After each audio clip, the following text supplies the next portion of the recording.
middle, babe, and I give you all of my heart. And if I met you in the middle, babe, would you give me all your love?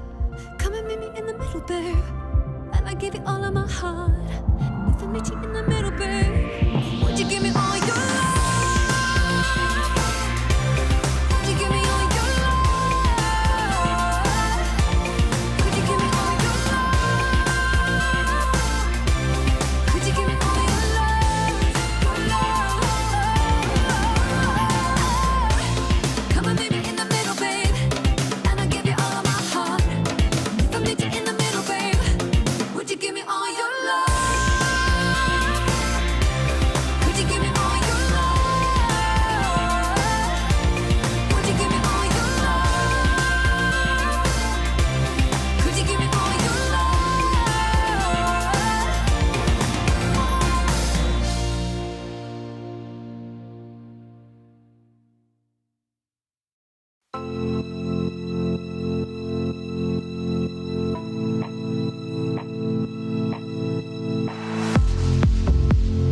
How can I save you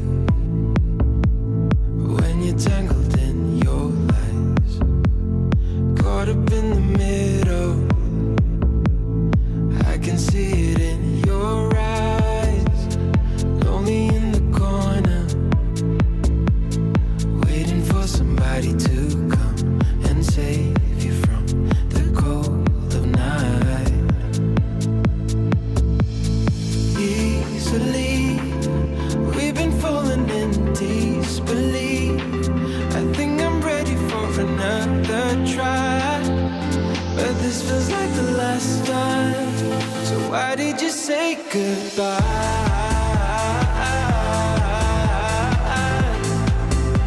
It's better to say goodbye.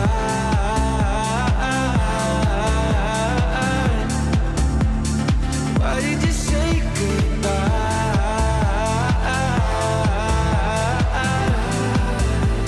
It's better to say goodbye.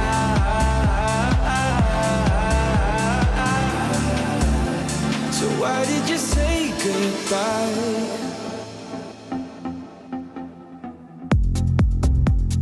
Quiet like the ocean,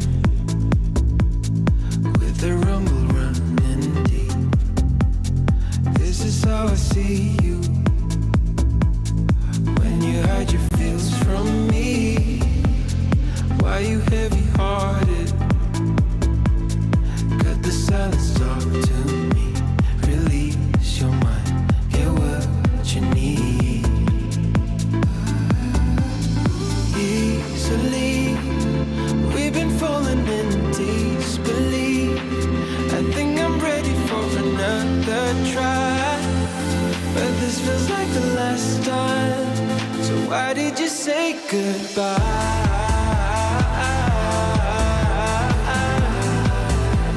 It's better to say goodbye.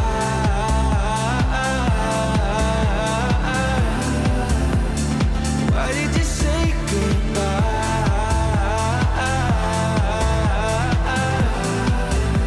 It's better to say goodbye.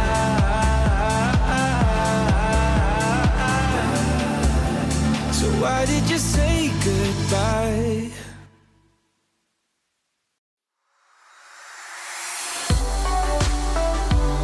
Cause I can't exactly say the way that I feel. It's just real, yeah. So I let my silence speak the words that are real. But it's real, yeah. We don't know what we want.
some clarity. First time that we met not long ago. Before you had to get back on the road, we spend every second of the day together. I remember when we talked till 3 a.m. Driving around in town in your old van. Tell stories about who we used to be. I still feel your touch though you're not here. Since you've been gone, you're all I see. Still hear your voice, why don't we speak? I'm running circles. Since you're in my life, I can get no sleep. If you give me a sign, I'll be yours to keep. Just wanna say you're mine and make history. Cause I've been playing blind, wasting all this time, yeah, I need clarity.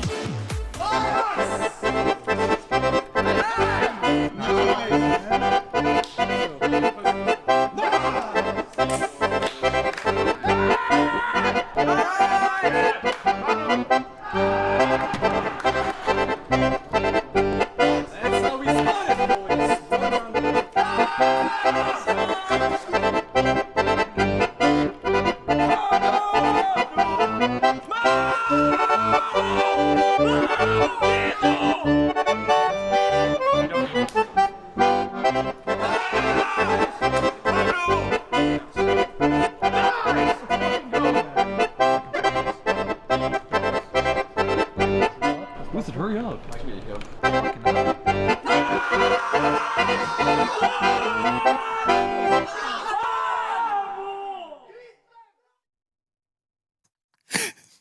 Oh, damn.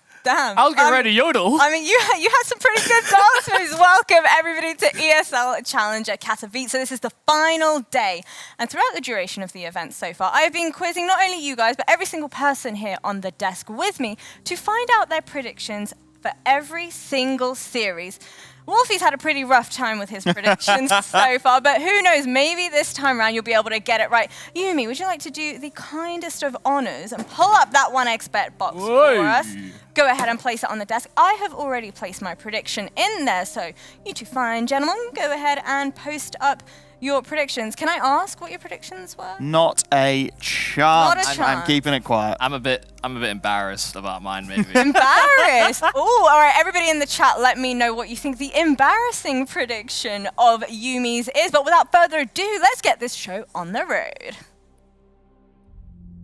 ESL Challenger is brought to you in part by Intel, Acer Predator, DHL, Monster Energy, 1xBet, and Spotify.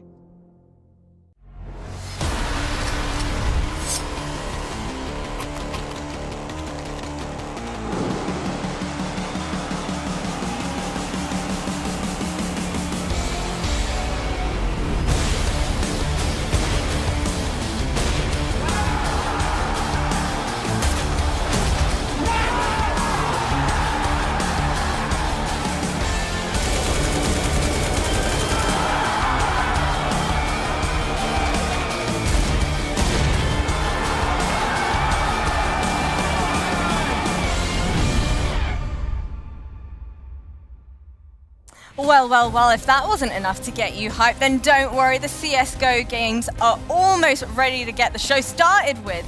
We started off our ESL Challenger Katowice journey with 8 teams. We are now down to our final 4. With 100k up for grabs, as well as a spot in ESL Pro League, it is my absolute pleasure to be here on the desk. My name is Jasmine, and I'm joined alongside Yumi and Wolfie to kick things off today. Gentlemen, how have you been enjoying the journey that is ESL Challenger Katowice so far? I mean, it's been great. I mean, we've been able to keep track of teams that are kind of improving stages. You know, we're coming to the end of the season. There's a lot of talk about Counter-Strike 2 and what the possibilities are for the future of the game. But we also have teams that are still trying to cement some kind of consistency or form that they can express within this year that we might be able to look back on in the new game as well. Yeah, I mean, we've had some absolutely banging games. I think that's the best bit of this, right? You could sort of see a world where, like you said, we're going into the break, things are starting to slow down, players are starting to get a little ready, too ready perhaps for their time off, but everyone's been playing really, really solidly. We've had some fantastic games and, well, long may it continue. Well, we've had plenty of action on everybody's screens and for us over here on the desk. So let's go ahead and have a bit of a recap as to what the folks at home might have missed if you're only just joining us. Gentlemen, talk to me about all of the action that took place. I mean, yesterday was quite an exciting day because we were having to say goodbye to teams, but we were also welcoming teams into the playoffs. So we had quite a few players that, while we were excited to see what they could do, they didn't always get to the kind of production that we expected. Yeah, most of the teams that we saw, I think the ones that we would have predicted at the start of the tournament to make their way through. The wild card, of course, the upset package, my boys 9Z, doing a fantastic job of getting their way through that lower bracket. And a really solid series from a lot of their individuals as well. Of course, we're getting the Davide highlights to try and close this one out. But you've got to say commiserations to Ecstatic, because, I mean, you've got a bit of it here. They looked electric. Yeah, and Party Astronauts as well. You know, we had teams that were trying to like prove that they could hang with some of the best, but you know, some of them were in really rough groups. I gotta say as well, props in way of bravado. I feel like Also, they came out hands swinging, throwing hands left, right, and center. They gave us a performance we didn't necessarily expect out of them, especially considering the fact that a lot of their tournaments have been within their own region. Being able to play against other teams outside of your own region in itself, and to put up the numbers that you did, absolutely amazing. But I know that we've also had a lot of questions here on the desk, as well as from the Twitch chat, in regards to a certain tilted monitor. Yes, tilted, not just in game, but also the monitor, physically tilted. Let's go ahead and find out what exactly takes place during the time that all of these teams set up their SSDs. Giving you a little bit of a look behind the scenes here at ESL Challenger. So what happens the day before the competition kicks off is we have something called Media Day. All the teams come, they get their photos taken, they get videos, and then what they also need to do is get a chance to set up on the PCs that they're going to be playing on. So Party Astronauts setting up right now, and I wanted to come and chat to you. So what exactly are you setting up right now? So firstly, we got to get our config all in order, make sure we have all our settings right and everything. So we don't suck, so we don't have to all eyeball it. So that's the first order of operations. Next would be monitor settings. What do you think of the monitors so far? Very good monitors, just like at home. Let's talk a bit about what is going on with this keyboard, my friend. It's been a couple desk slams, keyboard hits, you know, just happens. You didn't think that maybe replacing the keys was a good idea? I don't use those, so I only need these. I probably have some keys in my bag, but I just haven't put them on. But it works. So let me get this straight. This isn't about smashing the keyboard. Some of them just fell off in transit and you were too lazy to put them back on. Most of it's smashing the keyboard, probably. But He's lying. All that happened is he put this in a bag. They all fell off. I know it happens to my keyboard as well. And you were too lazy to put them on. And now he tried to make out like he was smashing his keyboard.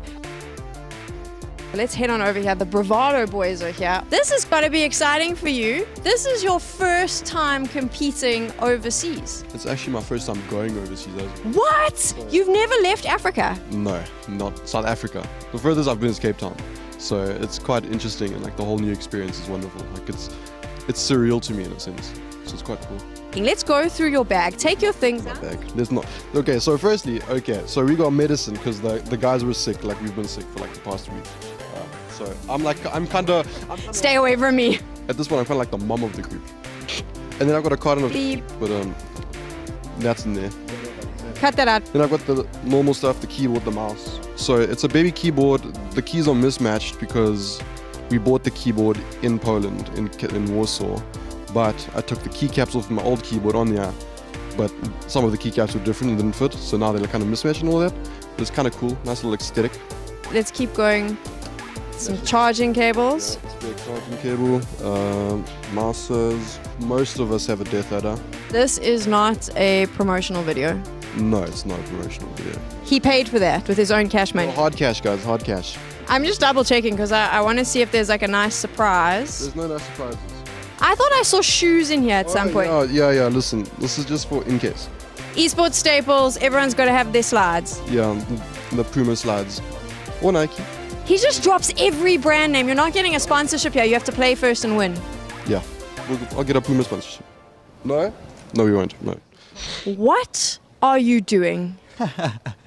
So either it's been from past injuries or something like that, but I kind of lean to realizing that over the years, every so slightly, I've been adjusting my screen with like a right side tilt, and it's kind of just grown that way, and it's like the only way I can properly play the game now. Have you been to an optometrist? I have indeed, and I have actually literally got 20/20 vision. So this is all in your head, my friend. Yeah. Do you think it makes you play better? Honestly, no. It's just how comfortable I am playing. Probably the bit like normally if I sit too close, it might just be a height thing. Looking down at the monitor kind of adjusts the angle a bit, but for me it's just a comfort thing. The nerves not hitting yet. You told me earlier that you're just so excited. Are you still feeling that, or are you starting to feel a little bit scared? Maybe a little bit of nerves, more so in just how I'm going to get blasted online for my monitor. That's what I do. I'm the giver of memes. That's my job here. There we go. Hearing from Bravado Gaming. This is what's so great about ESL Challenger, though, giving new regions an opportunity to come here, play with the best, and hopefully you remember their names when they're in the server. I have so many questions. Just playing like this. After no, but okay, right. So real talk. What happens if Dory tilts the monitor to the left instead of to the right? Do you think it actually has an impact on how he plays? Sounds like a good way to end up with a neck injury. I mean, I think playing if he's getting used to doing it one way and then he suddenly turn it the other way, like that's, you know, he needs to see a chiropractor and not an optometrist. Well, we also saw a whole lot of keyboard situations during that video as well. I myself, I know, don't throw up. I'm 100% keyboard. What about you, 60? Nah, 80. 80, okay, Yeah. all right, how about you? I like function keys. Mine's like a 65. It's like it's Okay. fairly compact, fairly small, but it's got a few bits and pieces. Okay, all right, fair enough. Well, let's go ahead and take a look at the bracket for today and how everything ended up shaping up for our playoffs. We're going to be kicking things off today with Virtus.Pro taking on ENCE. Wolfie, you already know I'm coming to you with this one, bro. Full Vamos for this. I mean, it's experience for ENCE. I think that's the big thing, right? They've got sort of isolated maps against the Tier 1 boys. This is a real opportunity, again, going the stretch against a team like VP, who, again, not on their best form, not here 100%. There's gaps, there's opportunities, there's small bits they can maybe look to exploit. Yeah, there's a couple ways this veto as well can maybe go. You know, I think I'd like to see like Ancient, Mirage, Inferno. Like those are the three maps that I was expecting to come into this series. But I mean, there's a number of different ways you can go. You maybe throw in Anubis in there, for example. You could have an overpass. Like who knows? Because it's all about how much preparation VP have and whether or not they're going to try and anti-strat ENCE as well. Yeah, and that comes down to confidence, right? We talked about it previously. Teams picking either to try and confuse their opposition, to try and pick against the opposition, or picking your own strengths. And for ENCE, the problem is they can't really pick their own strength, right? VP, perma-banning nuke, so they've got to go a little bit deeper into the pool. They go for Ancient straight off the back, and then VP pick Inferno, man. That's brave. Yeah, it's a decision. You know, the thing is, like, they didn't look great against the Party Astronauts, which is part of the reason why you maybe think that their Inferno isn't going to look too hot, but it is also one of their most rehearsed maps. It's one of the maps that, in theory, should have looked much more convincing against the Party Astronauts. But I think as well, you know, we saw some good work from them on Mirage against ENCE. You know, even though it was a 19-17 scoreline, they actually outplayed ENCE a lot. So I'm surprised they don't have that confidence coming against the ENCE guys. Well, VP have actually not even played a best of 3 in ESL Challenger Katowice yet as well. So I'm wondering how that's going to end up feeding into their performance here today, whether or not they're going to struggle a little bit. I guess there's only one way to find out, but I want to hear from the folks at home as well. Let us know which of these two teams you think is going to come out victorious. Who are we thinking the fan favorites are going to be? I mean, surely it'll be ENCE. Gotta be the Vamoses. Okay. Yeah, it's the right time of day. And VP, they don't make many friends with their playstyle, shall we say? Yeah, there's a lot of James haters, I think is the problem. And also, you know, we kind of talked about this Party Astronauts. They didn't have the representation coming in to say, oh yeah, it'll be Party Astronauts that win the series. The South American guys love supporting their teams. All right, well, let's go ahead and take a look at the fun side of Virtus.Pro. With Fame from Virtus.Pro, you had the day off yesterday, but I saw the team here. You were in the practice rooms most of the day getting prepped. What do you think of ENCE? I think they're a good team, and we respect them, and we're gonna show you good Counter-Strike. Good Counter-Strike, nice and polite, but not giving too much away. How do you beat a team like ENCE? We're just gonna play our game, and that's it. What is your game, Fame? I can't say. No one's giving away any secrets. Apparently, it's a big deal to get that ESL Pro League spot. I tried, but thank you for talking to me. All right, fellas. Yet again, I have loads of questions. Every single time we hear these esports players saying, we're just going to play our own game.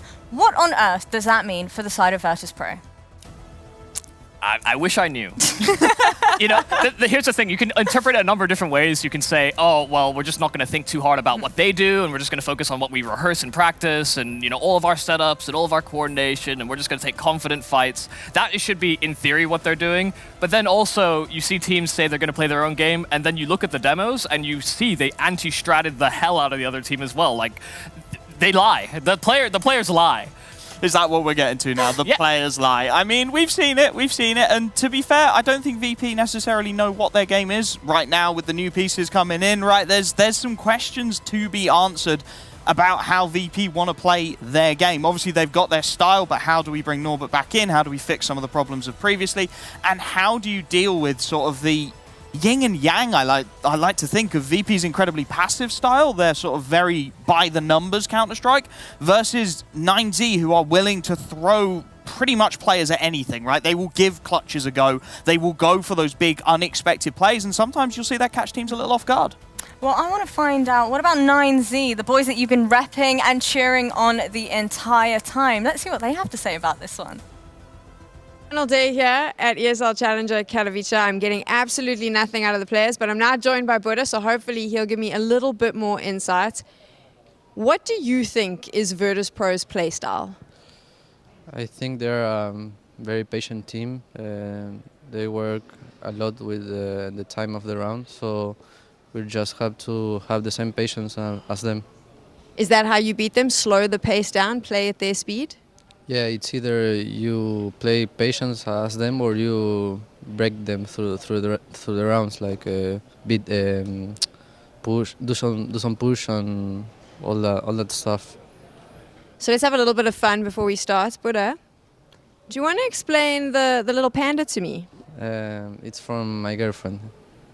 Did it come all the way from South America? Yeah.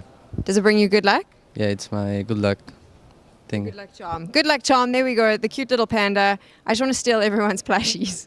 I'm here for it. I'm loving the panda. Fantastic words there from Try.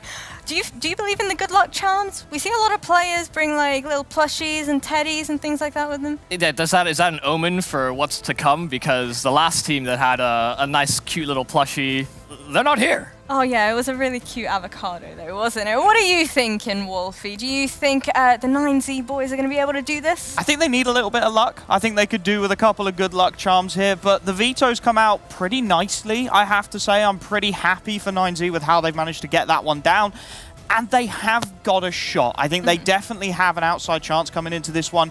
Towards the back end of yesterday, we really saw what they were about. We really saw them get into that kind of form that they're going to need to continue if they are to make this seriously competitive. We're going to have a big comparison between two rifling duos, I think, in this game. You know, DGT and Davidus have been honestly electric to watch on T sides in particular. I think Davidus more on T side, but DGT's been doing it all. And then on VP, Flit on the T side, he gets set up with so many flashes for entries, and he's unrelenting with Kickert as like that CT rock. Yeah. So, you know, we've got a nice pale in comparison where it will come down to the style clash, but I think these rifling pairs are really going to be what makes or breaks the game. So revisiting the previous results of 9Z having won 2-1 versus Ecstatic, was that a surprise for you, or did you get the performance you thought you would get out of them?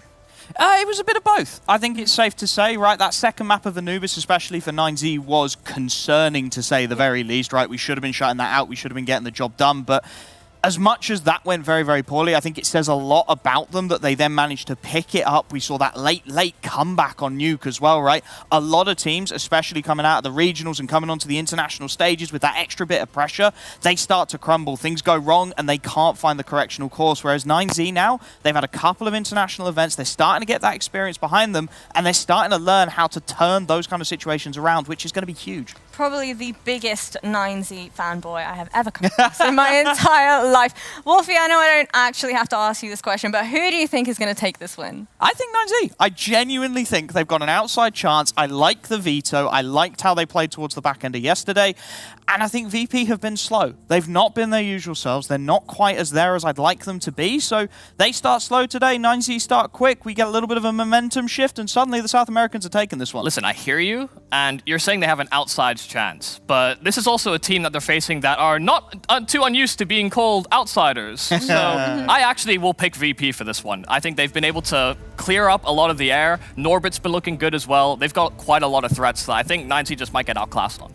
I'm so sorry, Wolfie, but you're being outnumbered once again, homie. I'm going in way of Virtus.Pro as well. But what about the folks at home? I'm curious to see, is it going to be VP or 9Z? I know that you mentioned that it's definitely going to be 9Z. Yes, come on the boys. Okay. Those fans always show up. They really do, really passionate fan base as well. But 75 to 25%, I didn't anticipate that it would be that extreme. People just are down on VP in general as well. Like, because of the roster turmoil and all the uncertainty about them pulling out of events and not really having that many officials as of late, people are just down on this team, even though they are one of the top teams. And, you know, they have the very unique playstyle that works against Tier 1 opposition sometimes. I mean, we've barely seen them, right? Yeah. They've barely been here. Nobody knows what to expect of VP right now, other than the fact they've got some really class players. But our expectations are still high. Yeah. Expectations for VP are high. Expectations for 9Z incredibly low. Is it rock bottom just yet? Or do we think it's going to go all 3 maps over to Overpass? It goes 3. Come on, it goes give 3. me that. All right, it goes okay. 3. Let's kick off the day with a bangle. Without further ado, I'm going to throw it over to Scriv and Neokai for our first game of the day. Hello and welcome, ladies and gents, back to Championship Sunday here at ESL Challenger Katowice. My name is Neokai, joined with the wonderful Scriv as per usual, and we have got an absolute corker to kickstart your Sunday here in the semi-finals. Virtus.Pro taking on 9Z. You've got a somewhat old guard Virtus.Pro, major winners with this iteration of the roster, but 9Z coming out of nowhere to kickstart this one. They've been actually overperforming in a way that maybe a lot of people wouldn't have expected. Yeah, they've had a really good tournament so far. I think this is certainly one of the more impressive teams. Definitely because of the way that their games have gone, we've also seen a lot more of them. Yeah. So I think that definitely helps, right? And they come down with this game against all the big boys, and I feel like a really, really impressive showing so far from them. As mentioned on the desk, DGT having a great tournament, perhaps one of the standout players, maybe not the highest statistically, but in terms of the impact, it feels like he has been all over, really good on the T side, really good on the CT side as well. So very much looking forward to see what they can do. An incredibly close series yesterday against Ecstatic as well. A little bit of a comeback on that final map. So they're able to dig deep. They're able to find some really, really good Counter-Strike in their back pocket. So very, very impressed by what we've seen so far. VP, though, we know what they're capable of. Come on now, major winners. Yes, they may have had a downfall over the past 6 months, but they are still capable of an awful lot. And these events, as we've said many, many times, are their bread and butter. This is where they feel cool. Tier 1.5 is, they're kind of one of those gatekeeper teams, I think. They are. And they've shown that so far already in the tournament. But Util out here. Jame at range, holding from Temple. We'll take that first contact. Bit of a tag coming through. They're going to bait and switch in towards Fame, who is taking some damage with the smoke. Try up close and personal. Will find the first Buddha to be traded out by Fame. It's a double with the Julies. A 1-2 combo. Looking to deny the bomb, but he can't quite do so. Bomb goes down. Post plant sets up. But the numbers don't favor 9Z in a 2 versus 3 situation. P250 have tried doing some really good damage here. Might just pull this one off because of it. He's now alone, though. He knows where they're both coming from, but look how low they both are, man. Just the body taps to this P250 should be enough, trying to play around the 2-man system, but Try in and around single is looking pretty effective here. One more bullet required onto Fame. He's trying to play the time. He's won the round out on time, and he's won it out on frags. A heck of an opening move from Try. Try's had a monstrous round there, isolating fights like it's nobody's business. And that is a perfect way to kickstart the campaign here for 9Z. This is a super important map. They have to get this series started. Out the gate, no room for errors at all. Virtus.Pro are a side that will punish you from the get-go. And Try single-handedly causing a lot of ruckus over in that Virtus.Pro camp. The investment going to be somewhat minimal. Scouts in the hands of Jame, MP9 and M4A1S is all they've got to work with. But it's a fully fledged bite. 9Z with the AKs. Got that firepower in the hands of David and Try here. Double Galil alongside it. Mac 10 for Max to round out the 5. 9Z have to win a force by continue a very solid start on what is seen as one of the more kind of CT-sided maps in the pool. We saw yesterday how momentum can really take over towards 9Z. They need to get it going really early doors because, I mean, they come in towards this game as the underdogs. Virtus.Pro looking for some aggression down the ramp area. Buddha will be the one to hold, but has to be very careful with how he approaches things round this corner. The entire B-bomb site is a danger zone right now, so yeah, they really do have to watch themselves. It looks like that bomb is creeping towards A, though. Going to find themselves some good space over there. I would imagine James is even looking to join the rest of the boys, make it a pack mentality. So if that bomb, as it is, I think it will creep out onto A. I just think we're going to see a full save come in here, unfortunately, for the entertainment factor, but fortunately for the 9Z fans out there, apparently there are quite a few of them. This will be a really nice start. Keep it simple, not too much stress so far.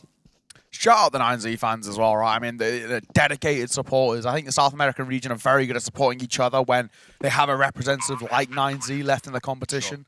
I mean, of course, while we do have a little bit of a buffer, like you mentioned, it's just going to be a full save here. We're not going to see anything. VP going to give it another crack in towards the next round. They don't have money to really go and try and force their agenda here, so they will just park up. DG is going to go poking and prodding, see if he can make it a little bit expensive on the way out. Might be a few people without the head armor that we can see, like to James, Kicker, Norbert, Fame. It's only really Flea without that head armor, and actually going to be under a little bit of pressure. Fame, more spotting one. James on scopes the worst time, and David will punish, and now they're trying to make it expensive, but as Flit actually goes aggro, looking to scoop up a Galil. A Mac 10 up close, bit of loss bonus. Extra money in those pockets. David will take a tag, and he actually will fall to the bomb. So VP do walk away with taking 2 casualties. Not actually that bad. The main thing is, though, 9Z taking that round. VP won't have money to work with in towards the next as well.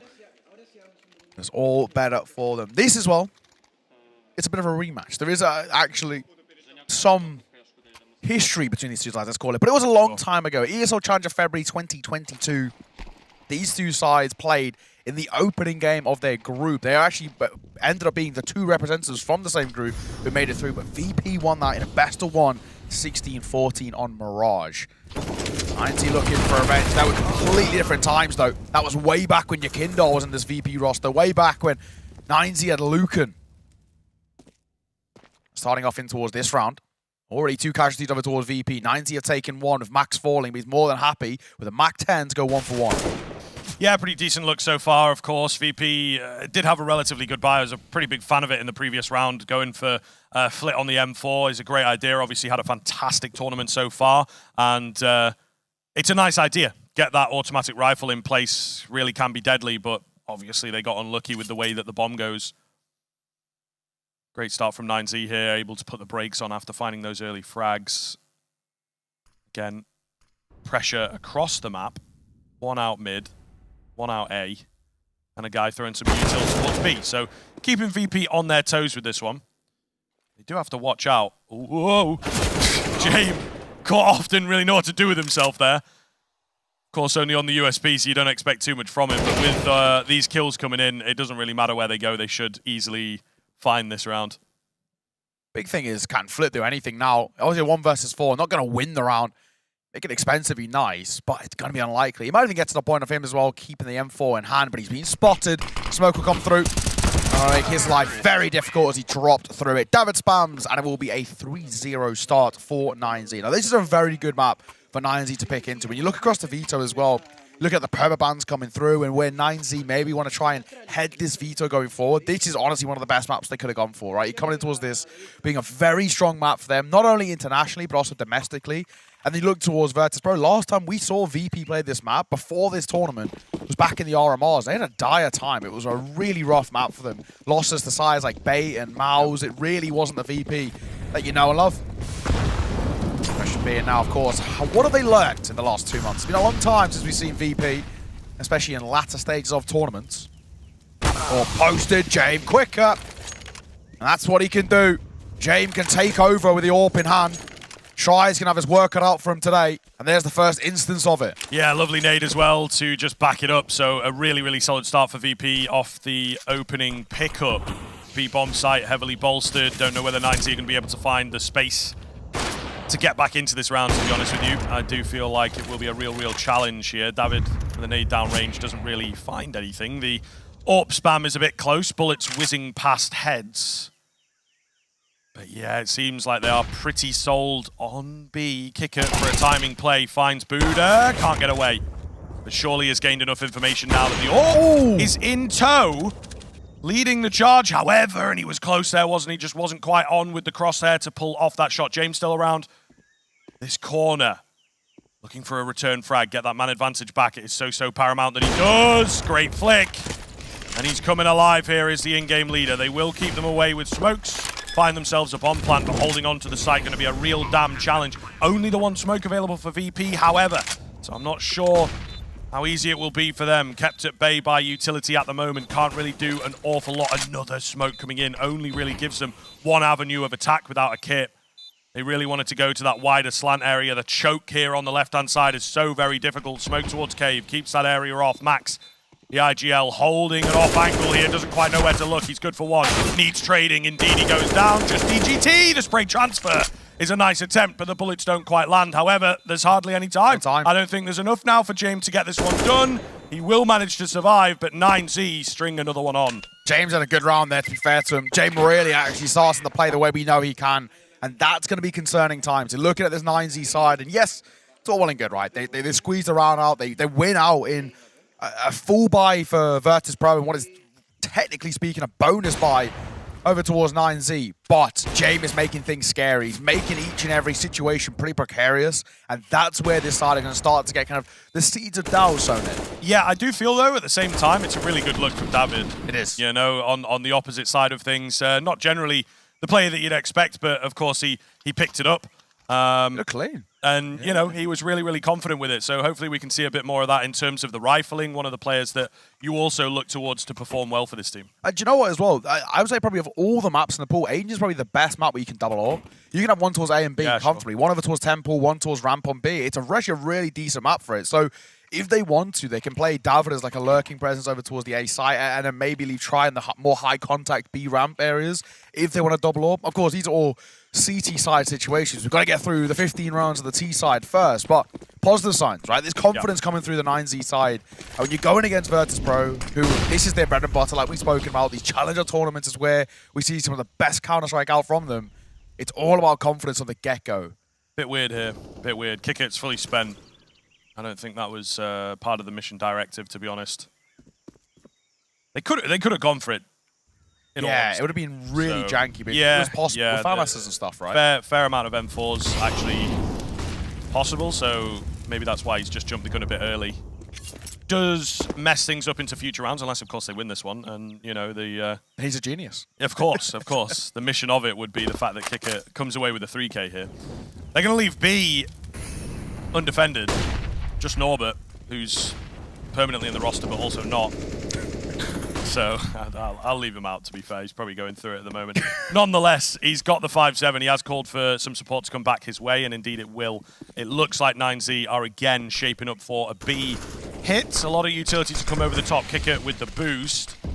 Not entirely sure he'll be able to really see anything over the top of it here. Maybe just on the edge of that smoke, but there's no action coming their way just yet. There's a smoke down that Norbert threw to keep them at bay. 30 seconds for the burst. All comes down to this flash over. Now they can swing and Max first contact. But he gets caught by another flash, in fact, and in doing so, it will slow him down until Buddha steps up and in behind. David, the man we highlighted, starting to cause problems.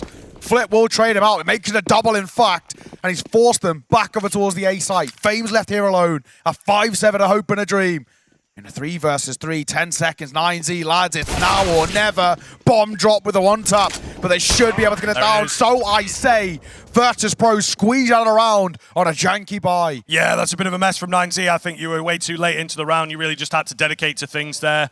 It did look kind of dangerous for me. It was a late con from Fame, I think. So he didn't quite call for the rotations as early as you would like. So I felt like the rifles were going to be late to the party.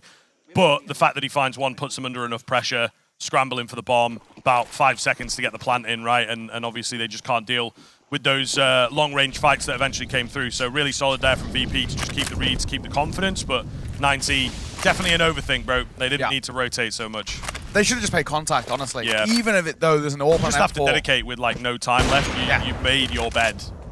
Ooh, Jay, missed shot. Forced way back towards Temple here. And actually, David has crossed. Grant has only got a Glock, but he is still trying to be a bit of a nuisance. He's baiting attention over and it's working. 3 players starting to circulate. And doing so, that bomb has a little bit of an easier path over towards the B side. There is still 2 ready and waiting. If David falls, they're now going to realize nobody's here to support him. It's a nice idea to contact in. Kick it, though, is in the perfect spot to deal with this. Anywhere else, maybe indeed you can get the drop on them, right? He's in cave, not quite checking. They crept under the CT rotations, but unfortunately, kick it in the cubby is just too much to deal with. Ooh, there we go. DGT. Can't quite get the second. Sensitivity not high enough, bro. Second round for VP in a row then. Really, really comes at a good time. And they managed to win out on that half buy because the T economy just wasn't solid enough to support another buy. And even now, we're going to see when it comes through, they won't be super comfortable here. So lacking utility in places and whatnot. They do manage to get the AWP out, but I'm not feeling super confident for 9Z right now. VP are rolling a little bit. They're getting their cogs in motion. This can be quite scary. They're a very good side who, once they slowly start to get that snowball effect into play, very difficult to stop. Especially if the individuals come up online. We've already kind of spoken about a few, but Flip, for me, he's the most important one. 6-3 currently stands. Alongside Fame, those 2 riflers who are very proficient, very self-sufficient as well. They can find that form, it can be scary, kick it, we'll find Buddha through the smoke. That's an unfortunate way to lose the man advantage. And actually tucking his head as well means that Max, his inability to trade. Ooh, A is really open. Really, really open. Smoke going to go down towards Cube. Does give Fame the space back. The AWP of Jame is incredibly far away from the action. They do not fancy it on the 9Z side of things, though.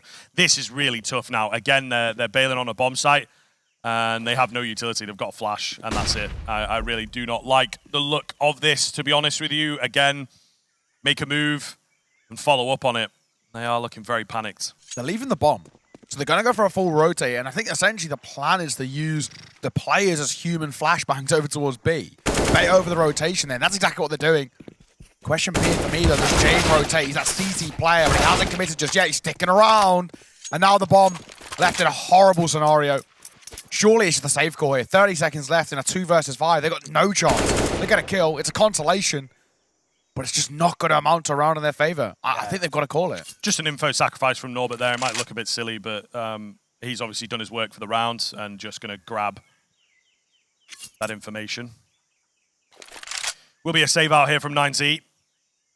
This is problematic. Really ruins the economy on that T side. Never a big fan of the T side saves. Yeah. Sometimes it feels a bit futile to just throw yourself in there. I do get that, but I think getting a bomb plant perhaps would have been a much better idea if they could have fought for it.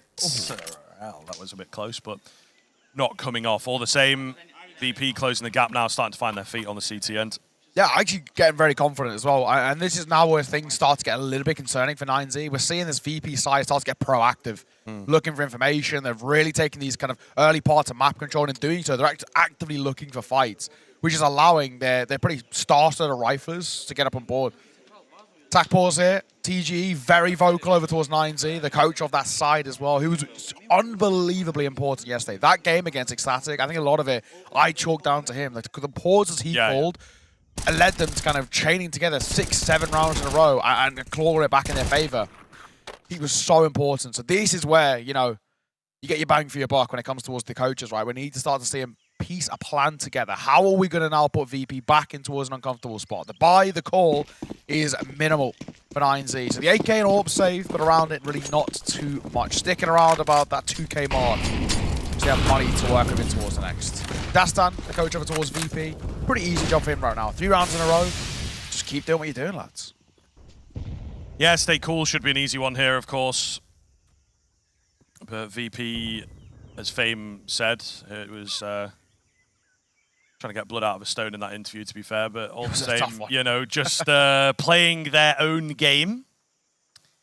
And I am a big fan. Jazz asked the question, what does that even mean? It's such a buzzword, isn't it? And it's also... It is a classic. I think Yubi could have said it better. It's actually a lie. It's not what VP do. VP are the kings of counter-strats. They do not play their own game. It just feels like, are we not all playing our own game, bro? Like, you know, it'd just be one of those days you interview like Simple or whatever, and he's like, I'm going to play like Nico today. I was doing what Nico does, actually. Yeah. All right, nice. Simple. Appreciate that one, man. Yeah. I'm going to change my sense, change my res. Stays a day. Hello, Glocks. Steel will be angry. That's come around the corner as well. Kick it with him falling. Actually opens a little bit of space to work with, but Norbert going to double away. Oh, hello. James in trouble. Orb dropped. David can pick it up. We spoke about what he was like going to be green in his hands, but he'll be traded out instantly. Norbert now going to step up huge. And more bodies coming his way, but Try plucks him off easily. This is getting dire. Oh, close from Flit, man. Close from Flit on the double. That would have been absolutely massive. Not going to happen for him. There's another AWP watching the backside now, so Fame really got his work cut out. Firing squad round the corner, not a chance. VP. Massive slip up there, dude.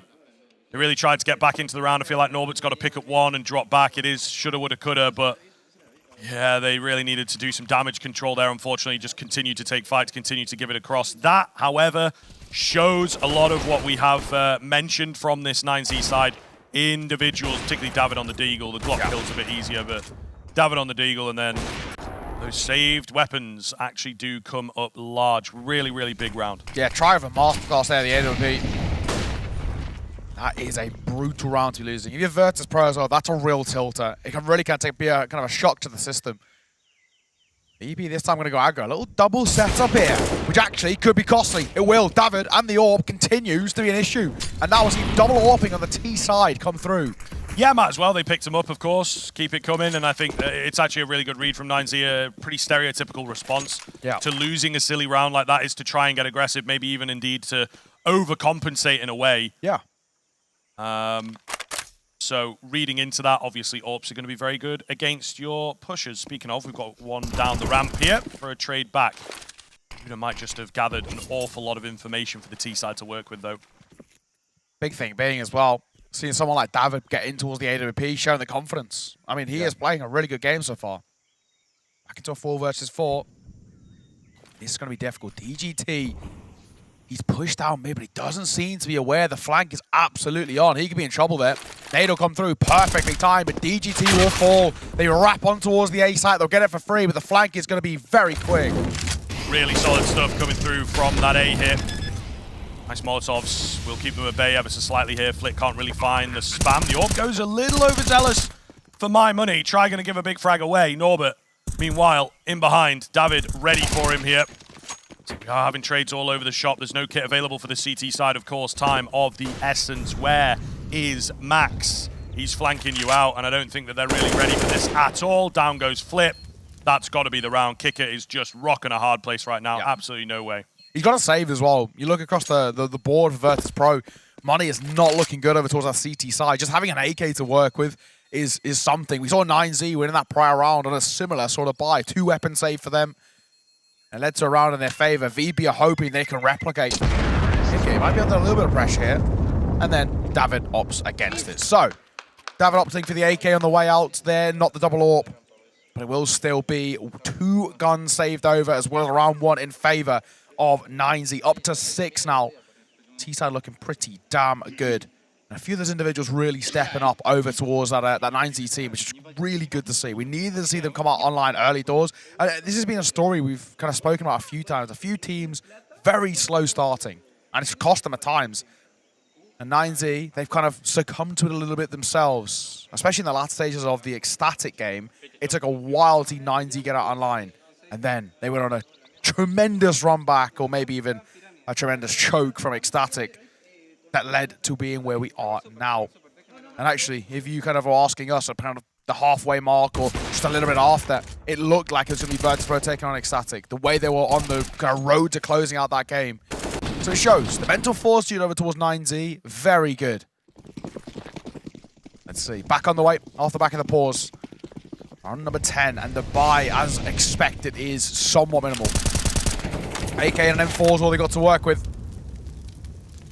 No No real buy around it, just a few upgraded pistols. Even having armor is a bit of a luxury. Fame can't afford it himself, or he wouldn't have an AK into an M4 may I say towards the next. Fuda, first to fall though. Overextended ever so slightly, gets caught. Certainly not perfect at all. They've lost another one as well in the interim here to Flit. T-side was so solid yesterday. 12-3 against Ecstatic on this map. Hoping to see that again from them. We'll see now if they've got the recovery deep in their remit, and it looks like they might just 3 versus 3. James is still here on the site. Unexpected Flit with a big frag on to try, and James biding his time. They play off of each other for 2 quick kills, and VP will win a half buy of their own. We're certainly in for a game here. The back and forth has begun. Another one of those rounds as well. We kind of saw one earlier that went in favor of 9Z. This time it's got against them. You cannot be losing those, though. We've got an M4 and an AK coming through, and look where we stand. That's, again, one that really takes a toll on the morale. It always makes you kind of feel very rough. Under 1 death per round on day 1. Between Jame and Kick It there. Yeah, is there any out, surprises that Jame has less than 1 death around? No, is the answer. Yeah. Kick It joining him, though, on a 0.45 for the both of them. But yeah, that is just Virtus.Pro in a nutshell, which actually is essentially inspired what is the meta right now, especially on maps like Inferno. It is very kind of succumbed to what Virtus.Pro were doing in the latter stages of 2022, and it's kind of just the standard now in 2023. They've defined the meta. I guess it being a major winner would do exactly that. 1 to 2 more rifle buys a game. It does work. Yeah. It does work. Those orbs are bloody expensive. They are. They cost a pretty penny. Yeah, the economy right now. Speaking of orbs, Try's got one alongside double AK and a double deagle over towards 9Z. Little bit of a weird buy. Weird buy for sure. David going to find the head of one, though, of course. Always reliable, it feels like, on that deagle. Kick It to take out DGT on the edge of the smoke, however, might just solidify this one, to be fair. 4 on 3. Orb trained. Oh, to be careful with this peek round the corner. Plank going to come in. That might force them to take a look, but they are not fancying it. Nearly in to deny. Try just holding. Oh, what a shot! That's opened the round back up. They have plenty of utility to work with here on the VP side of things, but hardly any info, and just getting caught off by the overconfident moves here. Norbert with a big one on to Try, catches him from that deep ball position. James with a missed shot up close, but David cannot capitalize. Just Max, deagle in hand, edge of the smoke for Norbert is enough, and VP have battled back. Norbert's having a pretty good game as well. He's playing some pretty rough spots, but as a rotation player, very good there. He just gives himself such an easy ability to isolate the fights that one smoke dropped. It's always going to sow those seeds of doubt coming through where how they're playing around this smoke. Are they in it? Going for a tap on towards the bomb. Makes you feel so uncomfortable. Really unfortunate. David swinging in towards Temple and not hitting any of those deagle shots. That cost him the round. As much as you don't want to lump it onto one guy, if he had hit that shot towards James, which he should have, then they probably would have won it. It would have given them such an easy ability in a 2 versus 1 situation just to isolate Norbert. The back kind of plat player wouldn't have had to peek. The Temple player does everything. Can flank, can sit there ready and waiting. Bombs planted for them. That's 9Z up to 7. But they're all left but some maybes. What we know to be absolute is VP have taken a 5th and they go within reaching distance. And this time, 9Z are going to go quick. Low buy for them, trying to settle the tempo. And it'll cost David his life. It's such a shame, man, honestly. If they win against that half by just a couple of rounds ago, it's a really solid half for 9Z. They would have been in a position to threaten the lead, take over the game, maybe. They have let things slip, and this is it. If you let VP back in, man, they are one of the hardest teams to put away. For sure. And it certainly does show at the moment, right? Really, really keeping it together. That retake was not perfect, but really important at the very least, and Norbert stepping up. So we'll continue to see an awful lot of plays like that, I think.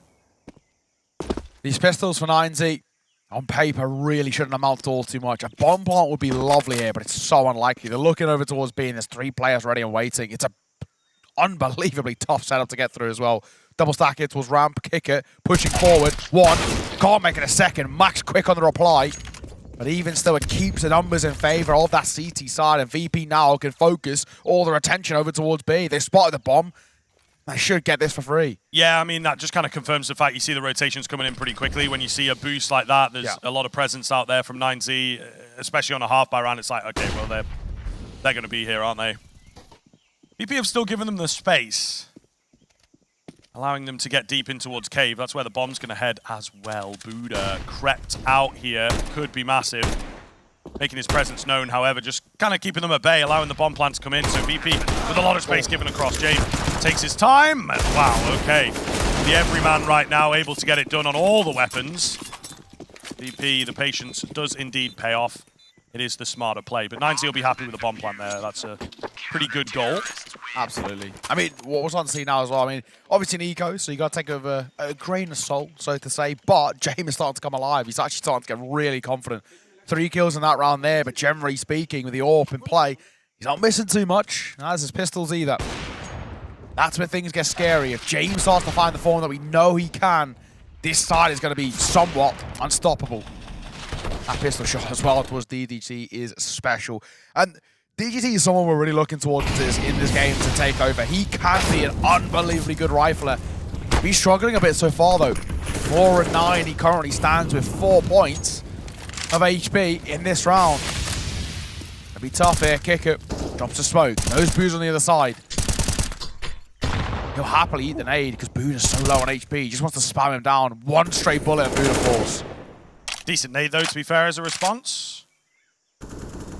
Super important game here for VP, it feels like. If they can pick this one up, they're looking damn good for the series. And this whole tournament, really important. If things work out nicely for VP, they should get their Pro League spot, unless ENCE kind of mess them up a little bit. Well, I mean, by getting to the final, whoever it is, whoever wins this game guarantees a Pro League spot. Ladies and gentlemen, this means a lot. Well, it does depend. I think it does depend if ENCE make. Well, if ENCE win, I don't know, there is a chance. There is a chance out there. Forze, I think Forze have got a good shot.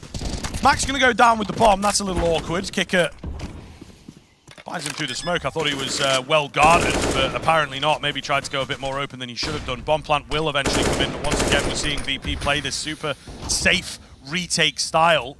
Worked very, very well for them. The gaps open up as the smokes go down. The trades are available, but here's the AWP. Often difficult to trade indeed. Smoke going to go down to put him out of action for now, and very quickly will try and rotate around. Can he find the gap here? It looks like he might be a bit slow, unfortunately. Loses his teammate on the side. There's not a lot of time left on the bomb. Same, though. Big double dink. All onto DGT. They know where he's at. Keep him preoccupied, fellas. I've got the defuse. And there you have another clean retake from VP. Yeah, it all just comes down to numbers once again, right? Just playing the trades there. Very well played from VP. That one smoke that just forces Try to rotate. He's got 2 options essentially. Try. It's push through a smoke off the back of his flash, which is a death sentence. That's suicide. Or rotate over towards ramp, but unfortunately, he just didn't have the timing. Too slow. They've already got the site control. And you're playing retake on your own bomb site. It's a pretty tough situation, and actually perfectly played by Virtus.Pro. Back to the storyline we were talking about. Winner of this gives themselves a good chance, or winner of this gets Pro League if ENCE beat Forze. The expectation is that ENCE beat Forze. So if that's the case, if it's ENCE in the final, whoever's the other finalist gets that Pro League spot. But if Forze beat ENCE, then it's anyone's game. It gets a little weird. Then it's it anyone's gets game. a little weird, but yeah, I mean, I do feel as well as a non-partner team, VP really will feel the value of this. Certainly something that's been recently added to the Challenger events is the fact that you get a Pro League spot now as well. Absolutely, so that's kind of cool. We're obviously seeing a bit of chatter about partner leagues and things like that, so having slightly more openness in the circuit is always a good sign, and the Major obviously was a big testament to that you've got all these kind of open teams upsetting a lot of the bigger boys. Yeah. So yeah, I do feel like VP have this kind of extra layer of dig compared to 9Z for sure. Yeah, they had a taste, right, with the Blast World Finals, thanks to their major win. But it would be really, really good for this team if they could keep getting the reps in and playing a lot of Counter-Strike. We do see, it's teams like Mouse, teams like Cloud9 that lack the super deep official experience compared to a FaZe or a Vitality or a G2. That I think does give you that extra edge. So yeah, and VP are a side who play up to their opponents as well, right? They can always match no matter what level they're against. We saw it at the Major. They can adjust themselves on the fly, whatever type of side they're getting. They're able to adapt to each and every situation. We're kind of seeing a bit of it here. Flit again, another opening kill for him. 14 and 7 he stands right now. He's having an absolute cracker, as expected. So far, statistically, one of the highest rated players at this tournament entirely. He drops David. Another very important opening kill, right? Because just David alone has been so confident to kickstart today's proceedings. Yeah, this is like the 4th round as well, where VP have just crept got themselves an opener and go super passive, make sure they don't give it back, right? 5 versus 4 is all they need. They're feeling their conversion rate is really good right now. ENCE looking to change that narrative a little as the utility comes in. James, though, has got the angle on the double scope, drops the bomb as well. Flash to come round, careful on those jump peaks, fellas. He's very ready for you, Max. A wild peak gives James a chance to reset by 3. What are you doing, James? Absolutely illegal stuff on the A-bomb site. You cheeky boy. That's the final shot through the smoke. A little bit of fortune favors the bold, and James, as bold as they get. What a round from him. Really stepping up to the plate. And this is what we were saying. If James starts to come online, if James gets confident, be scared, be worried, because this man can take over a game, and he absolutely does. Who needs vision? Gorgeous. That is prime James. Yeah, and I mean, premium James. To be fair, we've seen a little of a quiet tournament from him, I feel like. We have, yeah. In comparison to the usual performances, so it is good to see him come alive again. I think a big game player for sure. Yeah, I mean, it also helps when Flit right now, highest rate player in the tournament, averaging a 1.48 coming into us today. He's having a pretty good tournament. He's absolutely on for the MVP right now, and still is as well. He is playing a really good tournament.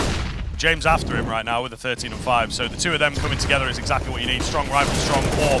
Nice utility here from ENCE, keeping it simple as we go into the final round of the first half. Bomb plant should come in, and not easily. It's always carnage on this A-bomb site, but at the very least they will get it. And they will keep everyone alive to find it. Just the 2 rifles. Is it going to be enough? Nice pickup from Buddha. He's actually going to get a double. It's try to help out. All the same, 5 versus 3 going into the retake. Not as clean from VP compared to what we've seen in the past few rounds. Max looking to activate on the Mac-10. Doesn't quite find the frag. Keeps Fame out of action. Molotov pushes him away. There is a trade opportunity here for James, however, he finds himself alone. So another crazy James round going to be required. This one a little tougher for him, I do believe. Oh, he wasn't ready for the player up close. Hits a nice shot, not going to be enough. Even as it comes, decent looking half from both teams. I think ENCE will be very happy with that indeed, but we'll see. VP now move on to the tougher T side.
Good afternoon, Counter-Strike enjoyers. Welcome back to the first semi-final of the day. Championship Sunday well underway, of course. Virtus.Pro into 9Z. And so far, a close showing. Exactly what we wanted, of course, from our first game of the day. This is 9Z's pick.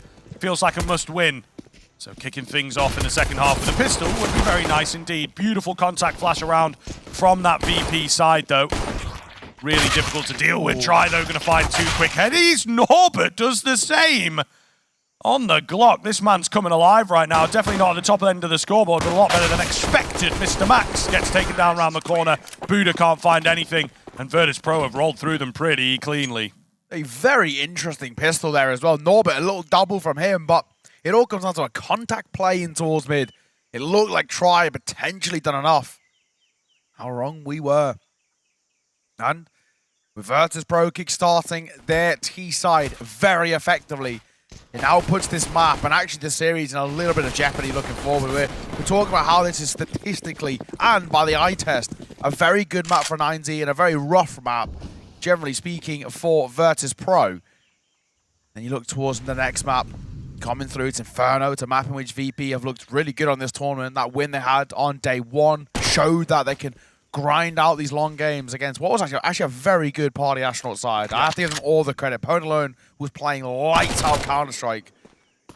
So, scary times, to the least. Yeah, I miss the Party Astronauts already. I do. They played some good CS, man. I think Ben Lee was calling a bit of a masterclass. I kind of miss having them here. They were playing good Counter-Strike. It's just really refreshing to see PA playing international tournaments again. Of course, that's true. Since they've been under the EG banner, they basically weren't allowed. It was EG Black who played all the international Tier 2 tournaments. They came over for Melbourne last year, got battered, didn't do anything. But at least PA, we're seeing kind of what the team's all about. They played some really good Counter-Strike. So I'm actually glad for them. I'm happy. Hopefully we see more from them getting towards challenges. Yeah, next time. Next time. Through the NA calls and whatnot. I think they could. Easy cleanup here. Just a few USBs remaining. Money to be made for the MAC-10. There you have it. Simple, simple stuff. Moving to the double digits, so the onus really going to be on 9Z to perform early. They'll have a gun round coming up.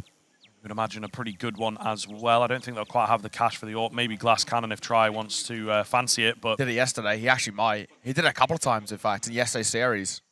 Oh, there we go. He does like it, but at the same time, I can kind of understand it. Try is such a confident AWPer. It's one of those positions. He likes to play a lot of one-and-done positions. Yeah, so there's a lot of like safe angles on Ancient as well. I think you can use it. I don't mind this call at all. I like trying towards the AWP. David's in towards the rifle as well, and he's been playing really solid. It's a must-win round, though. 9Z, they have to start the CT side effectively now. First of all, buy for them. And already, utility slightly limited. They're forcing towards a retake. They're going to be under a little bit of pressure. They haven't really got too much left in their back pockets. 3 smokes. 1 flash, 1 molly. Trying to find a quick response, I think, into this round and really open things up. DGT does so with a bit of luck to take down James. It's quite a big name. Flick going to be left low as well, getting very cheeky. I mean, that is a little unbelievable kind of play, to be honest. Just walking through the smoke. Norbert on the entry. Okay, we'll get it done. Fame find a kill towards mid here. David left in cube. Might go overlooked. Kicker kind of has his number, but they're not really too solid. David actually going to play super, super patient, trying to find the perfect timing, but will go down to Kickert. Ooh, that's not good. Norbert with the bomb alone spots Max. I feel like if Max had flown round that corner, he gets the kill, but played it slow and into the hands of Norbert. So just Try with the AWP.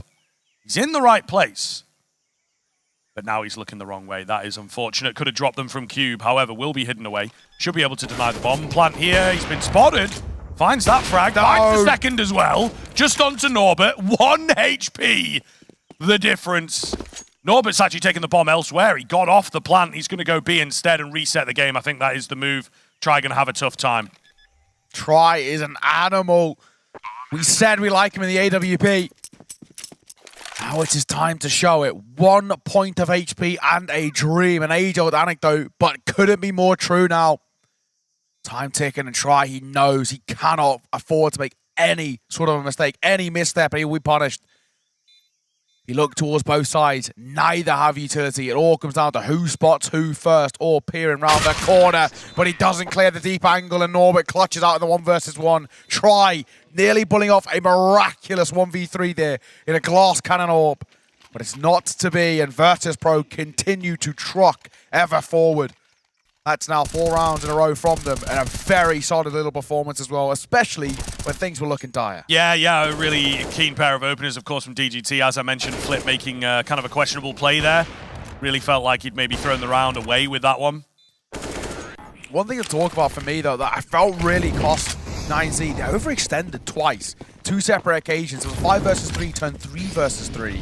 And then still the overextensions came. I think 9Z got just a little bit too nervous about a pop coming and had to actively look for information, but it cost them lives. Yeah, it might be easier said than done, but when you're 5-3, you don't really need to take fights. Yeah. Try and get out of your angles, try and move to somewhere safer. But obviously it does kind of depend on where you are in the context of the round. Still capable of getting caught. Half by here. I like the cave setup. Might see some action. Buddha going to be the first to fall, though. Norbert clean with his spams. Actually looking really good on the T side right now, to be honest with you. They've got him more towards the front of the pack, and it does seem to be working for his confidence at the very least. Molly comes in, but a frag to boot. James left on 7 HP, probably because he's using a UMP and it's a bit useless. Terrible gun, absolutely. Yeah. Channeling his inner art, I suppose. DGT dropping Flit. Now that is a big kill. David in position for a fantastic one, and VP have let this one slip, man. They are just solo peeking all over the shop. David is seriously crisp with a deagle, man. This is the entire game so far. He is hitting headies. Look towards the buy now of 9Z and what they've come away with. It's a 4 versus 2 situation. 30 seconds left on the clock. James got 7 points of HP. This is going to be difficult. Dire, to say the least, this situation for them. But Norbert's having a bit of a cracker of a game, it has to be said. Let's see, can he single-handedly do this? 18-11 he currently stands. And theoretically, on for the ace with the 1 kill he's found so far. 4 remain for 9Z. Bomb will go down. Now he looks to take fights here. Heads up duel's actually a good way of taking it. It's Norbert, that's crisp one towards David. Does get tagged, dinked. Jame playing trigger discipline. And he lets them cross. Jame, this is brilliant. I love this play. Gets the 1. Knows there's a player in towards cave as well, which Norbert can be aware of. They've made this a doable affair in a 2 versus 2, and down goes Try. 2 versus 4, turn 1 versus 1. Time so far ticked, and Max doesn't have a kit. They've won it. Norbert again stepping up, but it all comes down to James' trigger discipline. That is ridiculous. How have they gotten away with it, 9Z? You're on the weaker weaponry, I suppose, but just lack the confidence in the retake allowed, the control of the situation to go the way of the T side. Yes, James does get a little lucky there, but I do feel if you move in together a bit faster, maybe both going towards cave. I suppose the classic argument is to also clear your angles, lol, but at the same time, really well played from Norbert in particular to just find the confident peak. You're not expected to win it. Take those fights, man. Try and give it to them. And again, James, super smart, reposition, all this kind of stuff in the macro game is just so well done. 3rd time out here for VP.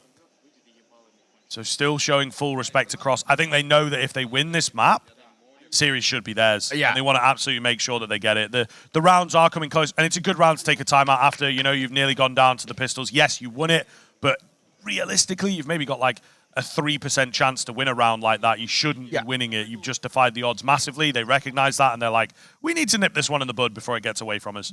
And you look at it as well, looking towards Inferno, while you look on paper, it actually doesn't look good for Virtus.Pro. We know this has been a pocket pick of a VP for the longest time. They've defined the meta, like we've spoken about, because of the way they play Inferno. It's a very good map for them. Only played it once so far with that win they picked up earlier in the tournament. 90 on paper again, not a bad map for them. A lot of those wins, while on a 4-map winning streak, are towards domestic opponents, aside from, of course, complexity in the Cash Cup. Gonna be tough. Gonna be very tough. We'll see. VP. They get out towards A, and, well, they'll get it for free. Nobody's here. 5-on-5 retake gonna ensue. The bomb gonna go down. Nearly getting dropped there. James does take a significant portion of damage. But yeah, now it's a 5-on-5. 19, this is difficult. This is a real challenge to move in. I think David is here in pretty good time. The right-hand angle is the big one. He's not going to fully clear it. Not looking good for 9Z. I think, indeed, these final 3 players will just move to save. So simple stuff from VP. Contact. And 9Z can't find a way in. They cannot pick up a round here so far on the T side. It's absolutely crazy just how one-sided this one's going. I figured we'd move on to the CTN. 9Z would have a bit more of that comfort. Yeah. But even with the strong buys, the approach from VP has just been too damn strong. And it does feel, maybe in a way, we just have individually outmatched at the moment, right? Very simple entries, very simple touch-and-go gameplay.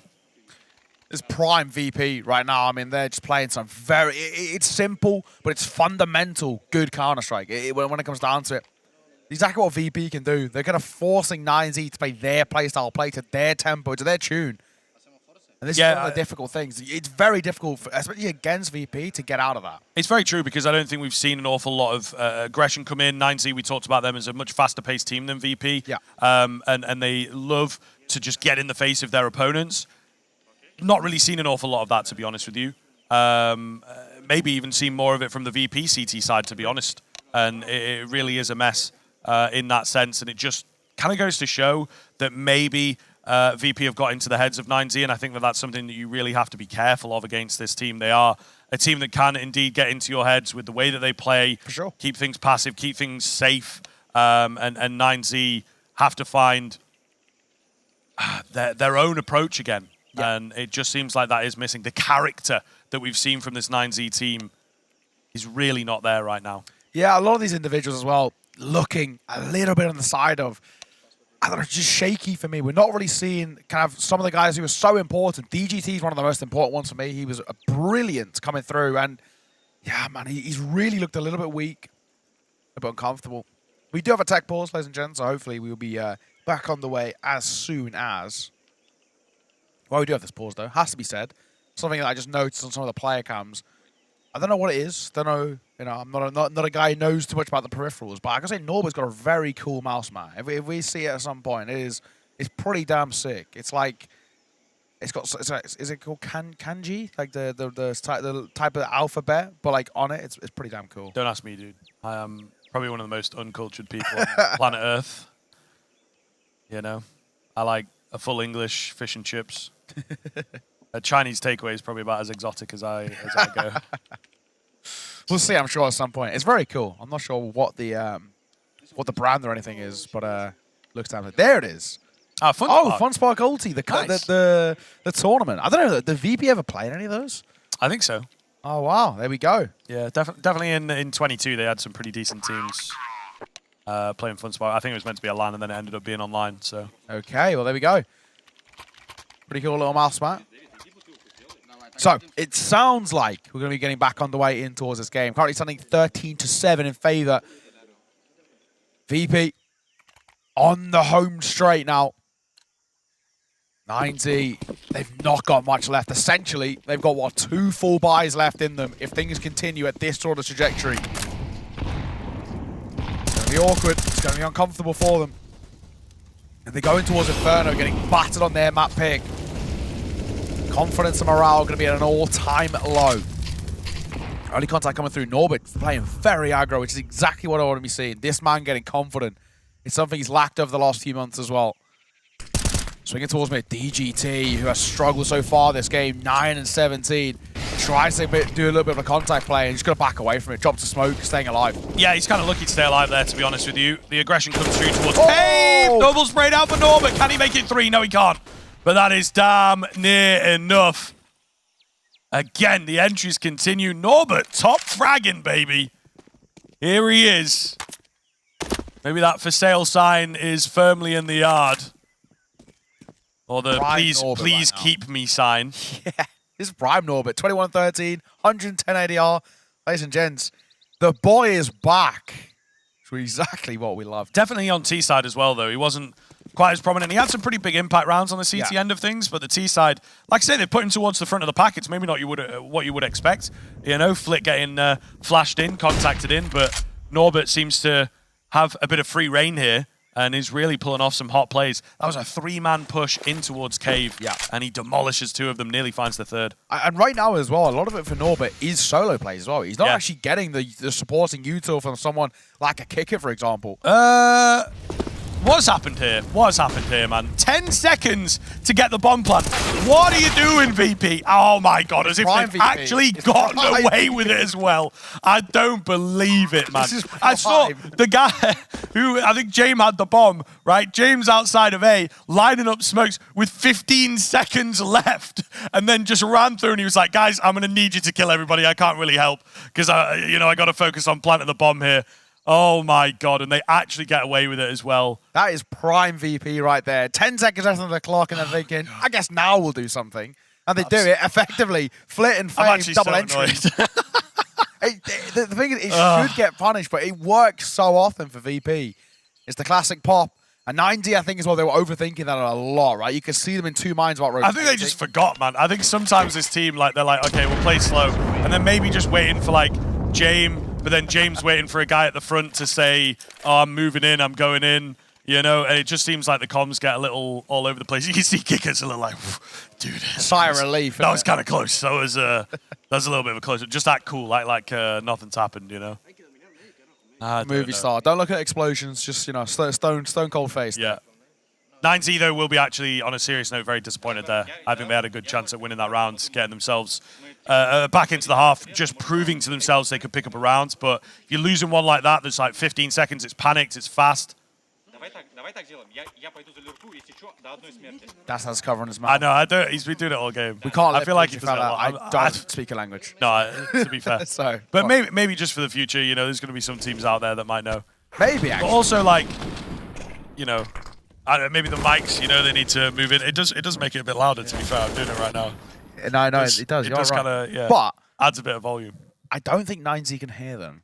Or it's not exactly like this. Yeah, but he's calling strats for the future, bro. Like, yeah, he's calling strats for. He's already started for Inferno. Yeah.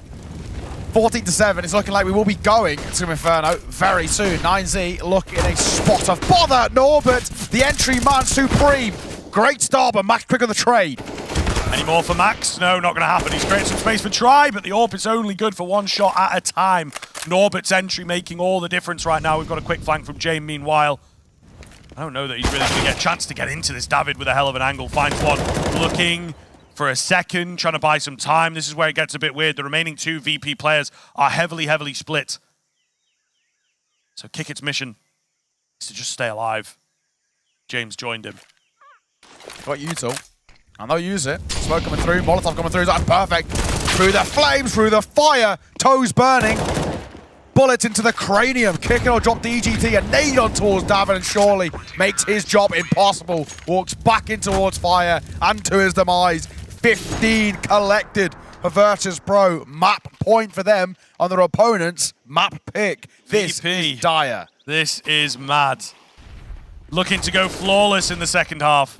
On the T side of Ancient, certainly has opened up to be a bit more T-sided, as we continue to say, but this is quite something. 9Z just so fragile right now. Yeah, their mental's broken, absolutely. We spoke about it yesterday against Ecstatic when they were in a pretty big deficit. The big thing was TGE was able to bail them out of it. Right now, that feels like an impossible task. It doesn't matter who you've got behind the scenes, pulling the strings, calling the shots. This looks like a really rough display. Like you mentioned, yet to put up a round on the CT side in a way that makes us even feel remotely confident. Flawless on VP and spotless on this T side. Norbert still playing a masterclass. That entry was beautiful. Yeah, head on a swivel, dude. My man is certainly feeling it on this one. Look at the buy as well coming through. MP9 in the hands of Max. While Try's got a rifle, it's half armor with no util. Their funds were so dire. They haven't got any util to work with. Double flash and a smoke is going to somehow bail them out of this round. They've got to hit some serious shots here in what is potentially the final round of their map pick. I respect the confidence here from DGT, though, looking to push in behind. Lurking with intent. He's going to be spotted. He doesn't even do any damage, man. Oh. Flash comes around. Little awkward for both. Need to see him off, though, of course. Jane with the utility downrange. Who else? So the opener comes in. Max is left low. This is a dire situation. A spot that 9Z will be familiar with by now. Molly comes through. It'll force them off that back pillar side. The man disadvantage. 9Z now got a really tough call. Do they try and gamble here? Do they group up? Or are they going to play a little bit default? They are going to group. The third player rotating over. That'll Try going to come support them out. David smoked out. There's no commitment being played by VP at all. And this, again, is just prime VP. They don't need to commit because they've got numbers. And shots. Hammering it in. 40 seconds left. 9Z defense towards B might be their final line. Can they hold? Into the breach go VP. Charging forward. Seems there's nobody home right now. They're giving them all the space in the world. David on the other end of that smoke, looking to be the hero here. Norbert is savvy to the fact, holding on the edge. The spot his feet takes him down. It is starting to look like it's over. VP holding cleanly for the post plant. Norbert with another max 25 HP. Not on your life, taken down from behind. And a flawless second half from VP. That is a hell of a message to send. Really, really clean stuff. They take their opponent's map pick. They look set for Inferno. Yeah. Very, very excited to see. And that's a statement from VP on a map in which is statistically meant to be a punishment towards VP, and they have looked supreme. That's a flawless second half on the T side, and 9Z are now in a lot of trouble. We look towards Inferno, our next map, and we know VP absolutely love it. That was really difficult. Jazz, the desk, break that one down. Thank you very much for that, fellas. VP with their 8 back-to-back rounds over on the T side. Wolfie, what happened in that second half for your boys 9Z? That one hurts to watch, but I think as much as you can maybe try and pick holes in 9Z, you can maybe look at the individuals. I think this is VP starting to show up in the way we expected them to start this event. You know, Sam in the interviews, they were in the practice room all day yesterday. They were getting ready for this, and we're starting to see VP come into the kind of form that they've become known for, right? They played an incredibly solid game. A little sketchy in the first half. We saw 9Z getting a couple of miracle rounds on the board, but they closed it up. They found those gaps. They shut the door and just gave 9Z no room to breathe on their side. This is the kind of caliber that people were expecting to see out of 9Z when it really came down to like the RMR, sorry, from VP at the RMRs. Like we just didn't get to see this type of caliber. Saw them outclass them a lot. We saw some great clutches along the way, even though there were big man advantages for 9Z. You know, there are certainly some problems with their T side. They felt like very aim dependent, very pick-off dependent. They had some sort of half-buy wins thrown in there as well that really helped elevate their scoreline in this one, but Virtus.Pro were all over them.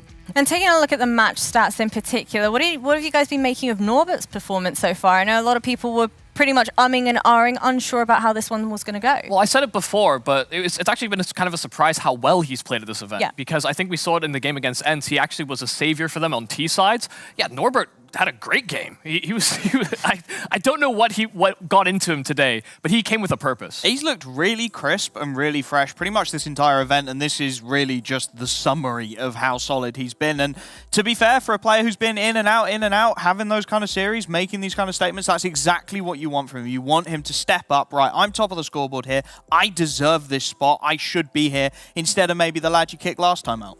Well, you know, despite the fact that they have lost that map, I believe you two gents wanted to talk about 2 players in particular from the game that we've just seen there. Yeah, I mean, sure, it's a losing effort, but we were able to look at how good 9Z could be in these certain individual moments, and that's where, you know, you got to see players like Davidus in particular that was just able to sort of pick things apart, and DGT had his moments too. Yeah, there was a lot of magic from 9Z, especially in that first half, right? This Deagle, absolutely nasty. You saw so much of what they can offer when things are going their way, right? The individual talent, the skill, the clutching potential. These are all the hallmarks of how 9Z play and how they have become the team that they are. The problem was it's CT side, man. We haven't seen a lot of it this event. They tended to get big run-ups on T side on Ancient and then just sort of shut it down without too much thought. I don't think they'd really been tested majorly on the CT side, and yeah, they got found out.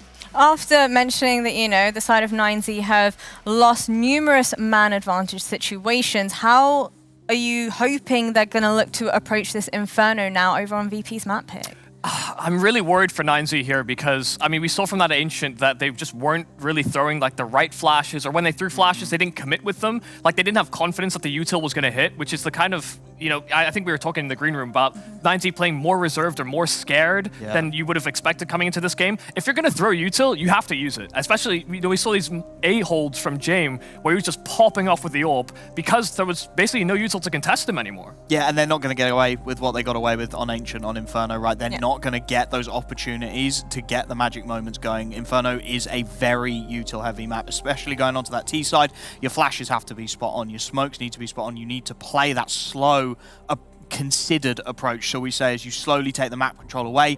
We've not really seen 9Z do that. It's a question of can they bring that extra aspect to their game. I do think VP are fallible.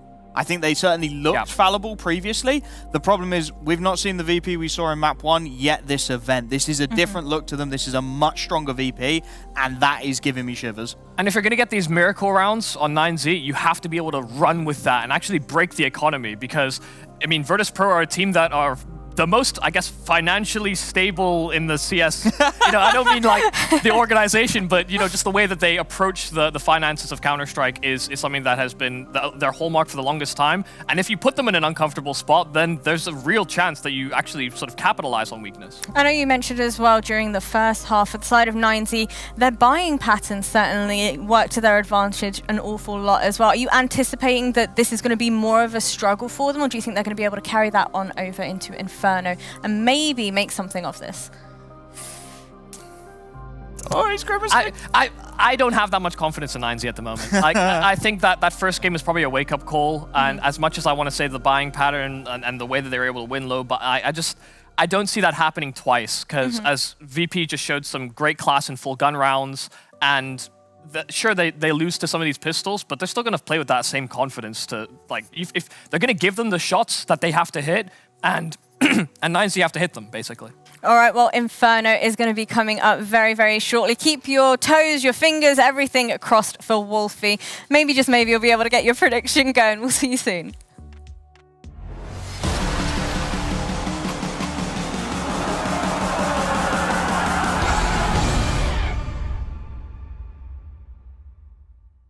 Smurfs, go f yourself. To all the 817 imposters using my name on Faceit, go f yourself. To all you grievers, go f yourself. Go f yourself. Go f yourself. Go f yourself. Go and verify yourself for free today. In 4 easy steps, you can join us in building a more trusted community, one verification at a time. What did you think they were saying?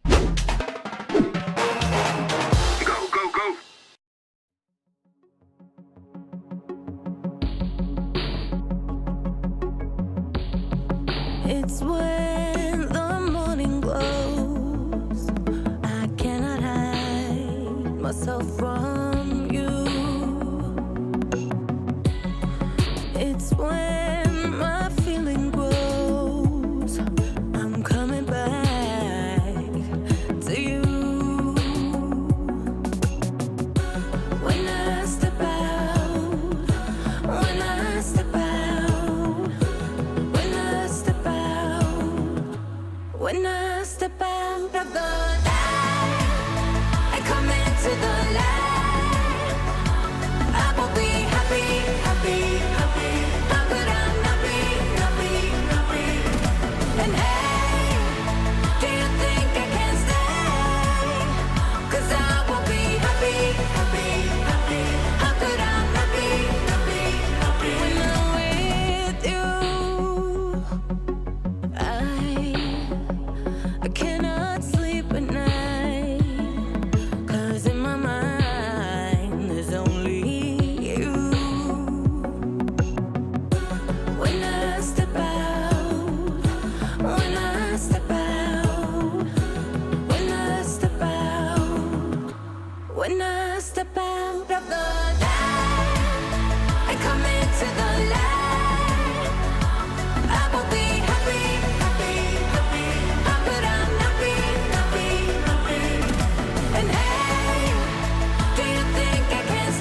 Shout it out in words unspoken.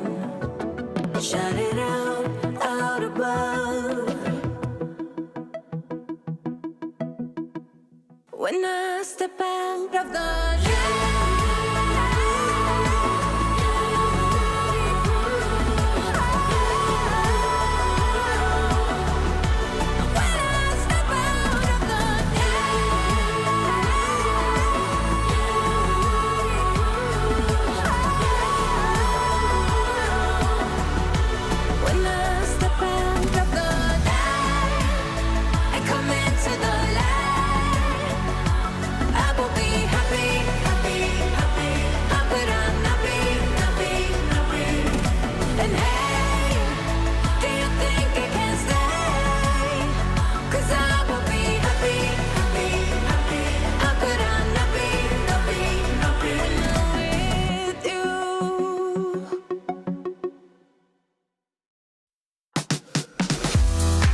that same old feeling.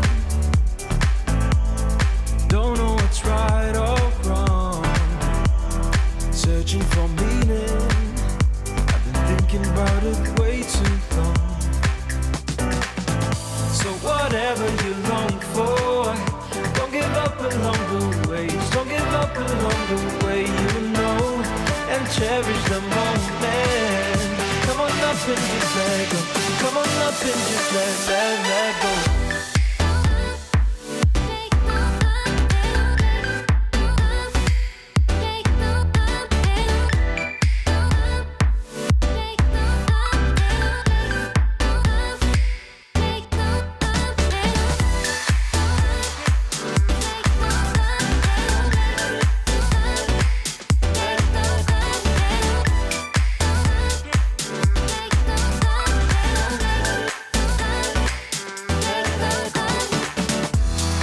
No more competing,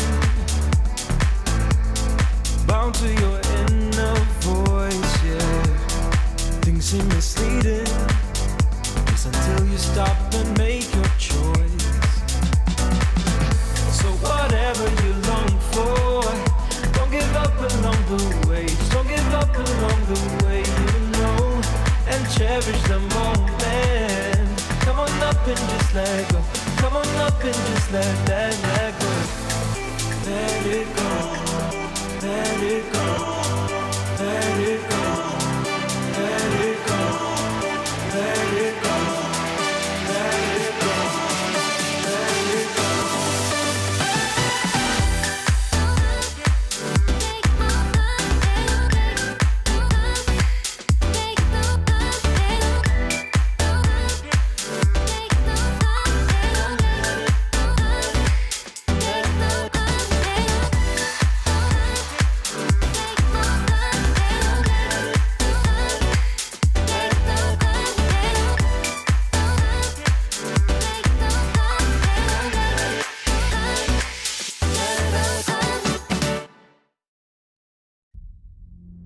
ESL Challenger is brought to you in part by Intel, Acer Predator, DHL, Monster Energy, 1xBet, and Spotify.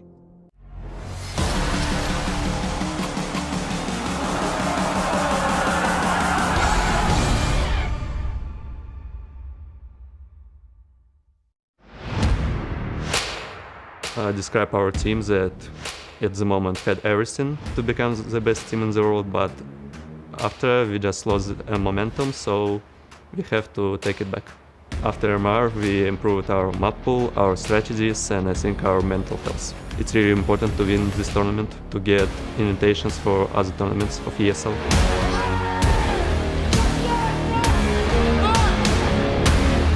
It's hard in terms of that every team is really good right now. It's not like it used to be before. Right now it's very competitive and everyone can win everyone.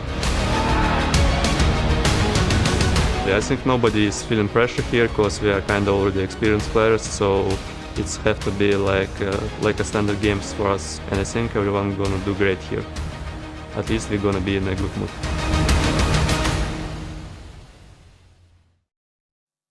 The drive to win for Virtus.Pro is definitely there. You can see Kicker giving us a good run into the minds of the team right now. And, well, things are coming off very, very effectively. An incredibly one-sided affair. Over on Ancient, the map pick of 9Z. We now look to Inferno, a map they've already played. Yes, it was close against Party Astronauts, but VP, I think, are absolutely singing right now. Inferno is Virtus.Pro's bread and butter. This is the map that has made this side so synonymous with their style of play. I mean, saving, as much as it's a meme, a lot of it originates from how successful they were at it on this map. So this is going to be a very, very difficult affair coming through for 9Z. They are going to have to claw this game back from the jaws of defeat as we look towards map number 2. The age anecdote always says all good best of threes are decided on Inferno. This one could be just the 2 maps, as Inferno here is a prime opportunity for Virtus.Pro to book their tickets to a grand final here at ESL Challenger Katowice. And we're heading in as well. It'll be 9Z, most likely starting on that CT side. And similar to what we saw on towards Ancient, they need to start off strong. They have to bounce back. That 10, 15-minute break we've had in between the 2 maps has to be in the best pep talk from TGE we've ever seen. Yeah, one of the things to consider is, of course, it's a decent pick for VP. It's got all this history. They've already played at this tournament, etc. But it's actually quite a good map for 9Z as well. One that they like moving towards. So we did see this as, you know, not a complete side winder coming in terms of the veto, but it was certainly an interesting move from VP that they didn't really consider 9Z and their prowess and whatever. They've just gone totally solo decision. Max out in the open. Fantastic flash to get him off the angle. Ooh, he's not going to dedicate just yet. In comes the utility now. We'll get a nade down. Some decent damage to come off the back of it. It's not an awful lot, though, to be fair. He did have that smoke available. Kind of interesting that he didn't throw that one down to try and keep them at bay, I suppose. Indeed, A on the pistol and B on his own. There's not really anyone on the other side of the smoke to keep them at bay. Norbert holding in behind. Oh, a rough start for him. Does well to find one try. Unfortunately, just walked straight into his crosshair while he was shooting at someone else. 4 versus 4, 3 from Banana. Fantastic flash around for Kicker, but the response is even better. Just 3 remaining now. They will try and take some space out towards the ruins area. Max just has to hold strong, try and keep the line. He does indeed. All on to Fame. Ooh, and down through the smoke for good measure, 9Z. That is a very clean pistol. It's a very, very good pistol. Only the one casualty, the first person on towards the side itself. That retake is immaculate coming through from 9Z.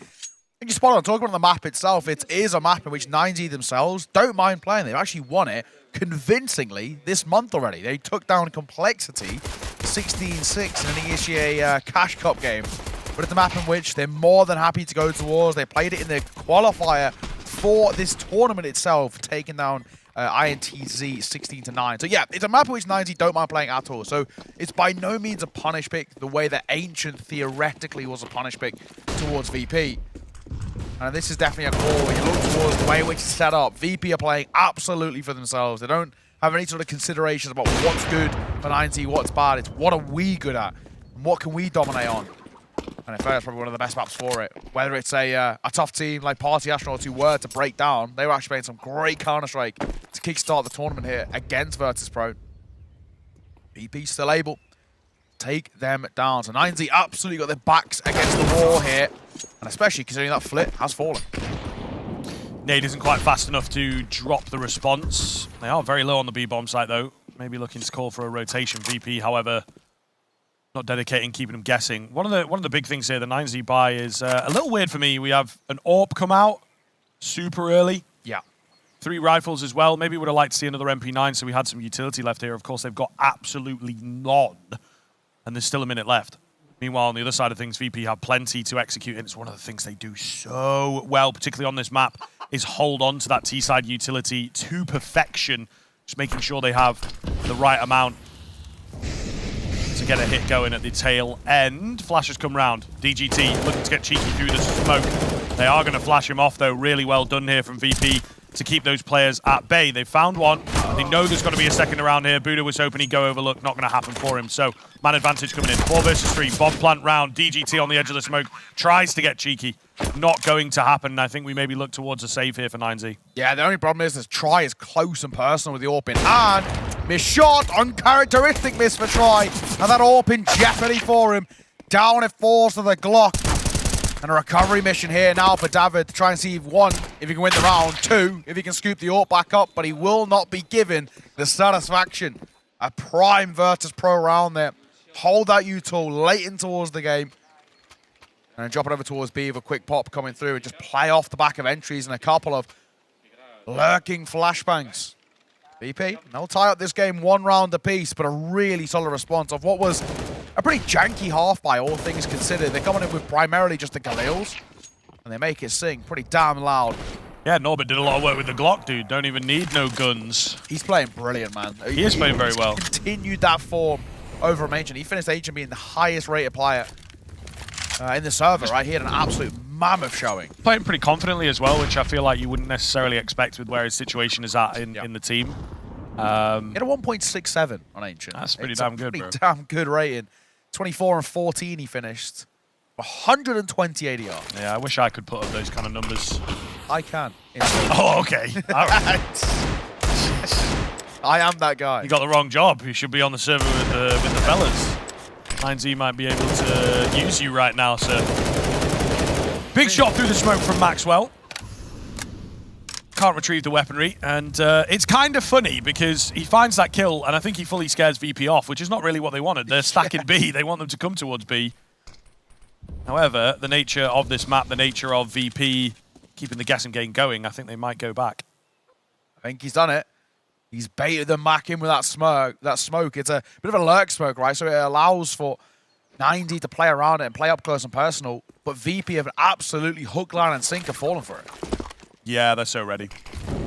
Mollies have got to be clean here if they get a nice one towards first orange, which I think they just about do. DGT can be pushed into an awkward spot. Both in towards a new box, not really where they wanted to be. Tried, tracked, and found. Fantastic frag from Fame 2 at new box. However, just on the pistols, it's not quite going to be enough. Max does manage to find one. It's close on the second, isn't it? They are making it work for this. Only 10 seconds to go. David, though, too far away from the action. I think that smoke is going to start to dissipate. Won't have the opportunity to drop the bomb, unfortunately. That would have been his hero moment. Escapes him. They will work their way into decent post plants here on that T side of things. Kickett's picked up an AWP.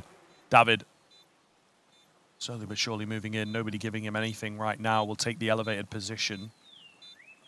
Trying to spot the player over at Coffin, but he's not there anymore. Makes all the noise. Just around the corner is my man Kickett. However, it's Fame to find the frag. Nonetheless, VP have seen off the second round. Yeah, and the AWP scooped back up as well. Kicker dropped it for the Galil to play the close contact, and then, well, it all comes back in their favor. VP, it looked a little bit shaky, looked a little bit uncomfortable, but they claw it back in their favor. That's a lovely opener from Max. Of course, completely accidental, but either way, they go into a fully stacked B site, and they manage to overcome it relatively okay as well. Only the 3 casualties in what, well, 2 more plus casualties in what could have been a bit of a shaky one. Off the back of taking that second round, VP actually going to call for a very early timeout. So most likely, probably something that Dastan's picked up on.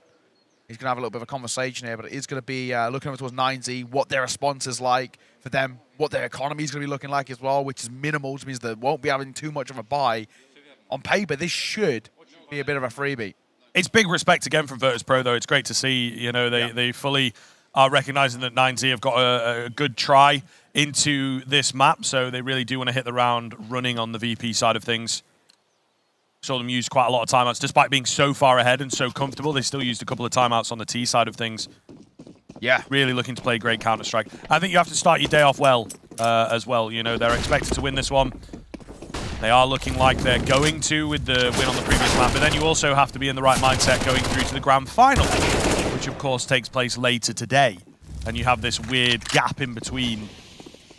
It really does make life a bit weird to stay present from a mental standpoint. Super clean there, just taking down all the pistols from ENCE. Nothing happening, nothing coming. We're going to see the first proper rifle round come out now, and this is where CT side, to believe in themselves, have to put something up. And we did see previous map, they didn't pick up a single CT side round. Yeah, that was a little bit of a throwaway. All things considered, it was just a low buy round. ENCE didn't bring anything to the table in terms of an investment. So, rifles out. Try cannot pick up the AWP, so he himself will join with the M4A1S. VP, technically speaking, we chalk this to being a bonus buy. Fame still at the Mac 10.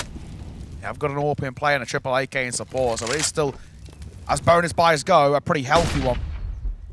And Norbert again, who's been so good on the entries. Looking, hunting, searching for information.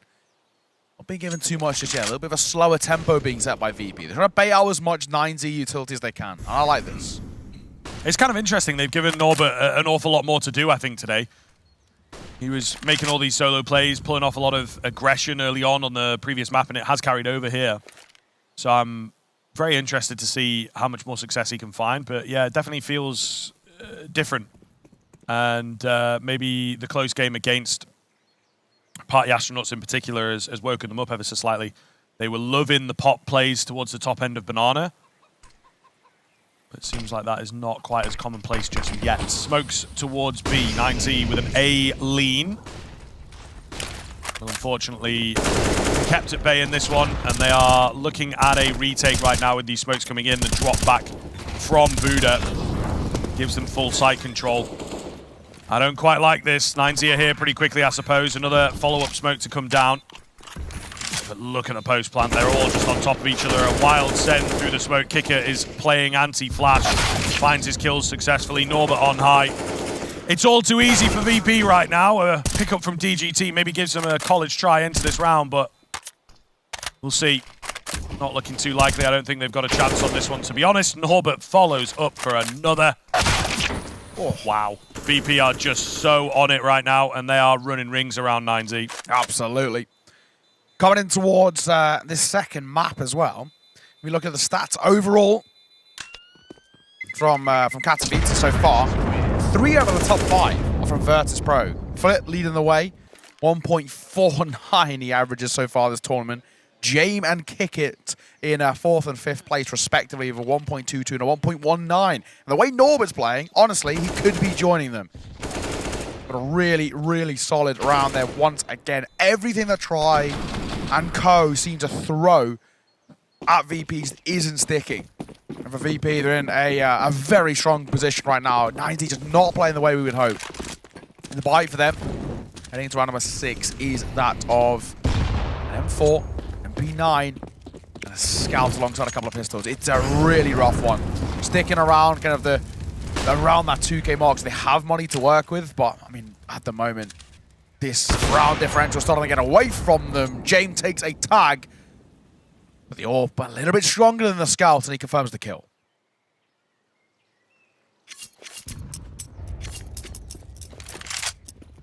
Slowly back over towards this B-bomb site as they look for a double pump again, keeping the fake utility towards A. Starve 9Z of information. They've been so effective at that so far, as you would expect from VP, just really squeezing you dry on this map. Get you in a chokehold. Definitely does seem to be the case here. What is the move? Are we going through the smoke? It looks like it. Nice effective flashes, to be fair to them. And they managed to pull it off. A round like that, a risk like that, and it looks so damn easy is really not a good sign for 9Z. Trouble is looming. Looking to save. Absolutely the right call. Keeping the M4 and the MP9 alive is much better than nothing. They're going to have a buy-in towards the next round, but it's VP who are now already on the T side pulling away. That's going to be a 4-round buffer at 5-1 on the scoreboard. And Virtus.Pro, who are playing some lights-out Counter-Strike right now. Some of these individuals that we've spoken about really stepping up. Fame and Kickit, 6 kills apiece. Norbert leading the way again with an 8-2 scoreline. He has been brilliant so far. Of course, not really doing too much in that round because not required to.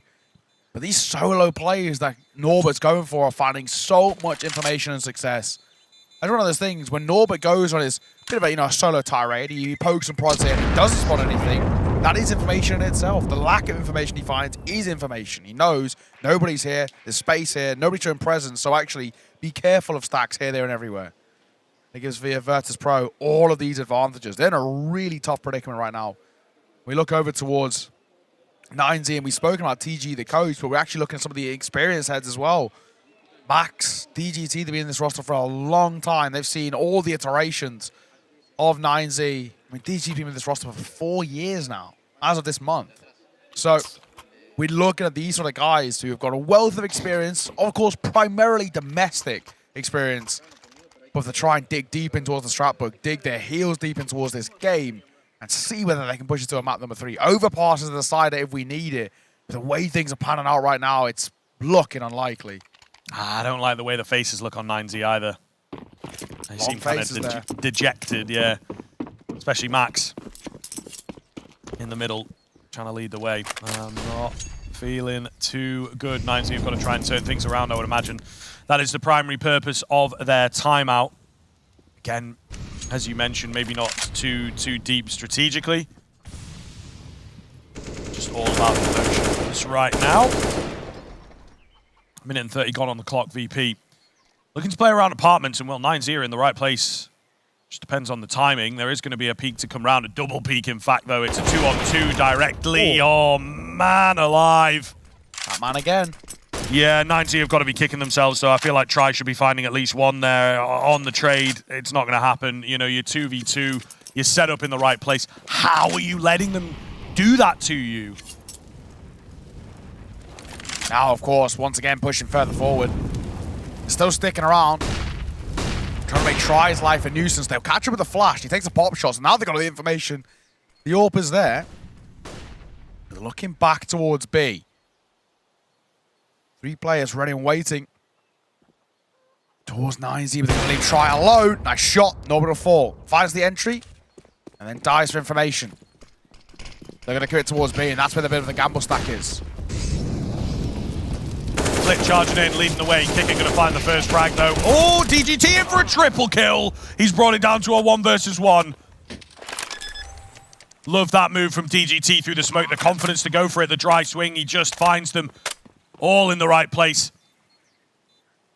Both the AWPers move on to a rifle. How hilarious is that? Let's see how this pans out. Try moving from Banana. James just playing the time, playing nice and safe towards the new box. Doesn't really need to take the peeks. We'll now start to have a look. Ooh. Try just around the corner, going for the elevated position, going to make the noise, and James gets the drop on him. Staying cool in the clutch. That's a big one for VP. It was damn close. 9Z's closest for a long time, but VP shut them down once again. Yeah, as James always does. He's so level-headed as players come. The IGL, the AWPer of this team, and really bails them out of what was looking like a little bit of a sticky situation. That 3-gate that comes through. We take a look at it once again. DGT going massive. And DGT absolutely needed that. He had a pretty dire map number 1. One of them, the guys he's meant to be probably the star player, or one of them over towards 9Z, ended the map in a 0.47 rating. I mean, that alone says about how dire things were looking for 9Z. He couldn't have any impact. At least he's kickstarted the campaign here in towards Inferno. That buffer, though, still at 5 rounds, with the buy of 9Z being less than adequate. It's not that great. M4 and an AWP, supported by the pistols. It's a very weird, haphazard buy here. See what comes of it. Tries to post it up. He's one man over towards that B side. Buddha's all alone. The youngster's in trouble. The new boy on the block for 9Z needs a miracle round. Finds one. Somehow stays alive. Yeah, those shots are close as well on the smoke. Molotov going to deny the bomb plant for now. Boost attempted, but not able to find anything. Would have liked to see that rifle go up on the boost. Oh, not going to be the case. James, I think, in between both of them with that bullet. Bomb does eventually go down. Again, another decent try here for 9Z.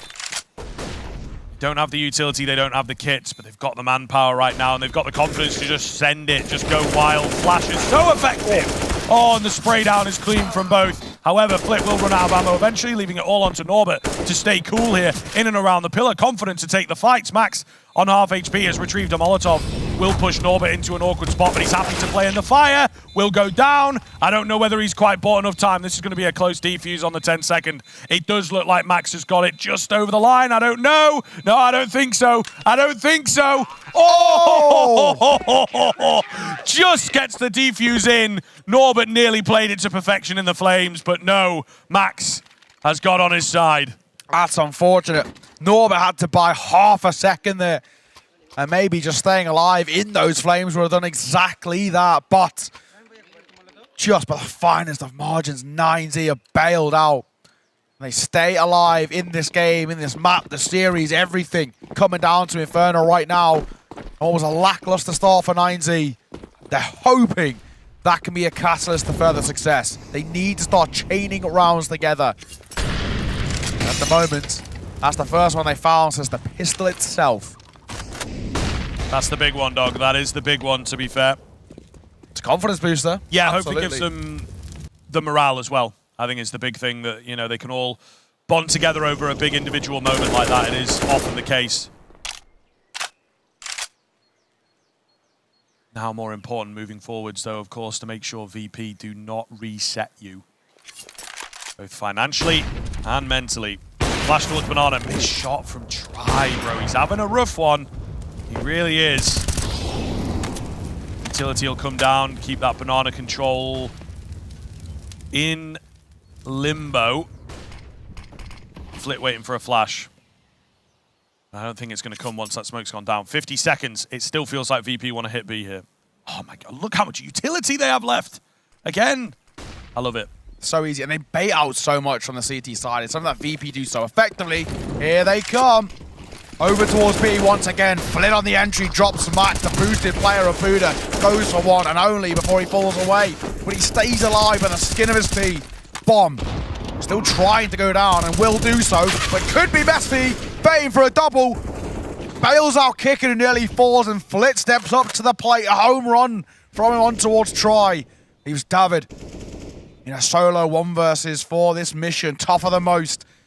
For 9Z to chain 2 rounds back to back. It seems like an impossible ask to them right now. And VP scot-free with only the 1 casualty. Will pick up yet another on this T side. Up to 7 now. 9Z feeling so desperate on some of these moves, on some of these retakes. You know, you still got about 30 seconds left on the bomb. You're sending players through the smoke. I don't know that you need to do that. Especially when, on an individual level, you're just not quite hitting the mark. Yeah.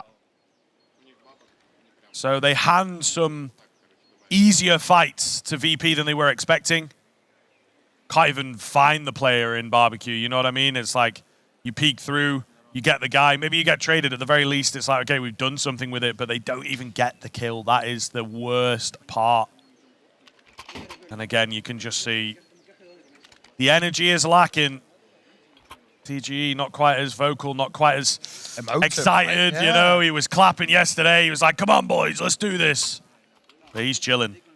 And that's not the best sign. They're needing a little bit of kind of, you know, hype, right? They just need a confidence booster. The morale is at an all-time low right now. So far this tournament, 9Z have been playing some really good Counter-Strike and very confident. And we were talking about this against Ecstatic yesterday. They're a side who seems to have a lot of this kind of South American flair. The individuals can really step up. They can go huge at times. And the big names are uncharacteristically quiet. One especially being that of Try. The AWP 2-9 right now. And in a world of trouble. The Twitch chat predicted 9Z. So did Wolfie as well. And they are hoping that that magic lucky panda can come and bail them out. But it's not a good start. Norbit, the entry god, yet another Try. Good night. He gets deleted. Try's gone, bro. Try's gone. This is really not his game. 2-10. He's died in every single round. Disaster. Kill comes in towards A. They will confirm the A bomb site. I think they had the info there that there was definitely 3 towards B. DGT is here quite quick. Ooh, and are they just going to save? Take the AK that they have. I think they will try and recover the AWP if they can.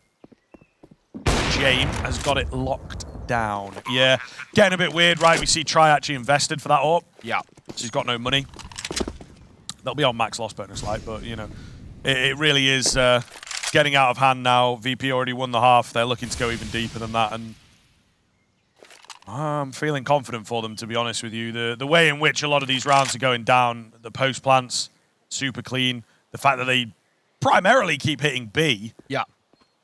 Do you know what, though? It's the age-old kind of saying, if it ain't broke, don't fix it. And it really isn't. Yeah, Every single time they're getting away, more or less scot-free.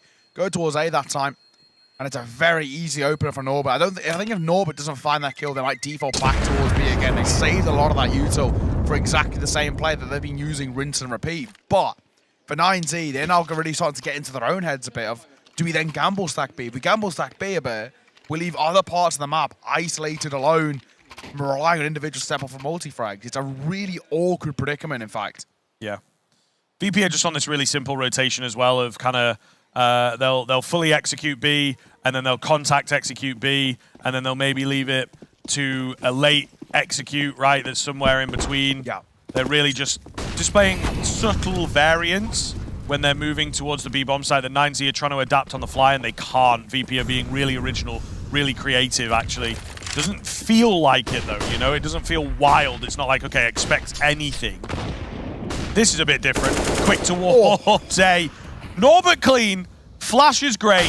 Jane comes round for one as well, but Try is here for a double. Finally activating. He swapped across to the rifle, didn't have the money for the AWP, and that might just be what the doctor ordered. However, the bomb site is vulnerable via short, so they will still be able to get the plan. AK scooped up. Try desperately trying to spam through to find James. Unsuccessfully in this 3 versus 3. Buddha flanking James. Does he realise? He does. Too late. Down he falls. Numbers now favour 9Z for the first time in a long time around. Could go their way. But Flit has other ideas. Finds one. Brings things back level. Fame will sit in the flame to try and keep himself alive for as long as. But it's Flit who has to pull off a masterclass. Looking for another. Jumping up.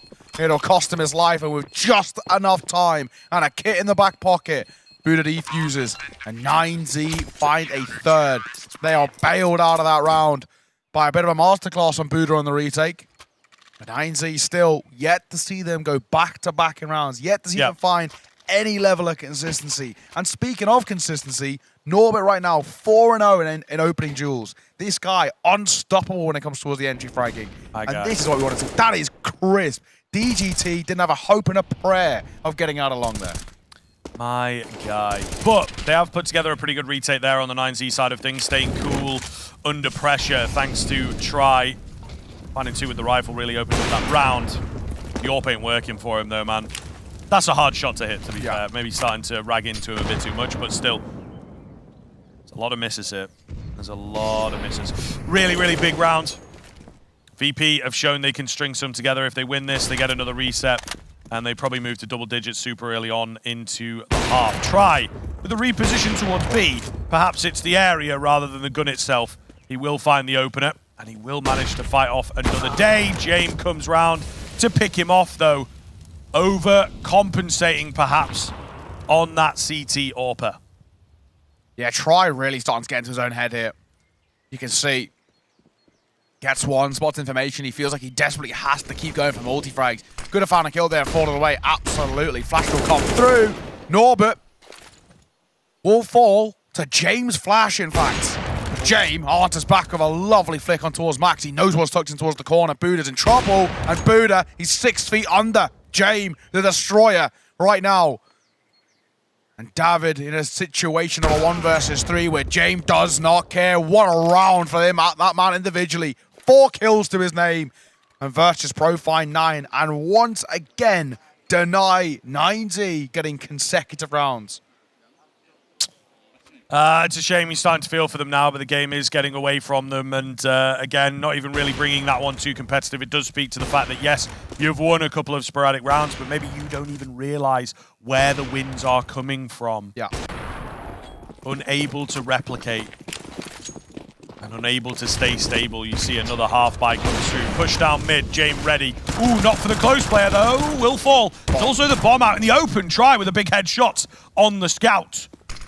Has opened this round way up. David can't get the up-close shot. He wasn't covered from behind either. There's a push through from Banana, but Fame is on it.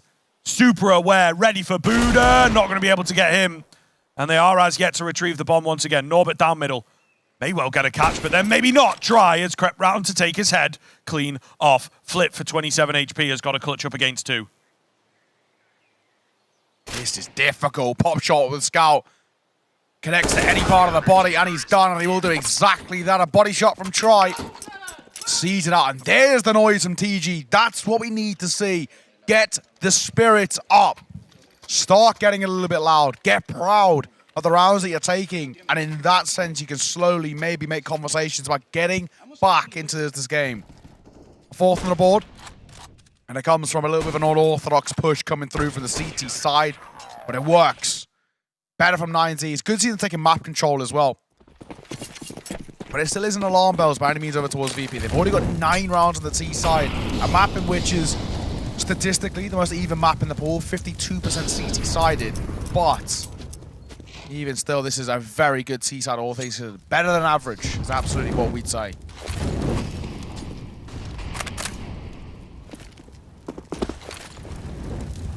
Looking for banana control as the utility rains on down. So much fire there. The alley.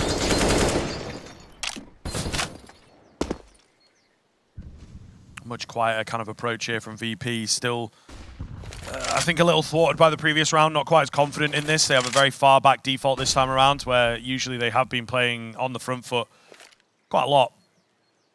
So it does make a lot of sense, I think, with being uncomfortable at the moment. 9Z are certainly on track to come back into it, and VP are saying, look, we want that double digits. We maybe even want that 11-4. We've got to deny the 6 rounds away. 40 seconds to work with. And it's a very quiet round here, much slower. This is great tempo shifts, may I say, from VP. Looking towards A. 3 players here ready and waiting. Fame going to try to take this first contact as well. Smoke will come through or give him some space to work with. David finds ahead through the smoke. He has insta-traded DGT up close and personal playing Gold Zera. This is tough, and DGT might get another in the smoke. Flip will pounce on towards Try. A 3 versus 3, but lads, time is ticking. The clock is not your friend, but Fame is. The bomb goes down, and now the round in jeopardy for 9Z. Max and Buddha have to pull this one from the depths of despair, and I think despair will call them to save.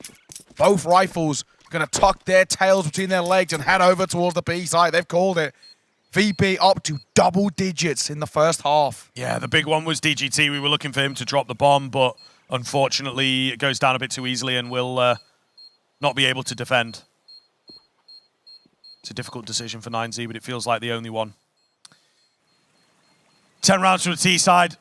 Feels like a lot for me. Feels like enough indeed. And I think VP CT wall that they'll be able to put up with, a Norbert performing well as well. You know, if you've got one of your more supportive anchor elements looking good, it can be very hard to crack into bomb sites. For sure. When we saw VP play Party Astronauts on day 1 here at ESL Challenger Katowice, of course, was on Inferno. That was an 87.5. It was pretty even. 87 in favor of VP, but PA really pushed on the distance. Unfortunately, 9Z haven't been able to replicate it. Not pushing them any sort of distance right now. 5 is the best that 9Z can get. And even that, honestly, sort of feels unlikely. The way that they've been going, you'd expect each and every round at the moment to go the way of Virtus.Pro. No AWP in play for Try, but I don't mind the core, really. He has been looking pretty shaky with it. Yeah, he's looked a lot better on the rifles, honestly, so I think stick with that. Hang on. Double sandbag stack here. Nade will come through, but actually he's not bounced over towards the sandbag. He's bounced to the corner. VP aren't going to go off this. They're poking and prodding. They're doing a standard VP thing of holding that util late. And they've got a hot flash if there's any sort of contact. The second they hear a flash come over, we'll see the likes of Buddha throw his and allow those 2 players over towards sandbags to fight. They're both playing anti, but Flair might actually play contact here. They're actually giving up the position. Going to keep Max close. Is he getting a flash? He is. Oh. James on him, though. Jiggle peeking that angle, gets the perfect timing to hide away from the flash, make sure there ain't no funny business. So they've actually handed VP a clean opener. Not the intention. Flash towards mid. Nice read. But can't find the frags. The moves aren't too bad. The execution of it, unfortunately, is getting away from them. David for 1. Don't really think that it's going to be enough, to be honest. Bomb will go down momentarily. Of course, they're going to go for this final half. Final round of the half, sorry. But it doesn't feel like they really have a chance in hell. Moto smoke comes down. That is the first step to defeat. They've got 2 more smokes. They'll both be going Moto, I can guarantee that. So a real challenge for 9Z to break back into this site, retake nades of their own to come in and just throw themselves at it. Not going to happen. Fame with the spam down and the nade to finish it off. 11-4 at the turn of the half. What a look VP have got today. They are hoping to demolish this series 2-0. Grand final spot, Pro League spot, and of course, another challenger to add to the belt is certainly potential for today. Let's see if they can make it there after the break.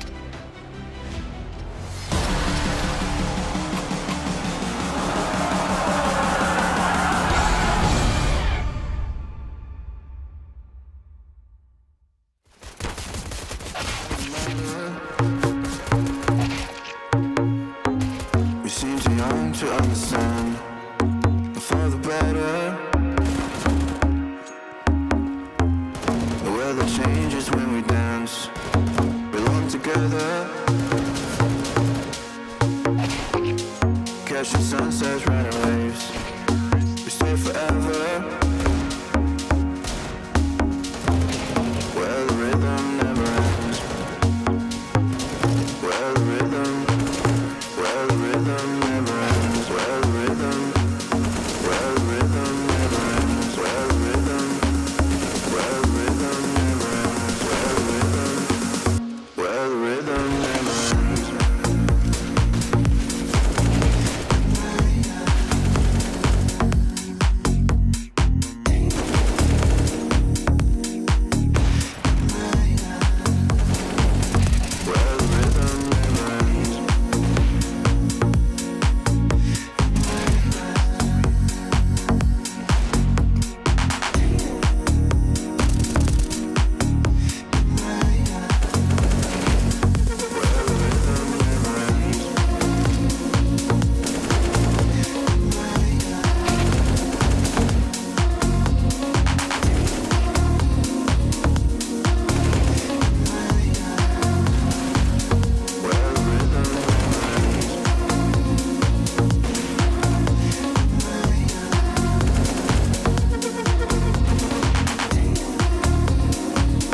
We seem too young to understand, but for the better. The weather changes when we dance, belong together. Catching sunsets, riding waves. We stay forever. Where the rhythm never ends. Where the rhythm never ends. Where the rhythm never ends. Where the rhythm never ends.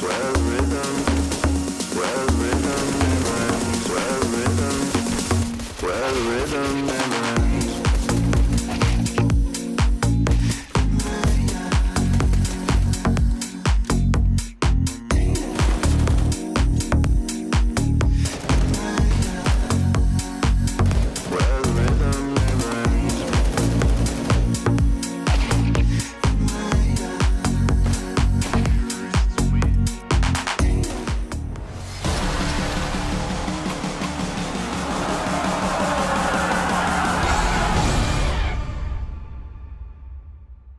Well, to put it bluntly, that was a one-sided affair coming through. 11-4. 9Z are begging, praying, hoping that Zonic's Law comes true for them here today. But let's be honest, it doesn't look like it's happening. They have been decimated in that first half on Virtus.Pro's map pick, and now we head on to them being on the CT side. A pistol round to start is necessary for 9Z, but some part of me feels like it's unlikely. Yeah, perhaps. It's a long road ahead, but you just have to take the good with the bad, I suppose. They had a few decent rifle rounds in there, a couple of individual moments bailed them out, but overall not good enough. So we'll see here. Shaping up for B. They've got plenty of utility to work with. VP are so ready, though. Rotations are already round. Great read, great information gathered towards middle there, I believe. Smokes will come round. Norbert trying to keep one at bay. Fame, meanwhile, boosted up quite early on. Spamming away, gets flashed. It's a bit awkward. Flit, though. Oh, in from the back of the site. Him and Fame just going to demolish them. Absolutely no chance to make it in. VP have written them off and might just start to solidify the lead. And, of course, the victory here in the first semi-final. That was absolutely brutal. There was just no chance. Not a hope and a prayer at all for 9Z there. One flash. 4 players get caught completely blind. And you can see Kicker, that supporting util from him was wonderful. Gave Fame and Flit all the space in the world to work with. Another attack pause called by Virtus.Pro. We said earlier, you know, it was about respect for them, but I think this one isn't. I think it's just disrespect. They want to make them sit on losing that round, what it means to the mental.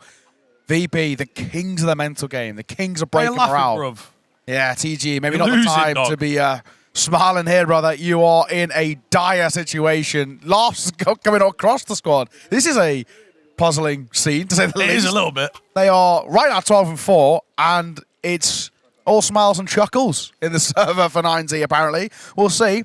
Stone Cold Killers over towards VP, who have looked immaculate so far, not making a mistake really at all. And let's see. That's buy for them. 9Z, no bomb plant, no money, means no investment. Towards round number 17. It's going to be a difficult one, to say the least. This one, we're not expecting really anything from 9Z. Off the back of that pause, I know what the call's going to be looking like in towards their full buy in round number 18. VP testing out the banana control, getting super deep into it as well. This is how you play the 4-man stack. 9Z look for a 4-man A play quite a lot, but they did it when they didn't have banana control. Really sort of a weird move. Leaves that B bomb site very vulnerable indeed, but this is the way you do it. You get in deep, you make sure there's nobody there, find frags if they are, and just keep the one guy jump spotting on the half wall. So, early stages, but really confident stuff from VP already. Yeah, and for Flit as well, that B play, he's got a smoke. The second he spots any contact, just drops in towards top banana. That's it. Game set. Faber find the first kicker in for his own. These pistols aren't really going to amount to anything. Let's be perfectly honest. I think they're getting very quickly farmed up here by the SMGs. A little bit of extra pocket change of the cash bonus too. Blitz takes a dink, but he will see it off. A flawless round for Virtus.Pro. 13-4. A 9-round lead. It is dire. It's rough.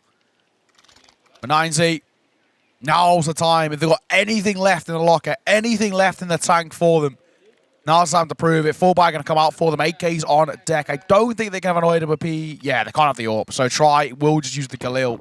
But honestly, he's really struggled with the AWP anyway, so I don't really mind the call. Yeah, it feels like if they don't start winning some rounds, obviously he's not going to have a chance to get the AWP out. Run boost coming in. Jake with a quick peek across. Tries to find the very tippity top of the head.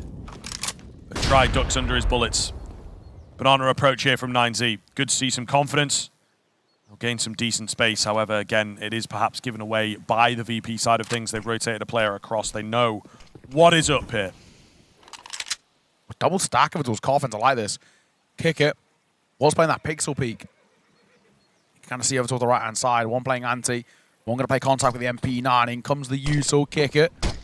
Not opting for anything. They jump to block the smoke. I don't think it'll make too much of a difference here, but a boost could be huge. I like the idea. Waiting for the perfect time. Flash comes round. Trying to activate correctly. Norbert is around to defend as well with that MP9. Smoke to keep them at bay. Will eventually go down. DGT's found his way in towards CT, but Flit is aware. 3 remain. Oh, now just 2. Kicker was the other man in behind enemy lines that they weren't expecting. Bomb has yet to be planted, to be fair. This is, again, not looking too good for 9Z. Need a hero to pop off here. Neither of these players have had the best of games, but they are towards the top end of the scoreboard, so that just kind of goes to show where things are at for 9Z. Try and move into some decent post plans. Not going to happen for Buddha. It's just David with nothing but a Khalil. Down he goes to the AWP. And that might just seal it for me. 14 rounds for VP and another very simple one. Yeah, brutal display it has been from 9Z. They're still yet to put up in the entirety of this map a consecutive round. They've only had these flash-in-the-pan moments, and unfortunately for them, that wasn't one of them. At a 10-round disadvantage, it feels like we're in the dying embers of this game. And unfortunately, for the likes of 9Z, who have been so good in this tournament, so competitive, some of their individuals been brilliant. Even if they were to lose, they're the underdogs on paper, right? And even if they were to lose in this game, we were hoping it would competitive. Be a bit of dignity, but they're just bowing out really now in a, well, really undignified fashion. It has been a really rough display from them. Hoping, though, maybe we see something in the tail end. It's not done and dusted. This is what makes CSGO beautiful. Not over until it's over. So 9Z theoretically could do something here. While it is theoretically possible, it is highly improbable. The challenge begins. The long Flit's rotating away ahead. Yeah, this is kind of a good time to move in. Flit's back, though. Flit's back. He's actually bringing support with him as well. James on the way. So for a second there, they were banking on A, but once the presence is shown at the top end of Banana, they are in a very comfortable position. Cheeky little one-way for Kicker. I don't know if it was his or... I think it might be. All the same, in comes the utility. Nice angle, but the spam doesn't quite land as well as you would expect. And there you go. Kicker, as I said, fakes things out, thinking it was their own coffin smoke. He comes away with an easy kill. Oh, and a lovely find. What a great read from Kickit to keep the dreams alive here. Trying to track him on the edge of the smoke, not going to work out.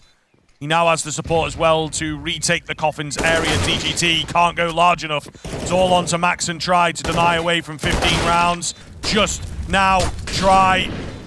Game getting away. Round is over. 15 is hit, and VP are so damn close. My God, VP are lining up a grand final spot here. And like we said, if it's ENCE who join them, that means that VP guarantee themselves a spot in towards Pro League, which is huge. ENCE have already got their spot towards ESL Pro League. So whoever joins ENCE in a final, if it is to be VP, then it's theirs. But of course, Forze could still... ENCE haven't won yet, bro. Yeah, exactly. Come on now. Forze could still cause an upset. ENCE, of course, being the favourites that one, but Forze have always had their way and were present at the previous Pro League as well. So we never know. But for VP, this win alone could be enough if it is to be ENCE. Yep. If it isn't, though, then it's all on in the grand Yeah, finals. well, we'll have to find out, of course. But VP looking to lock in their spot and lock it in quick. This would be a hell of a statement to send that look at the Counter-Strike that we are playing today, fellas. We have just found our series with only 11 rounds dropped. All the same, 9Z hoping to extend the game ever so slightly, keep things, I don't know, dignified, I guess. I'm not committed just yet. It's looking over towards A right now. They might even just go for a full go here. I mean, they haven't really got a lot of util to work with. 9Z got some space. David will catch himself with a flash, but at least he's tucked himself out of mid. He's got that position alone. The smoke's dissipated over towards long too, but it's Kicker who finds the first. Max will trade. But Jane posted, ready, waiting. DGT with the bomb in hand, swings, and it drops. It rolls forward, and ladies and gentlemen, that is that. 16-4. Virtus.Pro close out Inferno. 9Z getting only 11 rounds across 2 maps. Meaning they bow out in an undignified fashion here. It was commiserations to 9Z, but it's congratulations to VP who made their way to the finals. Just goes to show a perfect practice moment coming in, I believe, from them yesterday. Just getting so prepared into this matchup, playing perfect Counter-Strike almost. Really, really impressive. Very happy to see, and they'll continue to move forwards. And indeed are our first team locked into the grand final. Absolutely. What a game. All things considered, right? I mean, 9Z, unfortunately, we just didn't really get to see what we'd hope from them. But that's the semi-final done. And that's me and you done. Yeah, mate. ESL Challenger Katowice. Ladies and gentlemen, my name's been Eric Kajum with the wonderful script. Thank you for joining us. We are done here as we will hand the mic on over to Bardov and Hawker. But before we do any of that, we're going to throw it over to the desk to break down what was a dismal display from 9Z. Just take it away. Thank you so much, gentlemen. Beautiful casting, as always, the two of you. Thanks for joining us on this wonderful journey that has been the comeback of VP. VP, are they back, baby? Is Norbert back? They are back. And listen, I levied some criticism. I think we all did when we found out that Norbert was going to be the permanent fifth, and he was sort of critiquing us for not reading into James' vlogs or Virtus.Pro's vlogs. We're not always keeping our ear to the floor in the same way that some of these guys are, but I mean, he showed up massively in this series. Yeah, a really big series, a really big couple from him. In fact, he's looked very, very solid, and I mean, he's justifying his brought back into the team, right? Yeah. Justifying taking that 5th slot. Obviously, there was a lot of questions, as you said, when you make a change like that in the manner they did. People are going to point fingers, people are going to ask questions, and this is exactly how you want to answer them. Let's not worry about making statements. Let's not worry about officially confirming anything. Let's just have him frag out in the server. At the start of this series, Yumi, you had also kind of made note of the fact that there are some Jame haters, there are some Jame doubters out there as well, and particularly on this map, we saw him have a little bit of a slower start as well. What do you think he really brought to the table in this series? I mean, it's in-game leading. I mean, the approach that they had to this game was, I mean, exactly it played to the strengths of what Virtus.Pro have kind of made their hallmark, you know, very slow starts to rounds. But I think as well, like, even as much as we want to talk about how good Virtus.Pro played this, I mean, they played impeccably, but 9Z didn't come in with the same flair and, you know, the same aggression that I think made them get to this point in the first place. Yeah, I think previously we had heard 9Z talking about, you know, their ability to adapt, kind of analyzing the strengths of their opponents, kind of being able to work against that. What do you think it was that ultimately led them to not be able to do that in this series? I think they got in their own heads a little bit. It certainly felt like you can talk about adapting and you can talk about playing your own playstyle and then trying to play against the teams. But at the end of the day, 9Z have a brand of Counter-Strike. They have a way that they play that is successful, and they deviated away from that. They went to a much slower playstyle, a much more considered playstyle, and unfortunately, that's VP's style. That's how they thrive. That's how they love to play. So if you're going to play like that, it's going to go wrong. All right, well, let's go ahead and check in with the talk of the town. It's Norbert himself. Norbert, much better Inferno than what we saw from you on day one. What was the difference? I think we just felt much better than the first day because, I don't know, we slept good and I don't know, we got much time maybe to prepare for them. So maybe that's why. Definitely the day off helped. I want to have a personal conversation with you now. When you got benched a couple of months ago, did your confidence take a knock? Yeah, a little bit, but anyway, I was playing CS a lot. I was playing that much, a lot of Faceit and some Cash Cups. And I was just playing because I know that something can happen. And if they need to get a stand-in, so they could ask me because I'm ready, that's why. So obviously at the start of ESL Challenger Katowice, I spoke to Fame and he confirmed that you are back in the lineup permanently. Do you think having your short-term future secured has made you be more confident in the server? Because you looked incredible today. Nobody knows what can happen tomorrow, so I can't answer. The Virtus.Pro saga continues. Norbert, there you go. You threw another whacker at us. Let's head back to the desk. Norbert, the man, the myth, the legend himself. Fellas, did he take you by surprise? I mean, I fell into some kind of a new love for this guy because first off, I mean, we kind of started to notice, I mean, all the positions as well. Like when we look at Inferno, this is kind of a staple map within the Virtus.Pro pool. A lot of the positions had changed pretty dramatically, and Norbert was fairly active on both sides of the map. When Flit was dying on entries over on that T side, Norbert was frequently the man taking his place, and he was finding those entries. You know, he was creating that space for the squad.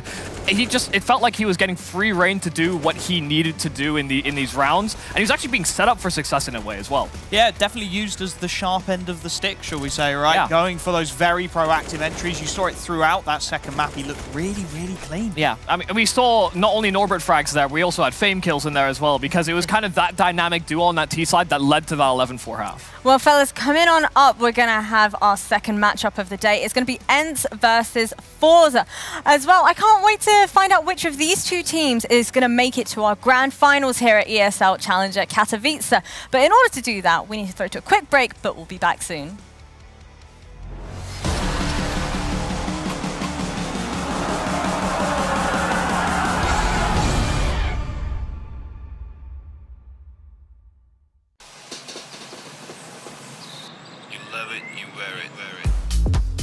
Wear your passion. Share your passion. Wherever, whenever. Gaming is a lifestyle. Get your merch at shop.eslgaming.com. Do you think you know everything about CSGO? Then stay alert and look out for the DHL drop quiz on the ESL CSGO Twitch channel.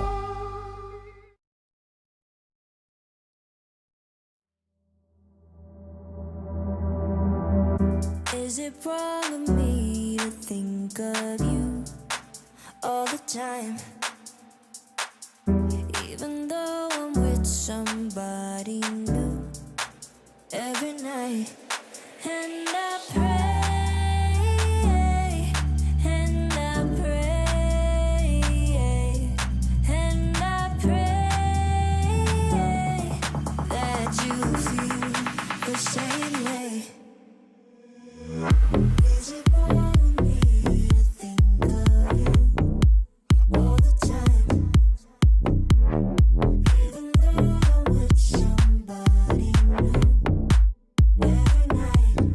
And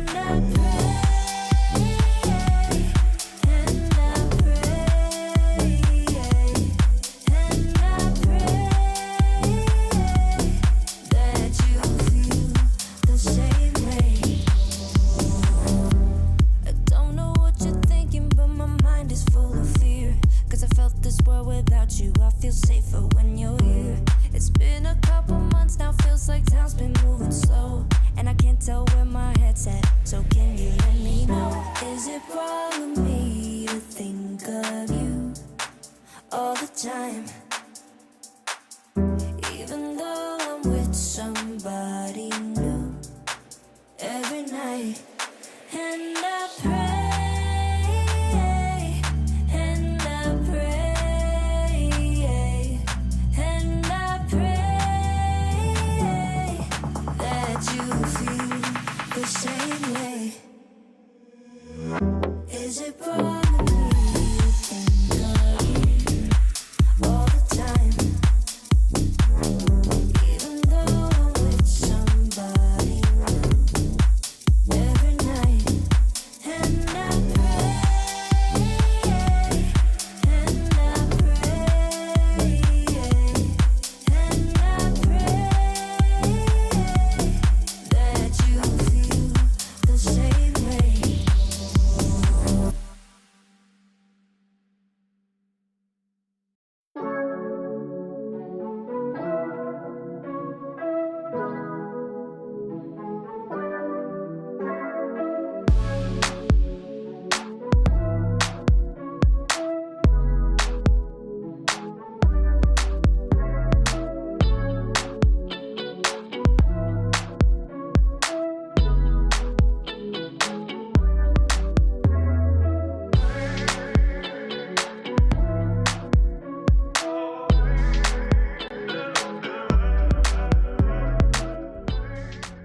ESL Challenger is brought to you in part by Intel, Acer Predator, DHL, Monster Energy, 1xBet, and Spotify.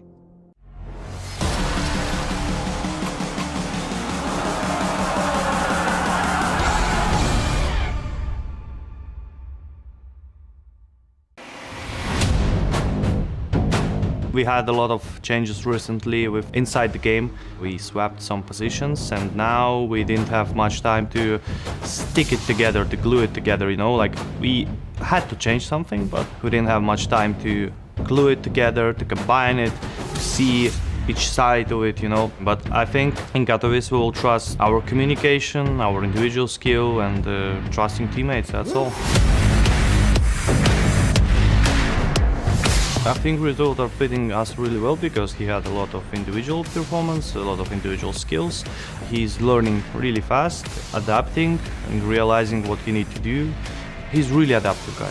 He likes what he does, and I think this is the best advantage of him. So when you like what you do and everyone are looking at you and see you are happy, they're happy too. So results are fitting us really well for now. It is game time, baby, our second semi-final of the day. It's going to be ENCE taking on Forze in this best of three. Here is how our playoff bracket is shaping up thus far. VP making it through to the finals, but ENCE versus Forze. Alan, could this be the time in which ENCE managed to take down Forze?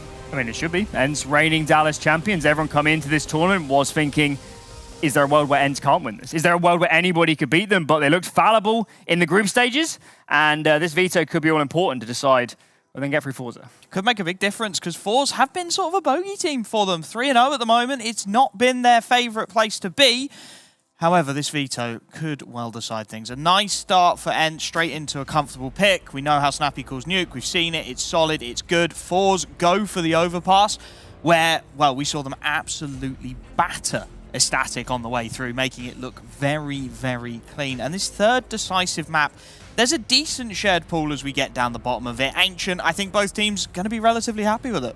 Do you feel like it's going to go the full distance, though, given the fact that obviously we have heard an awful lot about the fact that ENCE, yes, they may have won IEM Dallas. Yes, they are incredibly jet-lagged as of right now. They've not had the best of performances. We saw them struggling versus VP. They look a little bit shaky versus Bravado as well. So talk to me, thoughts and feelings heading into this? I think first of all, the further we get into this tournament, the more it benefits ENCE. I think for them just playing more games, more times in this environment, more time as well from being on the time zone in Dallas, is probably pretty valuable for them. So to be honest, I'm not very nervous about ENCE going to the semi-final. I know we've seen some shaky form over the last few days, but I think now the pressure's ramping, now they know what's at stake, I think they're going to ramp it up. All right, well, I know that Yumi is going to be particularly happy for this. It is time for the jury chanting to begin. Let's check in with him. I'm standing here with Jerry. We've just had like a 10-minute conversation breaking down all the teams, and I think every desk analyst in CSGO needs to be worried because when he retires, it's probably going to be his next job. Let's talk now about your team, though, because I always ask everyone about the opposition, but what I want to know from you is, what do you think is your team's biggest weakness? We're really easy to get snowballed. If we don't have proper score at the beginning, it's really easy for us to get snowballed and lose 16-5. That's our biggest issue. We have psychologists, we're working on it, but still not much progress as we want it to be. Quick question, yes or no answer. Is this going to come down to the team that has the stronger mental game in the server? I think yes.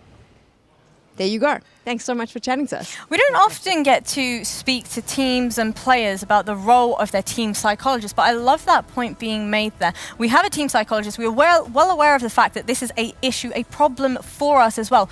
What can they really contribute to the roster of this team? I mean, they'll have sessions, weekly sessions with the players, with them as a team, discussing when you fall into those ruts, how do you get out of them? How do you bring the players up? How, if you're someone like Jerry, do you not fall into just yourself? Are you more of a talisman, more of an emotional leader?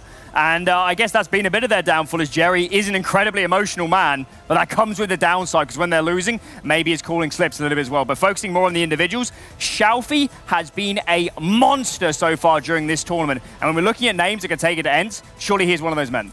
And it's been in an environment where ENCE have been quiet, right? We've looked at their big individuals. We've had them starting to show up in the server, but they've not been there as consistently as we'd like or in the ways that we would like to see them get in there. So to have someone like Shalfie, like Zorte, who really can light up a server and can go electric, potentially start to shut down Nert, shut down some Pious, if they can do that, then Forze can really take it to ENCE. I feel like we've seen great performances from individual players from ENCE. It's not been particularly consistent for them, but I want to go ahead and check in with Madden himself and see how they're feeling about this match. Really love the atmosphere here in the ENCE camp right now. Lots of smiles, lots of joking around. On day one, you all looked very tired, a little bit grumpy with one another. What's changed? Is it because you've got some sleep, or is it because you know after today you'll get to go on holiday? I mean, both of that for sure. Like, we can't wait to finish the tournament and have some off time and chill with our families. But also the first day when we came here, we were like really jet lagged still. And now after a few days passed, I think now we are rested and yeah, now we are ready. Very tight schedule. So you've only had last night to prep for Forze. What are you expecting from them? I mean, it's gonna be a rough game like always against them. And I think like in the last few games we were not been able to beat them, but I feel now we got a lot of confidence from IM Dallas and I feel like the synergy is clicking, so I think this time we're gonna take a revenge. Are you lifting another trophy? I mean, I don't want to say yes, but I would like to finish this season on a good note, winning back-to-back trophies, so it would be really nice. Thank you so much for chatting to us. Good luck. What a modest answer there. You know, I don't want to say I don't want to jinx us just yet, but obviously that's going to be the end goal, the ultimate goal here from ENCE. And I feel like they've got an immense amount of pressure on their shoulders, really, especially after Dallas. How are they going to be able to cope with that? I'm not sure it's necessarily pressure, it's more expectation. I'm sure the org is coming into this thinking, how are we not going to win this? Yeah. How are we not going to win this with the opposition with Virtus.Pro seemingly roster all over the place?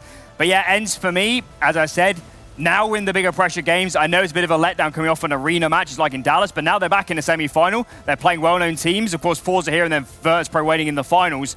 And looking at some of the names, it's got to be said, I don't want to call him out, but Sun Pious, for how good he was in Dallas, I haven't seen that Sun Pious yet. He's been really, really quiet, and he's one of those players who can make the big difference, right? Star of the show at IEM Dallas. He's the man who I think ENCE are going to look to really give them that extra bit of a push, because they mentioned it in the interview, right? Madden goes, we can't beat Forze previously. We've really, really struggled with this. Always been close, 16-14, 16-13s, don't get me wrong, but Forze have always had that little bit of an edge, so they need somebody special to show up and be the star of the show. Well, on that note, Wolfie, what are you thinking? Who's going to take this one? Do you think Forze is going to do it yet again? I'm fed up of being wrong picking underdogs, so I'm going to go with the easy pick. I'm going to go with ENCE. Though, as much as you can point out gaps and issues, they are the team coming into this that should be winning it. They do have the better players. They do have the better calling. Everything should go their way if they are at their best. Yeah, outside of ENCE as well, I just feel like they've got too much class as a team.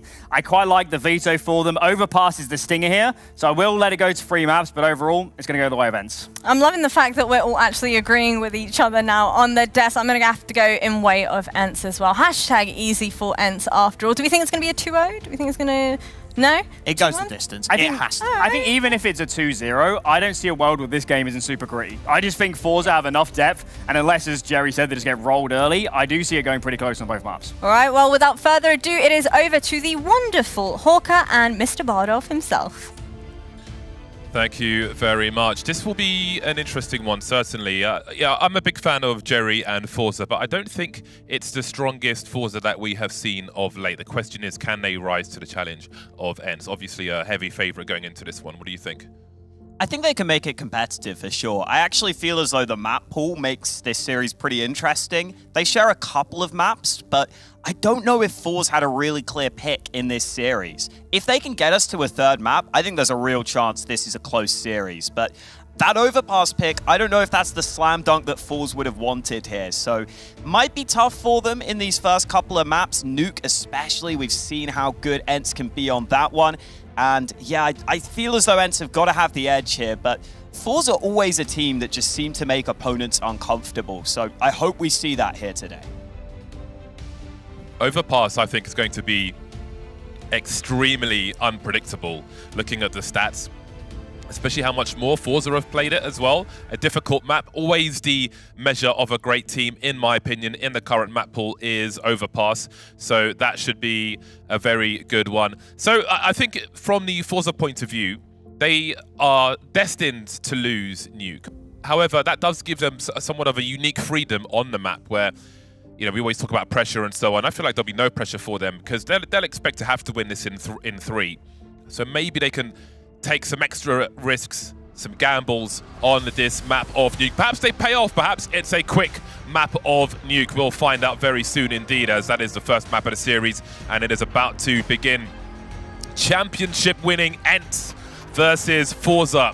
Pro League spots on the line for the latter. We'll see if they can best ENCE here. That would be wonderful on so many different measures for as an individual team, obviously with the prizes that are at stake if they're able to beat ENCE and head towards that grand final.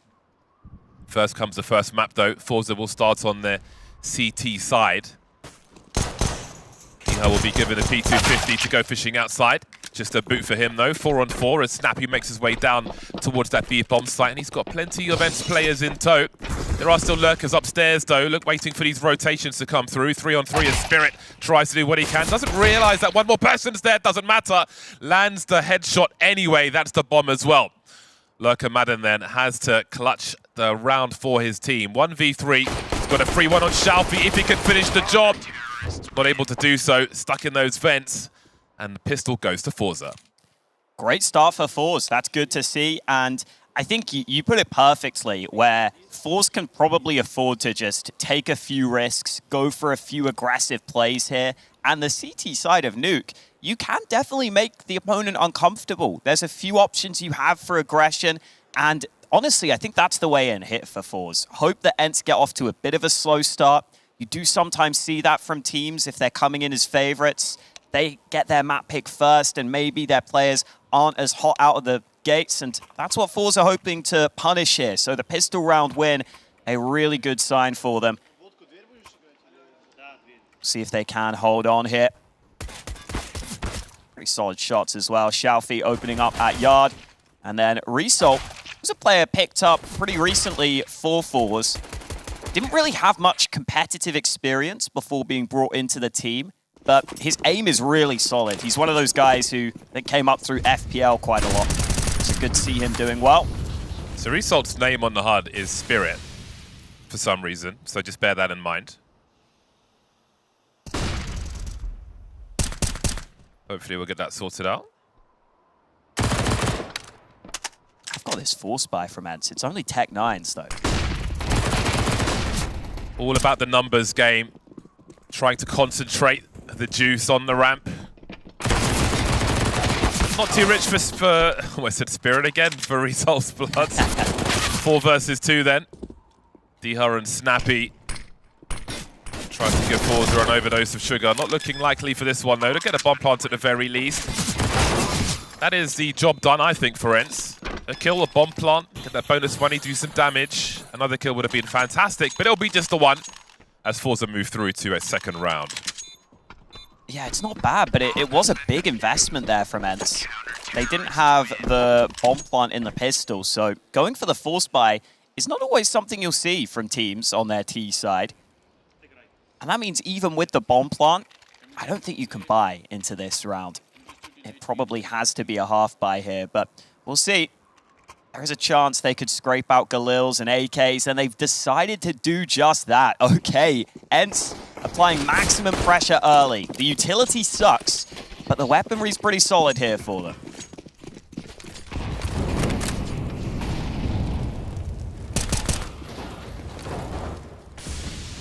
Shalfie opening the options for himself. Our second semi-final today. If you're joining us late, where have you been? Love the two-person setup here from Shalfie and Krad. Sorte will cover some area as well, give himself some extra space. Some nooks and crannies to hide in.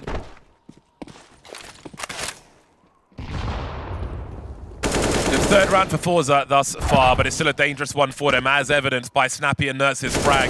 That leaves 3 Forze players remaining. Things suddenly become very dicey indeed. Shalfie's got some sound cues, but will he be ready for Snappy? Looks like he will be. Gets there eventually. Vintage Kinguin stickers on his gun. Down to a 2-on-2. Forze really don't want to drop this round. Jerry being proactive, trying to find the info. If he continues towards main, though, he could be in trouble with the range on that MP9. You can see Dihas holding the angle. Bomb collected by Nertz. 40 seconds remains. Not sure if he saw some of Jerry here or if he's just being very careful. He'll have to be, of course. Think he's found him now, though. Jerry's in trouble with the MP9. Pre-fire from Nertz. Bomb spotted. Which way does it go? Shalfie waiting downstairs.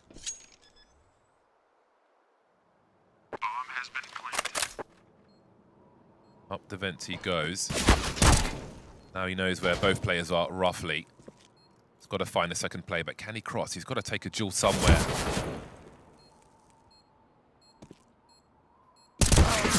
Can't win versus Dihar. And that's a big clutch from ENCE. And again, they're showing their prowess earlier. 3 versus 5, turned around by the individual skill of the remainder. It's one of the big strengths I see personally for this ENCE side is they're really good at just always applying pressure.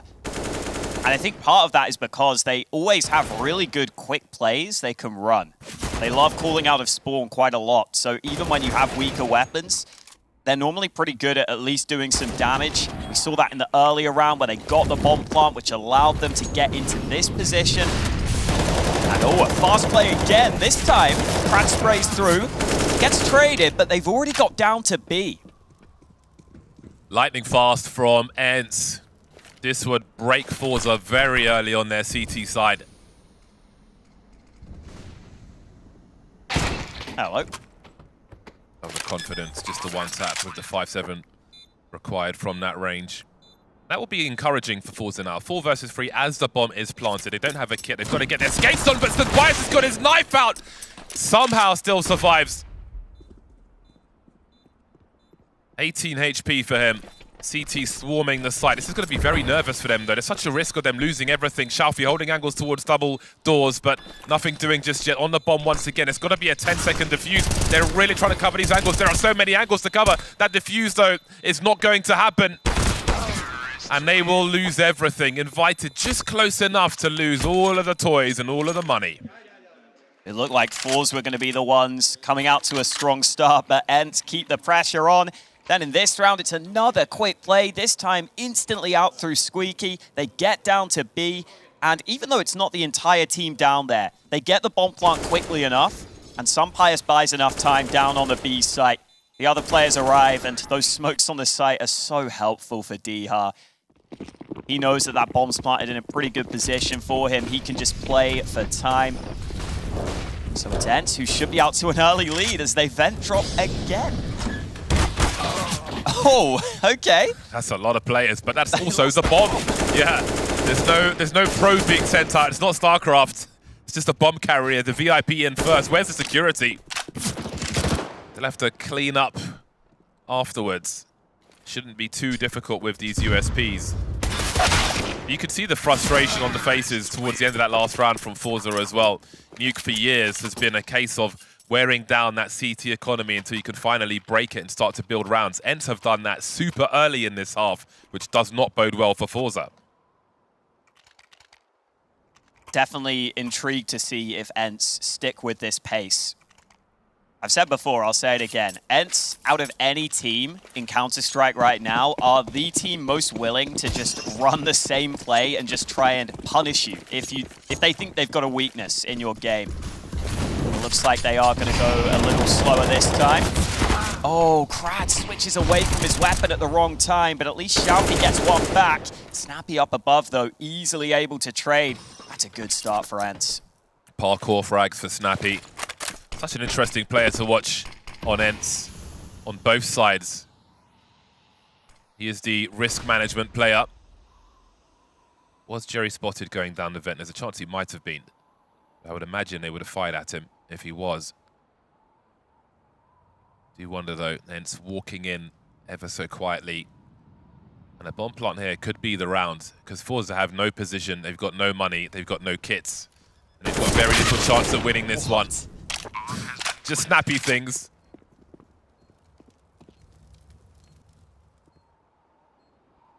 Pretty sure he was on the ladder.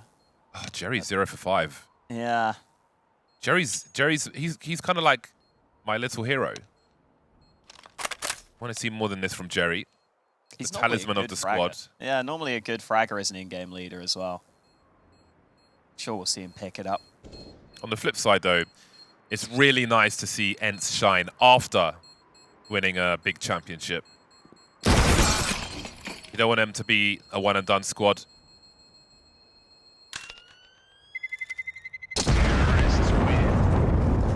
Great organization, lots of time for the people in the back as well.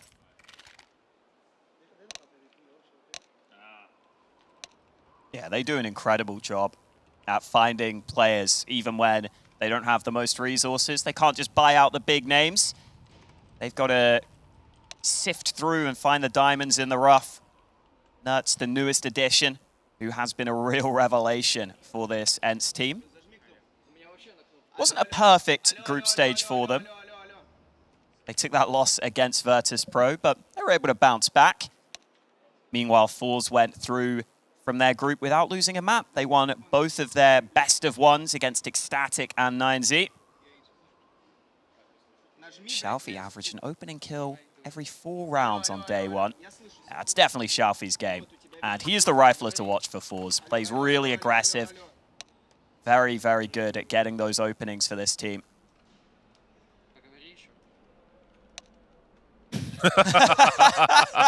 That's like that meme with the dog doing the little side eye. That was really funny. It's like he was switching to his incognito tab, and it's like, hold on a second. not right now. The act.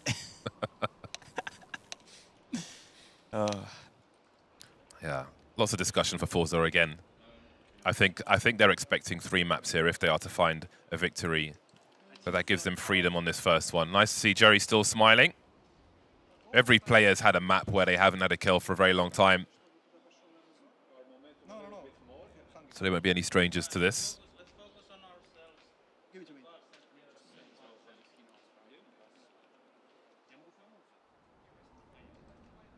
Both teams getting ready. I would like to see Forze go for a few more risks on this CT side. Now that ENCE have started to take over, I think it's a decent idea to go for the occasional lobby aggression, a bit of ramp aggression every now and then, whenever you're feeling it. That's so unfortunate for Krad. Yeah, he switched away from his weapon. Yeah, that's very, I mean, it's very risky. That's the wrong kind of risk, maybe. Easy to say in hindsight, but it's not often you see someone caught with no gun so early in the round like that, just completely exposed. But let's see how they do now. This is a ropey buy, to put it politely, for Forze. Quick grenades into the A bomb site. And he starts emerging afterwards. Jerry doing what he can, still looking for that first kill though. Krad with the CZ on the site, but ENCE will be happy with that. They've got 1:30 on the clock. They're expecting an over-rotation into that A bomb site. They'll head towards the ramp. They may find no challenge as they make their way towards B. Zorte is downstairs with the M4 though. They should see one broken window. Numbers game will mean an immediate trade.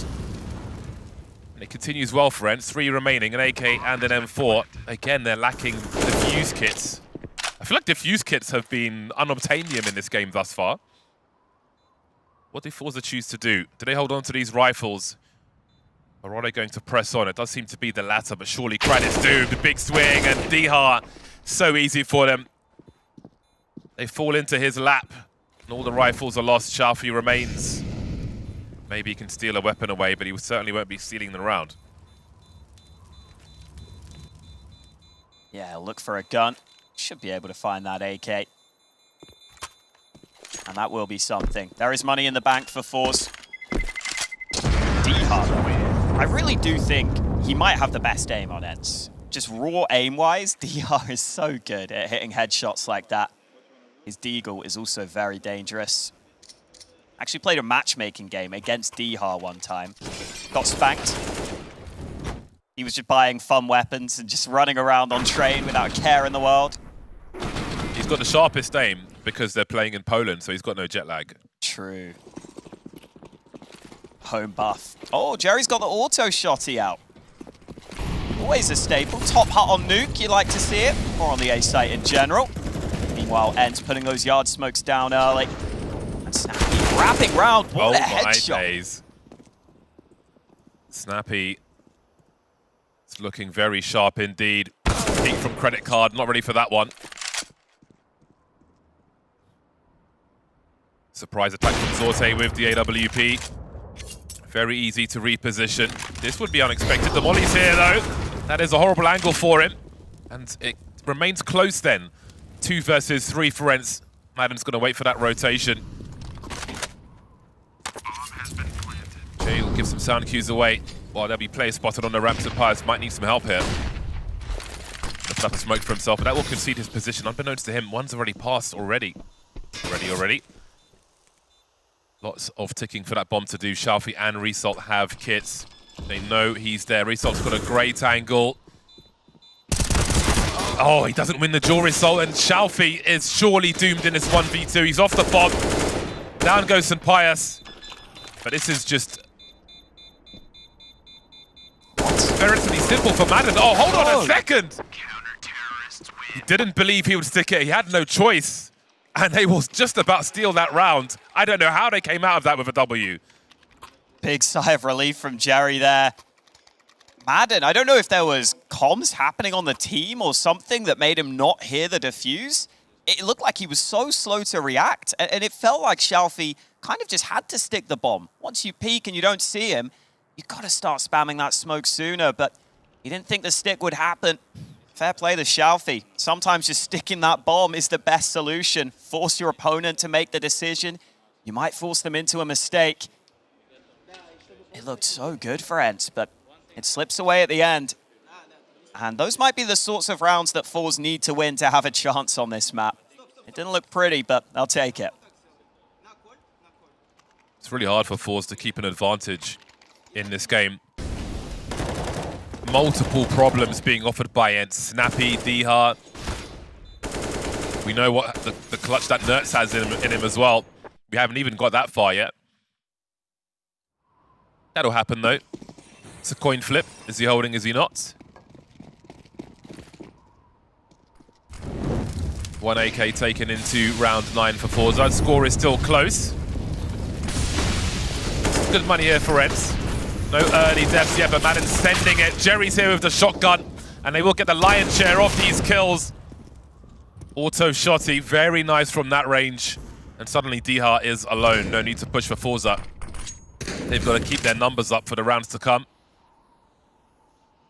As for Dihar, it may be a quest for damage here. We can see Madden's got 7k plus. Here's the scope of Zorte. There's some information for him.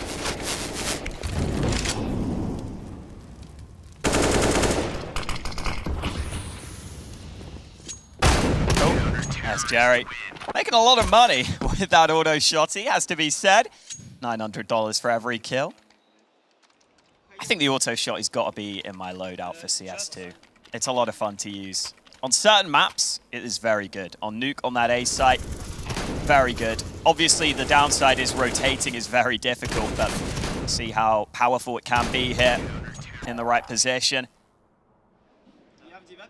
And this gives Forze a little bit of comfort now. That AWP is finally out for Zorte. He was struggling to get that out in earlier rounds. I wonder whether we see ENCE slow things down slightly.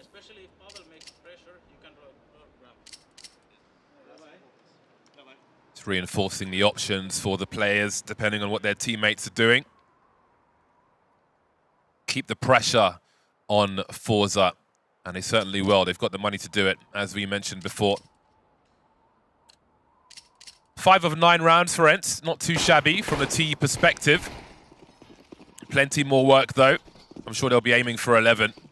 And the way most of these rounds have gone, wouldn't be too surprised. But Forze may have something to say about that yet. Zorte looking for T's on the outside. They've been so fast with the map control they've been taking. Great angles from Shalfi. ENCE looking very threatening around these smokes. Forze will reposition, try and keep their advantage if they can.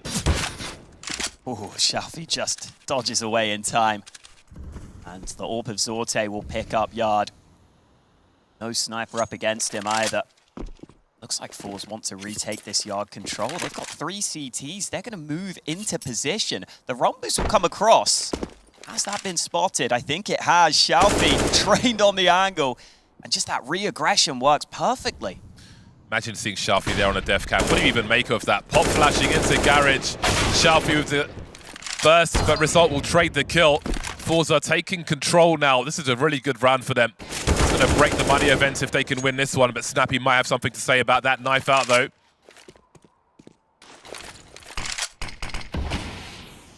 Things starting to slow down, but Kran's got those sound cues, and Jerry will finish off the job. Jerry coming to life as well, on the rifle now, not just a shotgun. Forze tie the score and break the money events.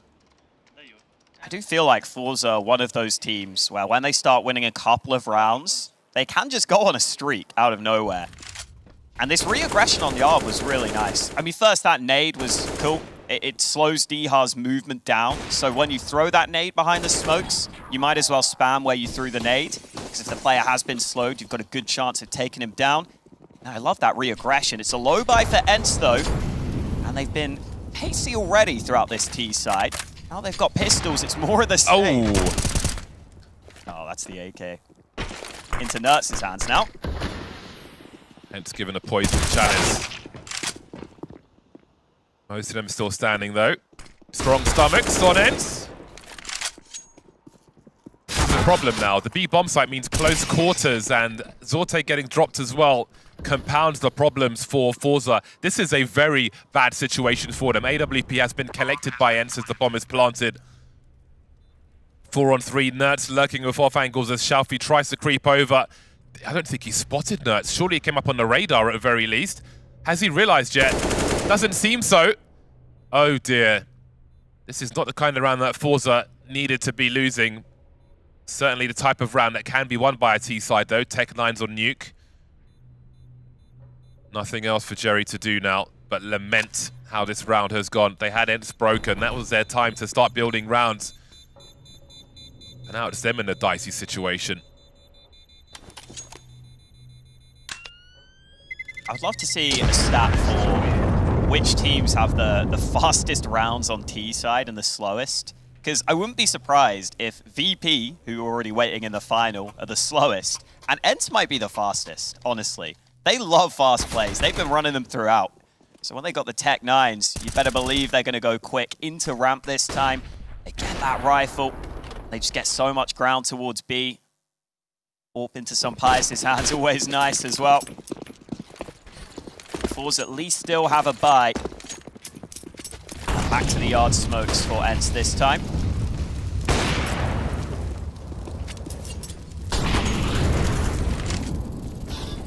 Not going to follow up behind those yard smokes though. Just trying to fake that yard play. And maybe get ready for a fast A play.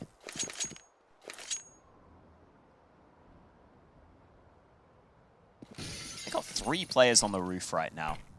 You've got to have well, at least one more down ready if you wanted to push.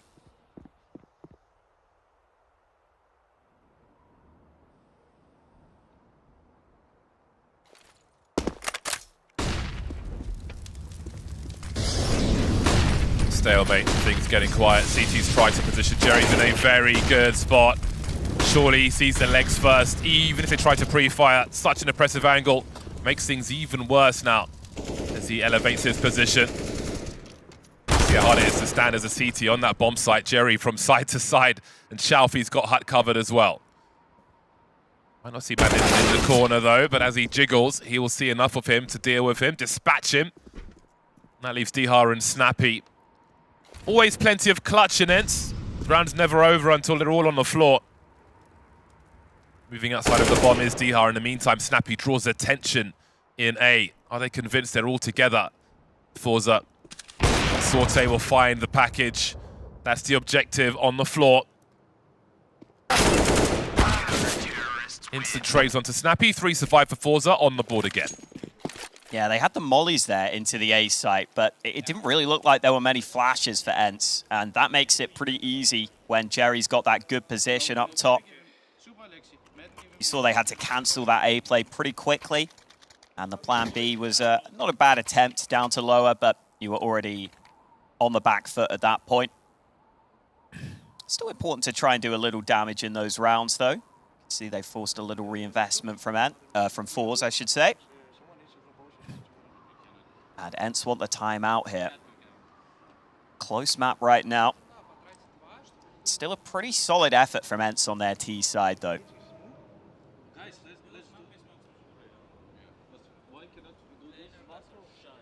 Time to inspect the keyboards. Who's on 65%, 60%, 100%. Jerry's warmed up now. Defrosted in the microwave. Ready to frag. So it's a reasonable half for Forze, all things considered.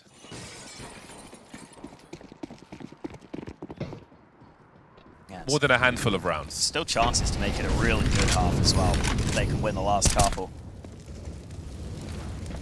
This will be an important round.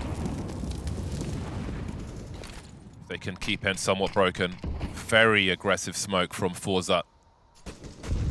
This is the kind of action you want to see from a Jerry-led team.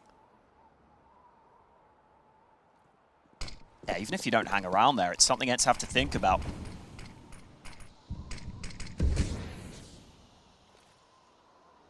And at 14, ENCE looking for Forze to place a foot in the wrong spot. Sorte doesn't go up the stairs. He will hear Dihar though. He knows he's coming, delivers the goods.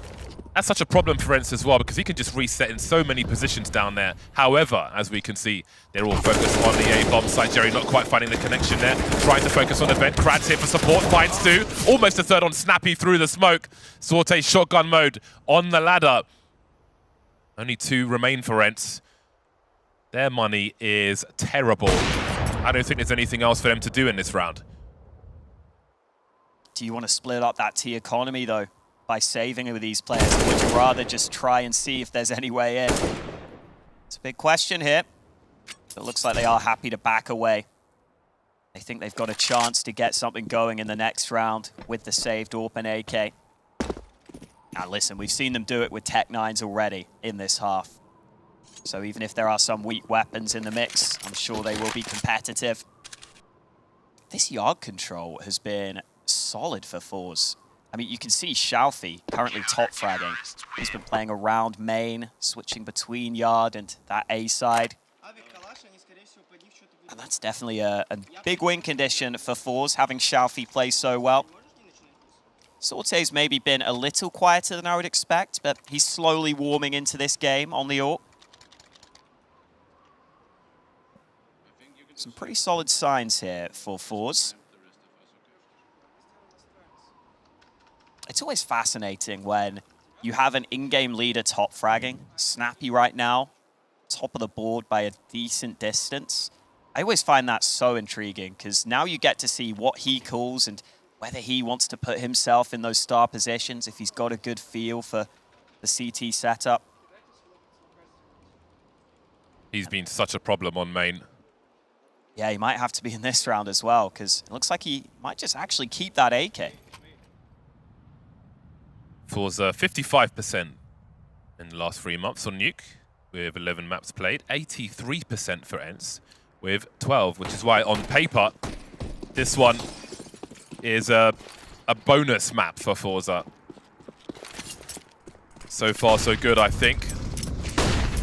Versus an opponent, the likes of ENCE. St. Pius taking lots of map control on the outside, and again there'll be a big focus elsewhere after those smokes, but Zorte is here, and he has rifle support as well. Quick elbow peek, and Resol will deliver the goods. There goes the AK-47. There will be a swing though, but will they pursue past that smoke? Zorte still here, just letting them know, haven't gone anywhere just yet. Ooh. He got the smoke, that's what he's looking for. And gets the AK. Still 3 players alive for ENCE, all with Kevlar. This is still dangerous for Forze. It's so hard to solo live with that AWP. You might need your teammates to make some noise elsewhere to cause a distraction. And this re-aggression from Forze, they have the man advantage, but they still want to play proactively. They know the outside's compromised as well. Does give them a little more protection, but Heaven's a question mark, so is main. I think Pius was maybe spotted there, gets his bell rung through the corner of the wall, and now he's the distraction runner as they try to find something elsewhere. Jerry finally solving the mystery, and there's an 8th round for Forze. This is looking quite good now on this first half for Forze. They're going to get a solid CT side here by the looks of things. Hence there in that 3v4, they had a couple of fights that looked good for them. I mean, some Pius there getting into that position in main where he's able to bait out some shots and then just hold the angle. That probably should have been a kill. Madden was holding for the hut aggression. He was unsuccessful. That means their buy into the last round is far from perfect. Do ENCE stick with the pace here? Looks like it. Straight in, but denied by Shalfie. He's got a garden hose out. Everybody's getting sprayed, but the bomb will make it downstairs just about. Snappy with 16 HP. This is the last round. Bomb plant won't be enough here for ENCE. They need to win that round, but Snappy has been dropped, taken out of the sky like a pigeon with a shotgun. Dihar and Nertz remain. Dihar's just hanging on here with 24 HP. Through the smoke he goes, but Resolt's got that AUG. That leaves Nertz alone with an MP7. Don't often say that. On the wrong bomb site. Even for Nertz, this would be a miracle clutch. Maybe a rifle for him. Maybe, then again, maybe not. Forze lead at half-time by 3 rounds. A great start for them, but how will they finish?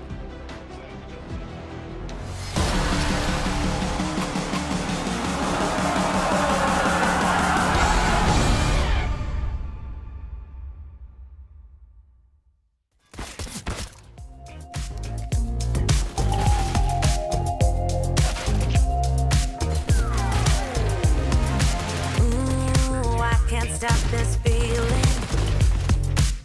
It's setting all my doubts on fire. Ooh, like they won't believe it. Won't let a moment pass me by. Too late, can't win. I'm giving in, 'cause I can feel something coming. Coming over me, holding me till the morning. And it keeps me when I feel something coming over me, I just keep dancing. Ooh, morning light so blinding. It's on the ceiling and the walls. Where's my name? 'Cause I can't find it. Those early memory lane walls.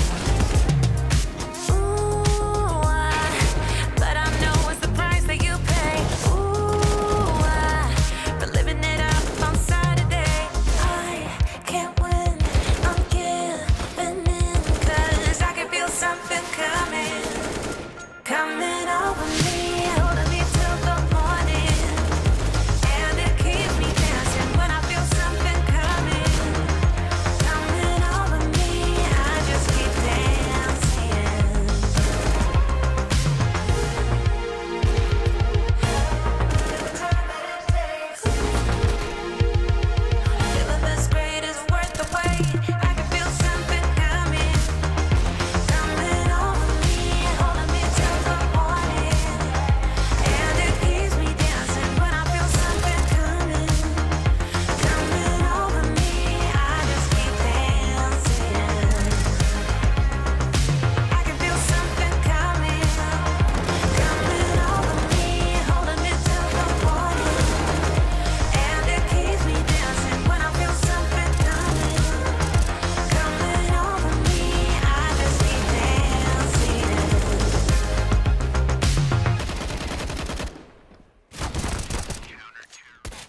same old feeling. Don't know what's right or wrong. Searching for meaning. I've been thinking about it way too long. So whatever you long for, don't give up along the way. Don't give up along the way. You know.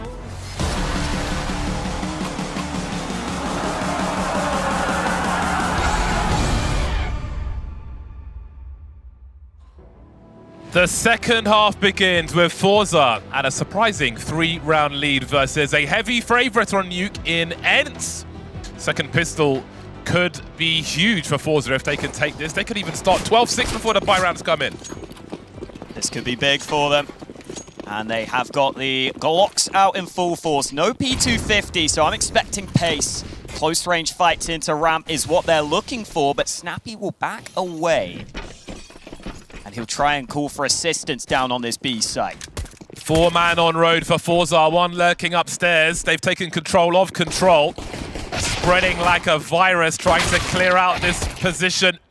St. Pius and Nertz remain. This is looking great for Forze. Nertz needs a clutch. He needs the headshots, and he's got the right tool for the job. The USP, he's got the range. Just waiting for them to make their play. Forze going upstairs, as is Nertz. Bomb not planted just yet.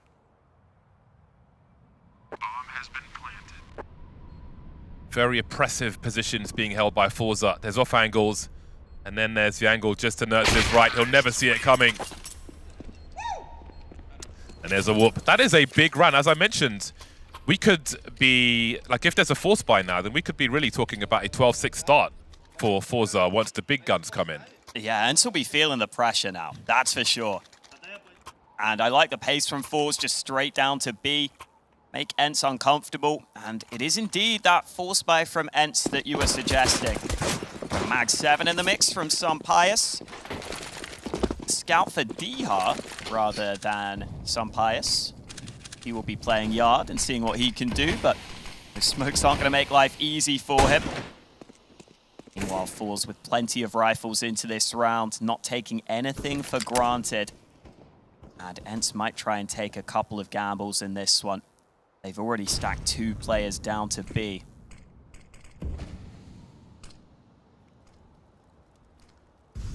Who goes first then? They've all got rifles. Shalfie's getting tagged with the Mag 10 elsewhere. Avoiding disaster for now, but it could still be around the corner. The Mag 7's been lost. But Nertz in that 5-7 could do some big damage. Trad and Shalfie have a combined 32 HP. And Result could get one tapped as well. Nertz is creeping towards a rifle if the timing works in his favor. Oh, he'll drop Crad. Nertz versus 3. Now things are getting weird. You don't want to give him a chance to clutch. They're all separated. He's got the 1v1s, Nertz. Result with the Galil versus Nertz. Who's going to be faster? He's got a great angle. That's terrifying for Result. He goes wide and Nertz clutches it. Don't give him that rifle. 4 kills for him and he steals the round away and keeps ENCE in this game. Whenever ENCE are in trouble, it feels like Nertz is the man to step up. And he's not even been having a good game. He was only on 6 kills before this round, but he finds the quad kill. And that could be a turning point for ENCE in this one. They desperately needed a way to come back into this. And Nertz able to isolate all those fights. Even once the bomb gets planted, that only means he knows where that final man is. He can stay locked in on the angle. What a big moment that could be on this map. You can see for Forze what it means for them. Shalfie buys a hero AK, but outside of that, there is absolutely nothing. And ENCE even have that AWP out in the hands of Pius. Not the first time we have seen Nertz deliver a round that changes the face of a game. That is a huge factor he brings to this ENCE squad.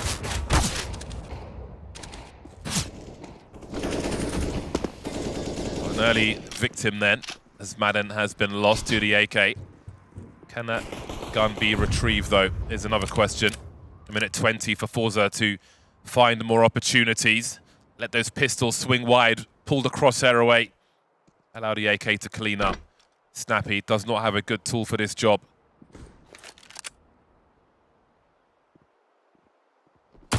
Sees them coming now. Does he stand or does he fall back? He's got help on the way. Dihar will clean up on the ramp. So Snappy showed enough presence. Played their game against them. Shalfi still alive though with that AK. Zorte with the Glock trying to find something. He's found position at the very least. Shalfi will surely need to give him the bomb so he can cover. Heading towards B now, 35 seconds on the clock. Nertz by the double doors. Oh, Zorte, if he could find Nertz here, he's got to get real close with this Glock. He starts shooting immediately, down to 3 HP. Might not have realized which way he was facing there. Shalfi's got to find some kills quickly before they collapse on him together, but St. Pius is jiggling on the ramp, and that will be enough. 3 survive for ENCE as they move to 8. Man, Forze have got to be feeling unfortunate in that round because they got their players with Glocks into really good positions. Crad was flanking down through lower onto Snappy. If he has any weapon other than a Glock, I think he gets that kill, but the Glock not the weapon for the job. And then the same goes there for Zorte in his position.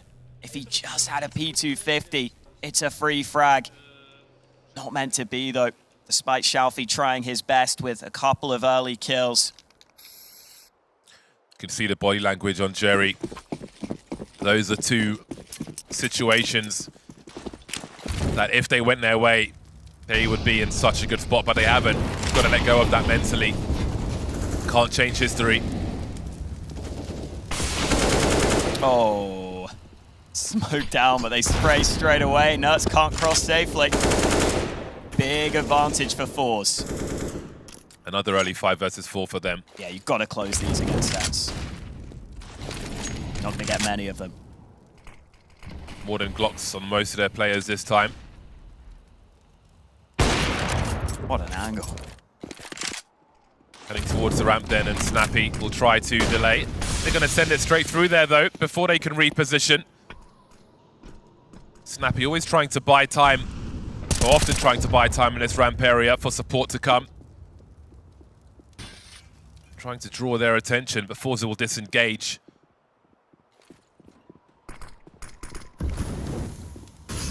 Smoke going soon. Dihar's got a play to make, but so does Man, and the pre-fire on a second player. Dihar comes through with a third. Shalfi then will be cleaned up by St. Pius. ENCE are closing down on Forze. I was going to say at the start of the round, I kind of hope they give Shalfi the AK rather than the Galil, because he has been unbelievably good on this map. He even got the dink at the end there onto St. Pius. But ENCE had a really good read. It was because St. Pius peeked back into ramp and fully cleared it that they realized it was almost certainly that A play, and so they had a big rotate. They had 3 CTs ready on A, and it means that Forze are down to pistols, and that lead that they once had is slipping away from them. Dihar not giving him any space. Had a pop flash from his teammate, now gets a little more awkward. Hard to fall back from here as well. Another flash. Gets there eventually, convinced someone's upstairs, but someone's down as well. Resalt's also down, thanks to St. Pius, who looks for more on the silo. Just pistols here for Forze. Just trying to pepper ENCE as they close the gap completely. This could have been so dramatically different. But here we are. Nertz worth his weight in gold for ENCE, it seems.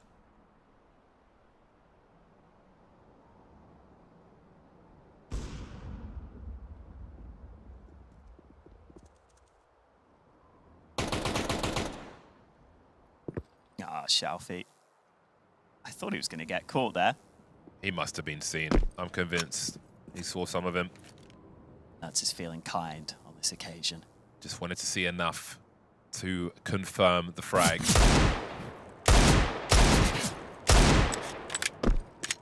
Yeah, and as soon as Snappy starts engaging, support is here on the right-hand side. I wouldn't even peek if I'm Snappy. I'd wait for him to peek the AWP instead. Oh, the molly will do. And the AWP delivers. 10-10. All tied up. ENCE doing a solid job at coming back into this one. Especially because in that first half, Forze had 12 opening kills out of the 15 rounds. they were dominating those early fights. Xiaofi and Result are both 5-0 in opening duels. Those two have been beasts for Forze. But now that you're on the T side, it might not be as easy to find those openers. They got a 5v4 previously, they couldn't close. Let's see if Forze can find something in this one.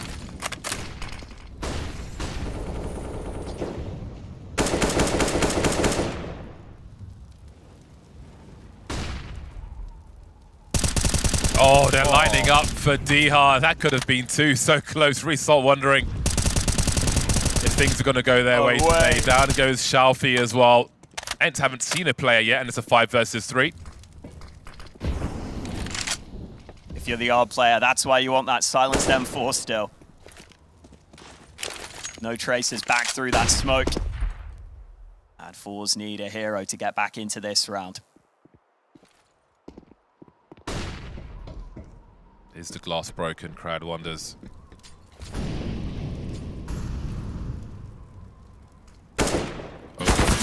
Oh dear. This is a very frustrating round for Forza. A very frustrating round indeed. And again, if we go back to the nightmare of NERTZ in the 1 versus 4, the narrow marginal situation with that Glock, and then you have a round like that, you're just going to lose the willpower to fight on in this game of Nuke. Heavy underdog coming in. Great chances to really put yourself so far ahead. And now your life resources just being drained by ENCE like they're Shang Tsung.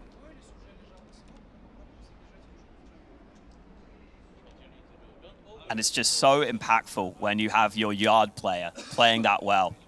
Dihar there with a huge quad kill. And we've seen him deliver on Nuke already in this tournament. In ENCE's opening game against Bravado, he dropped 28 kills. And anyone that's played Nuke knows how important that yard control is on the T side to try and open up rounds, to try and draw rotations. Well, Dihar, 456 damage in that previous round. He's put them down to pistols again. Can Forze find a way in? Maybe not in this round. Let's not forget how early it was that ENCE started winning rounds on their T side. That was round 3. Forza won the pistol. Since then, it's been 5 CT rounds in a row for ENCE. Probably soon to be 6. This is already a dire situation for Forza on Nuke. Making their way down towards Secret. What challenges lie ahead? NERTZ is the main man downstairs at present. And he sees nothing. Sure he'll be calling that.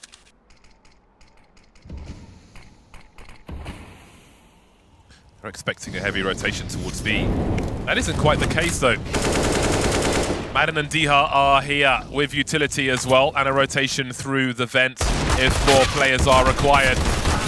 ENCE held their ground. They didn't play nervous, and Forza essentially went into a stack. They just had all the info, right? They had NERTZ holding down on B. They had some Pius holding the left side of that smoke.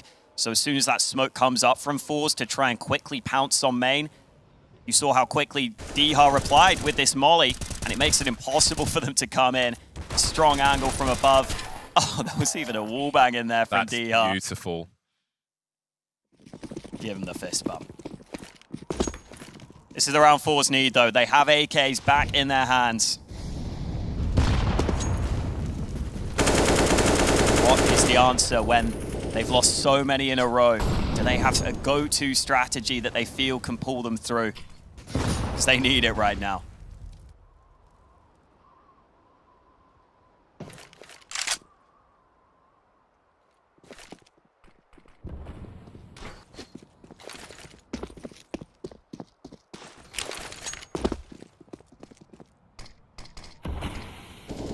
Forza have got to get back on this scoreboard. Not just because ENCE are running away with this game, but just mentally, just psychologically. They need to taste success again. It has been alien in this half. Dihar really oppressing them from that secret position. He's done his job now. Sorte barely holding on. Jerry trying to find opportunities, and Pius hunting on the outside. Jerry somehow finds the angle. As awkward as that was. Disengaging. Now he can run distraction while the rest of the team try to do something. Dihar pre-firing, giving Jerry a free one. Jerry causing problems now. I think he's looking for this flank actually, but maybe from the ramp position instead. In the meantime, over towards B, they're trying to go, but ENCE are already here. They're reading the minds of Forze. They know what they want to do before they even do it. 2v2, 2 HP Zorte still hanging on, trying to plant his bomb. That'll be successful, but he's not the one to go down. It's Xiaofi who takes the AWP, and Zorte who takes the pistol. They can't stop ENCE yet. Madden arrives to the party just to watch some Pius get both those kills. Somehow has time to pull out the dualies and hit that headshot. And you're right, ENCE just always have the read, always have the info right now. It feels like Forze are trying to default and pressure across the map, and it's just not working for them. Even with these kills back from Jerry, ENCE were one step ahead. And those dualies come out with a clean headshot. Forze won the pistol in this second half. They haven't won a round since. They got broken in that second round.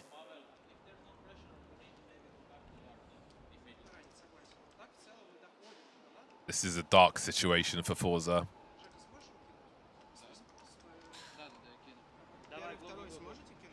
Feels like they're playing Doom for the first time and accidentally chose Nightmare mode, and they're just getting smashed. ENCE have risen from hell in the second half after losing the pistol. Forze will feel cursed with how some of these rounds have gone. But there is still time to turn things around. Again, this is a nuke they're supposed to lose, but they have shown that they can win this.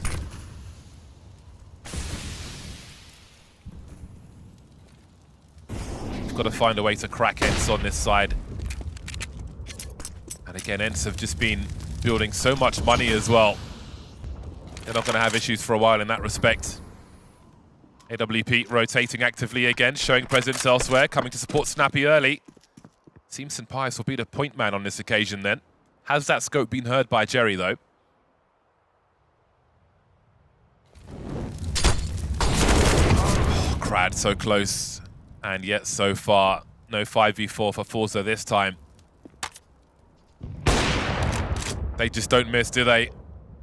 No mercy from ENCE. 2 players left for Forze. Empty-handed in this T side from round to round. And this one's no different. Jerry in a 1 versus 4. Bomb's been lost. He's been spotted. And there really is no good option for him at all. Spiteful frag onto Nertz. But he still has to walk away. Nothing for Jerry to do here. And you're just seeing all these fights from Forze. They're always trying to just set up without nades. They're always just trying to set up dry fights, which can work if you can trade or if you can get a good timing window. But I honestly think this T side is a perfect example of how nuke can become very difficult if your standard play isn't working. Because at least on a map like Mirage, say, you can just go for A smokes at any point. But on nuke, you don't have that same option to just go for a straight sight hit, unless you want to go for that A play, which is very high risk. And right now, the way that Forze are playing and just trying to spread across the map is simply not working. And even if you try and switch it up with a fast A hit here, I feel like that's something ENCE might be ready for. Dihar has just been so excellent on this CT side. I feel like he's barely lost any fights on Yard. He's always controlling that area of the map. Now Forze, 14-10 down. Still without a good buy here. Just the 1 AK in the hands of Jerry. Great angle. But there are no rewards for Forze in almost any of these rounds. Finally, there'll be something. Immediately gives the AK away. They find their advantage in one of their most disadvantaged rounds. Yard has actually been left open in this round as well for a brief period of time. Because chance to get down Secret safely, and maybe that will force the rotations that Forze have been hoping. Oh man, it's like railguns versus Nerf guns on Nuke.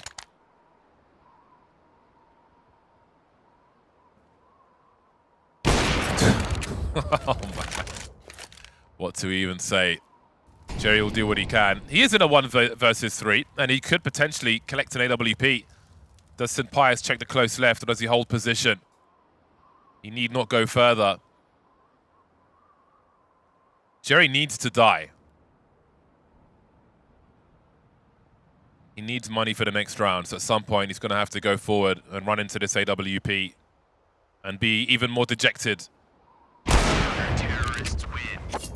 Game point for ENCE. This is a hell of a run on the CT side.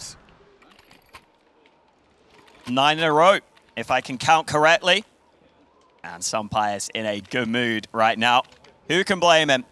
This has been a fantastic CT showing from ENCE.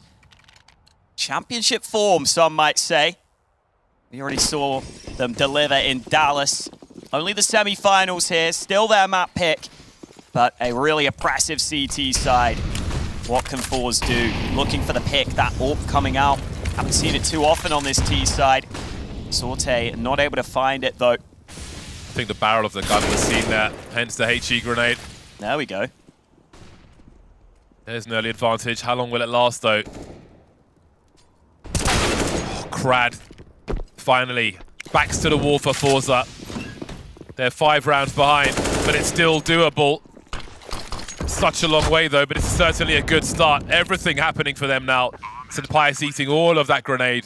Out with the Julies again, looking the wrong way. Fortune at last chance saloon for Forze.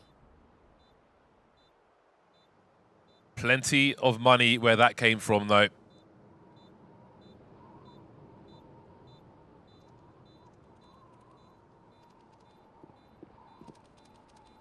Yeah, they've got to win a lot of gun rounds here for Forze. But I'm not surprised it's Xiaofi that gets them off to the strong start. I'm glad he took some initiative there on ramp. He's normally the player to watch in the early round, trying to open things up. And then Crad can be a very hit or miss player in the way he plays, but when it hits hard. He gets a triple in that one to finally break the streak. Now Forze need a run of their own. I think the difference has been they've been able to get this yard control in recent rounds. Remember earlier, they were taking so many shots through smokes. Dihar was playing down in secret initially, just always denying. I wonder if ENCE go back to that.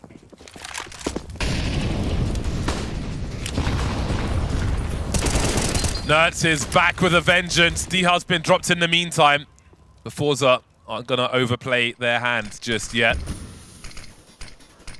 I think ENCE faked the hot molly there, which is why Forze maybe weren't expecting the aggression. The hot molly was thrown on the right side, so Nertz can still push through. Very nice way to open up a round. Still a 4v4.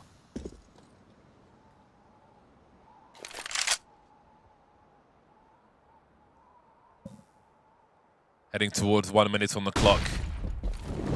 Forze don't fire a gun with that flash, but they will start emerging into the A-bomb site. Madden's got a great angle, but he will be traded. Nertz creeping through the smoke. It's Nertz again. Sorte 1v3. Nertz the final boss for Forze on Nuke, it seems. 50 seconds, and he'll be denied. ENCE storm the second half to take Nuke by force.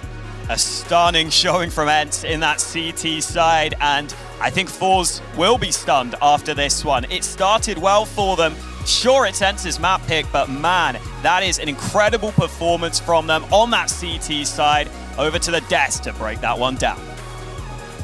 With 9 back-to-back CT rounds, ENCE have managed to bounce back. After that first half, gentlemen, I wasn't so sure they'd be able to do it. They look dead. They look dead. Nertz round, we'll talk about it later. That really got them back engaged in this game. But that first half, let's go back to that. I thought Forze looked brilliant. ENCE, Snappy was calling aggressive rounds, a lot of different looks, and every single time, Forze made good calls. Sorte was on the move, They really raised their game up to ENCE's level, and that's why that first half really went the way of Forze. But on the half switch, unfortunately, Forze are out of steam. Yeah, Zorte, especially in that first half, right, just popping his head up, rotating the AWP into so many different positions. And honestly, it seemed like Snappy just couldn't call away from him. He was trying to dodge that AWP, trying to get those fast-paced plays in, and Zorte consistently just picking them off one by one. But then that second half happens, and for a moment, it looks like Forze are going to roll it clean all the way through until that moment of magic. Well, at the very start of the series, you had mentioned that you've not necessarily got the best of performances out of Sunpius thus far. Has that now changed, considering it's 23 kills over a nuke?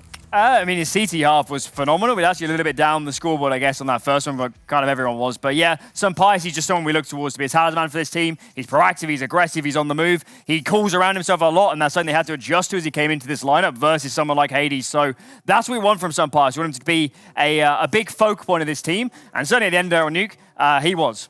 How about from your perspective, Wolfie? Did you get the Sunpius you wanted? Yeah, he was good. He was really solid. I think it's worth pointing out Diha, again, though, a player who you're not necessarily looking at this ENCE lineup and expecting to do magnificent things, but he's been an absolute rock for them all tournament long. He's been absolutely massive. That CT side, again, just consistently getting 1-2 picks outside, staying alive, buying time, buying his team man advantages, and putting them in positions that are very simple to convert, getting those difficult kills to start things off.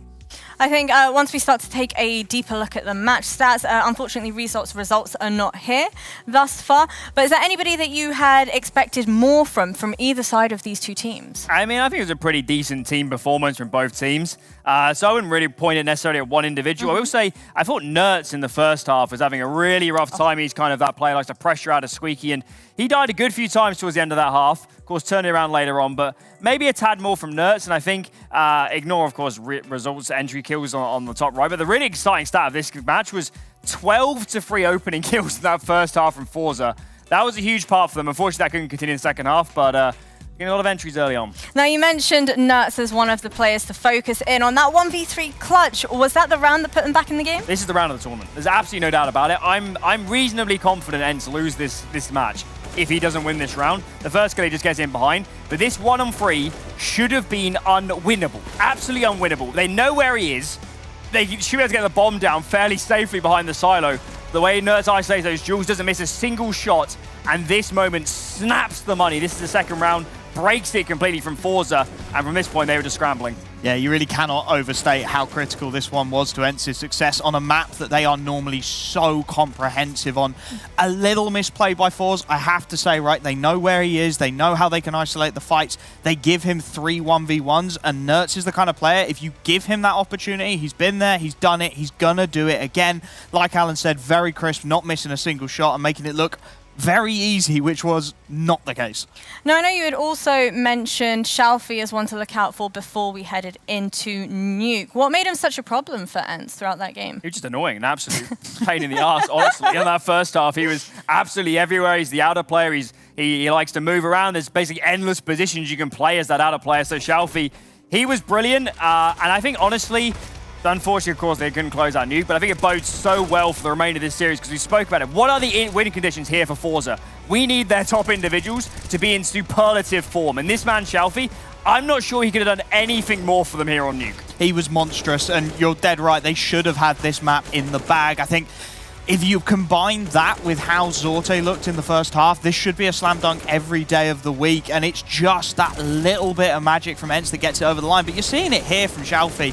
Just consistent multi-kills here, there, and everywhere, giving Snappy so many awkward situations to try and untangle, right? We talked about how Snappy was calling fast. He was calling proactive. He was trying to put the pressure on Squeaky. But with Shalfie getting 1-2 kills every single time, Snappy's always calling at a disadvantage. He's never got the map control with the opening pick. It's always, okay, I'm 3v5, I'm 4v5. How do I try and untangle this? How do I try and get back into this round rather than being on the front foot, which was clearly what they wanted because they were calling so fast early on. How are we anticipating that ENCE are going to look to attack this overpass? I mean, I think truthfully, they don't play it that much. I was looking through both teams in terms of their stats on this map. It's far from a home turf. I didn't expect it as the pick coming into this for Forze, so I think it's a little bit left field. Maybe ENCE haven't prepped so much, but I think Nertz has got to be the man. Nertz has got to be the man here on map 2. He's the A player on both sides. He's probably the most important piece on this map. And he has had a great tournament so far. I don't doubt he's going to be brilliant here, but we need to see the best of Nerds. They want to clean this up in 2. I mean, Nerds, yes. Sampires, yes. Diha, again, I want a big anchoring out of Diha. I want a big CT half out of him. I want him to continue this form, but looking maybe at the Forze side a little bit, Shalfie goes big again. Zorte, big AWP on overpass. It's a very AWP-friendly map indeed. He gets the feel back into that CT side, and suddenly, I mean, you said it, ENCE don't play this map too much. How deep is the strat book? How many options have they got to call if Forze are going to play that very aggressive CT side like we saw against the Static? Is that what we're anticipating, though, for that aggro Forze to come back again? I'd like to see it. I think it worked out really, really nicely against the Static. I think it gives them that front foot. It gives them the momentum to play off the back of. You know, you got Jerry talking about how they've had to hire a psychologist because they tend to get into snowball situations. Play proactively, get yourselves on the front foot, get that momentum behind you early. You don't have to worry about that so much because you're feeling it. You're hitting your shots, you're getting those early picks, and I mean, we saw it there from them. They can convert down the man advantage situations quite nicely. I think when you got a player like Crad, I mean, Overpass is Crad. Crad is Overpass. It's definitely his most synonymous map. He is the A player on both sides, and this man, he just doesn't stop. Just W the whole way, and he just keeps pushing every single round, trying to get aggressive. I would be stunned if on this map he isn't super aggressive up in the face, but that is a double-edged sword. I've seen plenty of games back on the Entropic days where Crad demolished opposition, 30 kills, just has absolutely no opportunity. You can't default towards A because Crad is getting the opening every round. But equally, if ENCE have done their homework, if their A players are doing work, if Snappy's making some good calls, I could see a world where Crad gets overzealous, gets too aggressive, gives away too many openings. And as mentioned, the mental side for this team can be a little bit funky. So maybe now going a map down, that's my biggest worry, I think. How do we see ENCE answering back heading into Overpass, though? Do you think they're one of those teams that can ride this wave of momentum? Because I would have thought Dallas itself would have been riding the wave of momentum. Could this be setting them up for, you know, winning out the series of 2-0? I think they probably will win this 2-0. I think any doubts anybody had about ENCE and the mental side and do they have the fortitude went out the window during that phase ENCE game on Ancient. The number of rounds that looked utterly unwinnable. And Brokey, Rops, they're doing the craziest shits you've ever seen in your entire life. And somehow ENCE survived that game, a 2-hour slog, and got it through on a massive stage when they had everything to lose because they were up bigger points in that series. So I have a lot of trust in ENCE. And as I'm saying, the more Counter-Strike they play, the more faith I have in them. And we saw that in the second half. Well, it seems like the jet lag is no more for the side of ENCE. I'm hoping I've not actually just cursed them heading over into Overpass. But we'll be back soon where we're going to jump on into the next map.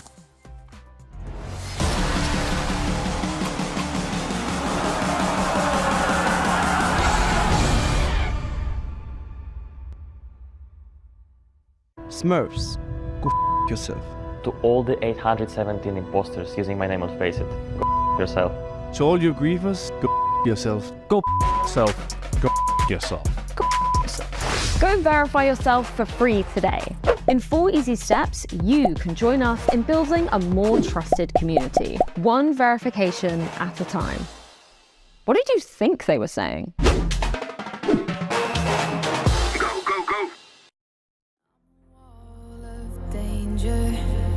I'm addicted to the wild and nature. If you give me your heart, I'll break it. I've been known to lie, I've been known to lie. I was sitting all alone on the sidewalk when you caught me by surprise. I'm a lone wolf, I die by my own rules. I know when to follow my prey, and now it's right in front of me.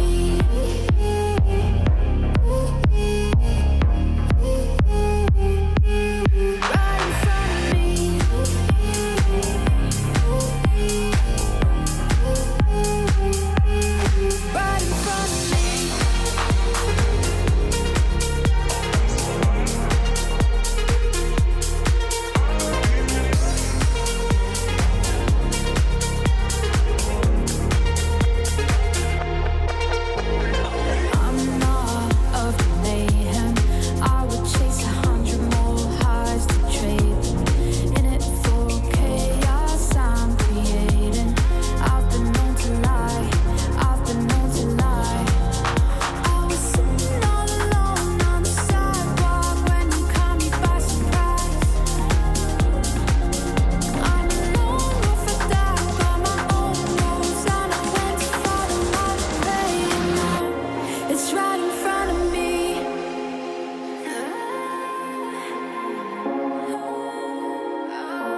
It's right in front of me.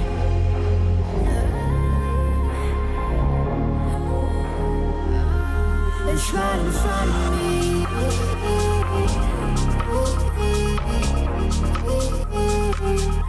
Right in front of me. Right in front of me.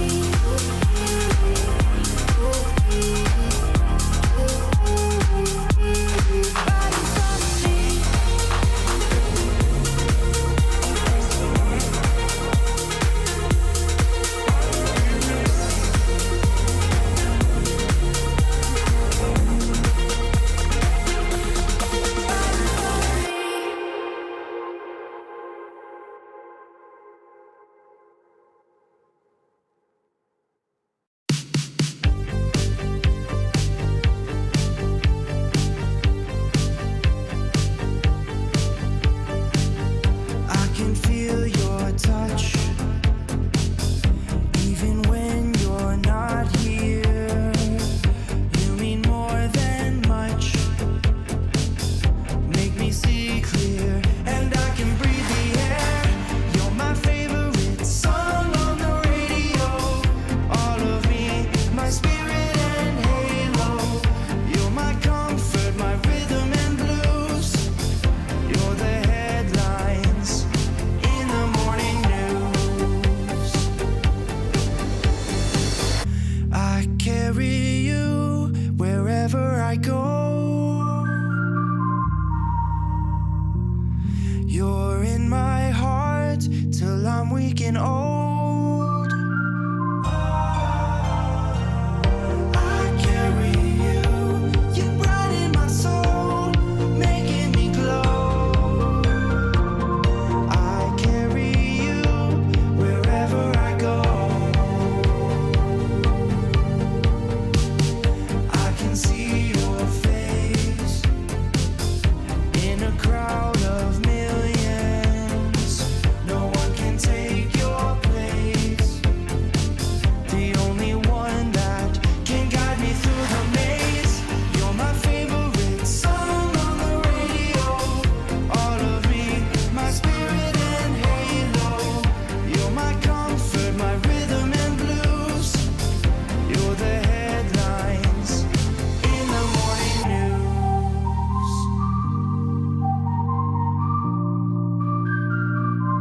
I carry you.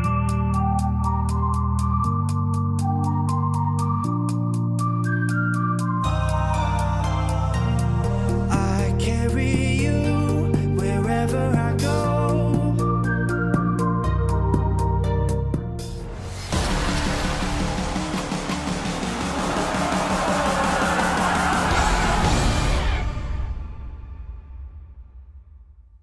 A topsy-turvy game of Nuke, won by ENCE, storming the second half. There were chances for Forze, chances they couldn't capitalize on. Now we move to the second map of the series, which is going to be Overpass. And for me, I think it's unclear as to who is likely to take this one. I agree. I think that this is the most up-in-the-air map in this series.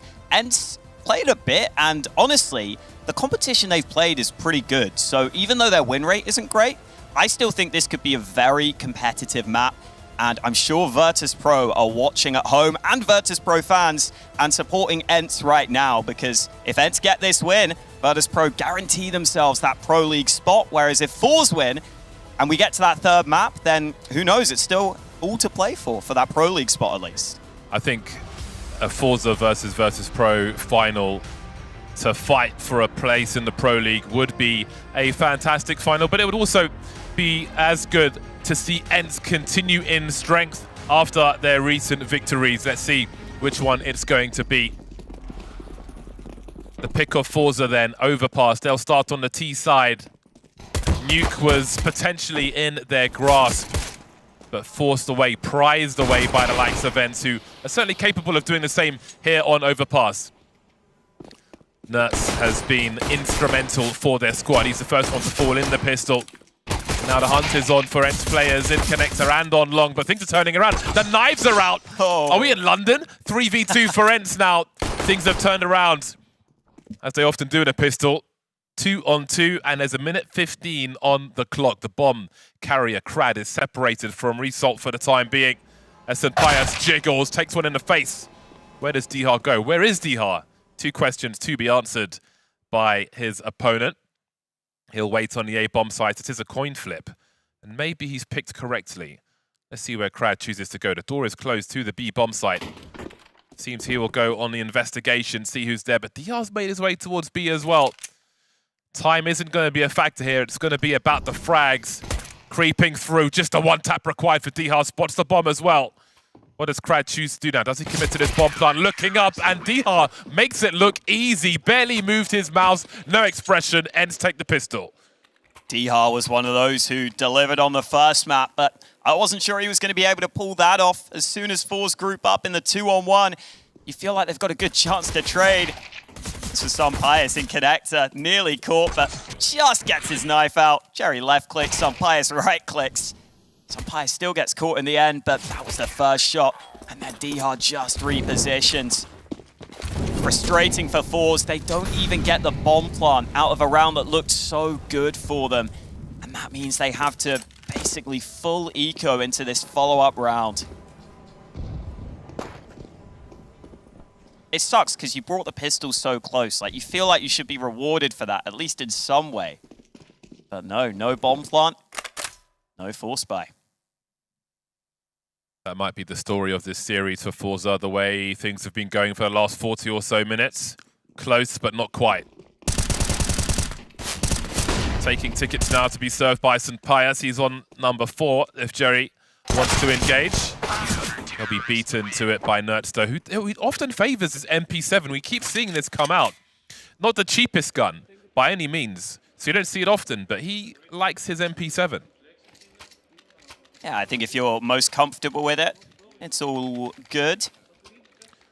I'm going to have to get the stats page up again. It's been a while since I looked at it for the MP7 in terms of armor penetration versus the other guns, damage drop-off, and so on. Well, we'll get to see what it can do here against a full buy with AKs out for Forze. Mostly SMGs still for ENCE. Would be really nice if those nades would soften players up early, but that one not hitting the mark for St. Pius. Jerry getting a little bit of info out through a long. Spotted 2 players there. ENCE deciding they're happy to play back from the bomb site though. And we saw a lot of quick pace on those nuke rounds. But Overpass is the slowest pace map we have in the map pool right now. Expect a lot of rounds like this where Forze are just slowly taking map control towards these bathrooms. Try and force the CTs back, and then you can play between the bomb sites.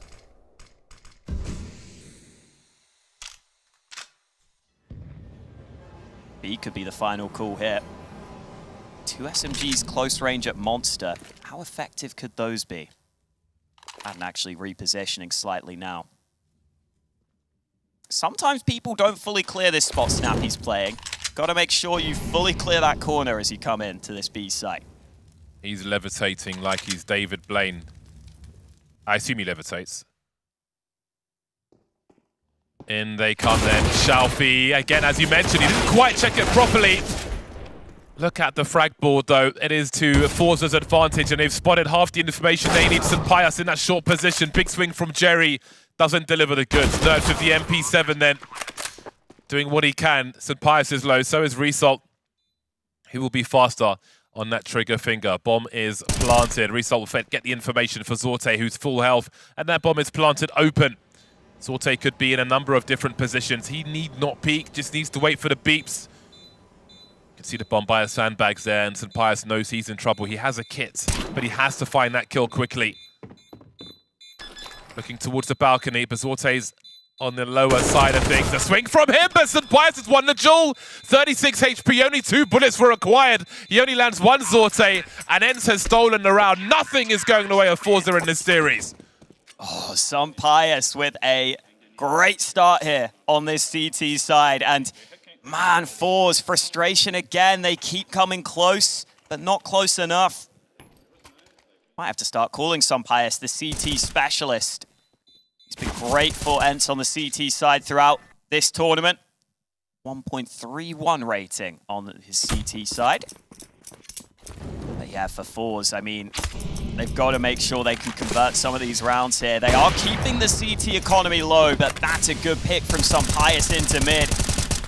He was already playing well with standard weapons. Now he's got his AWP out. Doing well up against this half-buy from Forze.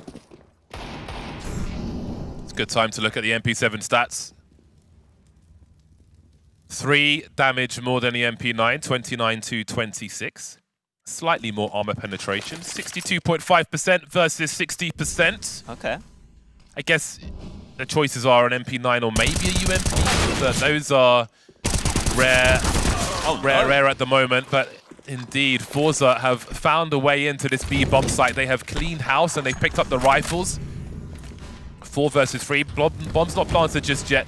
ENCE will surely want to find something before they fully commit all the way into this one and risk losing an AWP. We still have a lurker for Forze upstairs, playing with confidence, but things could change very quickly, especially with an incendiary. They're so low. Result and Shalfie barely holding on. 35 seconds. Forze with the Deagle getting closer to the B bomb site. Nertz wondering about A.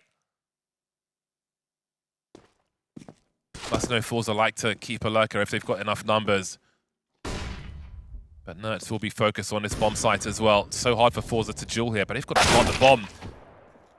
Sorte comes through with that Desert Eagle. Only one rifle for the squad now. Shalfie in the clutch, 21 HP for him, and Dihar will deal. ENCE at the back wall.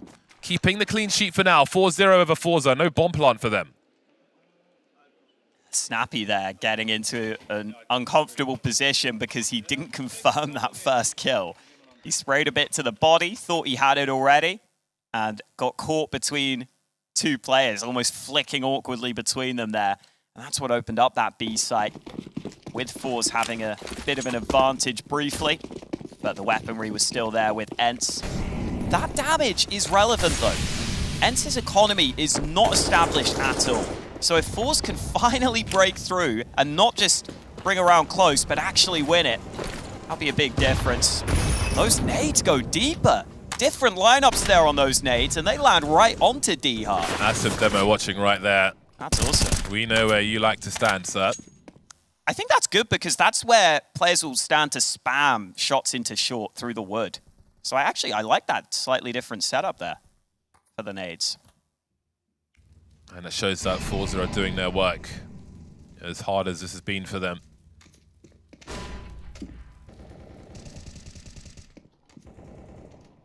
Pius menacingly posted up on short B. Good positioning though from Forze and Connector. Won't reveal themselves. 50 seconds for them to make a play. Nertz may find an engagement soon on long as Jerry is on the way. Everything feels like it's in ENCE's favor in this series, let alone this map. Result surely should have got a kill there, but Nertz will stand. Heading towards 30 seconds now, trying to split the bomb site. That's been denied multiple times. Shalfie looks to have another go. Nertz is waiting, has a shadow advantage, but Shalfie will deal. Things turning around now potentially for Forze, but there's more work to be done. 20 seconds, and there's one more CT on the site. Kratos to jump and find the info. 2v3 for the remainder of Forze. Again, time is becoming their enemy as they try to find a bomb plant. Shalfie looking for targets. Sorte with the AWP, won't be able to cover his teammate, or will he? Snappy comes through. There's the no-scope, but there's the end of the time and the round for ENCE regardless. Forze just keep bringing rounds close, but ENCE have players in the right position. Snappy there just waiting on truck. Not always an easy angle to clear. And then Pius arriving on that rotate up. The AWP in an awkward position, trying to cover off the bomb planter. You'd almost rather have it the other way around there, because at least the AK can't just miss a shot and then have to just sit and watch while the bomb plant gets denied. The only thing that you can try and take as a positive is Overpass is the most CT-sided map we have in the pool right now. You can definitely expect to see 9 or 10 round CT halves sometimes. So Forze have got to hope that they can rely on their CT side into the future. But even for that, you have to win some T rounds. And that's also starting to show up now after a bit of a slow start to this map. Such a shame for Zorte, just has to sit and watch as the bomb plant gets denied and the round gets stolen away from right under his nose. So maybe Overpass will be that classic nuke map then, where you have to chip away. And Forze have been chipping away. Just need that one round win to open up the proceedings. But how far away are they from that one round win? Yes, the money is low for ENCE if they lose everything, but they are delivering time and again. Dihar waiting for some flashes. He leaped 1-0. Now the T's have got presence. Moving through connector. Always menacing for a T side when the door has been blown off. You can see why. Dihar can choose to strike whenever he wants to. Ooh. Could be more flashes to come as well. Sound cue given away by Forze. Boost may be expected. Definitely. Nice molly, and there's a swing from Madden on short as well. And with that, does Dihar play off with this as well? He does indeed. They squeeze them, they pinch them from short and connector, and Forze are left to pick up the pieces. That was a real strong squeeze. They might have got some Forze juice out of that one. Jerry actually able to open things up with the Galil. Maybe still a way in for Forze. Further fights being offered.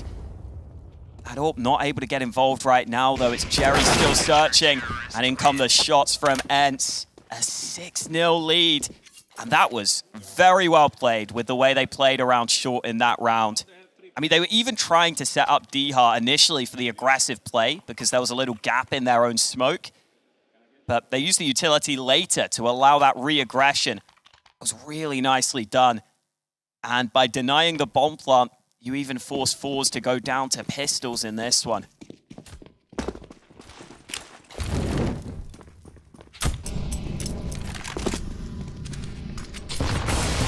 Okay. Still no kill though. Oh, I was going to say, that's a risky walk from that. He saw the smoke was getting spammed. Oh, okay, Sunpius. He's feeling it right now with that AWP. And if your AWP is showing up on the CT side of Overpass, that is a huge win condition.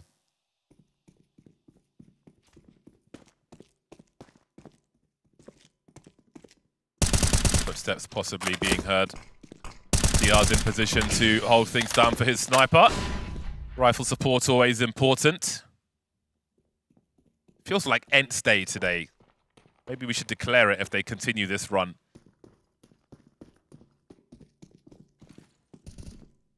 Two Tech-9ers remain on this B-bomb site trying to find a plant, but ENCE are closing in on the bomb site itself. Everybody stands. That's important money for ENCE as well. We mentioned Forze have been chipping away against the economy, but no kills in that round is fantastic for ENCE as they try to retain a clean sheet. Looking so good for them. Buy is out for Forze. It is a proper full buy. They have everything they could ask for. But they've got to start to deal with some of these ENCE players, specifically Sunpius. Saw some talk recently about how Device has been putting up insane numbers on Overpass. Sunpius, definitely a player who I've seen carry this map in the past for ENCE. He's trying to do the same here. Early map control being established, and this time, ENCE aren't going for too much aggression of their own. They're playing back from the bomb sites, allowing Forze to set up a little stronger at the start of this round. Big run boost. That's not holding though with that AK. He's instead waiting for them to close the distance.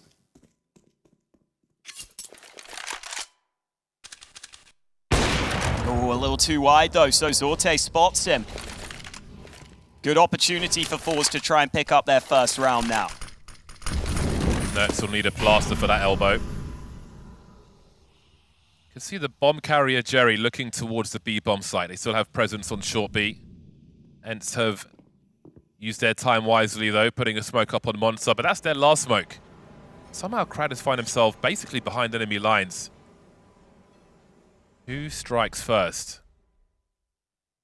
It will be Crad, looking towards the balcony, seeing nothing. Where do the CTs position themselves now? They are fully compromised. Nowhere for Madden to go. And again, fortunate for ENCE that they did build some money before this finally happened. We'll see what they choose to do in the next round. St. Pius could certainly drop. And Forze are finally going to make their way to the scoreboard. Still 8 rounds up for grabs, including this one. Could be night and day once we get to the end of this half. But momentum, even with this loss, has certainly been with ENCE the entire time. They are looking to hunt this, Forze. Maybe realizing that ENCE didn't have the chance to build up too much money. But I think St. Pius has found a safe position in the bathrooms. So 7-1. Finally, Forze strike back. And Crad is the sort of player who likes to take big risks in rounds, likes to try and see if he can sneak into enemy lines.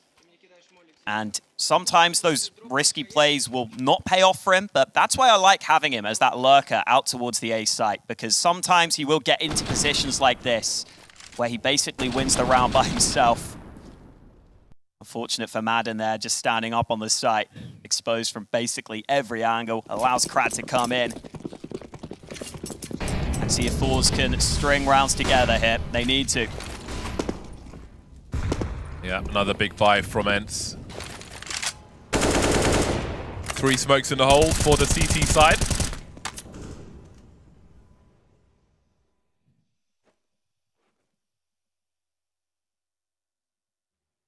Previous round, ENCE didn't go for much map control on their CT setup.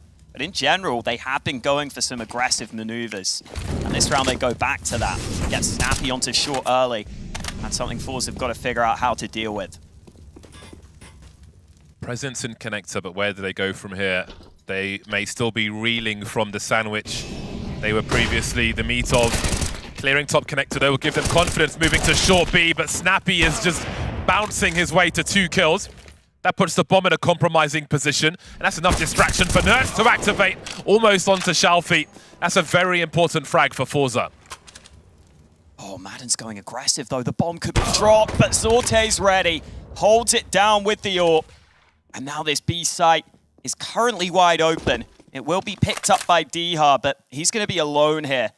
How much can he do playing so far back? No incendiary for these CTs. 25 seconds. Time could be on his side if he can find something. Wonder if he was spotted there maybe by one of these players. Bombs thrown over as Zorte posts up on short. Dihar going for those bursts. Don't need to take that fight to the death to these Ts, and now they know where the last man is. The money's been completely broken for ENCE. This is the pick of Forze. Now's the time to show us why. Yeah, even though Snappy was able to get a goofy 2K on short, bouncing around, Forze deal with that aggression from Nerds on long. That was a real difference maker there. Because once it goes to a 3v3, you see that ENCE are feeling just a little uncomfortable. They want some information out through B with the aggression. And as soon as Madden falls, it leaves the B site vulnerable. Dihar can't do enough. And ENCE don't even get to save the AWP, only the M4. And their money is bad here. So it should be a save for ENCE. And a chance for Forze to get going here. That failed jump into the 2K for Snappy.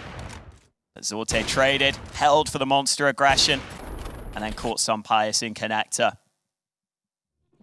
Nice solid shots from Zorte, finally getting some impact in a round win for his team. And it is indeed the save for ENCE. Should be a third for Forze here.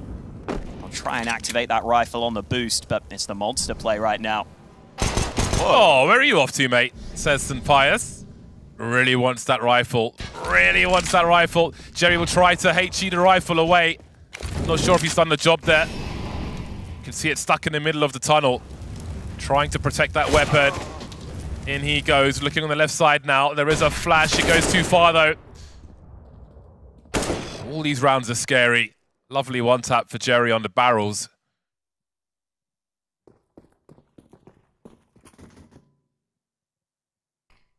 AK's been collected now. Weapon disposal services here. Let's see if Nertz can find himself something.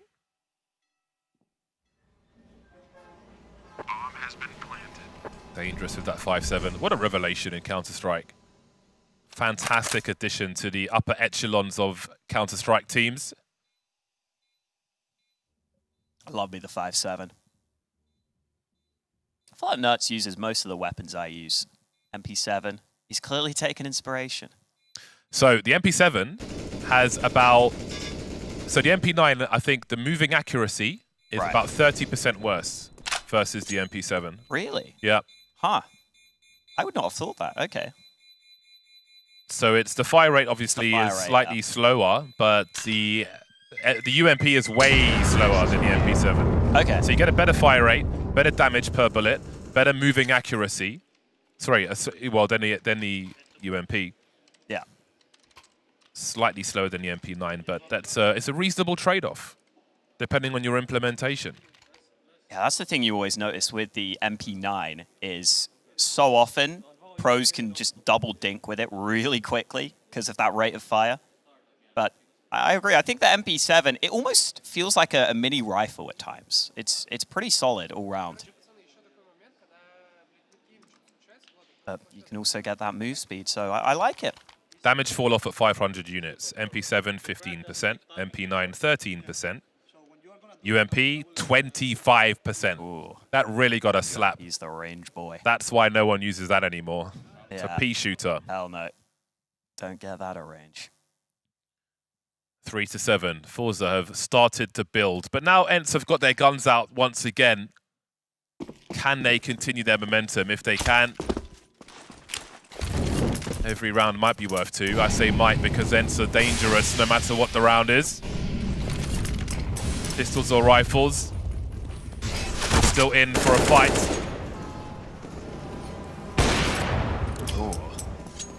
Those flicks have been so good for St. Pius. Lands the shot through the wall. Forze are moving quickly though. They know where the AWP is. Less risk around these corners. I like the way Pius has played solo A here as well. He put a smoke into connector, so that's something Forze have to consider. Then he tried to pressure mid. The problem is he's being left solo A for a while, but it's because ENCE have pushed all the way through B. This is all the info they need. They can start to send reinforcements for Pius, who still wants to fight, and he's going to get away with the opening. Reliable on that sniper. Always delivers the goods. He's got his team behind him, but results fast enough to deal with that. Diha trying to give himself a better chance with these fights, and Nertz is here as well. That is a bad combo for Forze to deal with, especially with these smokes up, because they see the shadows first. You can't just walk like that. Diha's getting 3 kills left and right. Misses the left one, though. But Zorte will even the numbers. Going for that bomb plot now. Madden coming in from the back, trying to catch him before he can get off the pre-fires there, but Nertz is the one to clean up. Down to the 1v1, restart with 2 HP. And it's Nertz again, the last man standing, as he often is, to put ENCE on 8. Yeah, Madden might not get a kill there, but just showing up from that position and even just surviving and being a bit annoying sets up Nertz so nicely for both of those kills. Nertz just comes in and both players are so low. First man's not even looking at him. So Nertz set up nicely in that one. I'm a little surprised Pius took that risk into mid. It worked out though. He had his teammates there to cover. And then you see just how easy these kills are for Nertz. Nice work. Business as usual. ENCE running a similar play here. Pius solo A again. 4 towards B. This time Pius playing along with that ult, but it's Xiaofi. Oh, he spammed straight through.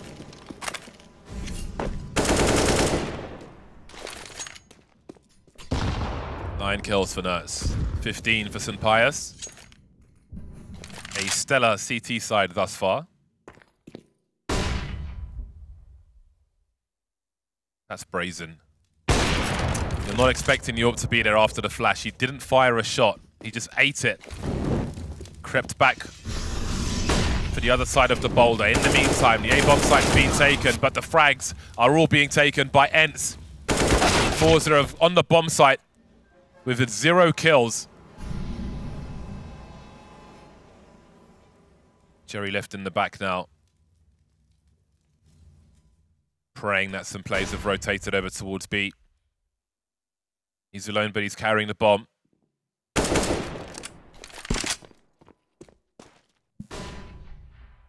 Rough situation for the squad. If he's able to hold on to this AK, he could maybe drop one of his teammates.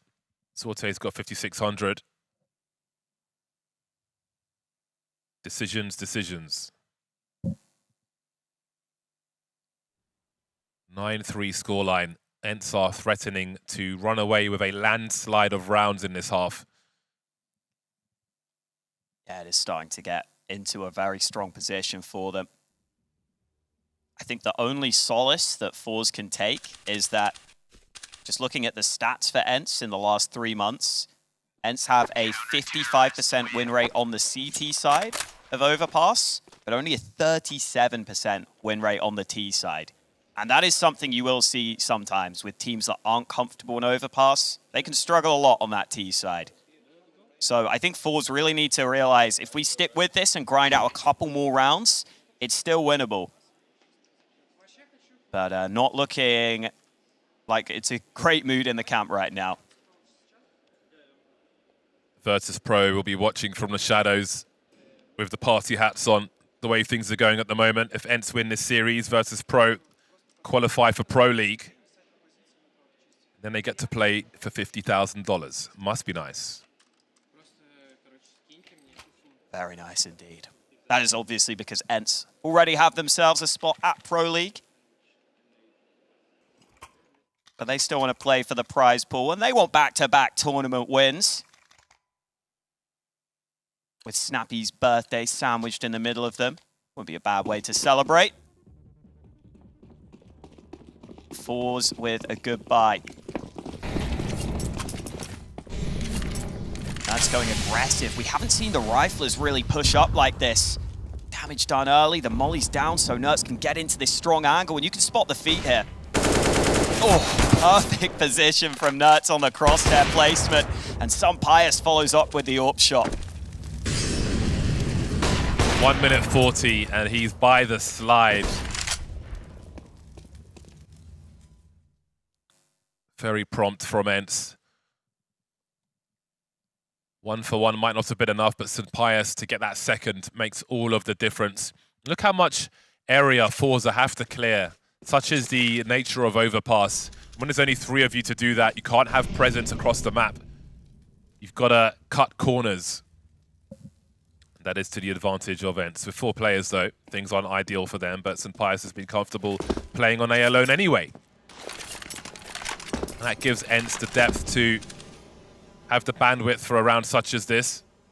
Oh, did he definitely saw the edge of Sorte there. Not going to go for the second scope. Up on the plants, denied. No trampling the flowers, says St. Pius. Spotted the bomb there as well, and he will continue forward. AWP's been picked up by Shalfie, but he's got the grenades out, going for the jump peek, and he's got to know he's in trouble now. Had no idea St. Pius was coming. Imagine having such freedom as St. Pius does on this CT side, and delivering as well, making it count every single time. Wonderful stuff if you're ENCE. It's a good question. It is not working out for Forze right now, and yeah, Some Pius. I mean, when he was on Movistar Riders, when he was first breaking out, he was known as a CT side specialist AWPer. He's so good at just consistently landing these shots. But this aggression was so bold. I love it. You would never expect the AWP to solo push like that. 10-3. ENCE rolling right now. We saw Virtus.Pro with a dominant win in their semi-final. If ENCE can do the same here against Forze, that would set up an incredible final for us. Still got to make sure they can close it, though, as Snappy wants to go aggressive monster. Oh, no flash from D-Hart. Still works out.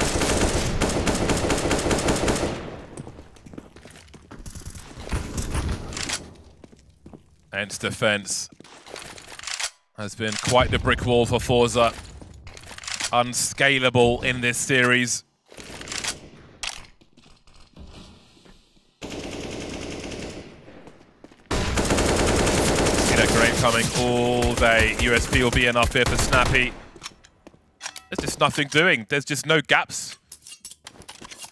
Minimal weaknesses. ENCE looking well polished. Ever dangerous. Nothing is for free here. Nothing at all. I mean, that kill was free for Nuts. But yeah, nothing free for Forze. Loving what we're seeing from ENCE, even going for some CT aggression through Monster in this round. They're still switching things up. They're not just sitting back and playing standard CS because they're winning. They want to put full punishment onto Forze. And Snappy playing A early in this one. Just helping out with the early utility.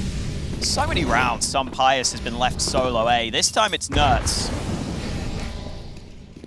Want to make sure you don't get overrun with that rifle. And yeah, they're not expecting the AWP in Monster. Some Pius with a 20 kill half.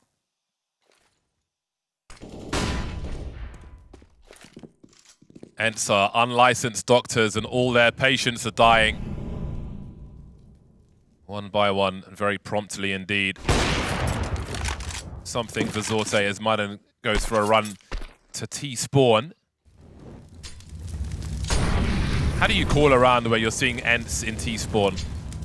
What is your next play? What is open? What is free? Where do you expect them to be? 1 minute on the clock for Forze to figure this out in the last round of the first half. ENCE taking liberties. But maybe there's an extra round in here for Forze. It's the AWP load. And that's the way to deal with it. Bomb site surely taken here. Diha's trying a flash. Brad looking for the fight still. Maybe didn't need to take that. Now it's a 2v3. This is a little more winnable for ENCE. Diha had the right idea of that tap in the smoke. Punish the tracers afterwards. Nuts creeping. This time he'll finally be denied. A fourth round for Forze. So much work for them to do in the second half. We'll see if this one's going to be short or long just after the break.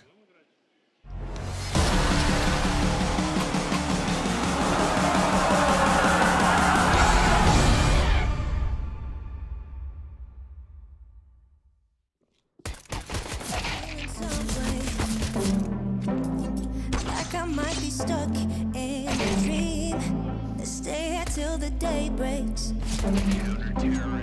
Feeling like I never wanna leave. Keep moving till the sunrise. You're taking my mind out to sea. Fall in love at low tide. I'm thinking we should never leave. So let's keep going till the light is almost gone. 'Cause I feel like singing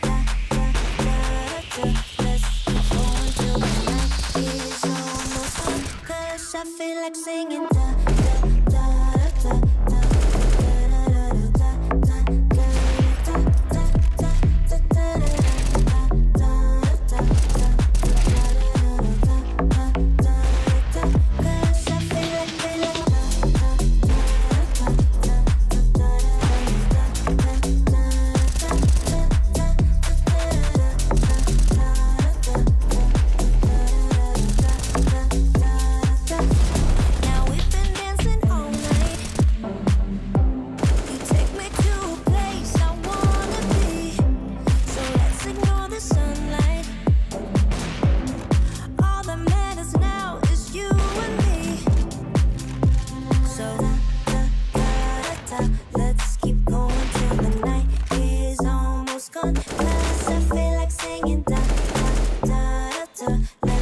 going till the light is almost gone. 'Cause I feel like singing let's keep going till the night is almost gone. 'Cause I feel like singing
Welcome back. It's time for the second half. Forza have had a depressing run versus ENCE, who are just giving them absolutely nothing. They trail by 7 rounds. They will be reliant on the pistol to give them something, some confidence, a chance, some rounds.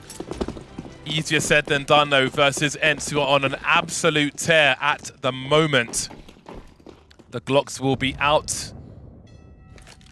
Up close with the big magazines will be ENCE. Plenty of rounds to fire at Forza. Plenty of hot lead coming their way. Big flash.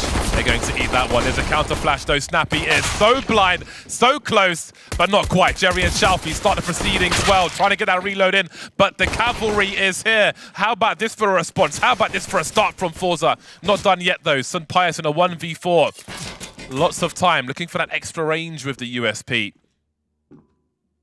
12 bullets in the magazine. Double peek for Forza on the right-hand side. Gets the 1v1. Instantly traded, though. Forza start well.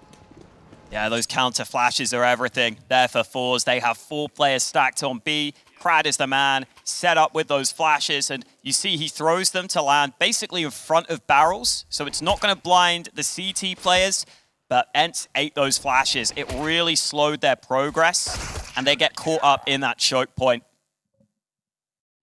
Simple taps from Forza. They're focused, they are measured coming into this second half. This is where they'll do their dirty work. But ENCE will have something to say about that. A force fire from them. The Scout is out as well as some pistols. St. Pius, the only man with the primary weapon. But a Tech 9 can often be good enough. Thought we might see Krad go aggressive, and I'm glad he didn't, because I don't know if that's a risk you want to take at the start of the round against these pistols. Just needs to be a little careful on long.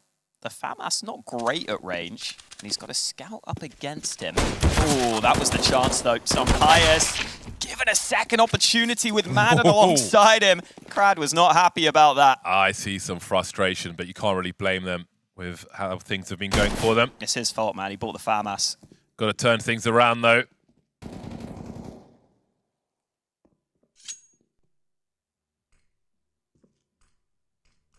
This is so tense. Just silence is just so uncomfortable. If you're a Forza fan, if you're a Jerry fan, if you want to see 3 maps, it is heart-wrenching. ENCE looking to collapse on this B-bomb site. Their players seem to be gravitating in that direction. Result trying to get his levitation game on, but he's an amateur magician. Maybe a frag will have to be enough. Looking towards the tunnel, just spotting the one, but no win. This is a cruel game for Forze, the way things are going. Zorta has no angle to stop this bomb plant.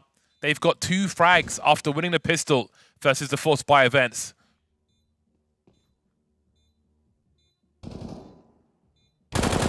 Winning the pistol, then losing 2 pistols, unless Zorte can clutch this. He has no kit, he has to find these kills. He's got no util either. Trying to find these Ts. This is really killing some time for him. Picking up the M4, and I think they'll have to cut their losses. This is a crushing series for Forza. A ray of hope in the pistol, quickly extinguished by ENCE. Yeah, and that is just brutal, isn't it? I mean, Krad fighting long range. I never trust the FAMAS at that range, but he thought he could just tap away and get a kill and get away. But as soon as he lost that fight, he realized he put his team in a tough position.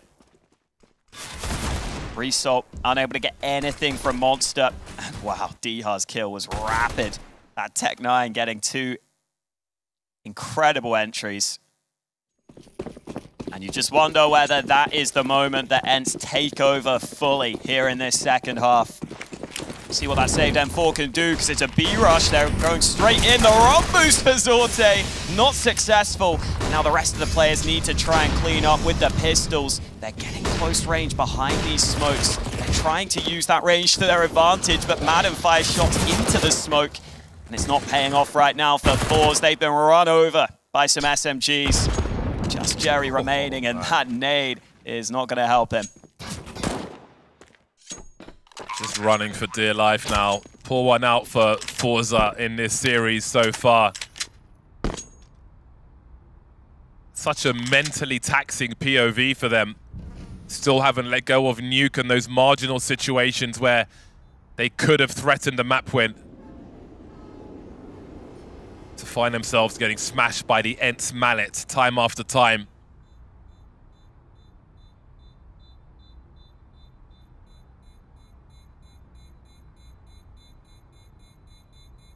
Feels like water torture for Forze. Not dead, but constantly very uncomfortable.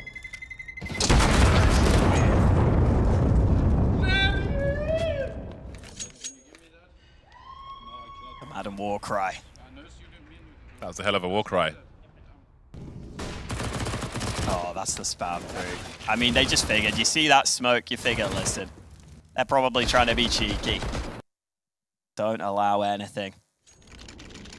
And for Forze, I mean, you've got to remember, they won their group here at Katowice. They won it with 2 BO1 wins over Ecstatic and 9Z. They didn't drop a map. But here against ENCE, the first map they brought somewhat close. Their map pick not looking good for them right now. Just continues. If ENCE win the final, they could argue that they could grief Virtus.Pro and tell them they carried them to Pro League. But we'll see. That's the way things seem to be going at the moment. VP in the armchairs, enjoying the proceedings. Of course, they put in their hard work as well. And there's more work to be done for the team to make it to the final. A lot of money on the line here. Challenger Katowice. It's almost flatline though for Forze. 2 rounds away from Doom. It's not just a tournament. That Pro League spot is so important. And it is slipping away. The light at the tunnel, the end of the tunnel is fading. It may get buried alive here by ENCE. Got to try and come up with something here, Forze. These teams grind so hard to get to these sorts of tournaments where they have an opportunity to qualify for a top-tier event, to play against the best teams in the world. And that opportunity is slipping away from Forze right now, and Nertz just takes a fight straight up. Why is he so good? Yeah, I don't know how he gets away with that. Pious trading, numbers are even. That will favor ENCE with 1:20 on the clock. Forze being proactive then. How much area will they clear though? ENCE rotating over towards that A bomb site, or at least long. Shelfie passively spotting. There are smokes here for Forze. Very risky for them to reposition on this A bomb site though, with no info towards toilets or long. A flash, but there's no response. Maybe inviting some fire from an AK or something, some information, but they're given nothing. Madden's got the angle now. Shelfie focus on the toilets, looks to his right-hand side, and he sees he's in trouble. A big swing, didn't expect that second player. They don't have position Forze. They don't have the manpower. They don't have the frags. They don't have match point, but ENCE certainly do with those kills. And many of them. Yeah, you wonder if a bit of lack of experience showing through for Forze here as they're unable to find any adjustments mid-game. You think about this Forze team, quite a few new additions. They always are changing their roster, but someone like Shelfie, who's meant to be the star rifler of the team, not all that experienced. Only 7 kills for him so far.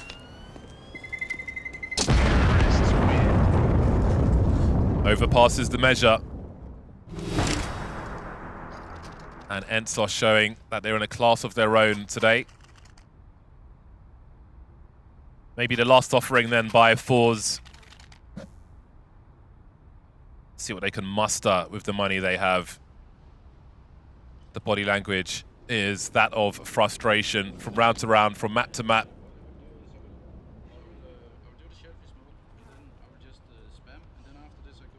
On ENCE's side, though, things are looking extremely comfortable. Yeah, you can see how relaxed Snappy looked. Coach Saw still making sure that everyone is focused. Talking specifics for the upcoming round. This is pretty well managed by ENCE, though. Into the 3v3, Madden. Maybe took a bit of a risk here by pushing through. If he lost that fight, the round could have been back in the balance, but as soon as he wins it, the round is over. Forze last stand by. Couple of premium rifles in the mix. 4B to start things off, and they're going for that 3-man boost.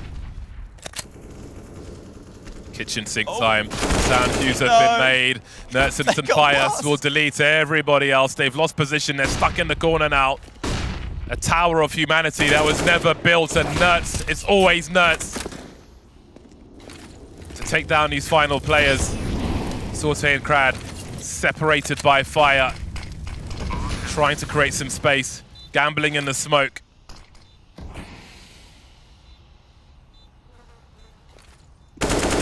Shadow spotted. Nertz just making it worse for them. Sorte now 1 versus 3, made 2, Snappy to trade. ENCE secure their place in the finals and secure Virtus.Pro a position in Pro League. Yeah, listen, Forze did well in the groups, but playoffs is a different story. The best of 3 shine through. They played that first map close, but we said they don't have a clear map pick in this series. That proved to be the case. And for ENCE, what a performance from them. And honestly, that sets up what could be an incredible final, because Virtus.Pro themselves won their semi-final even more convincingly than this one. The 2 best teams definitely in the final here at ESL Challenger Katowice.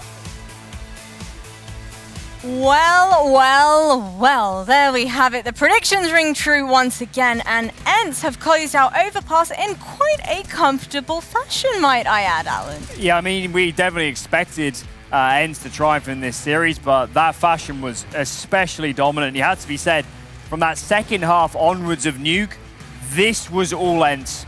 All across the board, individuals firing. We'll get onto some Pius later, but elsewise, DR looked good. Nertz towards the end was finding entries like is his middle name. And this is the ENCE that won Dallas. We didn't see it necessarily on day 1, but they're here now. With a 7-round lead on their CT side as well. Mr. Wolfie, I'm going to go ahead and come to you. Sunpius in the first 3 rounds had 8 kills to his name, and that number just kept on climbing. What changed from the Sunpius we had seen from the earlier days to now? A lot of confidence. I think he's really grown into this tournament, right? It can happen sometimes. Obviously, MVP of IEM Dallas, all that hype behind him comes into this.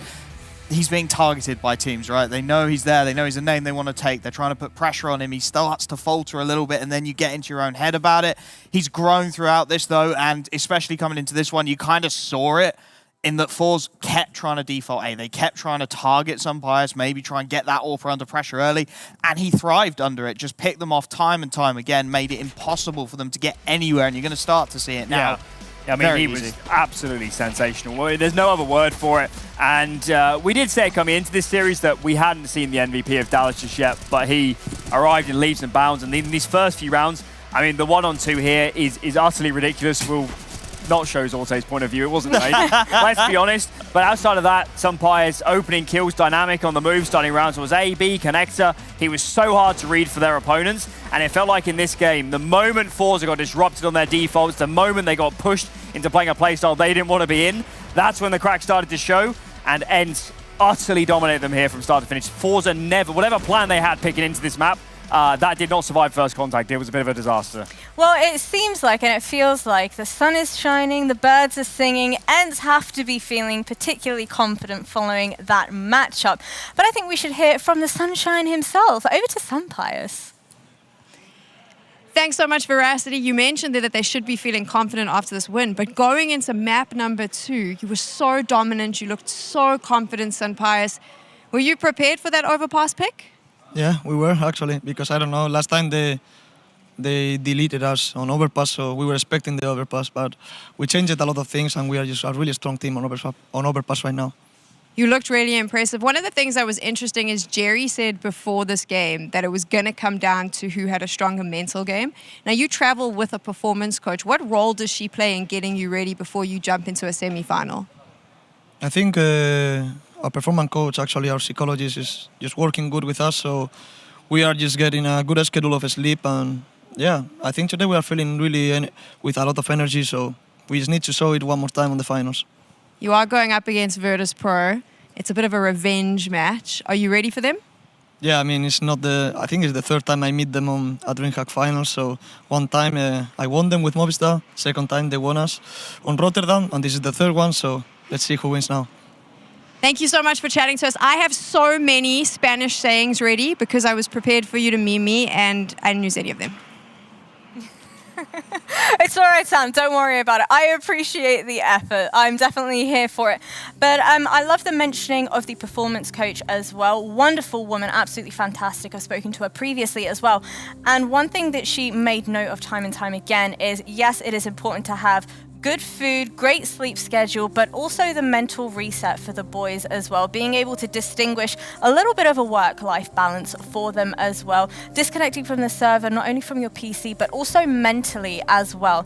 So following Dallas, do we feel like we're detecting some sort of mental reset? I know it was a little bit shaky at first for them heading into this. Certainly for a team like ENCE, you play the major, you have, obviously for that, you're boot camping hard, you're pumping everything into that preparation. So for them coming off the back of Dallas, the highs of winning that, maybe you do need somebody behind you just to calm the nerves, calm it down, get everyone to reset a little bit. But ENCE, as we've seen with some, financial reports, they are just a team that maximizes all aspects of their organization. They get the most out of the individuals, the most out of their investment. And the side of that is support staff. And by the sounds of it, the sports psychologist adding that extra 10% that maybe can push a top team right over the edge. It's that extra 10%, especially when you're running into player breaks, right? It's that last gasp, right? You talk about IDM Dallas, you talk about this.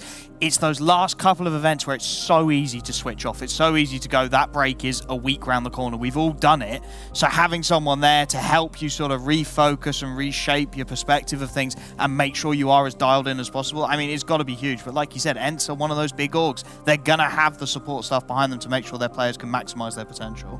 Whilst congratulations are in order for way of ENCE, I do want to talk very briefly about Forze. Alan, I thought Crad is overpass. What on earth happened for him? Well, he was, but not in the right way. I think, unfortunately, for Crad. I think Forze for a lot of us, you get kind of used to this. Their ceiling is always immensely high. They have some punchy players. Zorte is brilliant. Shalfie is honestly one of the most mechanically gifted players I've seen for a while out of this sort of region. So they have good pieces. Jerry can call a good game at times, but consistency has always eluded Forze. They're always a little bit all over the place. They're always a threat in this sort of tournament. That's why they won their group. But for whatever reasons, be it communication, be it Jerry's calling, be it the mix of players, I'm not exactly sure. I don't know. I'm not sure this is the right combination of players at the end of the day. I think that there's some good pieces. You can definitely build upon it. But I've seen this too many times with Forze, and insanity is repeating the same thing over and over again, and that might be what they're up to with them. Yeah, we've been here. We've done it with Forze, haven't we? They are a great team on their day, but their floor, that's what they really struggle with, is that floor line performance when everyone's having a bit of an off one, everyone's not quite there, some of the youngsters aren't firing. Who's going to step up and who's going to bring that consistent baseline? I mean, you see it with Diha on ENCE, just always there, always fragging, always knocking on the numbers, even when the stars are sort of fleeting and are in and are out. They try to get that with Crad. You can sort of see the logic when you've got the three youngsters, then you bring Jerry and Crad as the in-game leader and the anchoring player who's always going to be there. But, I mean, like you said, Crad is overpassed both in the good and the bad. He tends to overextend at times, either to the benefit or the detriment of his teams. And it sort of feels like we need to get a more consistent baseline in before we start throwing the Shalfies, the Zorties up on top of it, because you can't build something like Forze without good foundations. It's just going to crumble around you. Well, fellas, I don't know about you, but that has certainly set the scene, set the tone just a little bit moving on forward for ESL Challenger Katowice. We have our two teams locked in now for our grand finals. It's going to be ENCE taking on Virtus.Pro. However, if you're only just joining us, then do not fear. We've got a little bit of a TLDR pre-show segment for you after the break. You do not want to miss it, and we'll see you very soon.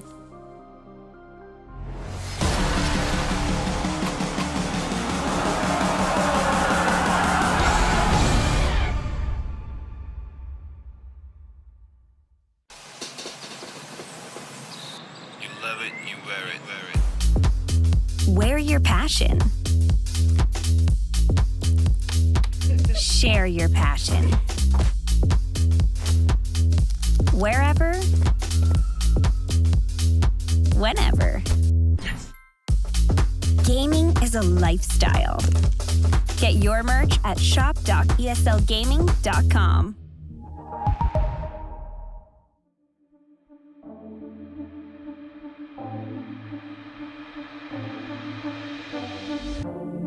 Caught up in emotions, think I'm losing track. I need you to stay by my side. Feel like I'm in floating, comfortably detached. Will you stay if I lose my mind? And I want to let go. Don't let me even if I try. But I need you to know that I don't want to lose this high.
beautiful life.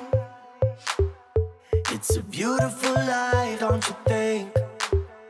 It's a beautiful life. It's a beautiful life, don't you think? If we go down, we go down in history. If we go down, we go down in history. If we go down,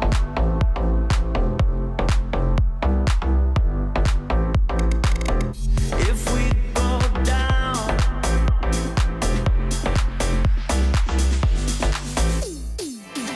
if we go down, we go down in history.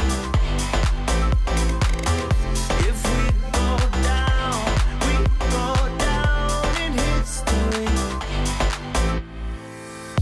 It's a beautiful life. It's a beautiful life, don't you think? It's a beautiful life. It's a beautiful life, don't you think? If we go down, we go down in history. If we go down, we go down in history. If we go down,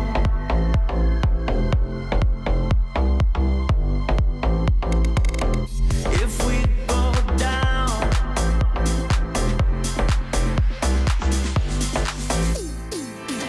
if we go down, we go down in history. If we go down, we go down in history. Beautiful life. Beautiful life, don't you think? It's a beautiful life. It's a beautiful life, don't you think? It's a beautiful life. It's a beautiful life, don't you think? It's a beautiful life. It's a beautiful life, don't you think? If we go down, we go down in history.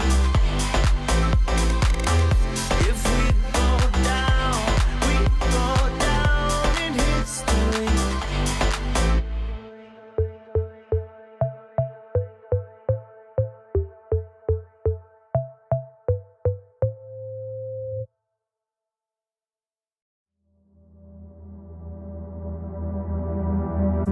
Is it wrong of me to think of you all the time? Even though I'm with somebody new every night.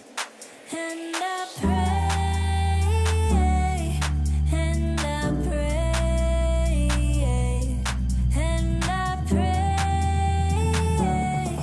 that you feel the same way.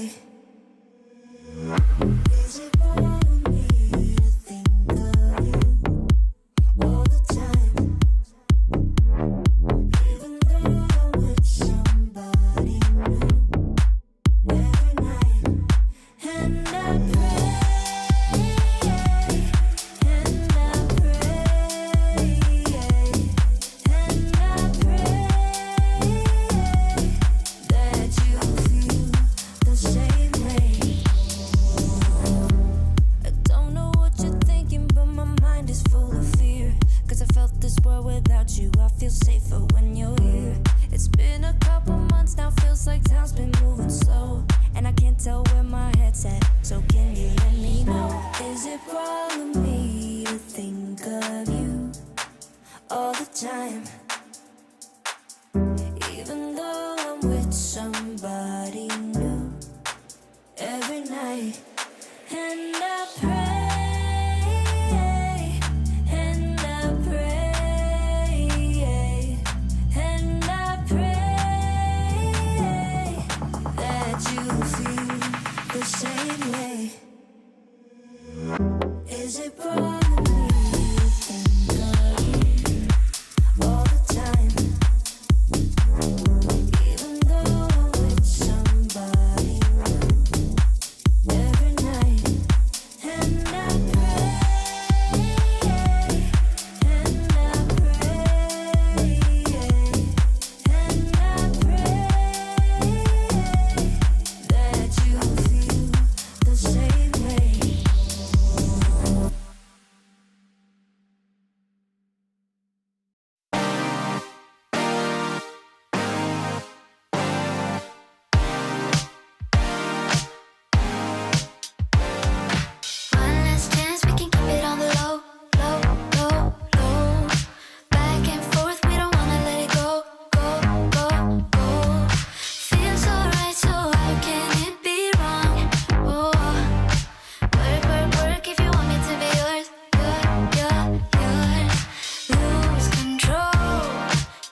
keep your picture in my room, 'cause it gets me in the mood.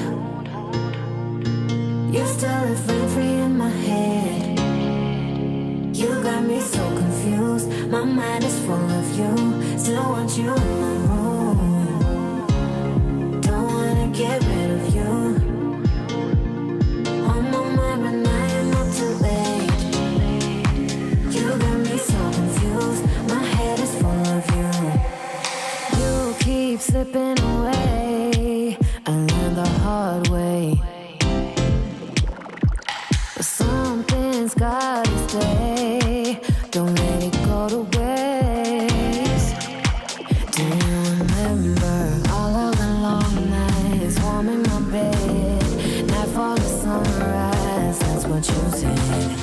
You held me so tight each time again. I keep your picture in my room. Don't wanna get rid of you. On my mind when I am up too late. You got me so confused. My head is full of you. Done with silly games. Don't leave me hanging on. Keep me hanging. Said it once, I'll say it again. Your love is what I want. Do you remember all of the long nights, warm in my bed, not for the sunrise? That's what you said. And you have me so tight each time again. In my room, I'll keep you safe. Don't stay up way too long, pulling back and forth. Still got me paralyzed. Got what you came for. One thing that I've kept. I keep your picture in my room, 'cause it gets me in the mood. You still have free in my head. You got me so confused. My mind is full of you. Still want you in my room. Don't wanna get rid of you. On my mind when I am not too late.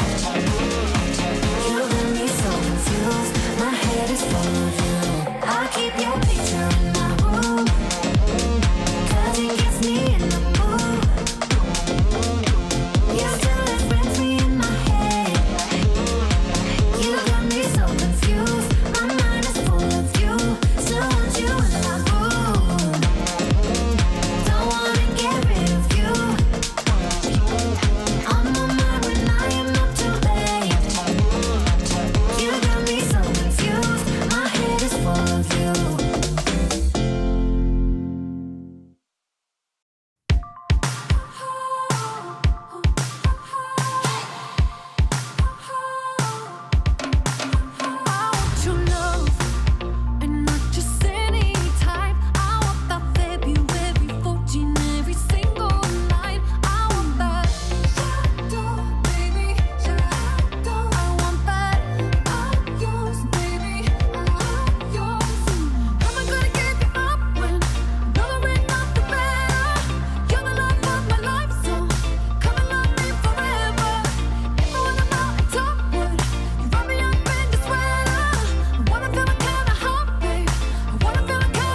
all of my heart? And if I met you in the middle, babe, would you give me all your love? Come and meet me in the middle, babe, and I give you all of my heart. And if I met you in the middle, babe, would you give me all your love? Would you give me all your love? Would you give me all your love? Would you give me all your love? Come and meet me in the middle, babe, and I give you all of my heart. If I meet you in the middle, babe, would you give me all your love?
It's taking me some time.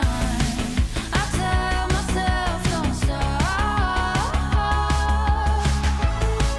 Like waves are breaking, I found a way, I made it. If only I don't stop.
Do you think you know everything about CSGO?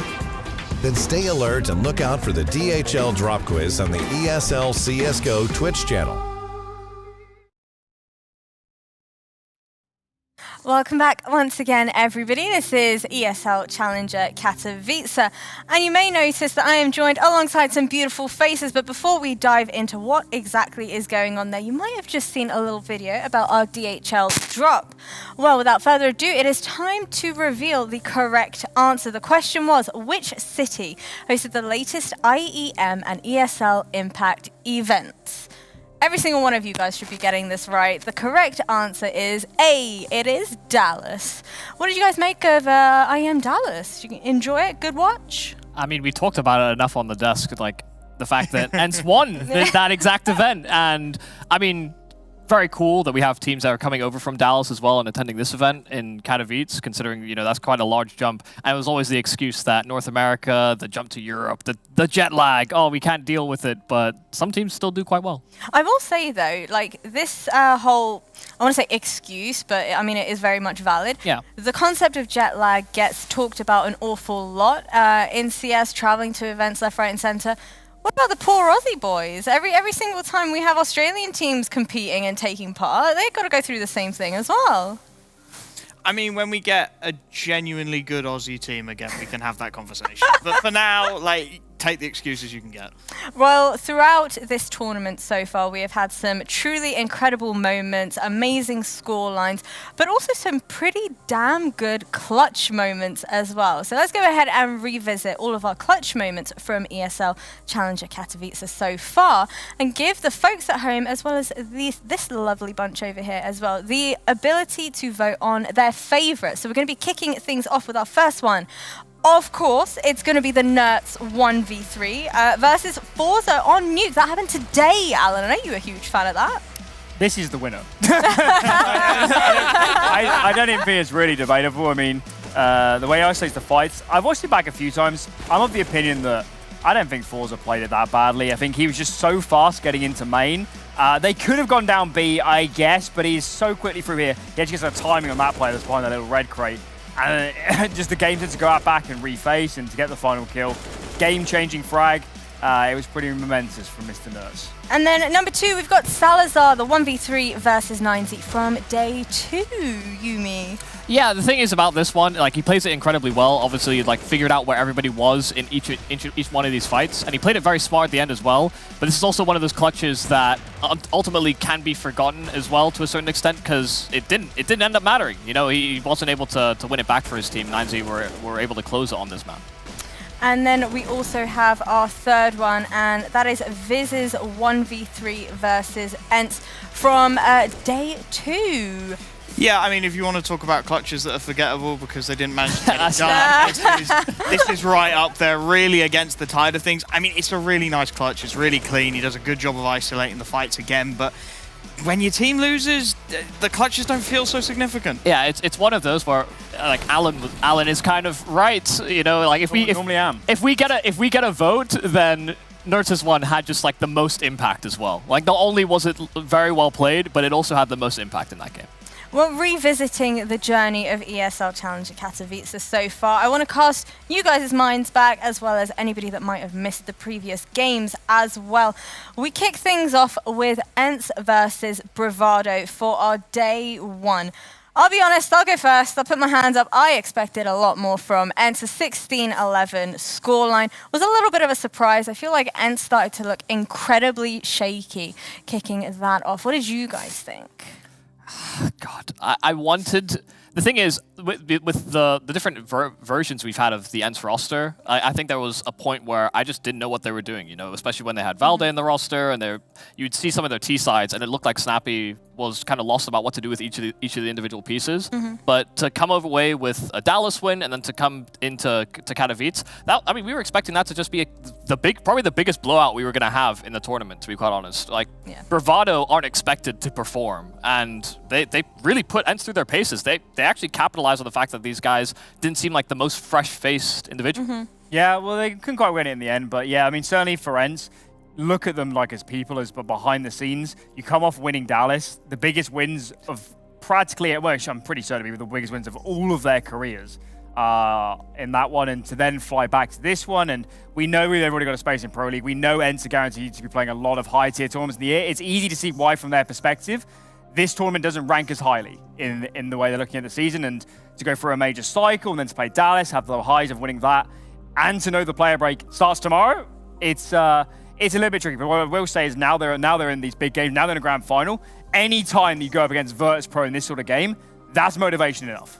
But it's also, like, you come off a Dallas win, you have to be able to show that you have got some level of consistency, right? So, you know, you can come to this event and, you know, there are excuses, there are reasons why they maybe don't put in like 110% to an event like this, but they also need to show that they have that consistency. Otherwise, even going into that player break where they're not going to be practicing as much when we have tournaments back up again, who knows which version events we get? The one that wins Dallas, the one that's actually performing here, or whether we get a completely new look. Well, we also had on day one, Wolfie, Virtus.Pro taking on the Party Astronauts. That was a 16-13 scoreline. For me, I know there was a lot of talk about James, about Norbert, about the roster changes that they've had recently, but ultimately, the fact that this roster, major winners, 16-13 versus PA, really? Yeah, I mean, they're Virtus played by the round, aren't they? So they took it the distance, they took it a long way, they looked a little shaky around the edges, but the problem with it is it's Virtus.Pro at the end of the day, so when it gets to those late situations, they know how to close, they know how to finish off games, and for PA, it was an experience thing. I think when you look at their whole run through this tournament, it's a huge amount of experience for the guys. It's some really good results. Like that 16-13, yes, it's a loss, but you played good CS against one of the best teams out there. It's a huge advertisement for them going forwards to try and pick up an organisation of what they are capable of on their day. And I think that's more the angle I want to look at it from than VP, starting slow, but they always start slow. I mean, it's the same with the Bravado guys. Like, both those opening round games, we could have actually justified seeing it just be total blowouts, but the fact that they actually showed and put up a good performance is an advertisement to themselves, not only like fighting from regions that are kind of underrepresented in current day Counter-Strike, like South Africa's always had that problem, but North America sort of, they went through some growing pains, and to have the Party Astronauts kind of back on LAN was actually just kind of a cool experience to see what kind of level they could put up. Well, I want us to dive on into day two as well, because I'll be honest, the Bravado versus Party Astronauts matchup was one heck of a fun experience, shall we say. The scoreline for that was 2-1 as well. What did you guys make of that? Bar fight was that game. It was absolutely crazy. I mean, we're looking at I don't think either of those teams, honestly, would have stood a great chance going into a playoff game. I mean, Virtus.Pro didn't help by knocking ENCE down and forcing that to be the decider. But as you mentioned already, for both of these teams, from different perspectives, if you're Bravado, this is your opportunity during the entire year. During the entire year to play internationally, they still have, let's be honest, a pretty dreadful route to get into a major. They have to travel somewhere, I think, to play a qualifier to actually get into it. So if you're looking at them as an opportunity to get on an international stage, get on a big broadcast, showcase some of your players, it's a huge opportunity for Party Astronauts. Of course, a lot of those players inside the EG project, the only times, at least recently during their careers, they would have been salaried at a high level and had opportunities for support staff and boot camps and some international lands without funding it themselves or off the back of qualifications. So I think for both of those teams, it's just a chance to play on LAN in front of a reasonable sized audience, get more experience, and it was a reasonably good series, so I think both teams should be reasonably happy. Now, do we think either of these teams would have had the opportunity, or the ability rather, to practice versus teams of the caliber that were in this tournament so far? Well, I think Bravado said they boot camp. Yeah. Party Astronauts should have boot camp. I'm pretty sure they did. They boot camp. Yeah, they. It goes alongside the kind of the jet lag conversation as well. At some point, teams also need to take ownership and understand that if jet lag could be a possible issue, we need to fly out to these tournaments early. Granted, for ENCE, they came off Dallas, of course, but yeah, I mean, all too often I hear these excuses about jet lag, and it's like, what were you doing the week before? Oh, cracking in Poland. Well, then we ended up having the 9Z ecstatic matchup as well, and that ended up being a 2-1. Talk to me, how did that one go down? I mean, that was the matchup of the day. I think it's fairly fair to say it was a really interesting affair between two rosters who are sort of on the brink of being that up-and-comer, right? They were two lineups that we looked at and went, yeah, they're a bit of a wild card. We could see them coming through and maybe making these playoffs, as 9Z did. And I think 9Z showed a lot of what they're about in that series, right? The initial very, very strong performance, then started to wane a bit, but managed to find it within themselves to come back into things and to build back in. And again, just for both of those rosters, maybe to less of an extent, but this is an experience thing, and it is, getting the reps in at LAN on the studio environment, getting the reps in against the higher tier teams, and that's what they got. They got a really nice long series. They got a lot of individual moments to really start stepping up and experiencing different scenarios as well, right? You've got the blowout one way, you've got the blowout against you on Anubis, where they come all the way back and they take it off you, and then you've got the tense losing, looking like it's all over, and then bringing it and reeling it back in, and all of that experience, it's exactly what these kind of teams need. I think in general, though, for like 9Z, it's actually good to see that they're able to get back to a decent level, because they've had the highs and lows. Like the core of this roster were able to make the major and be like the first representatives from their region for Uruguay, Chile, and Argentina at the time, which is not the two Argentinians that they have currently, but you know they've experienced the highs of, you know, they did well to make it to the major, and then all of a sudden they get, I think, a direct invite to another European competition where they actually flew out Buddha when he was just brand new to the roster so that they could play an online tournament. But those are the kinds of experiences that are somewhat waning if you don't sort of continue to participate in these kinds of tournaments or international opportunities like the major.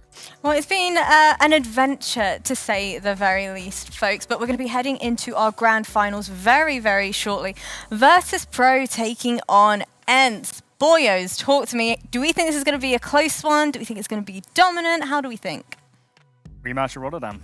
Rematch at Rotterdam. That time, ENCE were pretty heavy favourites, I feel like, coming into that grand final. They look good. I think it was probably Pro League or the RMRs shortly before. ENCE looked brilliant. And that time they lost that final, and it was a little bit crushing. I remember watching the games back and thinking there's a few too many errors here. I'm not sure what's going on for ENCE. And of course, Outsiders spooled up to win the major. So I think from that perspective, it should be exciting in terms of, you know, titles for these teams. Snappy's actually, I mean, Dallas is his first title since 2019, Atlanta 2019. And as you mentioned, Yumi, as much as, you know, this tournament isn't of the scale of Dallas, in terms of silverware, Snappy needs to have a little bit more, I think. I mean, given how good ENCE was last year with Spinks, you'd expect them to have mopped up a few smaller titles, but that's the thing with ENCE. They're only playing in the major tournaments at the moment. Maybe that's even a reason they wanted to play Challengers, just to bulk that cabin up a little bit. Yeah, they're always sort of like a bridesmaid kind of character instead of the bride, which is, you know, I think as well, just the idea that we have this rematch, it's also with like different rosters and a different map pool as well, which is kind of nice. I think the good news for ENCE, if we're going to like think about trends about what happened, when they played at Rotterdam, ENCE actually won the first encounter in the group stage and then lost to the final. But Virtus.Pro have won their group stage game this time, which, you know, I don't know what that means for this final. Well, it's been an awful lot of rematches for ENCE, especially considering the fact that they ended up going up against Forze once again. But Wolfie, how do we think this Virtus.Pro and ENCE showdown is going to unfold? I mean, I almost don't want to say ENCE are the favourites again, because as you said, it happened in Rotterdam and then it all went so damn wrong. But they've spooled up really nicely into this. They've warmed into this tournament over the course of it. And I mean, that last matchup against Forze, they looked the best they have been at this tournament, and they looked in IEM Dallas form, right? So Pius looked like the IEM Dallas MVP. So I don't see a realistic world where ENCE don't take it.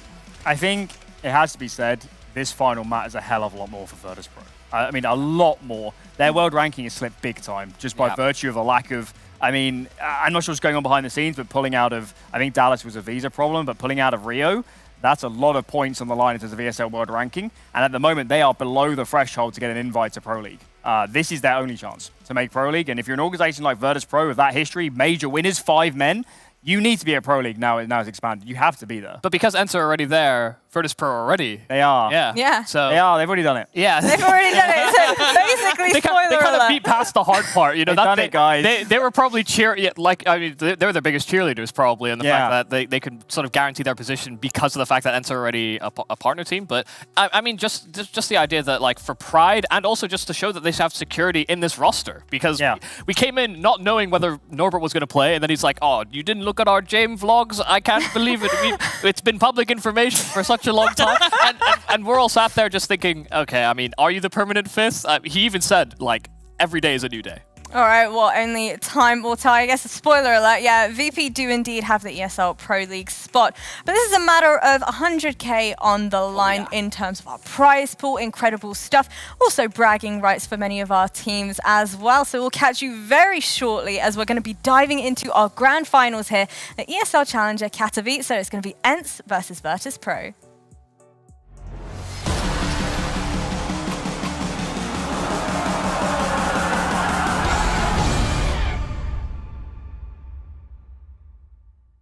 Smurfs, go yourself. To all the 817 imposters using my name on Faceit, go yourself. To all you grievers, go yourself. Go yourself. Go yourself. Go and verify yourself for free today. In 4 easy steps, you can join us in building a more trusted community, one verification at a time. What did you think they were saying?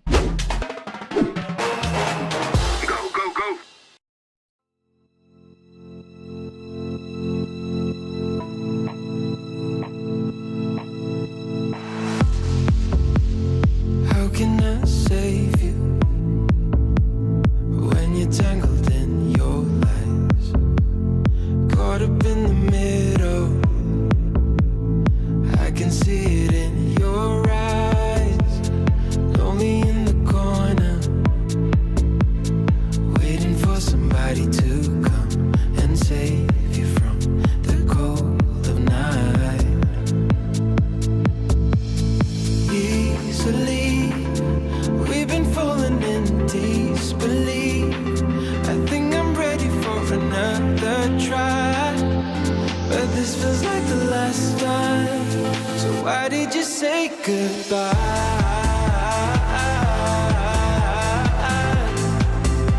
It's better to say goodbye.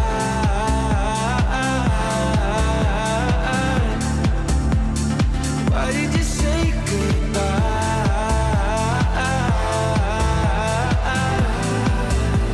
It's better to say goodbye.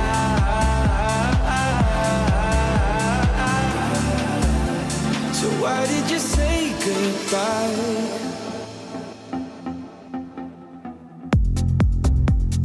Quiet like the ocean, with the rumble running deep. This is how I see you, when you hide your feels from me. Why you heavy-hearted? Cut the silence, talk to me. Release your mind, get what you need. Easily, we've been falling in disbelief. I think I'm ready for another try, but this feels like the last time. So why did you say goodbye?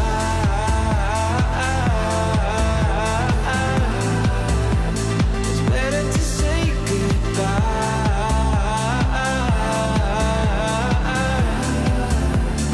Why did you say goodbye?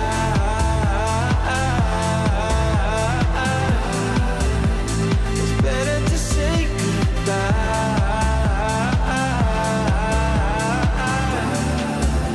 So why did you say goodbye? It doesn't matter. We seem too young to understand. For the better.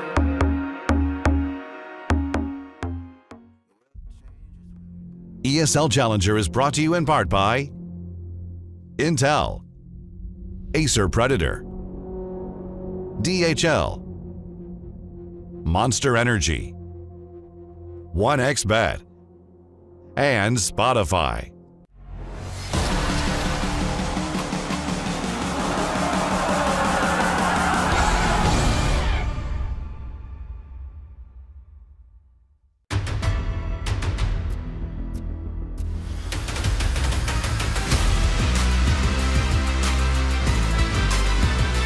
We had a very good preparation before this tournament. We practiced a lot.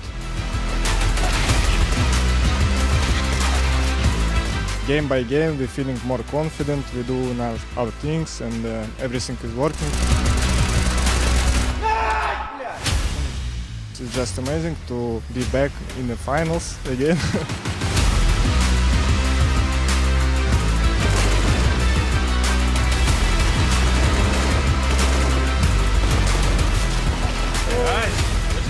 We are leveling up by the tournament, which we also expected due to the fact that we had a lot of jet lag, especially on the Friday. But I think we play better and better, and I hope we can keep it up in the final.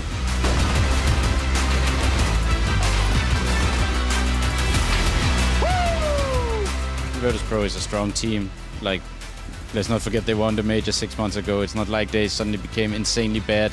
They still have a high level in them, so it's going to be a tough match for both teams. Yeah, I'm ready to play the final, 100% confident, and looking forward to show you great game, great contest.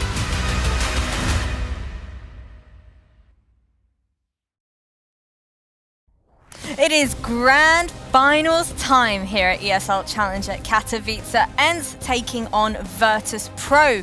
Gentlemen, talk to me about this veto. Should be interesting. I think the best thing about this series is that both teams' permas are the other team's best map. Yeah. Which should guarantee there's a lot of middle ground. So, of course, Nuke out the way for VP. They never played that. ENCE tried Inferno actually a little bit at the start of the year, but no bueno. Didn't really work. So I guess the picks are the interesting part to look at. Yeah, exactly. There's a number of different ways this could go, and every time they've rematched against each other, like the best of threes, they've had Dust 2 as one of the maps that they could play, but that's no longer a part of the rotation.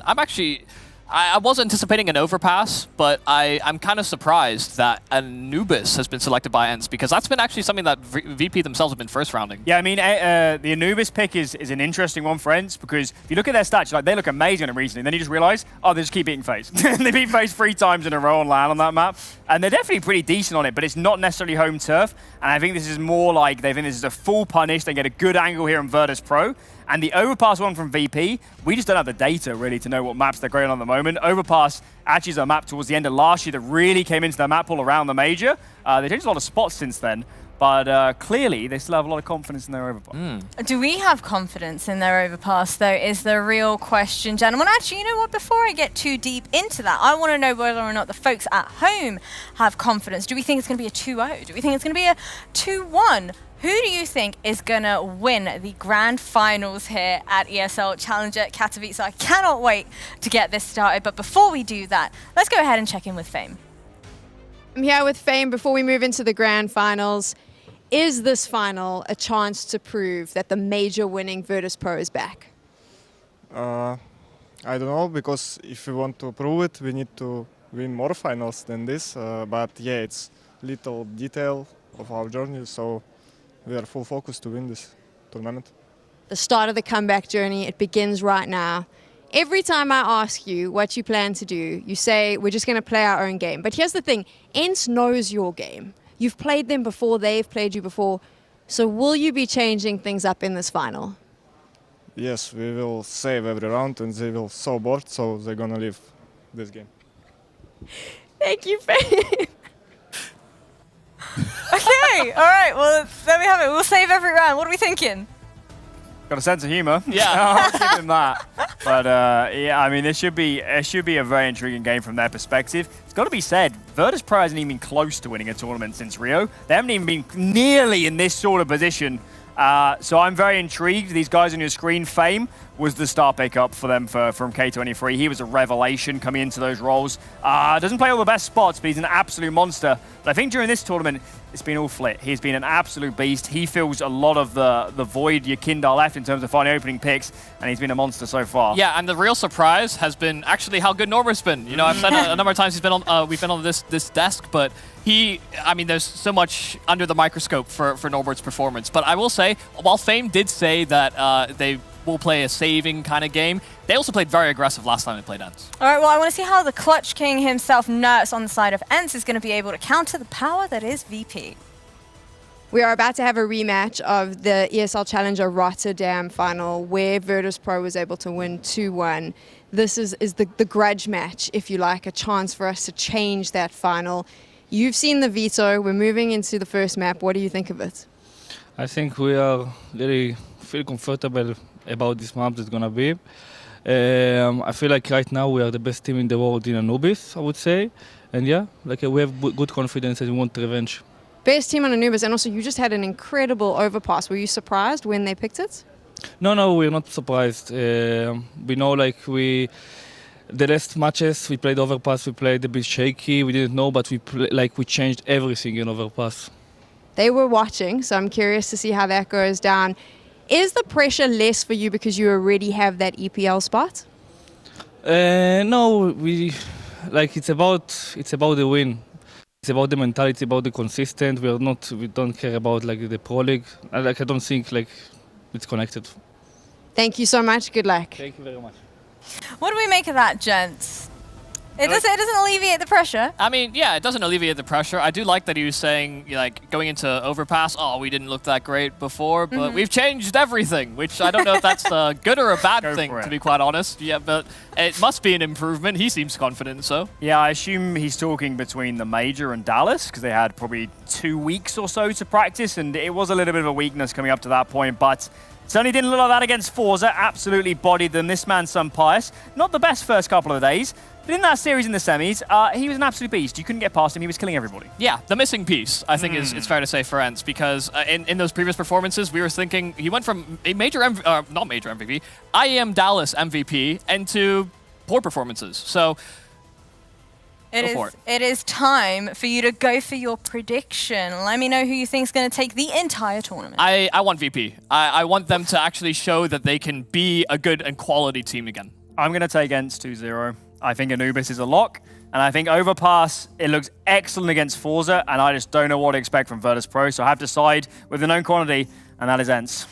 And of course, I think it goes without saying, hashtag easy for ENCE all the way. It's going to happen. They're going to bring it home, baby. But what about you guys at home? Let's go ahead and find out what the Twitch chat have to say about it as well. Who do you think fan favorites? It's got to be ENCE. It's ENCE. Oh, there we go. There we go. It is ENCE. Easy for ENCE. Are you actually believing in the VP power? Oh, yeah. No, I fell in love with Norbert again. You know, he's back. Okay. They're back. All right. Well, I don't know whether or not I agree with that. Do you think it's going to be 2-0, 2-1? 2-1. Okay. He said Nerd said that they were the best Anubis team in the world. So I don't know if I believe that all the way, but. All right. Well, Bardolph and Hawker, let me know who you think is going to take this series. Two teams in very, very good form indeed. You love to see ENCE playing well after a championship win, but I'm a James stan. I love seeing a Virtus.Pro do well as well, so I wouldn't mind seeing them win this one. What about you? Yeah, I'm happy either way, but I do also have to lean towards ENCE in this one. I mean, I love that Nertz is coming out and saying he thinks they're the best team on Anubis, because sure, the win rate doesn't look good, but their recent wins have been so dominant. 16-6 against OG, 16-8 against FaZe, 16-7 against FaZe, 16-6 against FaZe. They've been having a lot of good results there, and that overpass also looked solid. So it was a big question, what would VP pick in this one? We didn't have as much data, and I'm definitely excited to see what VP can do on this map. Jame loves the late round plays, loves calling between the bomb sites, and Overpass is the perfect map to suit that style. This series, I think, is great. The layout of these maps is very juicy indeed for this matchup. And Overpass, great place to start, great place to finish. Doesn't matter, love seeing it. So my favorite map in the map pool, and I think it is a great measure of the strongest teams. Good test for Virtus.Pro versus the likes of ENCE with the new look Virtus.Pro. Jame will be the man with the P250. He likes being the support player on Overpass, but this time he'll be the point man. The raid boss P250. Glock to start things off though. Fame with the Glock. We'll get the first one. Notice we'll get some sound cues towards Long. Not sure if he's making it back to the site from here. He'll have to stand his ground if he can, but he'll be denied by Norbert. New man Norbert. In some ways, but not in others. Favourable position for Virtus.Pro. Putting feelers out towards B then will Flit and Jame B. Flit gonna have a look-see, see what's going on over there. A nice spread from Virtus.Pro. Interesting mid-round game from them, but 40 seconds remaining. It'll be late game now as Flit will find Madden, and there'll be a sandwich for D-Hart. Didn't realize that he'd be the meat. That'll leave Madden to rotate and try to find 4 players. And quickly, that's a lot of heads to find, a lot of heads to collect for his shelf. Needs a miracle ace to win this pistol round. Waiting for someone to show. Behind enemy lines. Does anybody have this angle? Long is clear, suddenly spotted by the truck. And Kicker will get a frag as well. Good start for VP. Once they get those 2 early kills, you know that they're in a good position. Saw that Snappy was jump peeking from Bank behind the truck. but just couldn't see that player sneaking up from long. And also just very nice that you flash Sumpius early and get him out of the round, because we saw how good Sumpius can be on CT overpass up against Forze. He had an incredible CT side, 20 kills plus in that first half for him. But ENCE aren't going to get off to that good start like they did against Forze, unless they can try and win this Force by Scouts and Deegs with a 5-7 in there. Diha's already taken a chunk of damage. And Norbert's gone for the MP7 as well. If you weren't joining us earlier on. A, where were you? B, we had a look at the MP7 versus the likes of the UMP, the MP9. Better moving accuracy. More damage. Slightly less running speed versus the MP9, but plenty more than the UMP. A connoisseur's choice, if you will. Often used by nerds as well. This time he might be on the receiving end with his pistol. Dabhand with a 5-7. Now he might be the deciding factor in a matchup like this. I think these are two well-matched teams. And what we've seen so far is many important clutch rounds won by nerds. See if he's called to do the same in this series. Virtus.Pro are a very hard team to put down.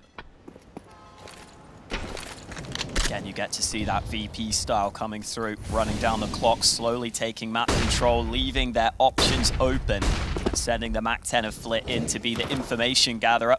They're also making progress on towards that A bomb site, and that's where the bomb is coming. Entry already, follow-up for Fame. That should be the round done. That B kill doesn't really matter. The bomb will go down on A, and ENCE will have nothing to say about it. That's a Virtus.Pro special on overpass, attacking both bomb sites at the same time. And often, if not always, having the bomb carrier go the correct way. Yeah, you can't underestimate how hard that is, especially because you're going to have communication from both sides of the map going on at the same time. How do you rotate? It's really hard to figure out, honestly, like, for both action teams. B, action A. I love it, though, because VP feel as though they are better in those chaotic scenarios. Even if it's not always going to be fully comfortable, they normally find a way to figure it out. Yeah, I love the complication of this map. And they make it even more so with approaches like that. The value of information for this squad. Plenty of value in James' YouTube videos as well. Get them subtitles on. Actually, I think they're embedded in the video. Super valuable videos, though. Everybody should be watching those. I think he uploaded one a few months ago about 10 strategies he really liked on Mirage, and he really shows the depth of the strategies and the nades so well. There's a lot of intricacies it's hard to pick up on when you're watching the game like this, but breaks it down really well. I think he's been watching, there's some videos on Rop's demos as well, breaking down what he's doing and so on. Again, plenty of value.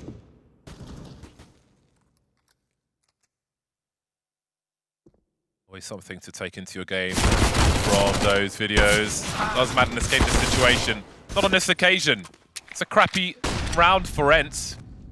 Anything they can find here as a bonus. They're always a threat to win around though until they're put down.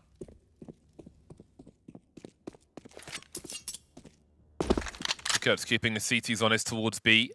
Outside Monster for now. He's keeping an eye on a push to the other side of the short tunnel as well.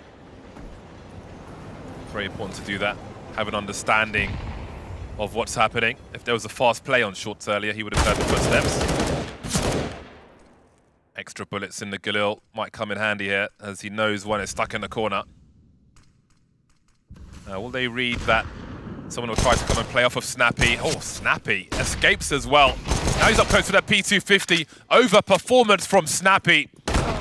Tight situation for him. What is happening to this round? 25 seconds now for James with a Galil to try and fix these problems. He knows there is at least 2 plays on his B bomb site. A long spray from him. No one pushes the smoke. Now he's down to a pistol as well. Snappy. That is such an unlikely situation to come out on top of. All credit to him. That's unreal. He was so low on health. 28 health, and he wins both those fights. I think you can see ENCE Little smile on their face there, realizing they've got away with a round win they shouldn't have in that position. I'm not sure how VP couldn't trade him there. Really unfortunate for them, but fair play to Snappy. That P250, always powerful, even if it is only 300 bucks. Top 4 rated players at the event all play for Virtus.Pro. This is a rematch of a group stage matchup between these two teams. It went to overtime on Mirage in the group stage, and VP were able to scrape out the win. They haven't dropped a map so far up until this point. That second kill from Snappy. Fame knew exactly where he was, but he still can't win the duel.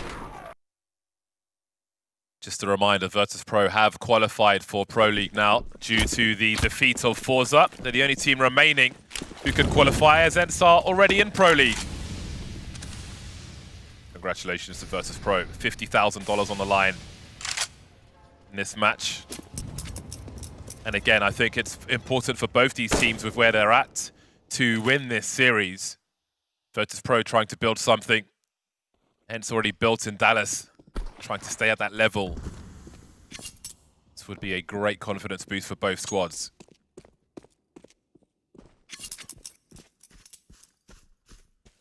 VP still able to get the buyout into this round. I think it's fair to say, as we heard from the desk, ENCE, just because they've had a bit more time together as this 5-man lineup, are the favorites here. But it's definitely fair that VP want to be competing for these sorts of trophies, even if they have had a tough time in tournaments as of late. They've really turned it around in this one. Pius there was searching, but he will fall back. Again, low time. And the mental strain of this adds up. ENCE have to stay focused throughout the round. They go for the info play with the flash, and Pius misses the shot. Rare miss. He was so good at overpass earlier on. Never saw something like that happen, and that could be quite instrumental in this round. Norbert tries to control the space. Bank is a key area. James trying to find a nook in the corner. As he looks to the corner, Snappy will drop him. Chances now for ENCE, and the problems compound for Virtus.Pro as Flit finds himself alone with the AWP. No longer about securing the round, it's about securing that AWP for the next round. Bomb defused by ENCE, and we are all square at 2-2. I'm sure James drilled it into his players to save that AWP in positions like that. Percent chance of winning the round just so low. Pius, I thought was going to be the player to cost ENCE in this round when he missed that shot, but credit to Snappy coming up through connector. Got some nice impact in from the back. And it's important to make some of those info plays at the right time. Now let's see how James approaches this round. Sometimes I feel like James plays very safe in these rounds, almost tries to set up so that he can save if he wants that option, especially when you don't have much money in the bank. Jay moving up connector with Flit alongside him. Oh, and Flit's won the first fight against Pius.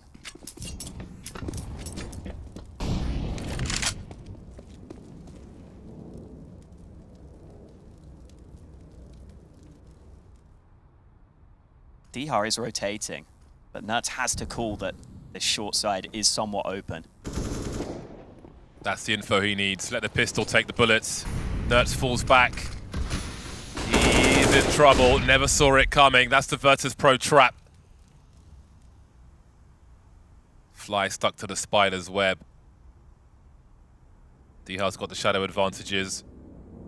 All these angles. Look out for the buy rounds later as well if the CTs put up smokes. As we saw on an overpass earlier, Ts get too close, their shadows will betray them before they can see anything. Yeah, no nades for VP. They can't even flash this, so it will be against them here.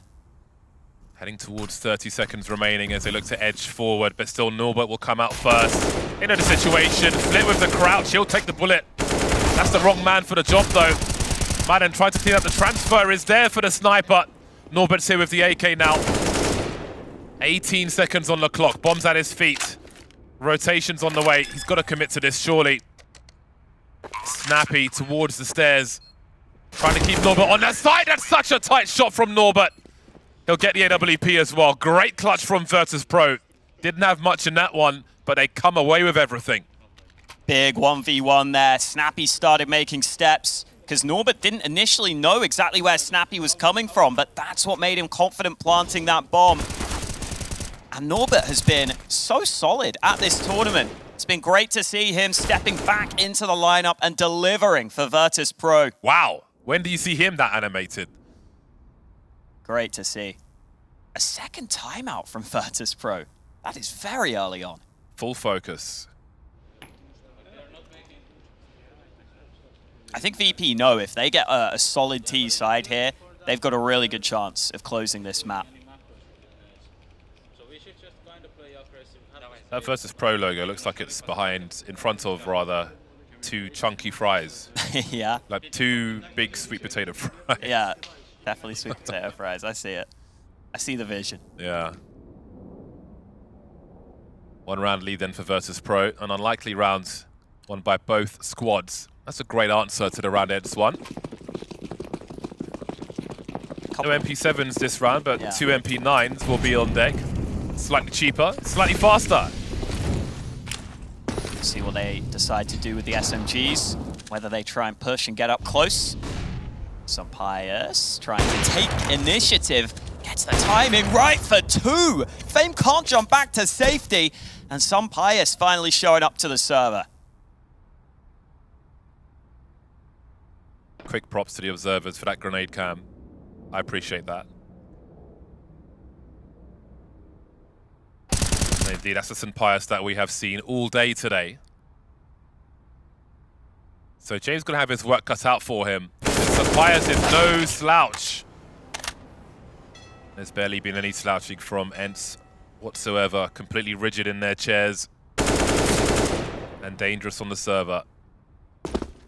What is there for Kikert to do here with a minute on the clock?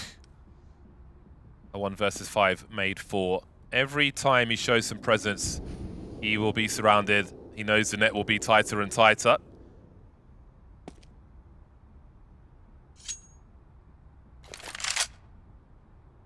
Long day at the office for Kikert. It's working overtime in this round. No one's delivering lunch.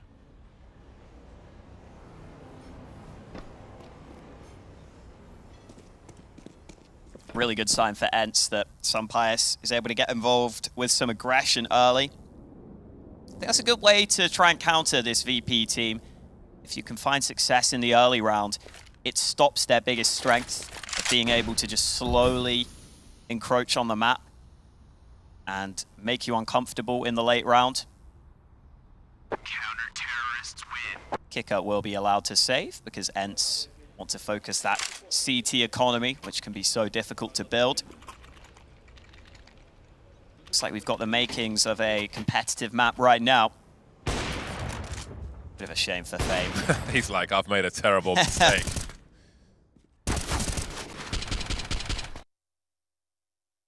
Back he goes. A wry smile from Nertz.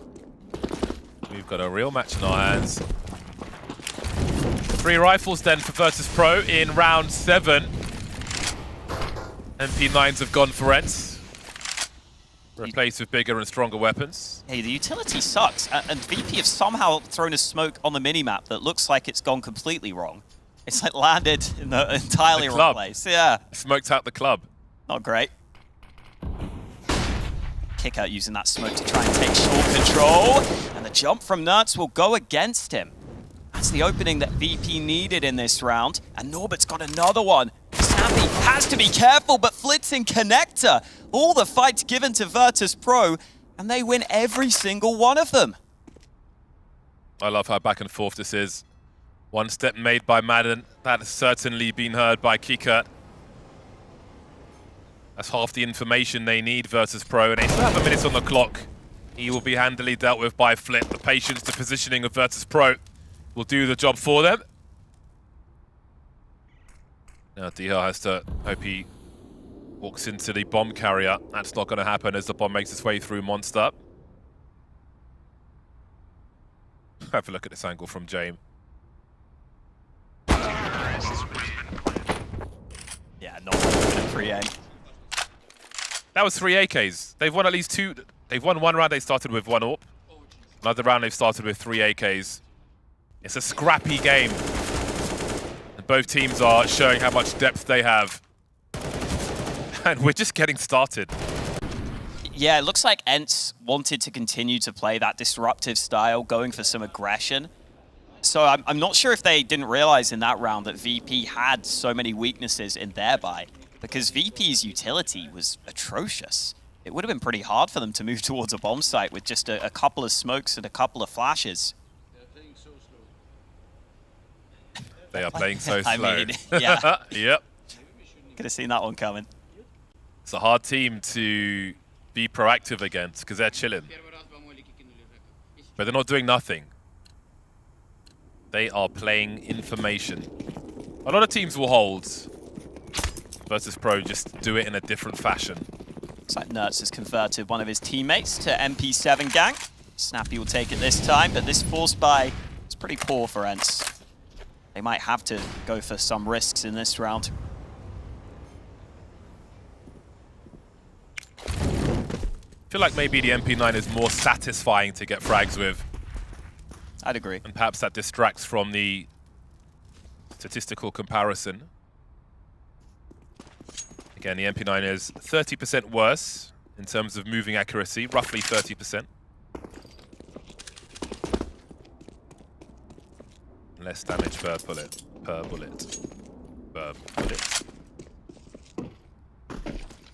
Minutes on the clock for Virtus.Pro. Fame will still have some presence in the upper areas. But straight ahead of that smoke. They know it came from the A-bomb site. Moving through, pre-fire through the smoke, deals with Snappy as well. Perhaps he's done enough. D-Hard's here with a MP7 he's picked up now after that 5-7 kill. But that's all she wrote. Nertz and St. Pius, not much for them to do. Although Nertz can try and fish for a gun. Fame moving towards that B-bomb site. Bomb not planted just yet, but soon. That entry parting from Norbert was so cool. I love how he saw the smoke and he instantly realized, okay, there's a smoke coming down to Monster. I'm going to take the risk. I'm going to try and run through this and get a good timing on this aggression.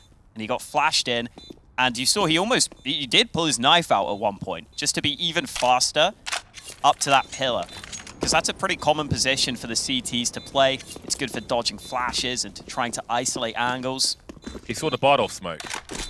Yeah, man. That's my smoke. I made that smoke. Damn. The original version of it, not this fancy jump throw that we see now. Yeah, they've optimized it. It's evolved. Your creation. I'm in the meta forever on Overpass. That will never not be meta. It's very useful. Recycle that monster smoke from the A site. Use your AWP to just hold the long range angles. You don't need a smoke if you've got an AWP. No AWPs for ENCE in this round though. In fact, not much of anything here.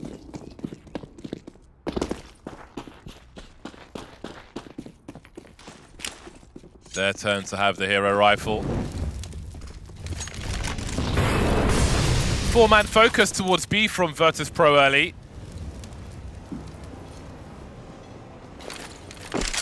That will be today's magician. Trying to think of relevant magicians apart from David playing. It's not easy. Penn and Teller, are they magicians? There we go, Penn and Teller still rocking. Darren Brown, I don't know if he's still doing stuff. I'm sure he is. I don't know if you have much else of a career path if you're a magician. Yeah. I don't know there's many transferable skills. I'm loving these entries from Norbert. He's really fearless. He goes quite ahead of the rest of the team, which can be a bit risky, but it also means you can get some good timings on players that aren't expecting you. And I mean, it's working right now. 11 kills.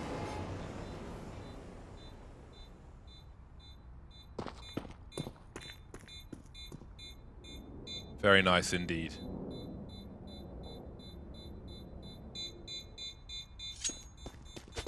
Money is quite rough for ENCE.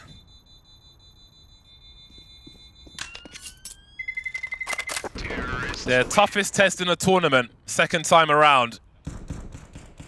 And indeed, it is tough.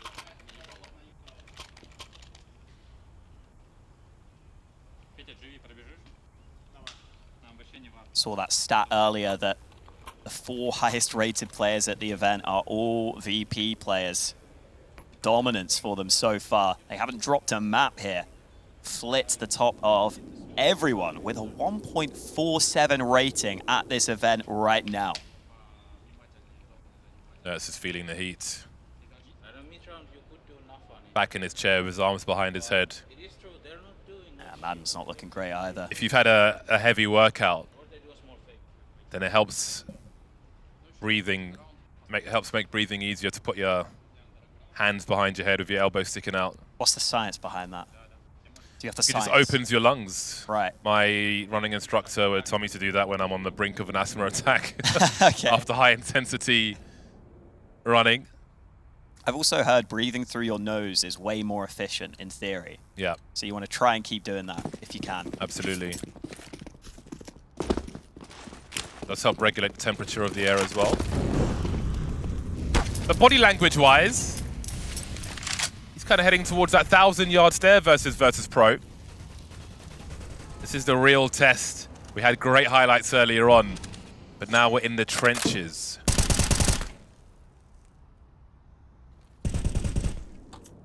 Nuts is playing forward again. He just took a peek into Fountain. But VP can take a lot of time to take their map control. And the CTs have to stay focused all the time. Nuts holding this angle. Molly will force him to make a decision. The smoke will give the game away. But he still wants to stick around here. They might just wait out that smoke. Ooh, they're actually just going to give up entirely on this A side. Now, has his rotation been heard by Flip? Because if he stayed in that position, that would be all the information ENCE need. He could jiggle towards connector, have an off angle on people coming out of there. But they don't have that info. They'll reset and send him towards long instead. Passive positions, 35 seconds on the clock as Virtus.Pro start to make their way into the B-bomb site. Lovely timing on that flashbang. Snappy tries to go bench, but there's so much detail from Virtus.Pro with that molly. 4 on 3 for them, 20 seconds. They have to plant that bomb. The plant begins then. There'll be grenades towards the bomb site, but it won't stop the bomb from being planted. Pius makes it even. Diha makes it even better than that. Suddenly, Jame and Flit are in trouble. They're losing angles. Jame has the pillar, and he's got 1 kill, 2 on 2. Do they target Flit? There's no util for ENCE. Lovely peek from Jame. Nertz in the 1 versus 2. There's a kit for him. He's collected it. They're bunched together. This could go wrong for Virtus.Pro, but it won't. Jame will deliver a 7th round versus the 3 events. That's exactly why Jame likes to set himself up in these post plants. That's where he thinks the AWP has a lot of value on the T side. And you can see why. He just cleans up on kills that are pretty easy for him because of the lack of utility that's left in these post-plant positions. He's not getting flashed. He's not having to deal with smokes. He's getting clear line of sights on all these kills. And that's how you make it easy for yourself as an AWPer. That's what Jame loves to do. And again, Norbert is getting set up so well on these entries. Not just the pathing, but this time the flash on point. It felt like a competitive start to this map. It's quickly slipped away, but maybe Nuts has something to say about that in this round. It's only the pistols, but now he's got an AK. And you can't drop down that ladder.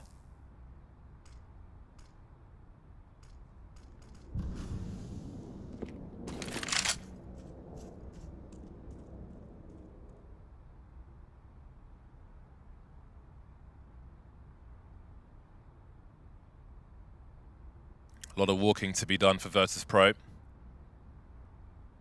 Other side of that wall, start running. Nertz will hear you.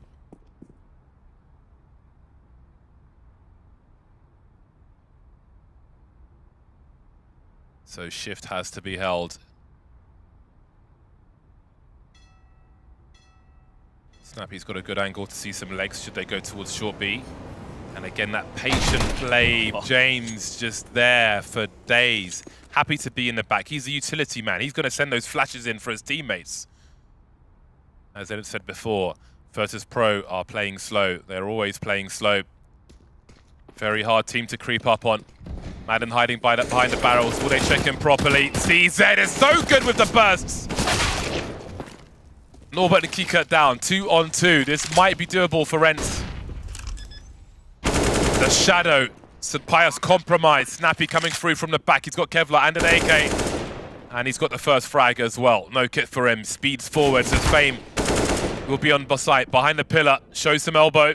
Snappy patiently waiting, but it's a big headshot from Fame. 4 players lost, but it doesn't matter. They're winning all the rounds here, Virtus.Pro. Even with that overperformance from Madden with the CZ, getting 2 from barrels. Didn't look like VP fully cleared that position. That allowed it to come into the 2v2. A great bullet management to get both those kills. And then the trade came through. St. Pius was flushed out from water. And Fame, a very good aimer, as a lot of these VP players are, delivers the headshot. This felt like it was going to be a close map, but VP have run away with it in recent rounds. They've got 5 in a row here. And on the T side of Overpass, that is incredibly impressive. ENCE just take their 3rd timeout. They know they need CT rounds. Otherwise, this map could be over way sooner than expected. And remember, we just saw ENCE play this map and get 11 CT rounds against Forze. So this just shows the sort of level that VP are playing at here on the T side.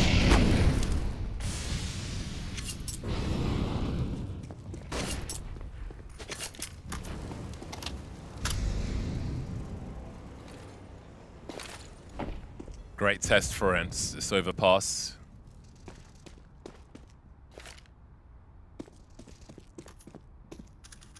Virtus.Pro is such a stylistic problem. You can see ENCE trying to play their A game. The Virtus.Pro grandmasters of the clock. Very, very hard team to get behind.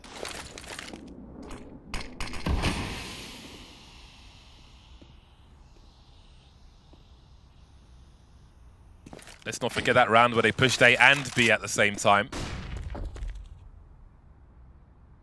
Yeah, looks quite scary on overpass. Snappy eats a big flash. The trade frag is the first to fall. Snappy will trade. Is he forced to dump Utor to get past this angle though? Or does he just stay in position? He'll be a target. But he can be a target. He can be the target if his teammates can play off of it. Support flashbang. They know there's 2 on B. Flit had a chance. Dihard denies. Now we've got Norbert creeping in. Oh, the awkwardness for both with grenades in their hands. He's got to fall back. Look at the reposition for ENCE. 18 seconds to plant this bomb. Oh, it's coming back. Oh no. It's a disaster. Nuts has it. That's the round for free. And that's the risk you run when you run down the clock. Fame had snuck past A. He snuck past Nuts. But that ends up being so costly. They thought A was clear. It was not. Patience paying off for ENCE then. Flank not required. Hold the bomb site. Close the options. Let the bomb come to you. They did, and it did. That's a much needed round for ENCE. They've been hard to come by on this CT side, and they are running out of opportunities in this first half.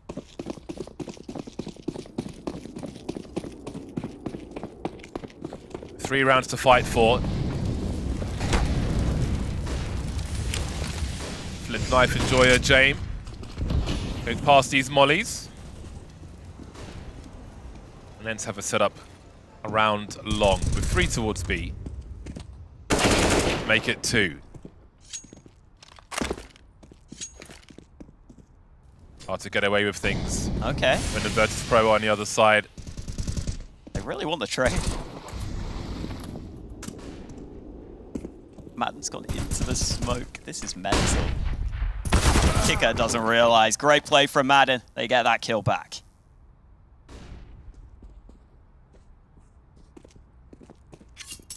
Ooh. Madden will decide to fall back, but the 4v4 is not bad for VP. It opens up the map. You can see the CT spread. Shadow advantage. Just a dink, though. Fame realizes he needs to play for info. Can't just risk taking the fight straight up. 45 seconds. Let's see what the end goal is for VP here. It's proving more challenging for Virtus.Pro now. ENCE have made the adjustment. They're not trying to make plays behind the T's anymore. This might be safe territory for Virtus.Pro. I think they've got enough utility, but the time is the issue. I mean, yes, you can approach this A site, but you need good nades here. 17 seconds as the bomb carrier crosses, but they can't stop to deal with that. They're going to have to clean up the bomb site. Pius going for the flicks, needs to stay alive though. Limit the bomb plant options, planting it for the toilets despite the inerts problem that still persists. Somehow made the bomb plant, that's impressive enough. And there's the man at the back taken down, 3-on-3. They found position Virtus.Pro despite the late timing. Oh, they're bunched together. Norbert sees two of them. Madden will trade. There's no smoke for this bomb. There is one kit on one player. Goes straight for it, but James got a great angle. And there's nothing else for Pius to do. They lost a lot of weapons here, ENCE. 9 rounds coming for Virtus.Pro. And again, you see how James makes the game easy for himself. That's a shot most of you at home could land very comfortably, but it's very advantageous. When there are no nades in these post plants, that AWP will wreak havoc holding angles like that. And just getting that bomb down was the main thing, but then also, Norbert continues to deliver. Was aware that Nertz was still hanging around, he spotted for the flank, and he even got a second kill from the site. That wasn't an easy position for Norbert to be playing from. That smoke being up meant he was comfortable turning his back to Dumpster. It's crazy that they turned that into a round. Yeah, that's impressive. That situation at 28 seconds, there are not many teams who are going to be able to do that. The peek towards CT stairs there, towards the Dumpster. Seeing two CTs, none of them looking at dice, was perfect as well. Planting the bomb, default with Nertz around the back somewhere. There's a lot of things that Virtus.Pro had to do right in that scenario.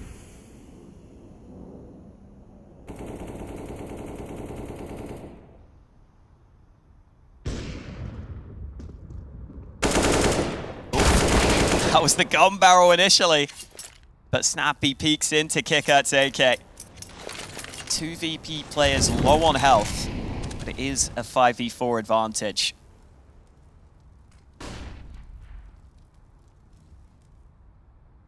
That's given a bit of freedom. We saw that earlier round where he was able to sneak in behind enemy lines and drop the bomb. This time he will be cleared by James. Not going to make that same mistake again. They might not be ready for a second rifle here. There's normally the AWP of some Pius playing alongside the A site. But it might not matter because with 32 seconds... Oh, the shot actually tags Dihar.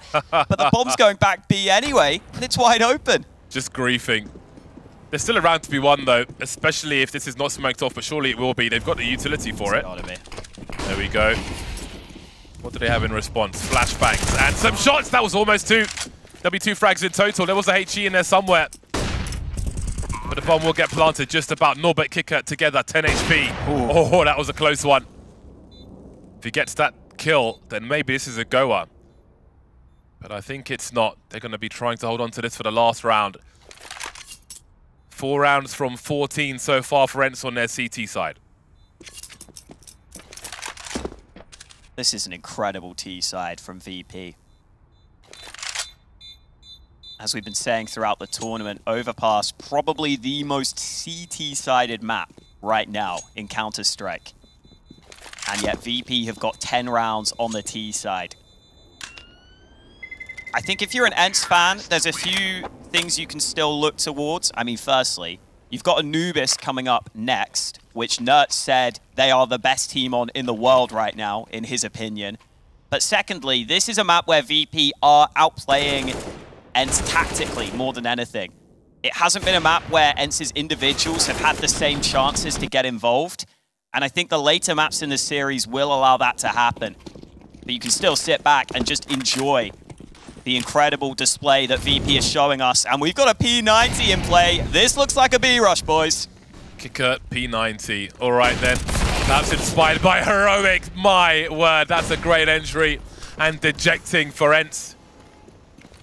Doesn't even have a skin on it. That's outrageous. Down goes Snappy as well.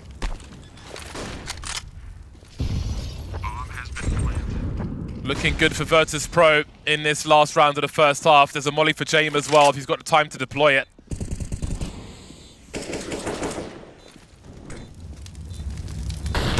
Molly from the CTs and Kicker will be forced forward, forced into the lights.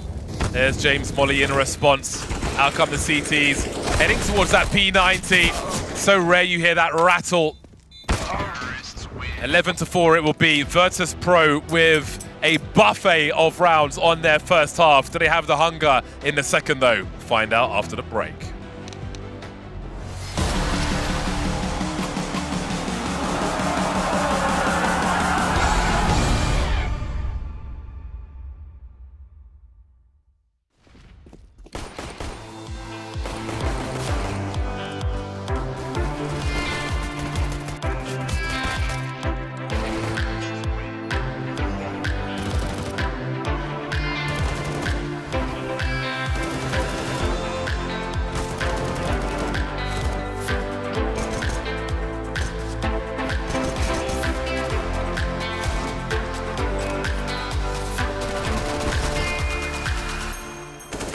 Let's love for the night. Slow dance, dance till the sun comes up. Let's touch under lights. Slow dance, dance till we're high on love, high on love. Till we're high on love, high on love. Till we're high on love, high on love.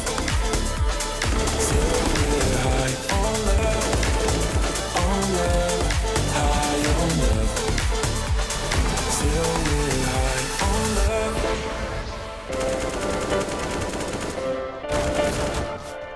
Till we're high on love.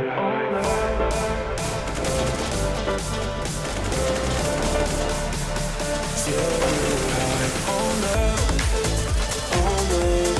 high on love.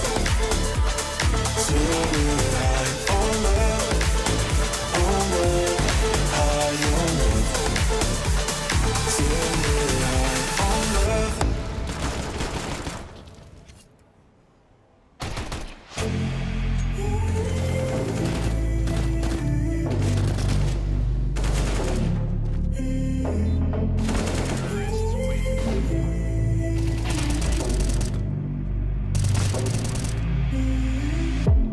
I'm out of focus, I need a spark.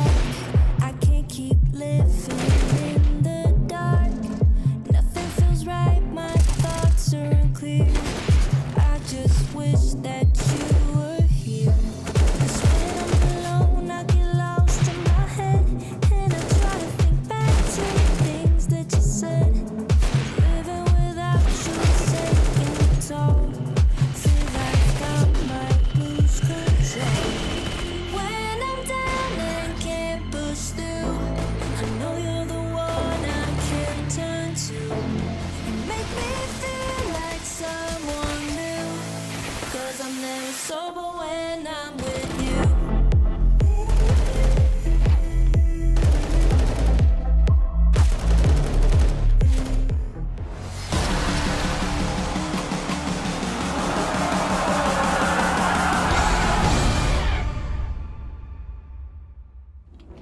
ENCE face their greatest challenge in this tournament. That challenge is Virtus.Pro, who had a monster start to things on the T side, 11 of 15 rounds. They move into the CT in a supreme position.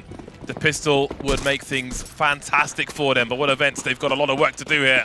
We'll see if they can do it. Starting on this T side then, there'll be a P250 raid boss for St. Pius, but will he be able to get anything with it? 4 players moving through connector. Flit deep in the corner. Somewhat of a crossfire here as well.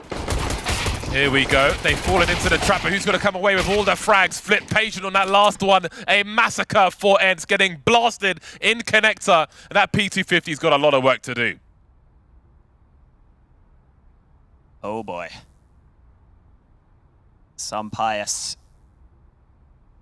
with the Supernova skin is hoping he can do exactly that to win this 1-on-4. Gotta just get a right read here on this first fight. And that won't happen for him. Kicker with the cleanup on the final frag. He died. Damn. 12-4. What a statement from Virtus.Pro in this first map. They haven't lost a map at this tournament on their run to the final. They're not about to lose their map pick, that's for sure. That crossfire, so deadly. This pistol round is like a node of a Rubik's Cube, just blasting all the colors out on the right sides in seconds. Just solving that problem fast. You don't normally see the USPs in connector. Normally you don't want to fight the T's at close range. But the bait and switch will do the trick. ENCE got twisted like a pretzel in that connector. It is a long road ahead, unless they can find a way to turn this round around. Stress. Pushing mud uphill versus Virtus.Pro. Oh wow, a UMP. We were talking about it. That damage fall off is crap. Someone's still a believer. 25% damage fall off at 500 units, James. I hope you know that. Maybe we should ask him after the game. By far the worst. It's worse than the Bison! Listen, if he plays close, we'll allow it. 20% damage fall off for the Bison and the Mac-10. Oh! Oh, there, see, there we go. See? Oh, no. Yeah, he's moved into the bathrooms now. This is a little closer. This is more like it.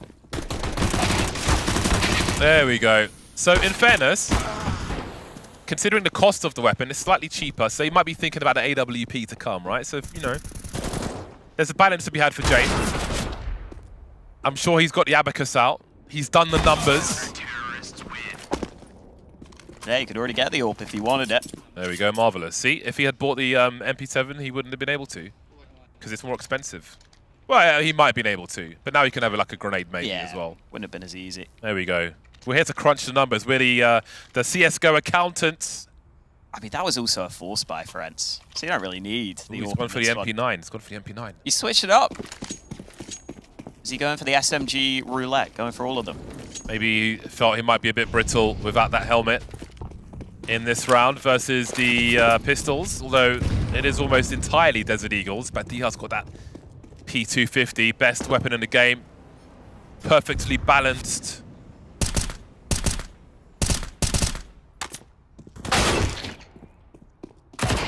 Oh. He knows jumping accuracy is good with the MP9, bouncing around the corner.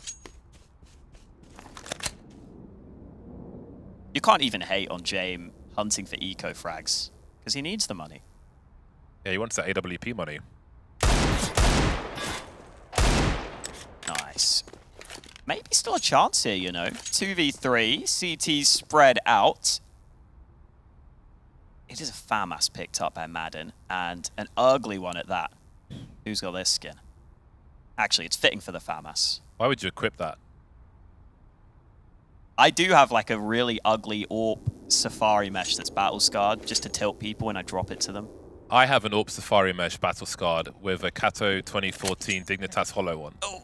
So if you want to talk about triggering people, I've got the checkmate there. That is next level. I'm that kind of guy.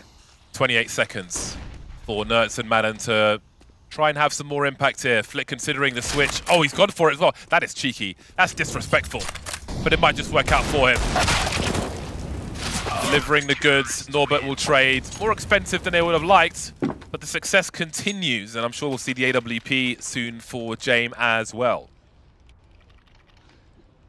Definitely expect to see that. We witnessed in the earlier semi-final just how good that CT AWP can be. Some players didn't get to show it in this one, though. VP still happy with the round win, even if it comes at a cost of a few players. There is that AWP of Jame. He's got Fame alongside him towards this A site.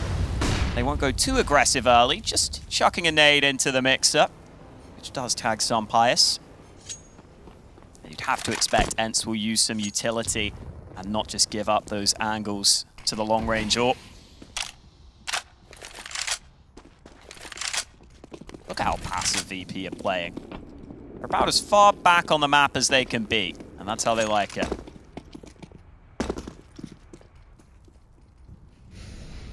Playing the ranged game.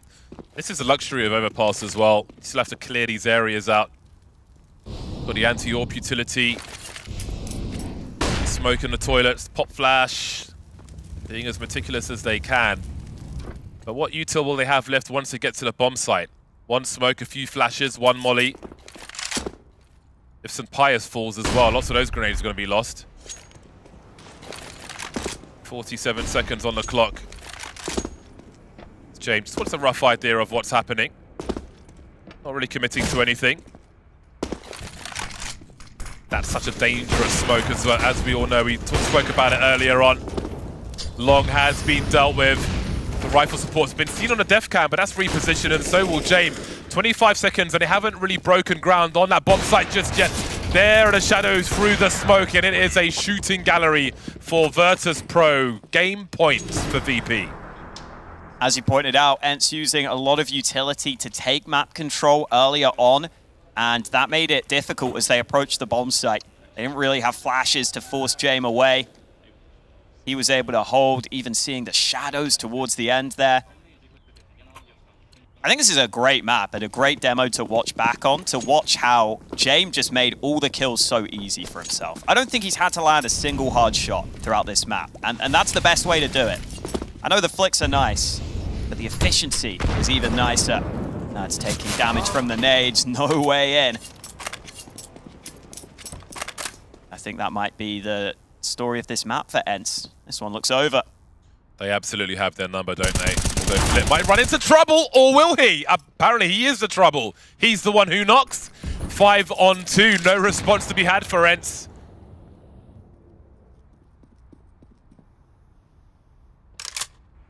What they did to Forze is being done to them by Virtus.Pro. Given no options, no space. Massive game from Virtus.Pro, a statement being made in the first map of this series. Big win for them in this final, but ENCE will look to bounce back. That was VP's map pick.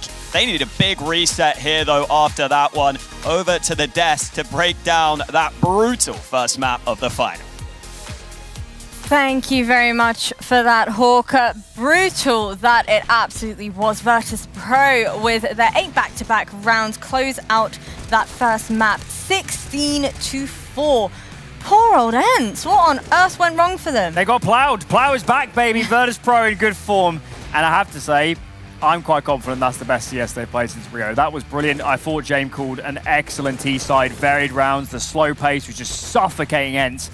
And the B-pops, I don't think a single one didn't work with Norbert going in first. It was actually mental to think how much space both Norbert and Kickert were commanding on that B-bomb site. That T-side half, I mean, just every single kill looked like it was so much easier for him. I think Hawker mentioned it as well, like, Jame is setting himself up for some great frags, but he's setting everybody up for great frags. It felt like ENCE never really got convincing looks in, aside from low buy rounds, or like one round where some Pius is just able to get 2 picks out from long. Obviously, previously throughout ESL Challenger Katowice, we saw ENCE take on Virtus.Pro over on Mirage. Virtus.Pro managing to win that one out 19-17. This seems like a very different ENCE that we're seeing here. Do you think it's purely down to the fact that it was over on Overpass? Are we expecting to see them bounce back on Anubis? I expect Anubis to be different, but still focusing on this map. I think ENCE had no choices. You could play a slow round on that CT side, and Virtus.Pro are so proficient at just slowing the clock and playing, saving their nades, and those late pops are so good. You want to get aggressive into Virtus.Pro, and they're so clean with their defaults. So few opportunities, and that was the difference in this game versus the 9Z game.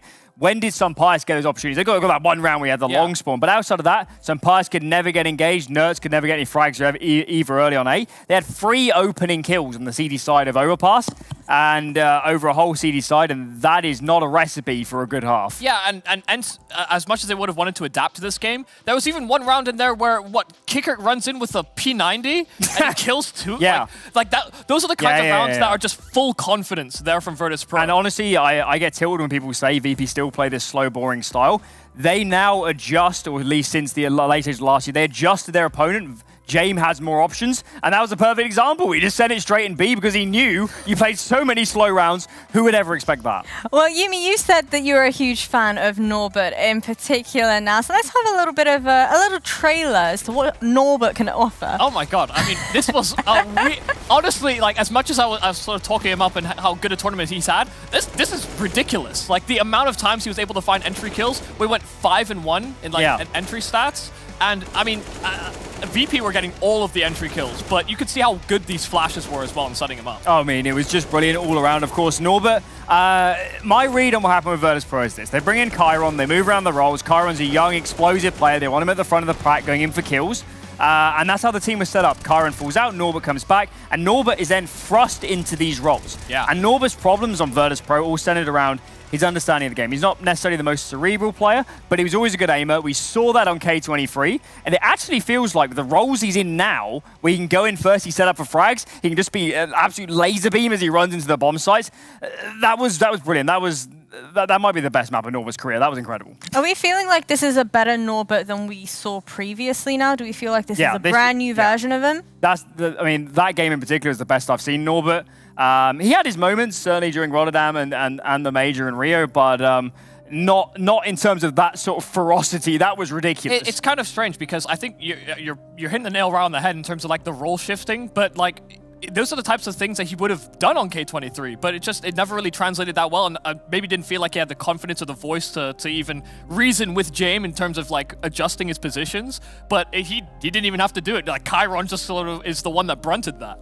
One thing that I found really interesting was in the interview that Norbert had done previously, he mentioned the fact that, you know what, my kind of confidence really did take a hit once I was no longer on the team as well. So to be able to bounce back from the state that you were in before just by playing online tournaments and cash cups here and there. I mean, look at the last 6 months from Norbert's perspective to have the high of winning a major. I mean, K23 was a good team, but they were never in a million years going to be in that sort of position to win a tournament of that caliber. They win the major, they were probably, I don't know, let's say 6th, 7th ranked team at the time. Going into that, they were not a contender going into it. Of course, throughout the playoffs, they played themselves into elite level form, and by the end, we give them a lot of props. But to have that high of winning the major, and then very soon after, I think he played probably 1 or 2 more tournaments before getting removed. I mean, that is it's soul destroying. It has to be. And we sing a lot of praise for Norbert, but I think Jame in general, this tournament has actually called incredibly. Yes. You know, in the first encounter that he had with ENCE in the group stage, it felt like even though that was an overtime game, ENCE were always reacting. They were never actually like that one step ahead, where Jame always felt like he just had that curve over Snappy. Well, I want to focus in a little bit more onto Anubis now. How do we think the ENCE boys are going to look to tackle this one? Well, we've seen ENCE a little bit over the Major and Dallas on Anubis. I think they're fairly good at it. I think the statement of best in the world, I'm not sure anybody is. I mean, there's it's just such an unsafe. Maybe Vitality's better. I'm not sure. Maybe it's a toss-up. But in terms of going into this matchup, I don't know what to expect from Virtus.Pro and Anubis. I haven't seen them play it that many times over this year so far. They played quite a bit, I guess, at the very start of the year. But the game has developed so much on this map that I'm a little bit. I expect a decent level from ENCE. I'm just not sure what Virtus.Pro is going to show up. It's also the repetitions of how much is Norbert like ready for this map. Oh, he's never played an official with. Yeah, exactly. So we have this integration problem where he's looking great, but is he going to be ready to take all of these angles and fights? He said he was like playing pugs and he was actually like practicing his own individual mechanics coming back into the roster because he thought maybe he'd get the call back in, but I don't know that Anubis is the most popular map in that kind of a circuit. I feel like the ENCE boys definitely saying that they feel like they're the best in the world right now on Anubis. Speaking with a lot of confidence, a lot of conviction as well. Whether or not that is actually the case, only time will tell. So we'll be back soon where we're going to dive on into Anubis.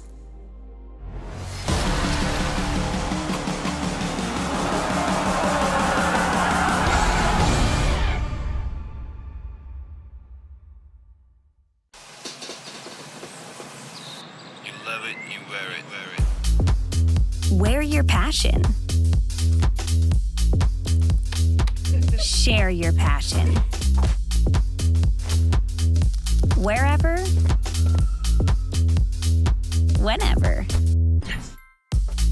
Gaming is a lifestyle. Get your merch at shop.eslgaming.com.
Can't go if it ain't about my dough. Don't call my phone, got my shit on airplane mode.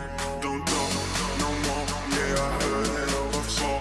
So cold, I'm froze, only thing on me is gold.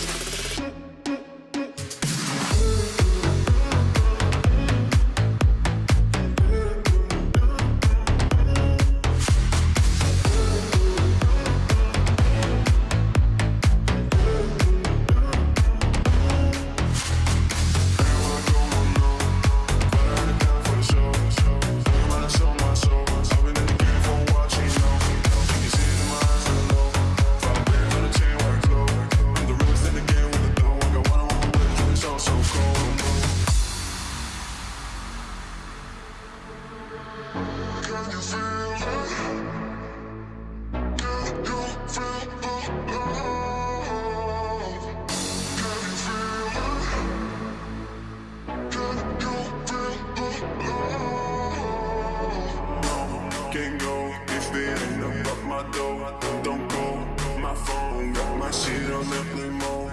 Don't talk no more, yeah, I heard it over fall. So cold, I'm froze, only thing on me is gold.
ESL Challenger is brought to you in part by Intel, Acer Predator, DHL, Monster Energy, 1xBet, and Spotify.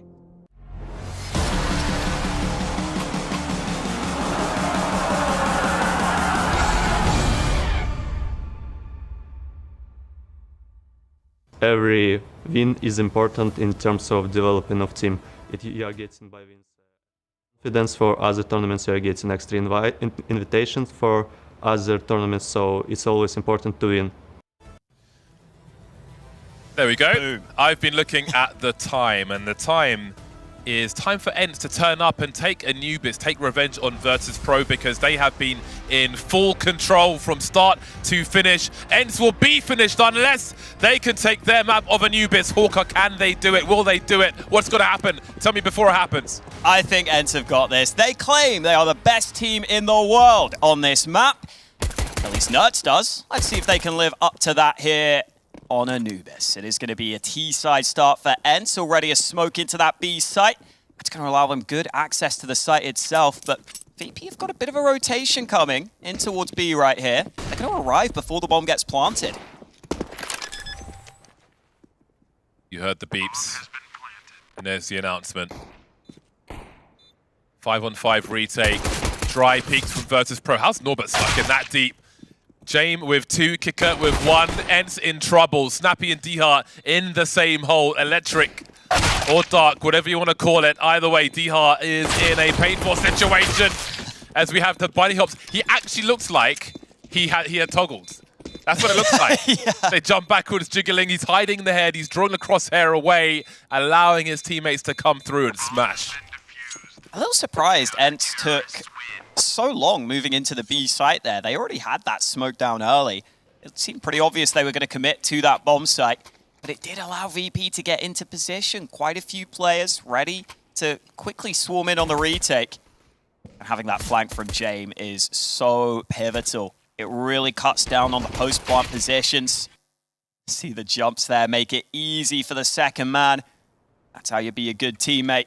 I thought MyGot was on the server, the way he was jumping. Even if ENCE are, even if it's true that they are the best team on Anubis, stylistically, it might be that Virtus.Pro are their worst matchup. No, because if you look at Overpass, they were conditioned to not try and flank Virtus.Pro. Every time they tried to do it, it just made the round way easier for VP. No matter how long they waited, going up the ladder, James is standing there waiting to get a free kill. So if ENCE cannot play their own game versus Virtus.Pro, then stylistically, that is a huge problem. How do you solve that? If you can't beat them the way you beat other teams, and that's true for any team facing Virtus.Pro, you just cannot necessarily play them in the same fashion. ENCE are going to have to dig deep. But this is a great test for a championship-winning team. And this is how they might try and solve it. ENCE love fast group plays on their T side. That's not paid off, though. Fame gets a double lineup before the smoke blooms. And so he doesn't need to fight for the site. You can concede the plant here, and Madden tries to go for more, but Fame's getting easy pickings right now. Snappy and St. Pius are outnumbered. Even the FAMAS is getting frags. French gun in the hands of Norbert. That'll be good for another kill.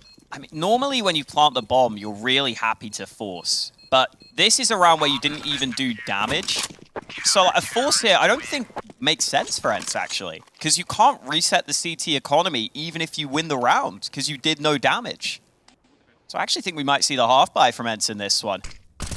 One kill in 2 rounds is just not going to be enough, as Hawker mentioned. These guys are making me want to go to a silenced M4. I'm an M4A4 stan. Always to change things up. Still seeing a lot of silencers for VP. Cool to see. Good start. But maybe Dihar has created some space. I say maybe because Fame is focused on mid for the time being. His position is being smoked off, which leaves him with a decision to make. Do you abandon A entirely, or do you move away from mid? He will go back towards A, and James will play from spawn. So positions have been compromised. Flit will force the action here on Electric as well. Down he goes. Dihar wins the duel. Problems for Virtus.Pro. A potential first round for ENCE. Virtus.Pro playing from range, almost 2 for James. Snappy, tanking, damage. The molly makes it even worse. CT's creeping onto the bomb site, but Nertz has the angle. This is a fast-moving round. Snappy, 25 HP, 2 pistols versus 2 rifles. There's a molly and a smoke to choke off these points. Snappy will be key with his 25 HP. Behind the pillars, trying to hide in plain sight. Has he been spotted? Down he goes immediately, and Nertz has lost all the angles. Does he think that's the diffuser? We've seen this before in this tournament. James come off the bomb as well. He made the steps, Nertz, so smart from him, and with that, he's surely won the round because James doesn't have a kit. He'll get the kill, but there's no kit, and there's no time to defuse it. Nertz clutches again. I love watching Nertz in these clutches. He's so good at reading exactly what his opponents are going to do, exactly how his opponents will respond to his move. He just seems to have the sixth sense. He always knows what to do to make his opponents uncomfortable. And this was just the pistols, but they explode on mid. And this is why I was so excited for this grand final, because Overpass, maybe not a map suited to ENCE's style, but ENCE are so explosive on their T side. They will go for these fast plays. It's the complete opposite to what we saw from VP on that first map. And we get to see if it can pay off for them here, as they've got a chance to try and break the CT economy. Still a buy for VP, though. You cannot underestimate how good that clutch was from Nertz, making steps in the smoke. And then slowly slinking back. Other side of a smoke of only a deagle as the bomb is being defused and somehow still wins the round. It's like Skyrim, man. You make a noise somewhere else, trigger the NPC. Make sure he gets away from that position. Well done by Nertz.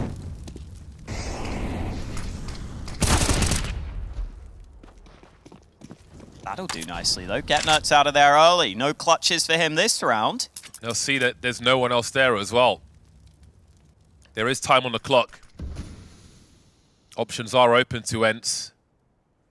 But a third man will make their way to the other side of the map. Here comes the execute. All the junk being thrown in by ENCE. James drops D-Hard. Snappy's got something to say, though. Position's been smoked off now. 38 seconds as they move forward. Bomb's not committed just yet, but there's really nowhere else for it to go with Madden getting dropped. Low HP for Snappy as well. Now would be a great time for Pius to find his first frag. But it doesn't seem like they're going to commit to this one. I think Fane might be reading that. Trying to take the final toys away. 17 seconds. Is there a run to be made to the B bomb site? Flit is here already. Hence, given enough rope to hang themselves, it seems, as they edge forward. And it's an easy collection for Flit. Yeah, they got tempted. But those CT rotations can be pretty quick when you have that mid control. And even if you think there might be a rotation coming, you're probably not going to expect him to be so deep into the site already. Well played by Virtus.Pro, finding the timings for CT aggression. And another timeout, a second timeout. VP love taking these early tactical timeouts. They are up against a Force buy again, so this is a pretty big round for them. If they can win this, keep ENCE's economy low, it's a good chance for them to get off to a good start on their CT side. Snappy sounds excited about whatever Source suggested to him. Good opportunity for the coaches to have their input. Got to remember that for VP here, you're starting on CT side, and Anubis is one of those rare maps that's actually T-sided right now in Counter-Strike. So if you can get a good start on your CT half, that makes ENCE uncomfortable on ENCE's map pick. This is a great opportunity early for VP if they can win this round and keep ENCE's economy down.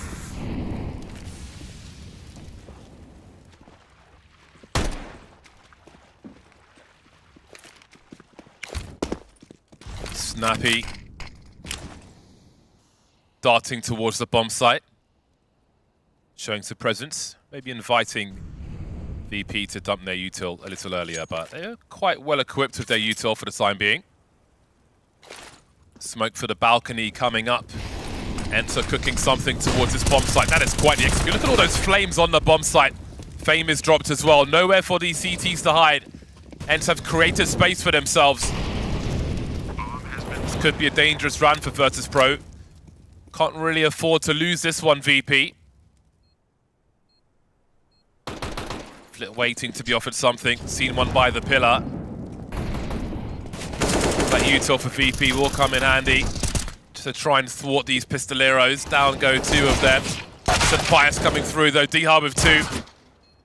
Jamin Norbert heavily tagged. The P250 could be enough. That's a great one-tap. Norbert on that bomb. He'll be denied though by Madden. 2 one-taps and an AWP collected. ENCE on the board once more. Clinical from Madden. Sure, the first play is low, but the second shot, just a single bullet put into the smoke. It's so clean. When you get kills like that, you love it. And that's why the timeout comes in and, well, it actually helps sense in the grand scheme of things. That was an incredible transfer from D-Har. He did so much work to initially get them into the bomb site. And then enough damage to allow the P250 to clutch. VP are the ones who are reset in what was a big swing round early in this half. Have to imagine ENCE pretty easy time of things in this one. Kicker did surprising damage there. Oh, and Norbert's got something going. It's dangerous because Nertz has the bomb with him. Nertz doesn't have the bomb anymore. problems arising. Not going to be the strongest hold, Norberton, the Desert Eagle, all things considered. What does Fame do, though? He knows ENCE have to go and get that bomb. Does he push through A?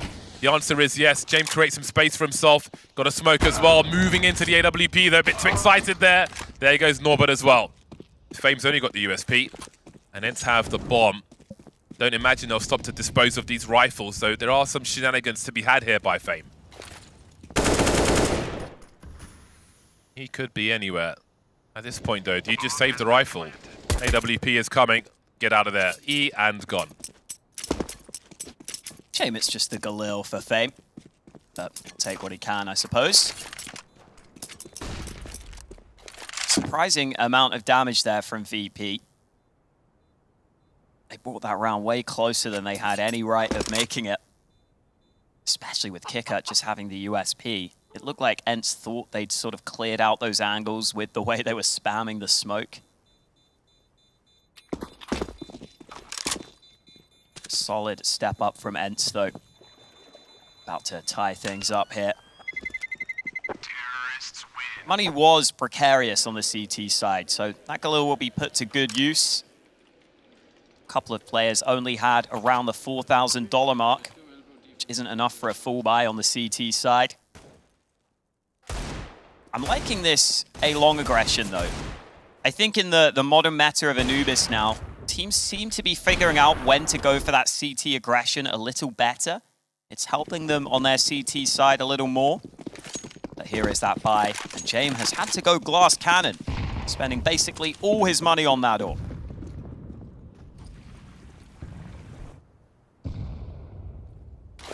Oh, big nade on some bias. You can throw that from the A site, and it's often going to get someone hanging around that area.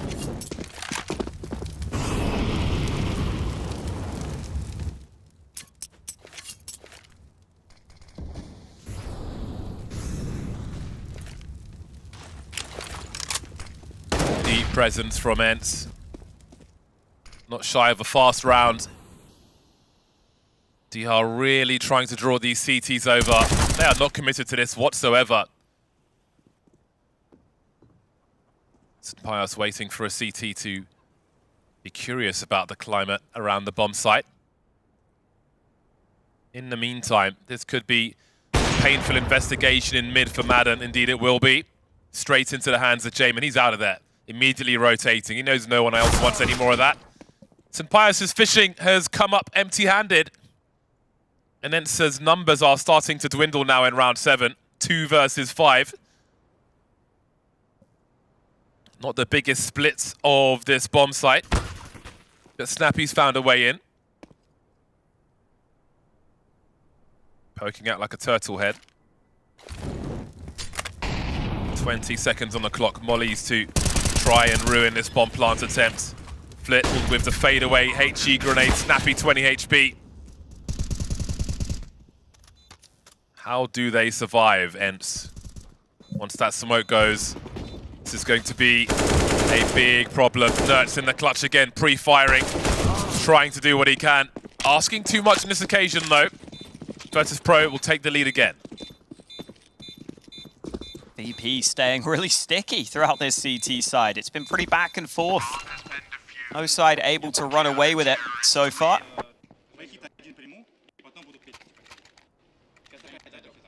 Definitely feels like VP are looking more put together on this map than we might have expected. They really don't have much history on this map specifically. Last time they played it was a few months ago. They haven't been playing too much CS lately. That was that wall back from Jay. Very well done. The rest of the crew come through. Yeah, James had good info on where that T was based on Snappy just seen before the smoke went down.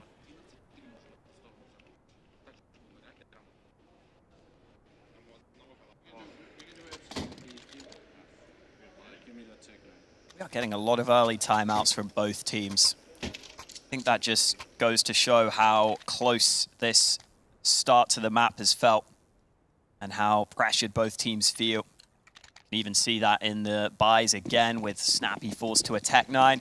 The rest of the team with AKs though, so opportunities here for ENCE, and we might see them commit to a bomb site early here, a lot of them outside this B site.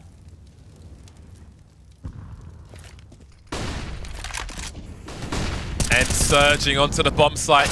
Lots of rifles in, so this could be a problem for Flitz. Snappy pulls the crosshair away. D-Hard's late behind him, but will deliver the kill. Fame and Jane remain 2 versus 4. Their money's not great.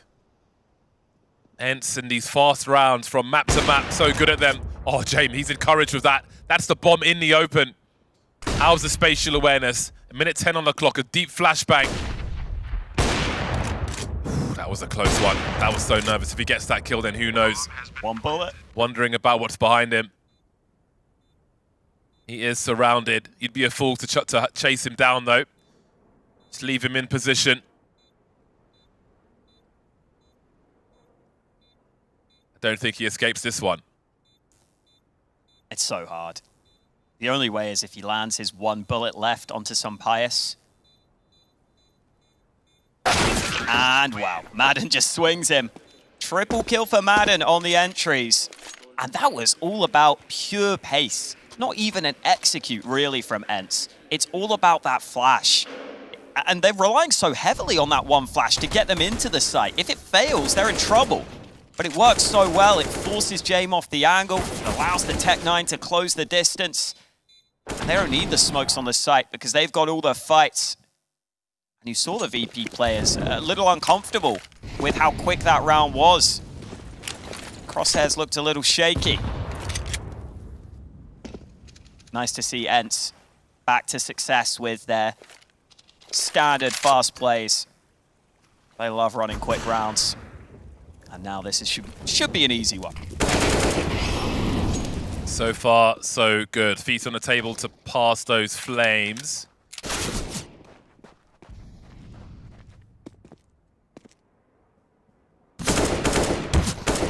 ENCE head to a 5th round. Quite an interesting game of Anubis so far.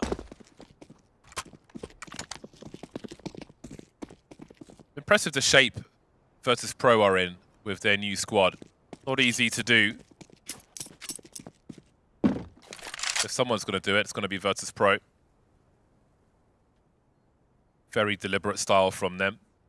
Loving the fast-paced rounds from ENCE though. We saw them on Nuke earlier today. On Anubis as well. Really fun to watch when the AKs are being wielded.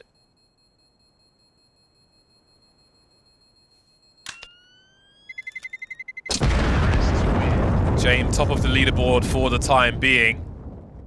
Norbert Fame and Dihar behind him. I think Madden as well. I really haven't seen Virtus.Pro play many officials since the RMR, where they went crashing out and couldn't even make it to the major. Couldn't even try and defend their previous major title at Rio. So clearly they've been putting work in behind the scenes to get to this level. Good to see it all paying off for them. Some Pius holding early with this AWP. Normally you will see smokes exchanged in that sewer area of the map. Flit holding in this connector or sewer or whatever you want to call it.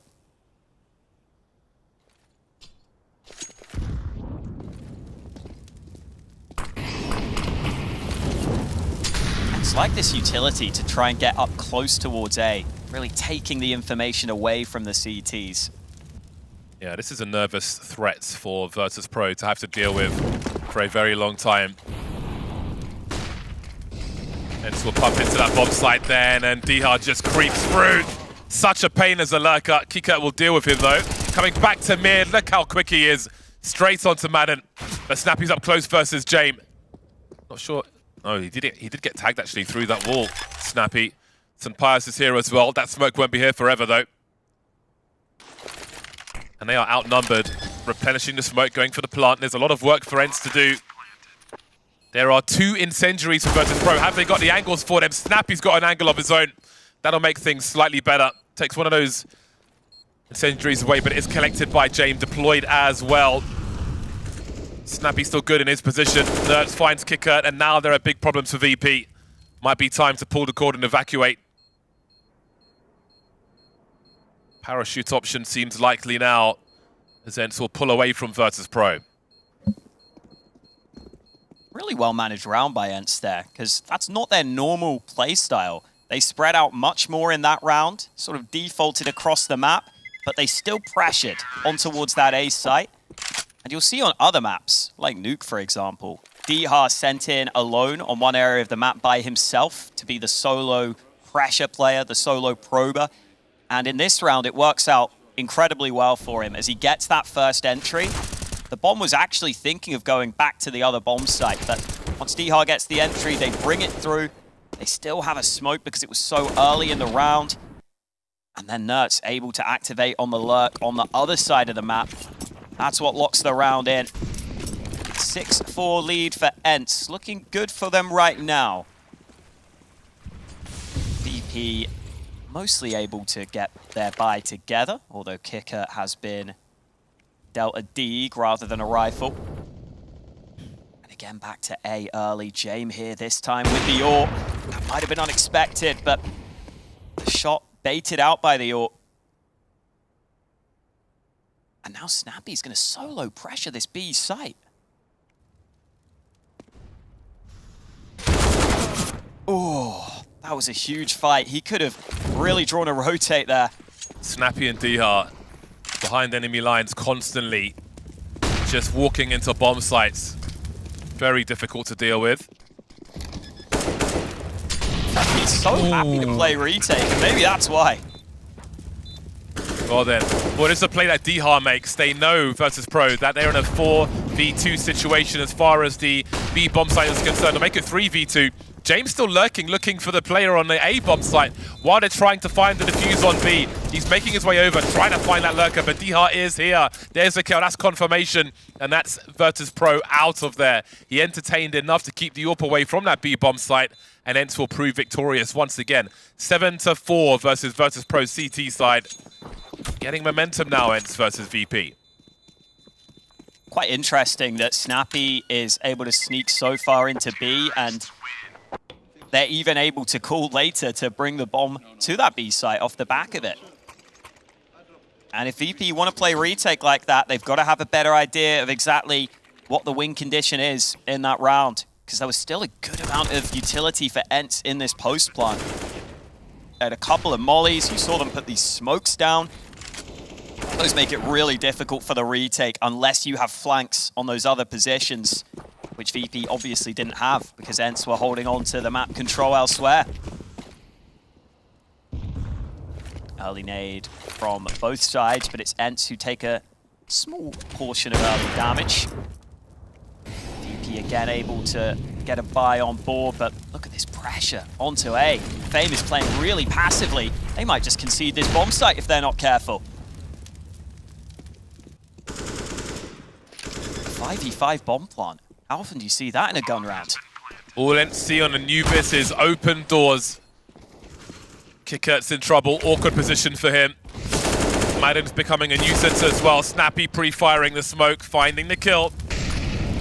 Is the round over already? Virtus.Pro thinking about leaving. Again. ENCE just charge in so quickly. Time and again. Virtus.Pro may have to consider this in their strategy for the remainder of the half. They're going to start running out of rounds to save in otherwise. Dihar and Snappy constantly just walking in.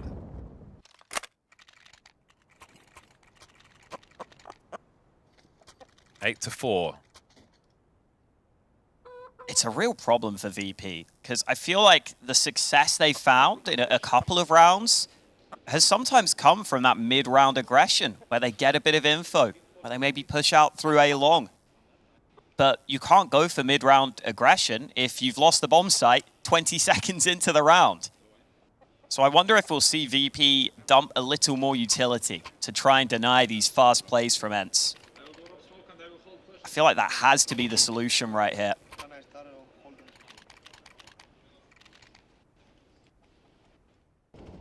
credit to ENCE, though. They're finding their ways in. Madden able to cut off the rotation.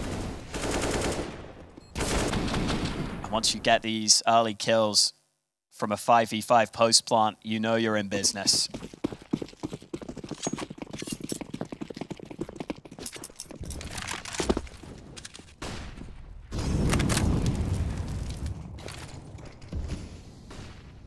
Well, this looks like a slower round from ENCE. So at least VP won't lose the bomb site early this time.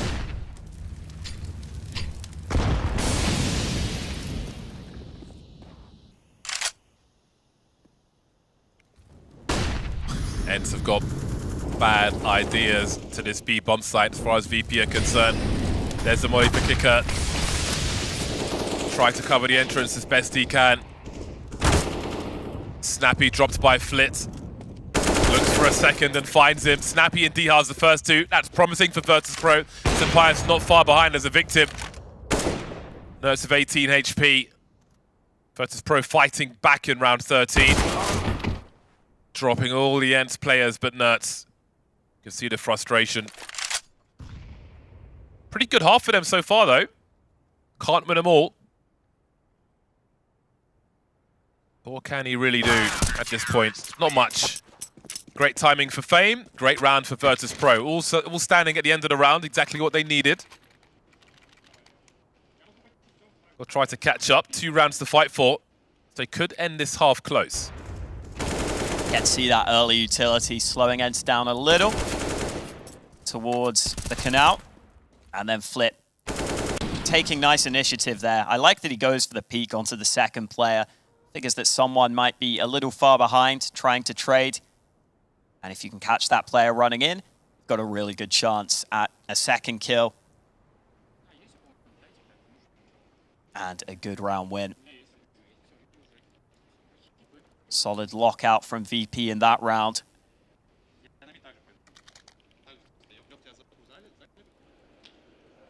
Do ENCE go back to a fast site play? Pretty much every time they've committed to a bomb site early, they've been able to get that bomb down. And you can even see on the kill counts, you know, the scoreboard doesn't really tell the story of this first half because VP have been saving so often after losing bomb sites so early.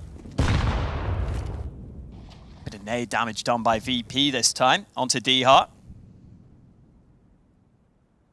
Fame's solo A in this round. Decides to put down an incendiary of his own and a deep smoke. This is more like it. Not giving up that A info early. He's taking damage there. Has to drop back. Great angles from ENCE. Everyone's still standing for Virtus.Pro as they try to find 7 rounds from this half. ENCE in much better form than on Overpass. This might just be their house after all. Norbert creeping now. Nertz would have heard that footstep. Holding an off angle. False sense of security for Norbert. Gun is still out though. Nertz will dispatch of him. Great comms. He called for Madden to come back to help. Madden shows a shoulder. Crosshair's not pointed at Nertz. It's an easy frag. Wonderful teamwork. That opens up the map as well. Makes it really hard for VP to make a play now. And posturing towards B. Dihar's in a good spot as well. But look at the rotation from Virtus.Pro. They are gravitating in this direction as well. They may have a read on the situation. That's a great flash for Flit. He finds 2 of them. Kick out flashes really paying off there. Down to a 3-on-3, and they're not even on the bomb site just yet. Dihar poking in.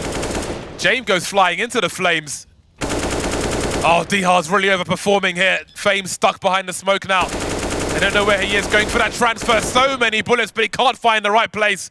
Senpai's behind the smoke with the AWP. 9 bullets left for Fame. Still waiting. Where is Senpai? He's seen the shadow, and that'll help him get the kill and the round. Number 6 for Virtus.Pro.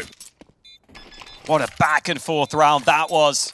Initially, ENCE get the man advantage, but they use a lot of time in the process. And as they come into that B site, they didn't have that much utility initially on display. So the counter flash is beautiful. There's no smokes to deny that play. James even lands a clear shot with the AWP. Then ENCE bring it back briefly. but it wasn't enough for them, even after getting onto the bomb site with that utility to help them. Pius in a tough clutch. It's hard for him to read how to play that because he was just in a smoke trying to get back to a safe position with the AWP. Last round and a half, and it looks like we've got a close half on our hands. Heads will have the lead, but they want 9. Jane forced away and spammed down early.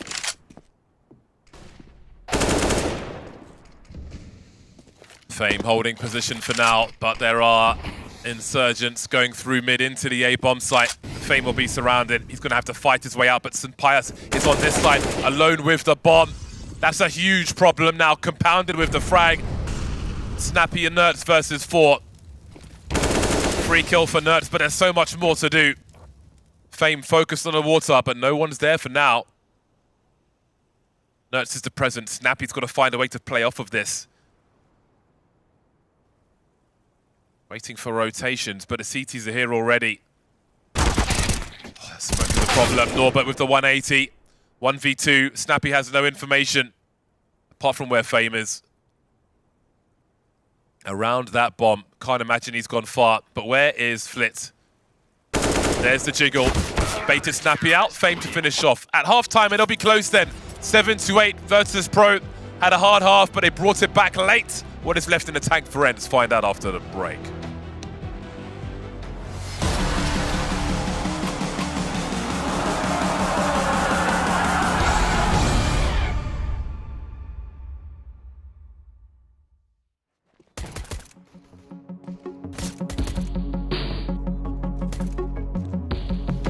It's when the morning grows. I cannot hide myself from you. It's when my feeling grows. I'm coming back to you. When I step out, when I step out, when I step out, when I step out of the light, I come into the light. I will be happy, happy, happy. I'm gonna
Is this the final half, or are ENCE going to force us to a decider of Mirage? Imagine how explosive that would be.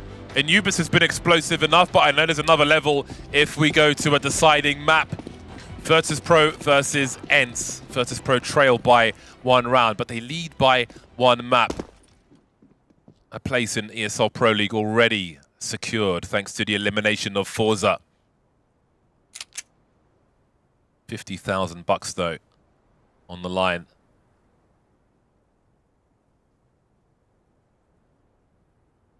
A quiet start to the second pistol. Jane will be the P250 man once again. Kick up making the donations, having the grenades also. Quiet approach to B.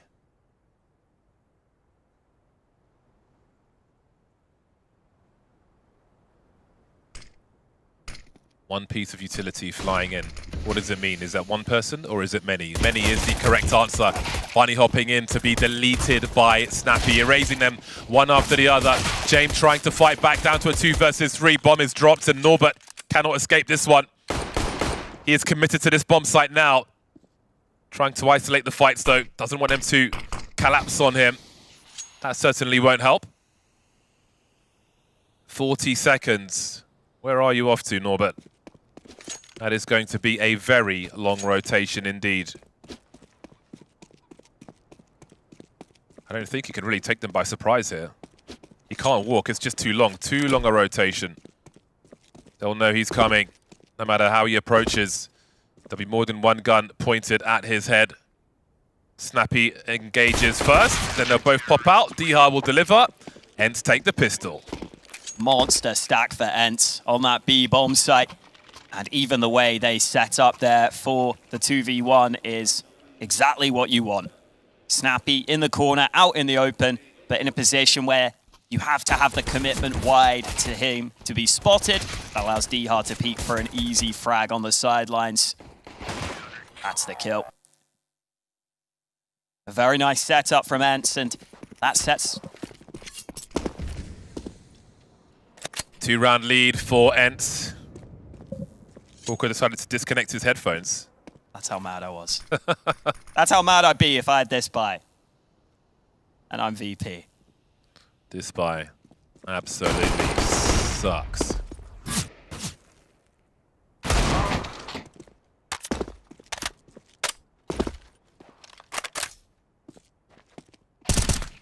Oh, I think ENCE might take over here. I just got that feeling. We'll see. In theory, Anubis, a T-sided map. But it is ENCE's pick after all. Players do look quite clinical though.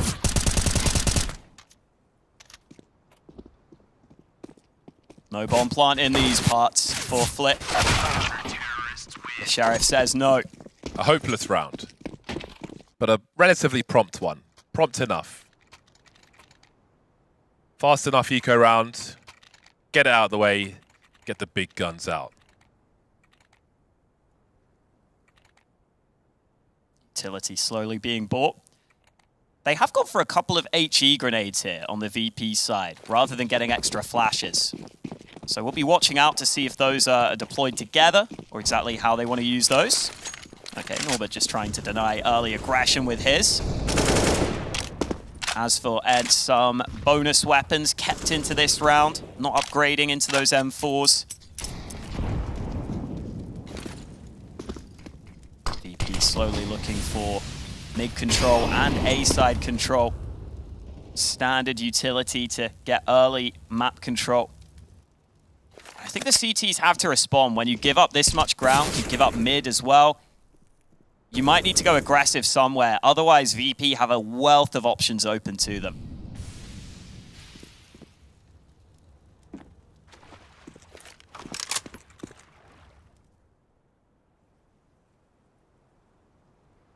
ENCE looked like they aggressed back on A long, so they spotted no one there.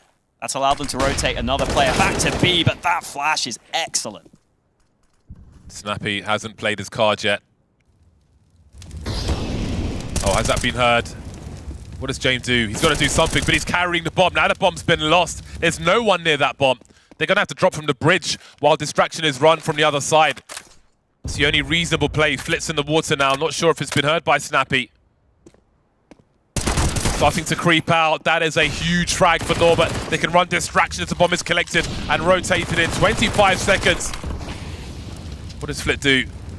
Too late to rotate to the other side. That's a big kill. Trying to create space for himself to plant this bomb. Going for the fake 16 seconds. Dihar on the reload. Trying to go through the smoke. Flit's not ready for it. Just didn't expect it to come so late. It looked like after he faked the plant so long ago. And big props to Snappy in that round. Anchoring that position, getting that double kill. That is huge impact from that position.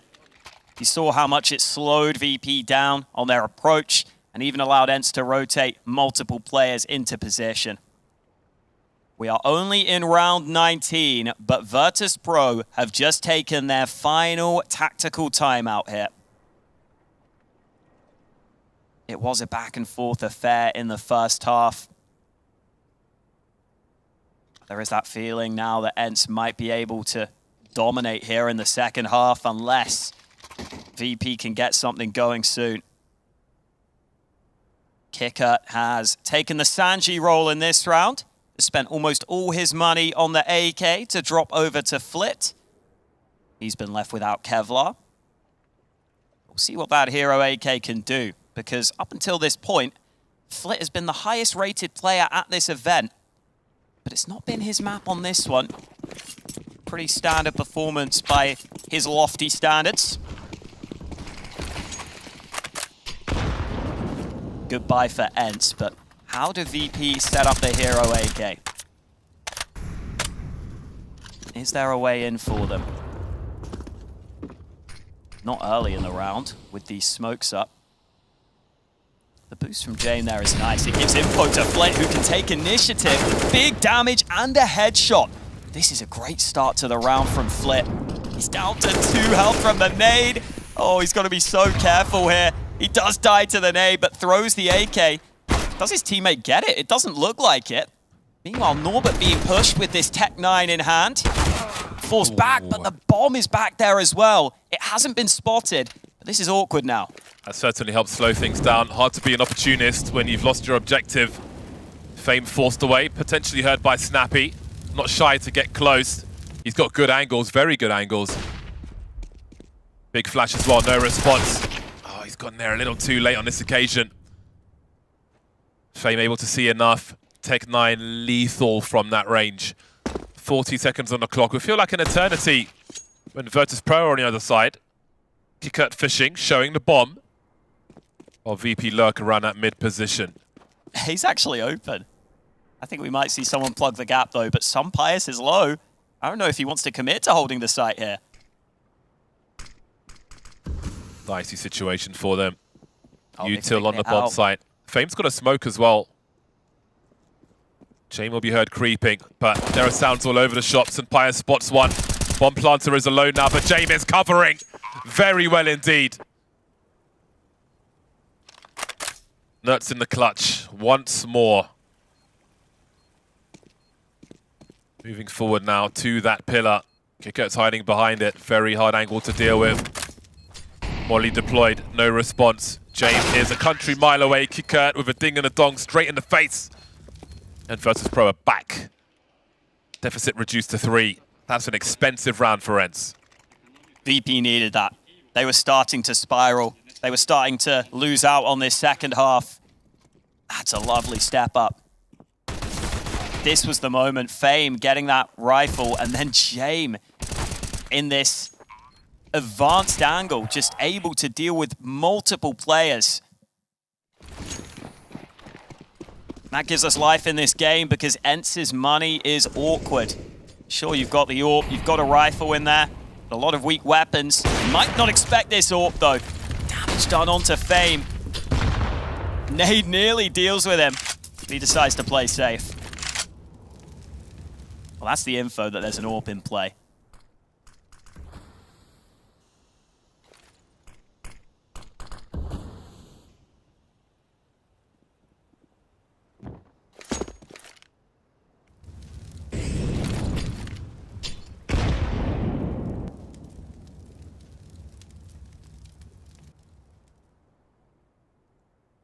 Trying to show something, but at the same time as little as possible. That's the play done. Information seeking. Great response from James. Kick at the sacrificial lamb. That'll certainly create some space. Force a reaction from ENCE. Madden and Snappy being very active. Around where ENCE only have that one rifle. Their money was busted in that last round. This might be where Virtus.Pro really fight back. Job's not done yet though. Plenty of dangerous players on ENCE, including D-Hard with the M4. Not a bad angle for him. Did some pretty significant damage to Norbert there. Do they go for this, ENCE? D-Hard's got a kit. Norbert, oh, I thought he had that kill all day. Apparently not. Hold on a second. ENCE are really fighting back. It's rounds like these, which they need to be winning, forcing their way in. James can't do anything more. There's no way he can go back. If only he could get an angle to molly the bomb, but was forced too far away. Another one of the ENCE players was covering from the advanced angle. Snappy looking a little confused, maybe surprised that they won that round. But they pull it back. This was the initial trade coming in from James. But then Snappy, this kill on the flank. D-Hard just surviving, doing damage from above. VP never feeling comfortable in the post plant after losing that player behind. 12-8 for ENCE. Not much money in the bank now for VP. And not many chances if they were to lose this round.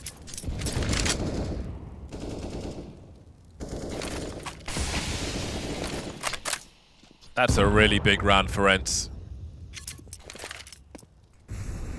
Keeps a nice gap between them and Virtus.Pro. Keeps them in the fight.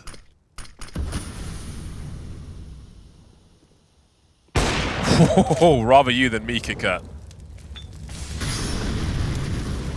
It's an easy lineup on the table with a Molotov. This has not pushed the AWP away, though. Will he continue to dance? Pius wondering if he's being baited from the other side. He's only got half the information there. Not much util remaining for ENCE. They certainly got the guns, though.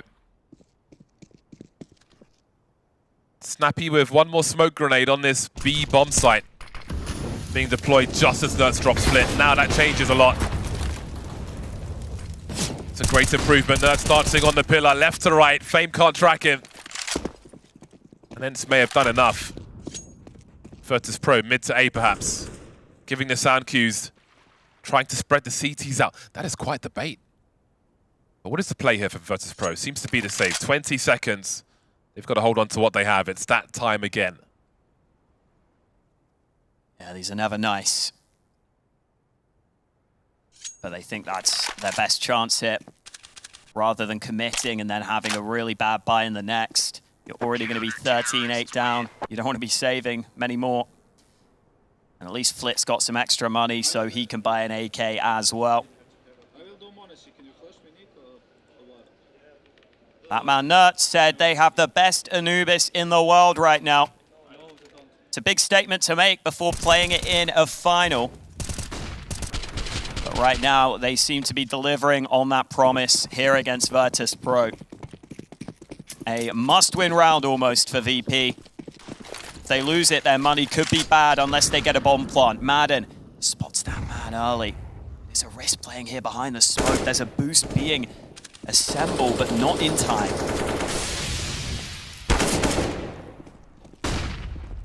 The hunt continues for Flit.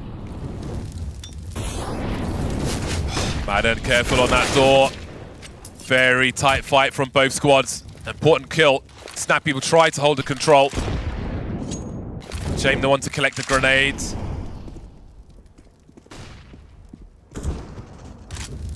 There goes Snappy, 5 on 3. Money's not perfect for ENCE. Virtus.Pro could make an opening if they can convert this round. The job is certainly not done yet, though. St. Pius, old reliable on the AWP, could get traded. Managed to escape, actually. Flit doesn't know if there's rifle support. St. Pius with the bait. Beautiful work. The can opener, making it a 3 on 3. Ooh. Didn't expect kicker up top, though. Nearly got the chance to adjust in time. It's still winnable here, though. 35 seconds. Where does the bomb end up? Can they keep up? Or do they even need to? That's free. Just waiting with the AWP is James. Make your play, ENCE. Thin those numbers out. Drain that money. Clear the bomb site. And away we go. ENCE haven't done this yet. We said before, Virtus.Pro, a hard team to put down. It's getting more difficult for ENCE. They're not shy to win an unlikely round, though. For the round to come, that is. We'll see what their money looks like. Yeah, it might be okay. I think it's going to be borderline. But not saving this AK could be really helpful. Was that a Vanguard sticker for Norbert? I think it might have been. Oh, that's the Vanguard, yeah. That sticker's so cool. Nice throwback. They look really good on an Asimov M4. Could get 3 of them. It's almost like a slot machine. Don't recommend slot machines, but the 7s are nice. Oh, James. Looking stressed right now, or at least thinking hard for the upcoming rounds, because we are going into the deep waters of Anubis right now. Normally, they're pretty shallow in the canals. Love the attempt at the play from Son Pius. It's so risky to push further, but I really like the idea. Just didn't get the right read. And here come the buys again. Mac 10 for Norbert. The CT buy is strong still. So VP have got to stay 100% focused here. This is a massive round. The money is bad for both teams. And we're getting into the late game.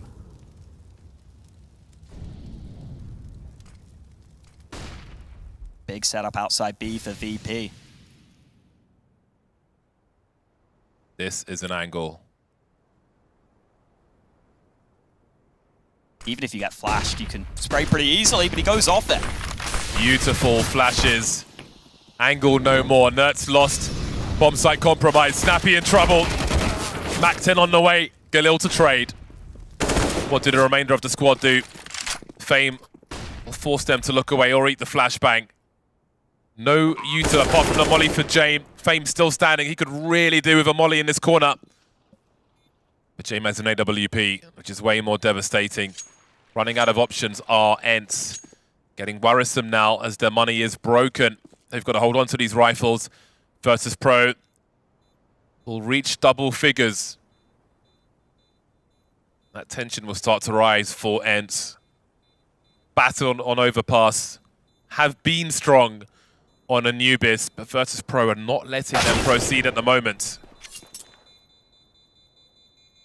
And how many times do you see Virtus.Pro drag a team deep into the game, drag an opponent into a tense late game position, and just scrape out the win?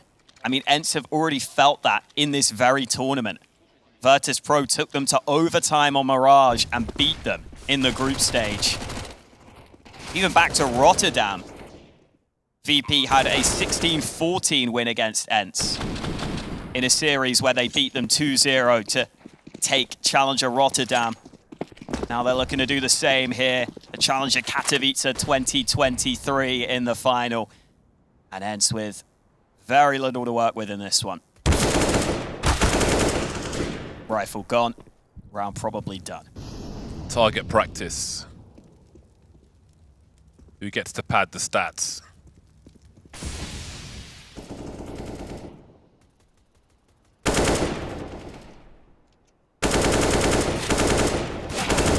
Oh, he got a headshot from that. He got as much of that as he could. You got to respect that. Some jump peeking. D-Hub's been spotted, and James will go in to finish off the job. No losses for Virtus.Pro, and that might count in these deeper rounds, but we're pretty deep already. ENCE will be back on the buy again. But their economy is very brittle indeed, and Virtus.Pro will certainly understand that. Let's not forget how hard Virtus.Pro make it for a CT team to make plays against them. They will happily use that time, wait for your rotations and punish you for trying. Round 25, 2 rounds between these squads. A trophy at the end of the stage. Big damage onto James. I think it was that nade from the A site again. Oftentimes can catch those AWPers hanging around and trying to see if anyone will push them. Down in the canals. There's a flash, there's a push, but Nuts not blind enough. Fame still able to trade, but he took some damage in the process. Still a little uncomfortable now for ENCE as they've got multiple angles to deal with on this B site. So Snappy wants to think about this angle and let his teammate take the other one. This is very uncomfortable. Yeah, they need to rotate. They've called for a third man right now. They've got to wait so long. Only now is there a minute left on the clock. And that means Snappy's just having to leave the A site. Oh, sorry, Dihar is having to leave the A site right here. I mean, he's got an MP9. He can't solo hold that. Darting back. So is St. Pius. Again, ENCE have to take the risks, and they will.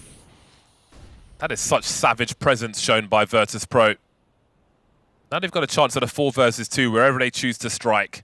And a split as well. Mid for free. Oh, he's seen that rotation kick out.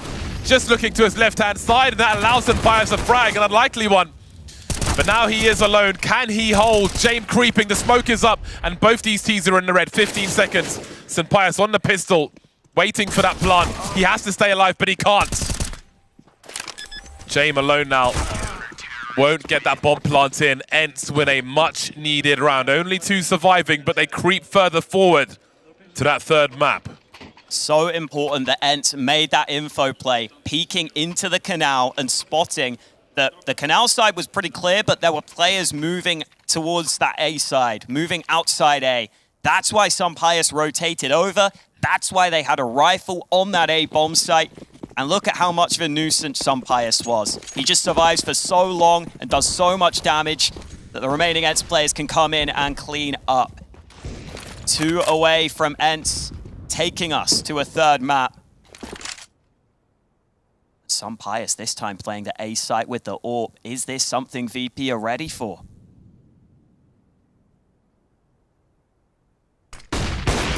Big flash.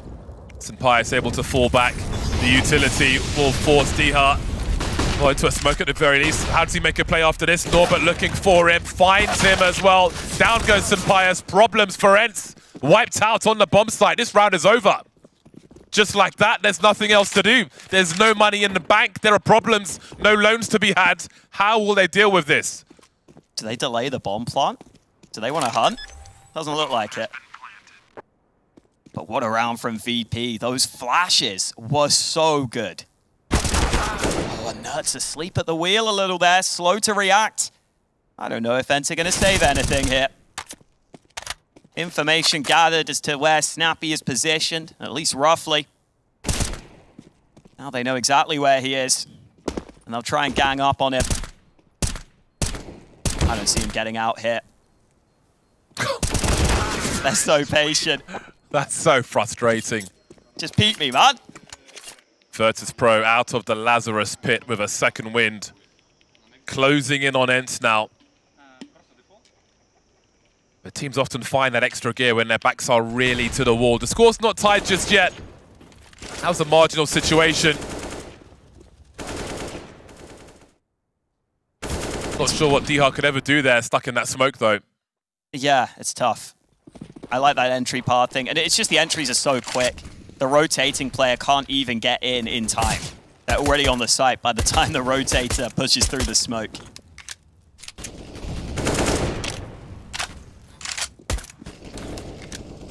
Don't see how ENCE can win this round, I'll be honest with you.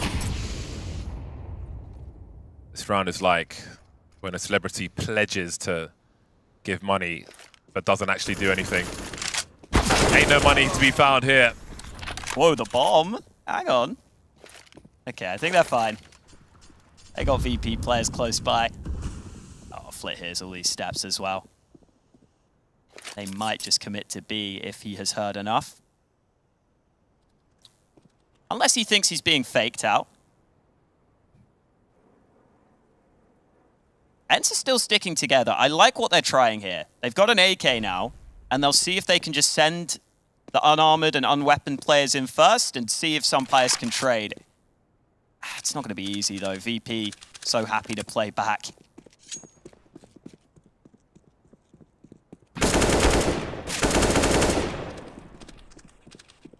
Dealing with it. Time's getting low, though. And look at where they're going. There's an AK-47 in the hands of St. Pius, and they don't really have much to lose here, ENCE. 24 seconds on the clock, and here they come. It's a coin flip. AK is gone. Nerds, though, he'll be traded. Problem dealt with. Doesn't matter how many are lost. 1 round behind our Virtus.Pro. The comeback is real for now.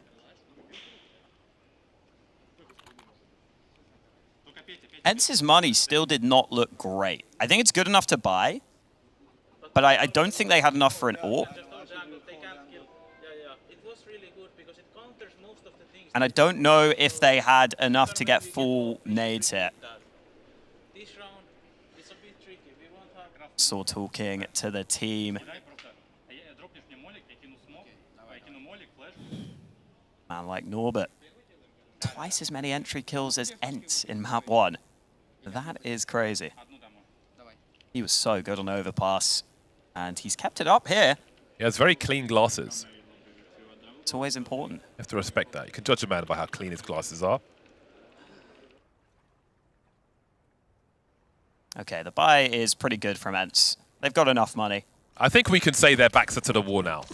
This is so. where that extra gear has to come through, unless you want to go 0-2. And this is where VP seem to be at their best sometimes. These late game scenarios, they always seem to find a way. ENCE need to deny that right here.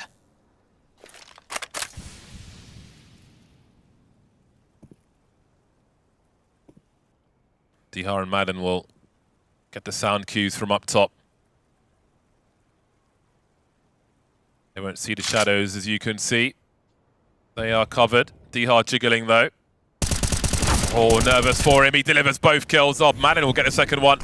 Kicker edging forward with the bomb, and he will deliver. Brazen, brave, confidence. Looking for a play elsewhere. Not the best angle for Flit. Nerds has the advantage, but Flit's got the headshot. That's a massive entry. Frags on both bomb sites. Almost caught the rotator there. Snappy with 15 HP will be enough. He can show presence. But what do you do with the remainder of the squad? Only 3 players, 2 bomb sites and mid to deal with. James finds the entry on A. The bomb hasn't been seen since Kickert was on A earlier on. 2 on 2. Dire situation for ENCE. They really can't afford to lose this round. Figuratively and literally. DR's in position, though. They are repositioning. James posted up. He's got the info down. Goes Kicker. He knows where James is. Great angle for James, but where is Snappy? 15 HP, and the P250 is enough. The score is tied. Of course, it's James who comes through. P250 out for the final kill. So confident that that player was low, but he had the right information. So intense, so back and forth, but the 2v3 turned around by James and Kicker. And it's James who does everything. Those final 3 kills for VP were all his. And I swear, it feels like when James is in these positions, when you get to the late game where he has to go for rounds, he is so, so good. What do ENCE do here? Their money is bad. They're going for the half buy. Unless they can conjure up some magic in this round, he might concede 15 to Virtus.Pro. They might concede series and tournament point. Could you remind me how many maps Virtus.Pro have lost in this tournament? 0. They could go flawless. He knows that Snappy was lit up on the other side of the map. Finishes off the job with the perfect P250. How about this? 14 apiece. And it's a jumble sale buy for ENCE.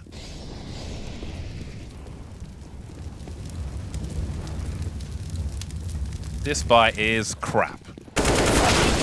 But they can still do something here. All right, then. The one tap from St. Pius was enough on this occasion. Collects an AK-47. Things are escalating dramatically. 1 minute 20, 2-on-2 on the B bomb site with Virtus.Pro. When do you see them go this fast? Madden out with the CZ, almost doing the job, but not quite. Jame with 11 HP. A minute 10, they could still go back towards A if they wanted to. Norbert's getting lit up like a Christmas tree. Down he goes. Jame creeping, but who's got the best angle? Madden quicker on the trigger finger. After all that comeback, ENCE make their way to game point. How do ENCE? How do they find that? St. Pius goes aggressive, gets an AK, and then Virtus.Pro don't know what to do. They try and plant on the far side of the site. Jame can't even get the bomb down. He gets snuck up on. Norbert commits back to B, thinking that maybe they're going to go there, but Jame seemed like he wanted to go A. They're not on the same page, and ENCE make them pay.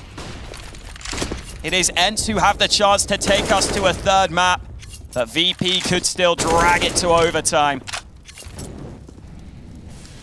Mirage enjoyers stand up because it might be around the corner.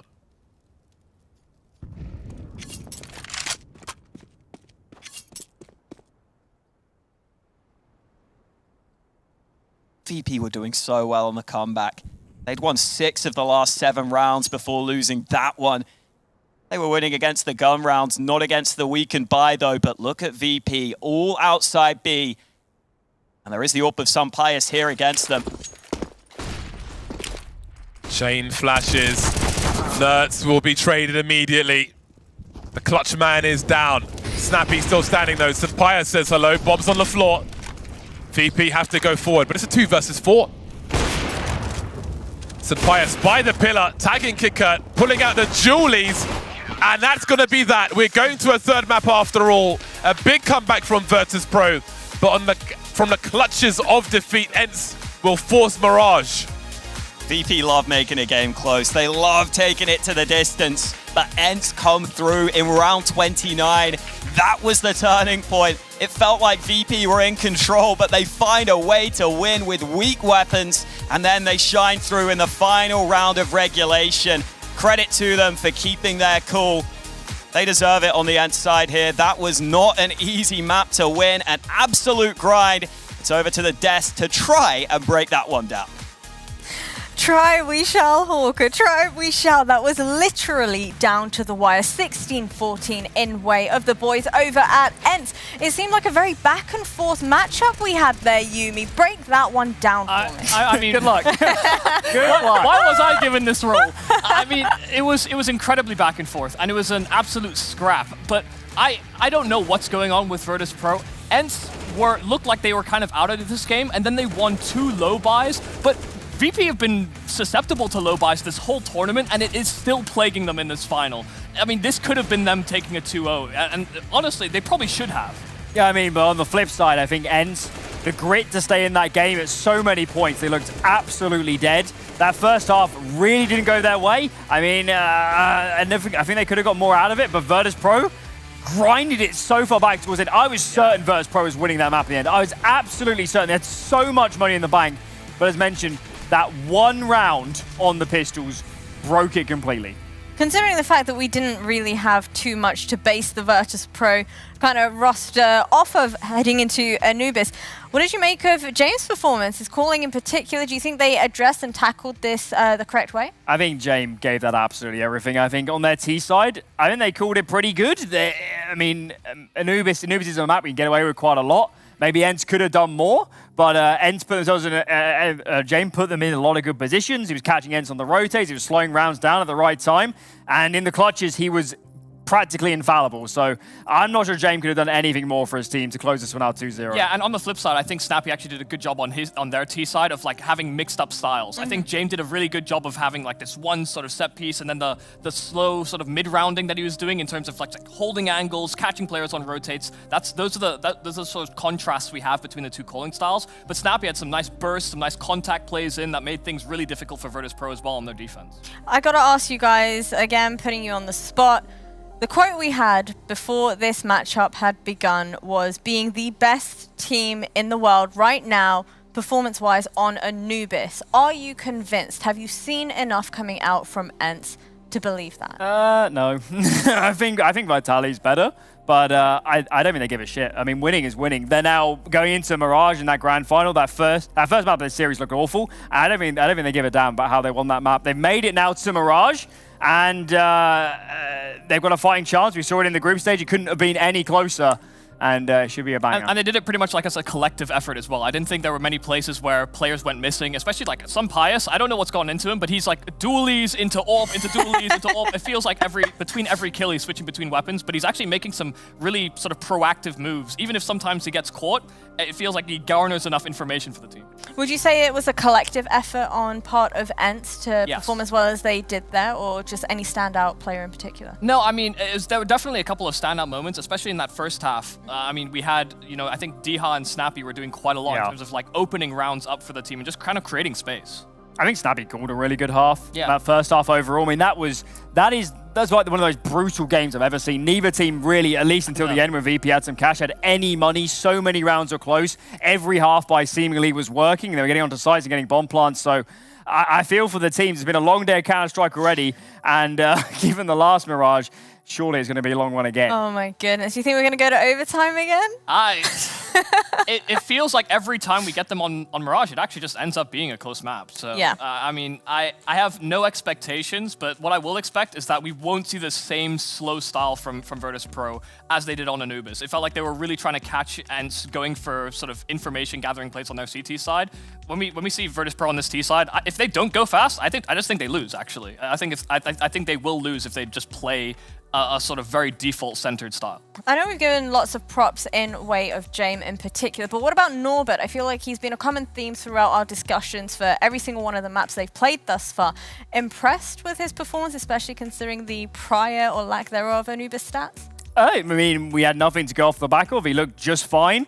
Certainly wasn't the problem in terms of that one. I think Virtus.Pro, they're not the best team on the CD side of Anubis. I don't think it suits them that much. He has to be so uber aggressive, and it's not really the way Virtus.Pro likes to go. But on Mirage, I think Mirage does suit them. It's not a map where Norbert's going to be a big factor, but some of the other names, Jame can be a monster on this map, flit in towards Connector, Fame on short. That's a power trio in mid, and ENCE needs to be careful. Realistically speaking, though, given the fact that ENCE had previously lost versus Virtus.Pro on Mirage, have they had enough time to revisit the drawing board, fix any of the issues they might have had prior? Can you point out some of those for me? I think what we saw from the last time they faced it in the group stage was that we actually saw ENCE on their T sides just go for a lot of sort of slow defaults and actually just focus mid control. But I think the reason that Virtus.Pro did better on that map is that when we saw them lose mid, they actually were very good at retaking that area from them. I think I recall like 3 or 4 rounds where they just ran at like a triple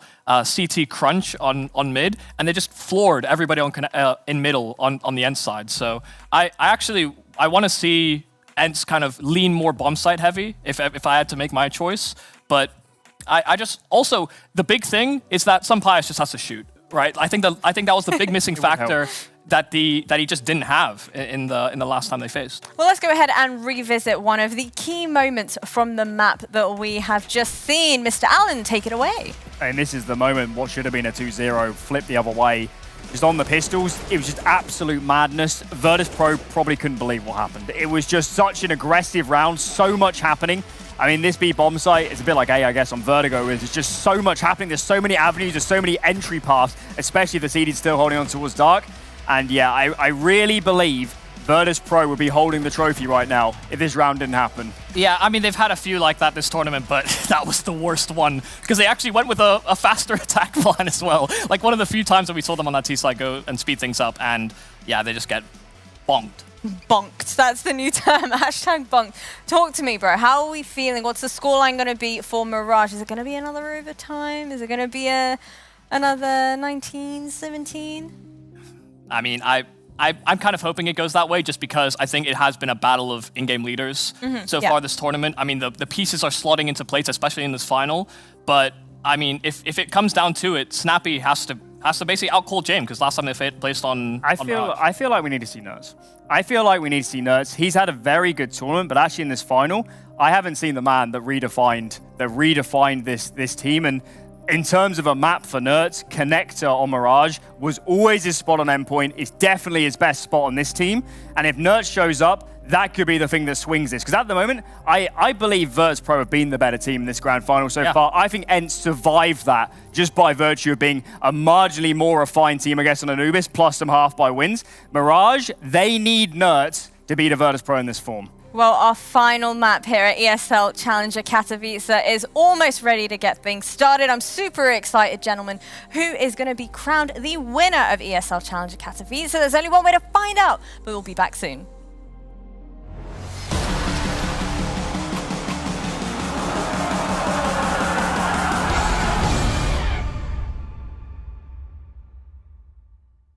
Smurfs, go yourself. To all the 817 imposters using my name on Faceit, go yourself. To all you grievers, go yourself. Go yourself. Go yourself. Go and verify yourself for free today. In 4 easy steps, you can join us in building a more trusted community, one verification at a time. What did you think they were saying?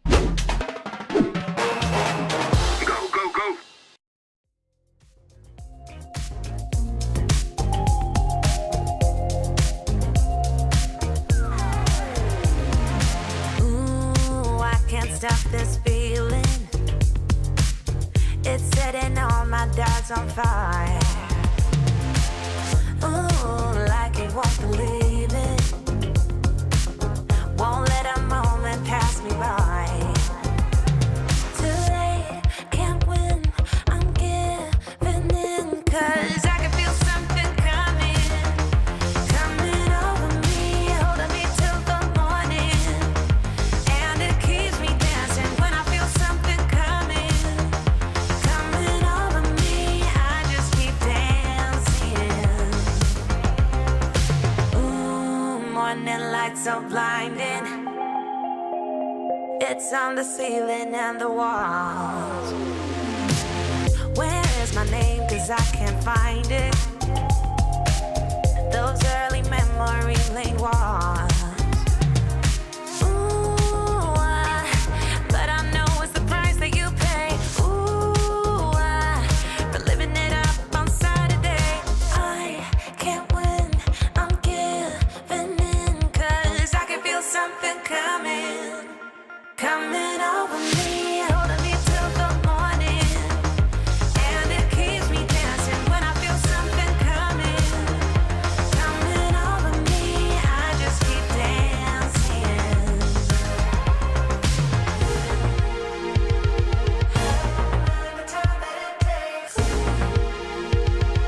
Feeling this great is worth the wait. I can feel something coming. Coming over me, holding me till the morning. And it keeps me dancing when I feel something coming. Coming over me, I just keep dancing. I can feel something coming. Coming over me, holding me till the morning. And it keeps me dancing when I feel something coming. Coming over me, I just keep dancing.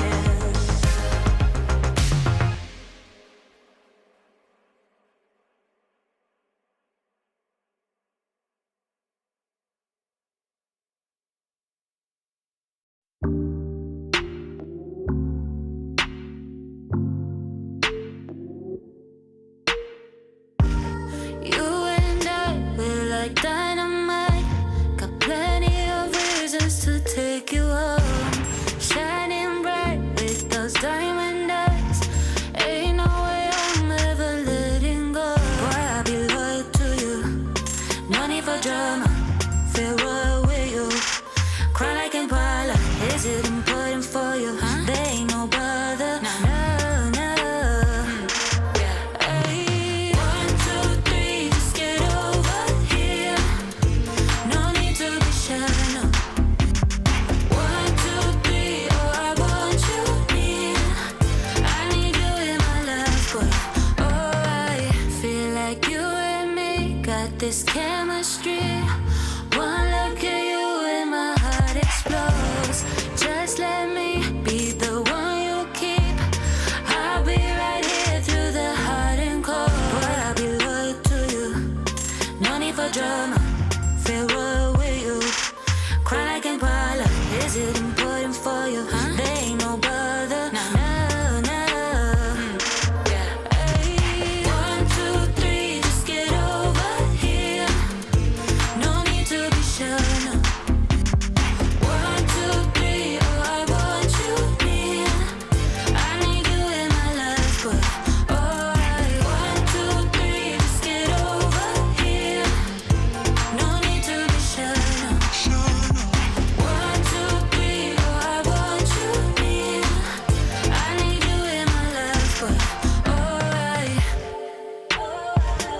Just come over.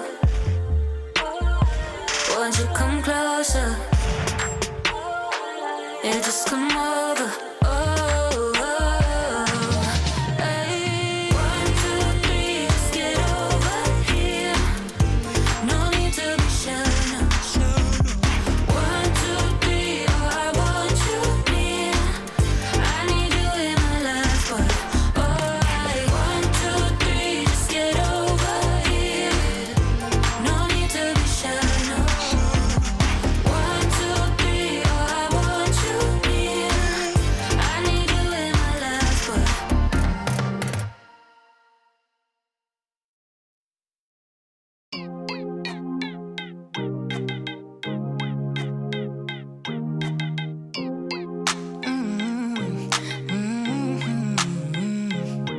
so you say you got a new one. I know that you're trying to believe that you can fake a whole scenario just to make me jealous. Your shadow keeps talking, and we should stop talking. But we got that special something. Say it like you mean it, I won't fake it and believe it when I see it. But for now, I just be breathing, doing nothing. ESL Challenger is brought to you in part by Intel, Acer Predator, DHL, Monster Energy, 1xBet, and Spotify.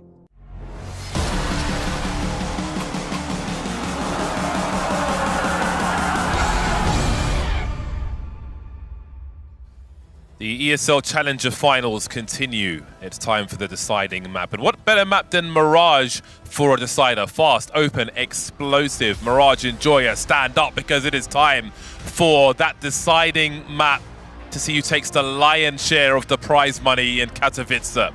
Who is it going to be, Hawker? Oh, I have to stick with ENCE, but these teams played it in the group stage. It went to overtime, and VP won it there. I think ENCE might have learned from any mistakes in that one. Let's see, though. It is going to be Mirage as the decider. Jay making a move up mid straight away in this round. The bomb is here. 2 T players sitting back. Can James deal with them? He spotted the bomb. And now they're going to swing in towards him. James got backup as well. They're pushing from underpass at the same time. No one covering James back. Still fights go down. Yeah, Norbert stuck in the corner. Ends up being a bait for Flit and Fame. Flit really lighting them up in this pistol round. Madden 1 versus 3. He's carrying the bomb.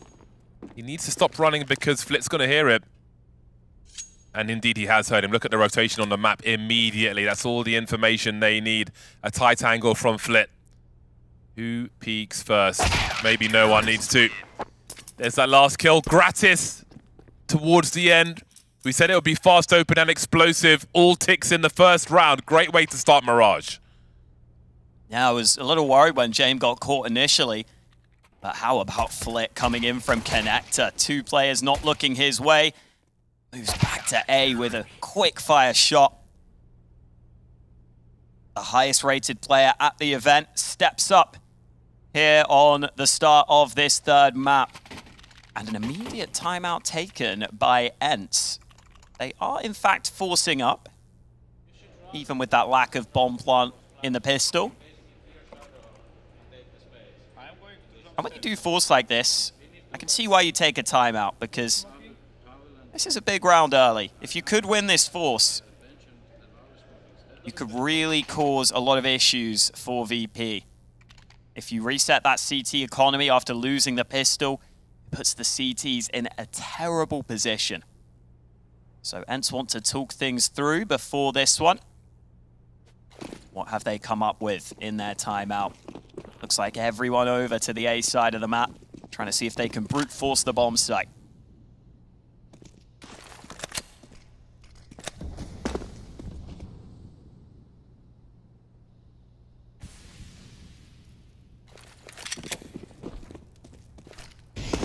In they go. Kicker will create some space for himself with the smoke grenades and pre-fire from James. Will soften Dihar up to be finished off, but Madden's created some space, and that's more important. CT has been taken, and even more than that's been taken now. Snappy continues with that Tech-9 devastating fashion. He gets these kills in. My word, what a response. James and Norbert, I think their hands are tied at this one. There's nothing else really to be done here, but hold on to these if they can. Maybe get some kills and take some weapons away, because there's been a few to collect for this ENCE squad. St. Pius picks up a second M4. That won't be found by James, though. ENCE comes storming back then in that second round. This is why ENCE are so fun to watch. They love these fast plays. We've seen it throughout this tournament. And the pacing of the push there was everything. ENCE run in as those smokes are still mid-air, as those smokes are still in trajectory, about to land. And that means they get so far up and so close range before VP are really ready to deal with it. You see, Kicker was hoping for a kill at a fallback, but they were so far up, and Snappy's even able to get into connector before VP can handle him. And as we said, winning that force spike can put the CTs into a terrible position. That is exactly what's happened. This is a full investment from VP outside of James. He's still got a scout, but not going to be an easy round, especially against full premium rifles events. A gamble taken by VP as well. They've left B open right now.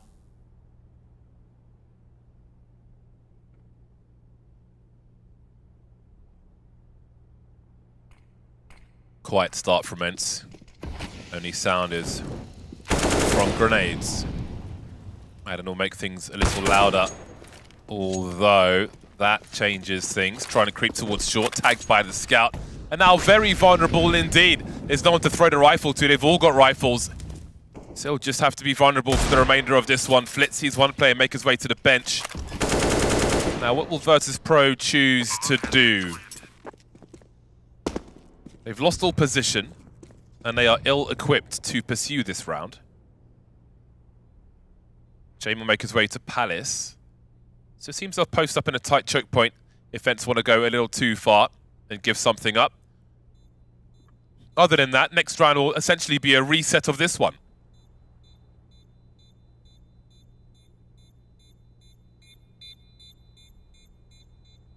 Might get the unicorn round with no casualties. I don't see a reason for ENCE to move any further.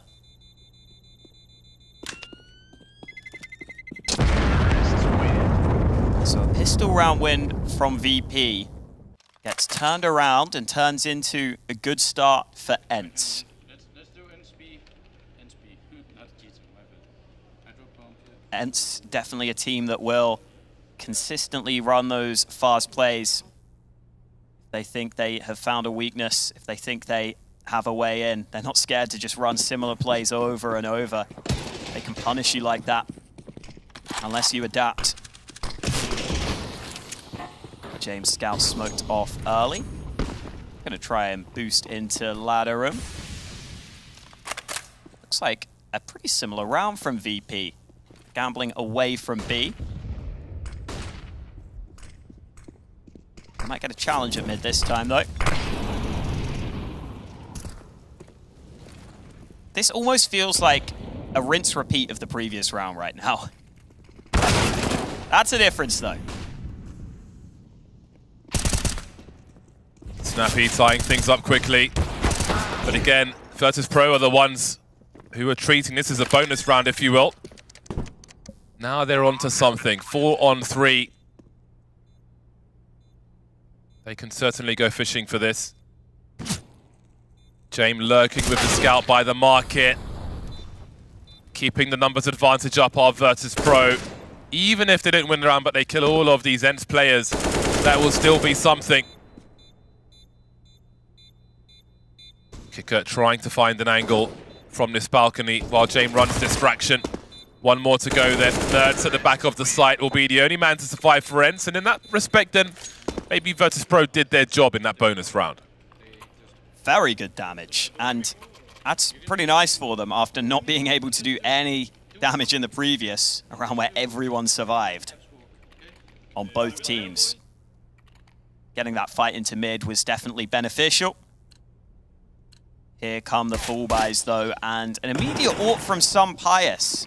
I think that means we won't see ENCE go for a instant fast play. Maybe I'm wrong though, because they're grouped up outside this A bomb site again. Kicker is playing from the site itself as the anchor, but he doesn't have assistance right now. He might need help here. Good kill onto the first man. They come out through Palace, but he's traded. To remain, such a fast round on Mirage. Lightning fast pace so far from round to round. St. Pius posted up. He's got so much util, but he needs the AWP angles held with his sniper. And he will deliver in the smoke. Great timing from him, just in case. Worth firing if the mag is full enough. I think he may have spotted the foot there. St. Pius knows where they're coming from, trying to bait the shot. He did bait the shot, but at the cost of his life. Fame doesn't have a kit. He does have an angle on Nerds looking for the second one. There is a smoke up, but where could he really defuse from? Surely he's going to get hit by it. St. Pius has the M4, in fact. Can't find the angle yet. Will eventually tapping one by one, making sure all those bullets hit. Great decision to trade out the AWP for the rifle there. Knew that there was a small window where he just needed to put a few shots through to secure the round. And I love watching Some Pious in some of these positions, the way he uses smokes, the way he tries to fool his opponents and find a gap in the smokes that he plays around. It's really fun to watch how dynamic he's become as an AWPer. Virtus.Pro forced into a timeout because I think when you're playing against ENCE, you can expect some of those fast plays. You can expect some of those fast A plays. So it can be frustrating when you don't deal with them, even when you have a good idea what's coming. The question always is, okay, you take the timeout, you discuss what went wrong in that previous round, but what if ENCE use the timeout themselves to talk things and switch things up? It's crazy that we're 6 rounds in. Dihar's got 1 frag, Maiden's got 1 frag, James got 1 frag, Norbert's got no frags. Yeah. It's just, and the rounds have been so fast and violent as well. Exactly what we expected, but every round it feels like. ENCE going to go for one of their fabled fast rounds on this occasion into the A-bomb site. A with smokes and plenty more grenades where they came from. They've had slow rounds across the map as well. They've been slow in mid. Again, that round where Madden got tagged with the scout. So this will be a surprise to some degree. Virtus.Pro had a focus over towards that B-bomb site, but again, just a 1 M4 and a bunch of pistols. Promising start for ENCE.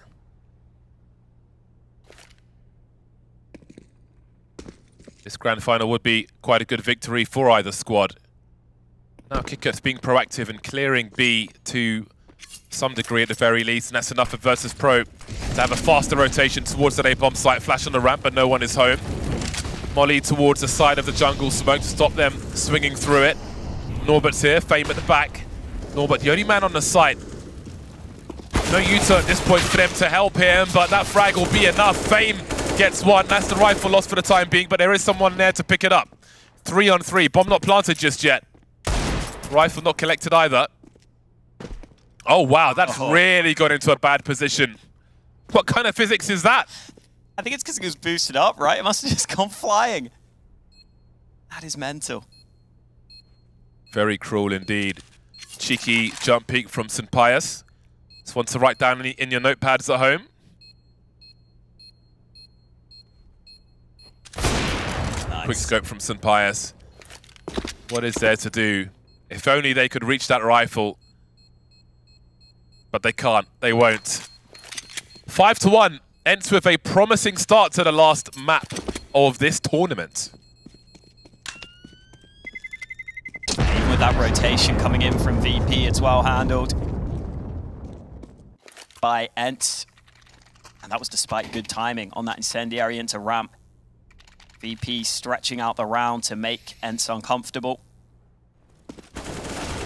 love those jumps from Son Pius. Yeah, that must have been where the gun went flying. Maybe even just a stray bullet shooting the gun away after he got the kill. But for ENCE, a good start nonetheless. Son Pius slowly becoming one of my favorite AWPers. I love a lot of the minutia of his movement.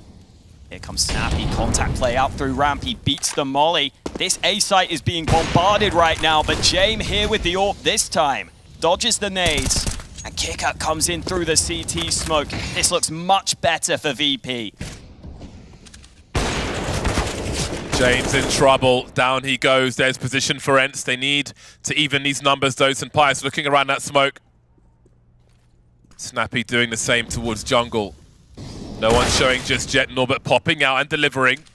The lack of a bomb plant here is going to be an issue. Son Pius going for a daring plant. He's getting tagged. He's getting blasted through that smoke, and down he goes.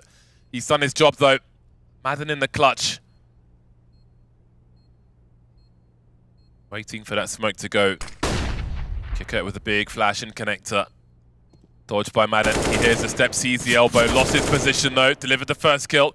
They're on the bomb. Has he heard it being defused? I'm not sure if he has. It's a simple one. Bomb was planted for him.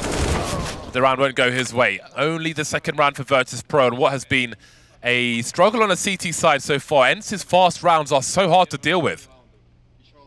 It's wild because on the opening kill counts, VP have had the opening frag in almost every round. But I think that's almost a testament to how that's not always important in these rounds, because ENCE are going so fast into the bomb sites. You might get the first kill, but they're going to trade you. They're going to quickly get onto the site and get that bomb down. That's why I love that Jame was in position this time with that AWP. It's a good way to try and deny those fast plays with that sniper in position. And Kicker also finally able to have some nice impact as that A anchor, playing behind that little lurk smoke he deployed from CT. ENCE more focused on mid at the start of this round, but still hanging around outside the A bomb site.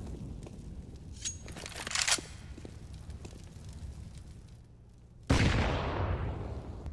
battering ram towards A looks set to continue in this round.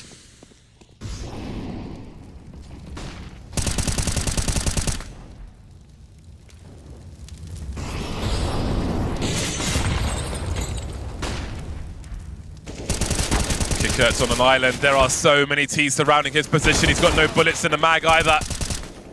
Flip will trade at the very least. 47 seconds on the clock. That's a big frag. The short player eliminated. Nerds with a great angle. Elevated on the boxes. James dropped. Flit still delivering these trade frags though. Keeping the numbers close.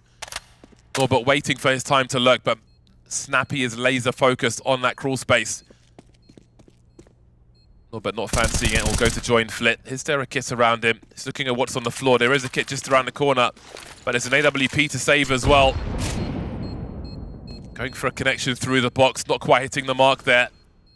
This round will be over then. ENCE straight back to winning ways. 6-2 over Virtus.Pro.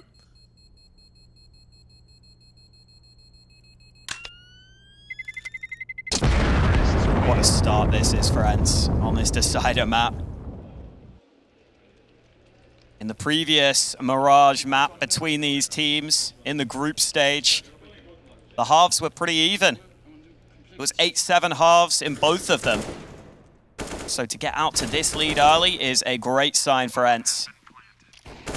And VP have got to figure out what is going wrong on this A bomb site. Smiles on the faces of the ENCE players. Kicker there tried to commit to the site using that smoke again, but he's always just so alone on A, and I don't even think he's getting utility to help him from his teammates. Maybe a flash behind him could set him up for some good fights. But you can see he's kind of hoping to just get a kill and fade away, but he's never quite converting that first kill, at least not quickly enough where he can fall back. It's allowing ENCE to get that bomb down quickly, and we've seen how good they are at managing the post plants. Timeout understandably taken by VP here in this grand final. They are falling too far behind, too early on our decider map. Does the timeout change anything for them? James not as involved as we would like. Only 2 kills on his AWP. He's currently looking for action at mid, but ENCE just love A right now. They can't get enough of it.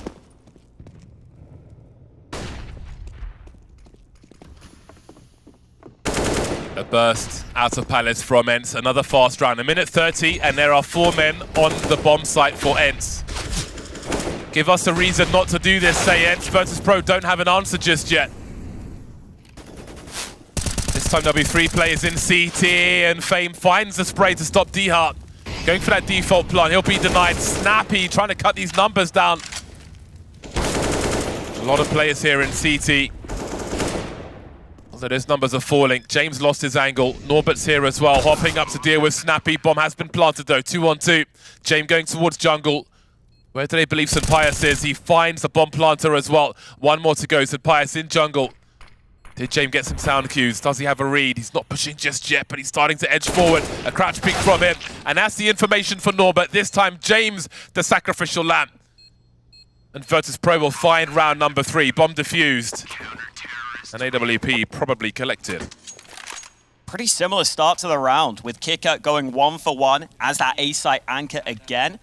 But the difference this time is the bomb being planted default, I think allows a bit of an easier spray in from CT. It's not as safe of a plant as some of those other ones.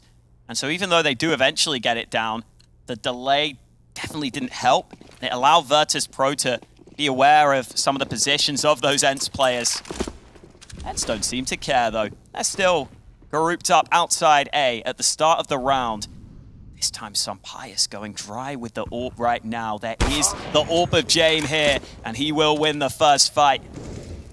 That might make ENCE second guess this decision. They go dry again. Easy pickings for James on the AWP. He'll land those shots all day long. It looks like VP have finally adapted here.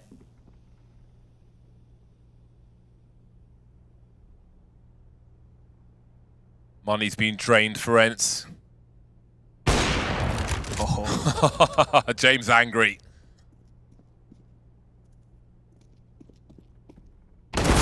D-Hart can't make it expensive either. James will dispatch of him as well. 4 kills in a round for James. Virtus.Pro on the comeback. Happy with that one. They've broken the money. They've opened the doors. They've been needing to close their own as far as the A-bomb site's concerned.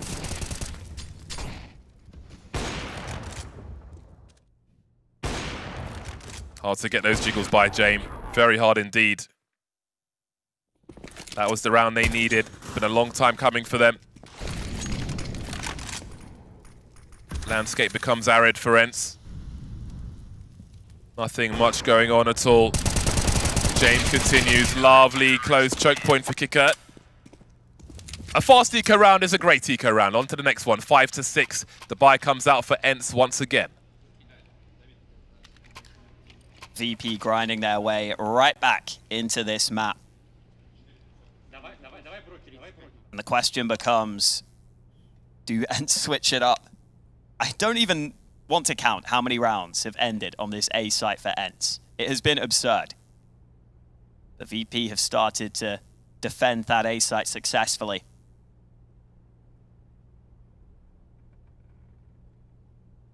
Looks like a quick pause before we get back into that action. Got to make sure everything is on point here because it's the grand final. And we will be getting straight back underway. ENCE still in the lead, but not by much. And even in this buy, they are missing some nades. Something to consider. No AWP for St. Pius either. As we get that window smoke out from spawn. And finally a round where ENCE aren't grouped up outside A early. They're going to spread out into a default stance across the map. Snappy still moving quickly though into connector. He can go through his own molly. He was hoping that would be unexpected, but Norbert holds for it. 3 remain for ENCE to try and stop Virtus.Pro from tying the score. Instant trade by Flit. That's been so key for him. See ya. Wow. Riddled with bullets and shrapnel. And it keeps on coming. D-Hart isolated. Punctured by James. Sent flat like a football. 6-6. Virtus.Pro encouraging each other, growing with confidence now. Perhaps the real game has begun in this final map, this deciding map for ESL Challenger Katowice. This has become rather flat for ENCE. Still trying these fast plays, but when they don't work early, you get shut down. I think that's now 3 rounds in a row where ENCE have only got 1 kill total out of them. So that is a struggle, friends. That's something that's got to be turned around. Sorry, they got 2 kills in that last round. But you know what I mean. It's not good. And Norbert has not been doing much on this B site. He's got to make sure he's not asleep at the wheel in this round, though, because ENCE are about to pressure this B side of the map. Numbers will be heard by Fame. He's got a semblance of a crossfire with his teammate. Norbert will deliver one. Oh, snappy in this Tech 9, honestly. It'll be a relief for Virtus.Pro when the sides change, just because Snappy won't have that Tech 9. Great grenade from him. That would have been a career highlight. Don't leave me hanging, bro. Got there eventually. It's weird to think that Virtus.Pro could end this half 9-6. If you think of how much of it has gone. They find themselves in the lead now after a struggle from ENCE. They'll take a tactical pause, ENCE. Will they go back to that well of the A-bomb site again? They've had much success there. Is it time for something else, or would that be too obvious? Looks like Snappy's not doing much of the talking there. Some of the other players chiming in. Always important, especially on Mirage. It's a map where I think a lot of players can come up with ideas, and if they think they found a weakness, exploit it. But this was 6-2 for ENCE earlier on in this half. It has been 5 in a row for Virtus.Pro. And you can see that reflected in their cash. They are stacked right now. I want to see what the answer is for ENCE here. Honestly, the fast plays have just not been working. I want to see if they've got another gear to their game. Mid control will be the initial objective. It's also not ideal with a few of the riflers for ENCE not performing right now. Nuts, especially, normally the standout player, just 4 for 8 right now. Maybe needs to be put in some better positions to have a chance in any clutch scenarios that we've seen him be so good in throughout this event. James Ort positioned on B this time, but it's some Pius's Ort we need to look for. He's just found an opener towards Connector. Good start for ENCE to try and break this VP win streak. Fame doesn't fire. He can escape. If he stays on the bricks, he can pop back in there later. Numbers falling now. Falling a lot. Fame loses the smoke jewel. Kicker to Norbert. Not much for them to do. They can buy in the next round regardless, so it's basically a question of, do they want to save this AK-47? Because they've got the money for the last round. So do you want the AK or not really? VP, always a question of efficiency for them. Perhaps that'll continue with the AK. Oh, Norbert's found one as well. They can often be a difference maker. 2 shots versus 1. And keep the AKs they will. Yeah, I know some people will question this, but honestly, I would say the % chance of winning this round is so low that it probably makes sense to save these AKs, because I think it will increase your % chance of winning the next round by more. Even if it's only a few percentage points that getting that instant headshot can make the difference for, it can make the difference. So I don't mind that decision. That's the pick from some Pius. Working up mid, and gets in through short. Sharp shooting from ENCE. Quick headshots delivered. 7-7, entirely even here. I said earlier, when these teams played in the group stage on Mirage, it was 8-7 halves both times. We are set for the same here in this first half. Double up setup picked up by Virtus.Pro. Fame and Jame combo on the AWP.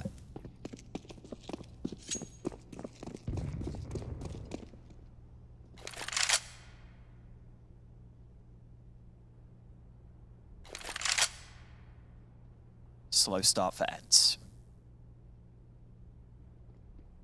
Once again, as we get to half-time, it becomes far more interesting, far more unclear as to who might have the advantage.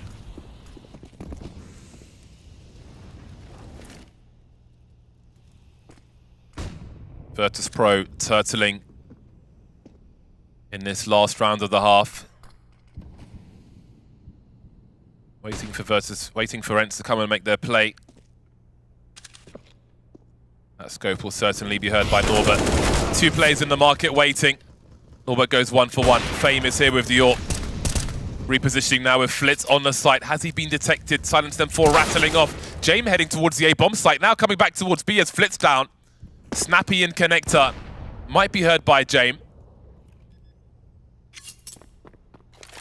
A fake plant. Fame runs into DR over the smoke. Advantage ENCE. 3 versus 2. They have to go for it this time. Jame will clear the van at least with an incendiary, but no one is showing just yet. He knows the angles. HEs for both teams. Looking towards bench. Great shot for DR. Gets out of there immediately. Kit for both. Virtus.Pro moving through. That bomb is ticking. Snappy and Nertz wait. Through the door they go. Kick out up first. They're just not showing ENCE. They're not giving up these kills. Bomb planted for short. Kicker touches the bomb. Nertz, easy kill for him. And this round is donezo. At half-time, ENCE lead by 1. A strong half from them, but of course, as always, a late comeback by Virtus.Pro.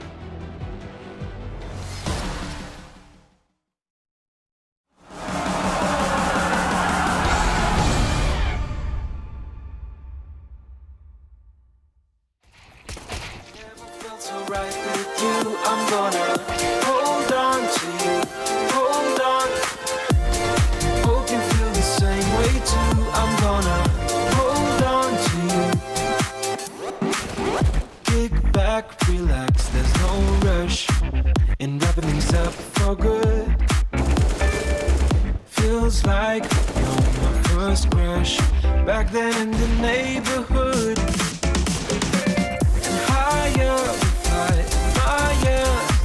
The beautiful things you do,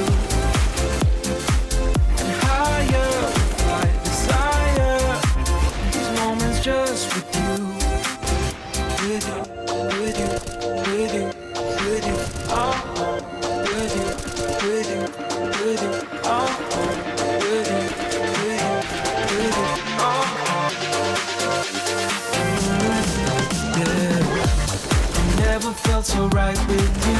I'm gonna hold on to you, hold on.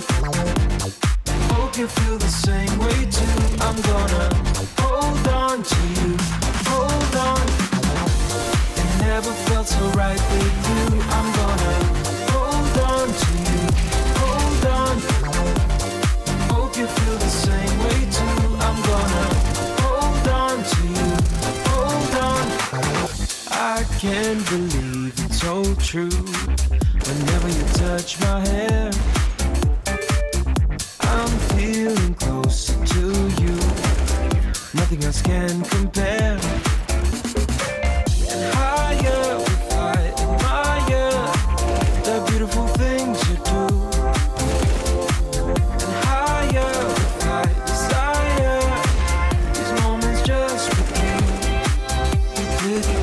With you, with you, with you, oh, with you, with you, with you, oh, with you, with you, with you, oh,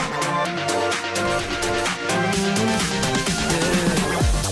It never felt so right with you. I'm gonna hold on to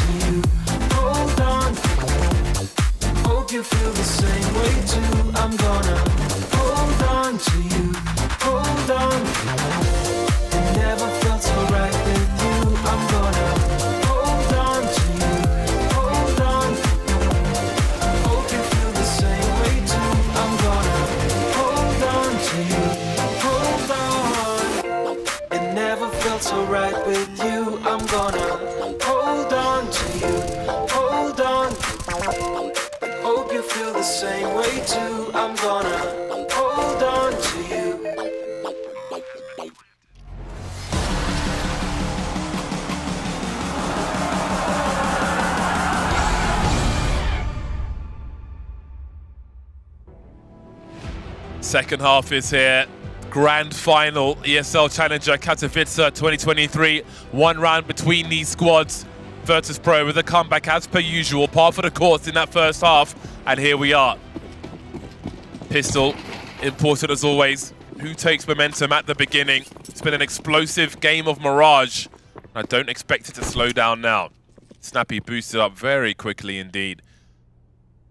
No pop flash shenanigans for the CTs. He will be dying on his sword if he is to die.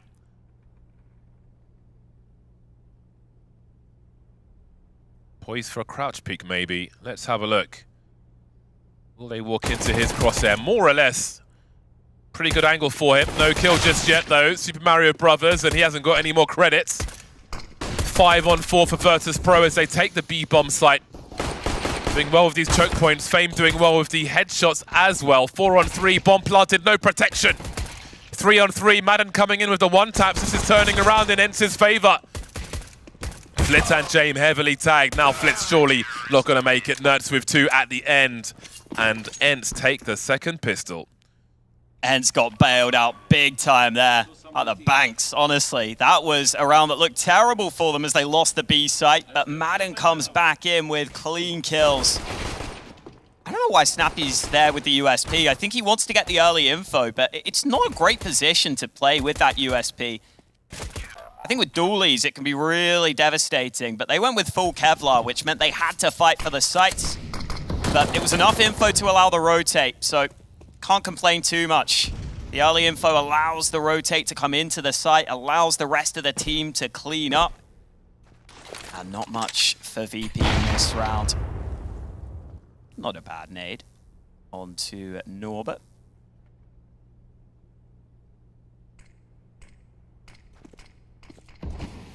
Definitely important there that ENCE won that pistol. They kind of fell apart at the end of that first half a little. Went against them for a long streak before they were able to finally get a few rounds towards the end of it. This will put them in a better position. Snappy has assistance. Haven't seen Nerds have his best game here. Won't be able to clean up in this round much either. His teammates are stealing all their kills. No casualties for ENCE, no drama in that round. But they might be in this one, as VP should have their buy at the ready.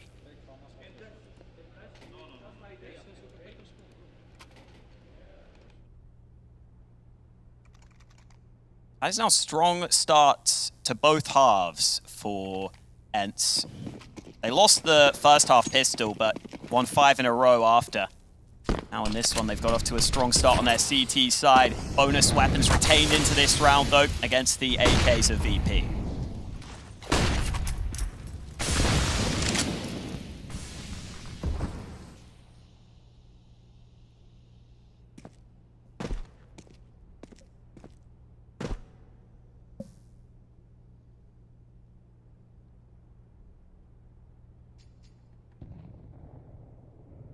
I have a phobia of eyeballs. I was going to say, that is a freaky FAMAS skin, that one. Oh, big entries from Virtus.Pro. Exactly what they need with a 3-round deficit. I mean, B is wide open. This looks like a guaranteed round right now. Thank God the FAMAS is gone. M4 and the MP9 remain. Such an expensive round for ENCE. Virtus.Pro exacting revenge. So many surges from ENCE on their T side with the AK-47s, popping heads left, right and center, namely on the A bomb site. Virtus.Pro choose B on this occasion. But all the frags come through in mid, more or less, apart from that starting one on the balcony, of course. Road is made longer for ENCE. Looking for back-to-back Ws in grand finals. Not much for Nerds to do. Stare at the plant.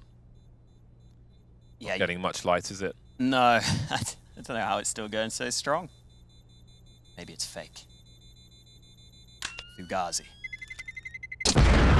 This is an important rifle to save. You can see Madden's money is especially low, so good that Nerds is able to do that.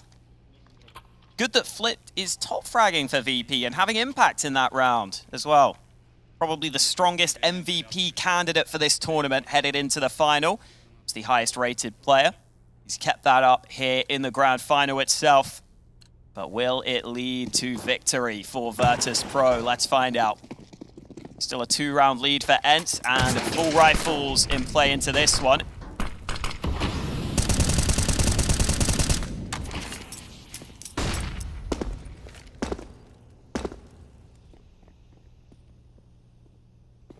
This is where you get to see the difference in styles. If you were watching throughout that first half, so many fast plays from ENCE.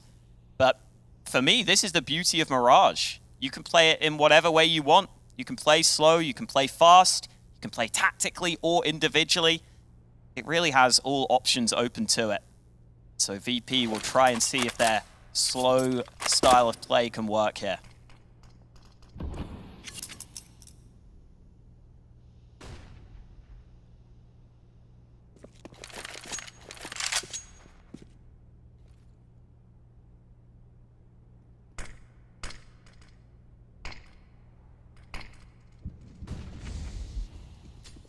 Heading towards that 40-second mark.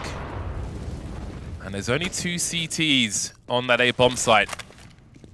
Often difficult to understand what Virtus.Pro are doing until they start doing it. Flit will lose his duel with Dihar though, who stays alive. That's a very important frag for ENCE, as they are on the wrong side of all of these choke points. Bomb is planted, but not comfortably by Virtus.Pro. They are losing players. 5-man retake now for ENCE. And they have really weakened Virtus.Pro. Only 2 of these 5 have kids though, Snappy and Madden. And Madden's pretty tagged already. That bomb plant is quite open. Starting to tick faster as they encroach the bomb site. Great angle from Fane. He needs to stay alive now. Run distraction. Look how Virtus.Pro are just lurking. Look at all these kills raining in. But that bomb is being defused and they don't realize that Fane could have had an angle. But he will be denied and they are very amused by that. Yeah, a little giggle for them as they sneak the defuse right under the nose of the final player. Fame didn't realize, but that was just a good start to the round from ENCE. Getting those early kills, getting up into a 5-on-3. It meant that even though VP had the site and the bomb plant, you saw them instantly fall back into ramp, in towards Palace, and that just leaves you with limited options for the post plant. It makes it so that ENCE don't have that many positions to clear. Just a few boxes on the site, Palace and ramp. You really don't have to clear too much, and that means ENCE were able to just work together to trade out all those frags. Despite a quick flurry from VP, it wasn't enough for them. Oh, and that was Dihar just spotting that muzzle flash, it looked like. And then a nice boost from Pius. Transfer from ENCE was well done. Wonder if we'll see him stepping up now. That was a 3K from ENCE at the end there. And this game hangs in the balance as both teams invest almost all their cash into this round. James got that all. ENCE don't have that luxury.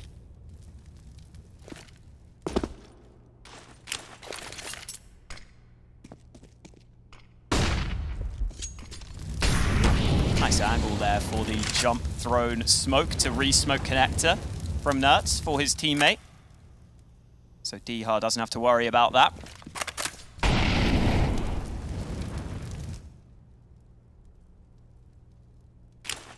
ENCE happy to give up mid control so far.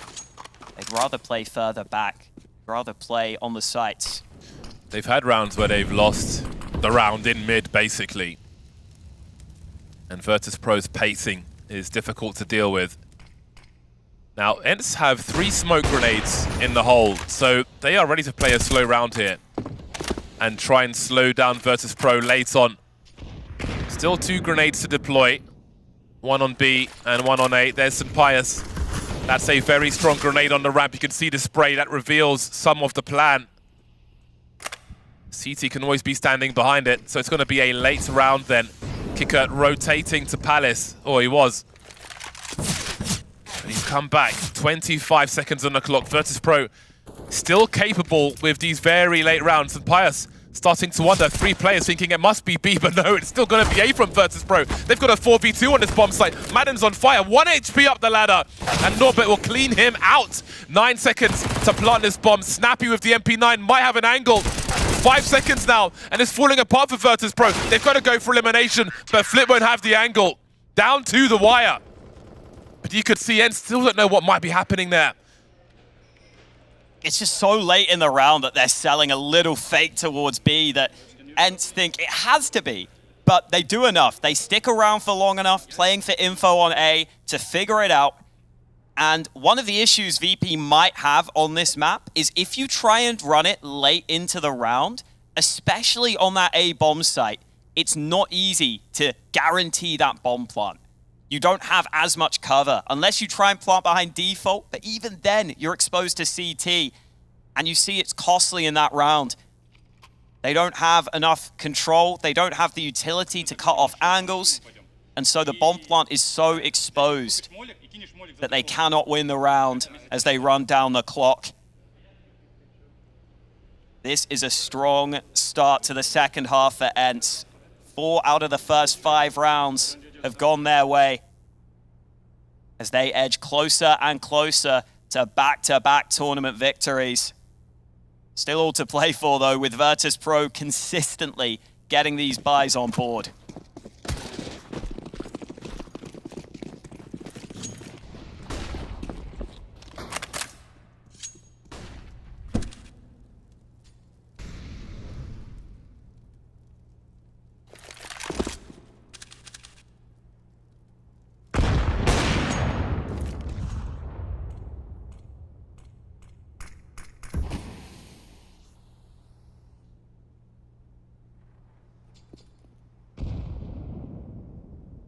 How do you manage this round? You've got 2 players with weak pistols on the VP side. Virtus.Pro often find a way. They have in this series already. Both these teams have unlikely rounds, hero rifles. They've got plenty of util. Snappy going full spray. He might be vulnerable, but Nertz is here to cover him as he gets that reload in. Dropping Kickert as well. Flit will emerge from that short position. Virtus.Pro trying to find a way to make it onto this bomb site. That they will, but the bomb won't. Flit in a 1 versus 3. 40 seconds to cut these numbers down. He knows 1 player's in the market. Doesn't know about the second. He has the angle, but he's looking the wrong way.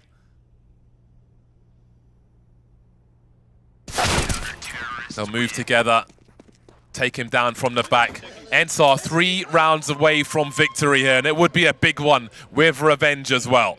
And they don't even allow the bomb plant in that round. VP's money was already on the edge. Denying the bomb plant should mean everything for ENCE in that one. Oh, and VP still forced, but look at how dodgy this force buy is. You're 13-8 down. You've got almost no nades. You've only got 1 AK. This is a ballsy call from VP. They feel like they need to win this round here to have a chance.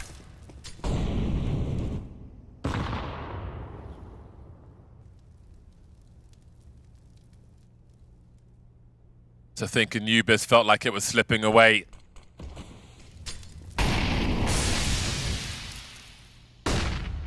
But ENCE dug deep and did it the hard way.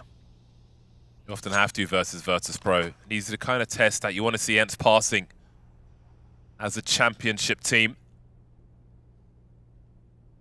Threatening to go 2 for 2 in recent weeks.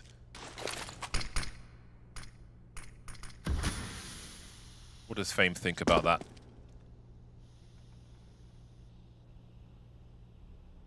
Oh, DR's not going to check. Mistakes have been made. Patience paying off for Virtus.Pro as it often does.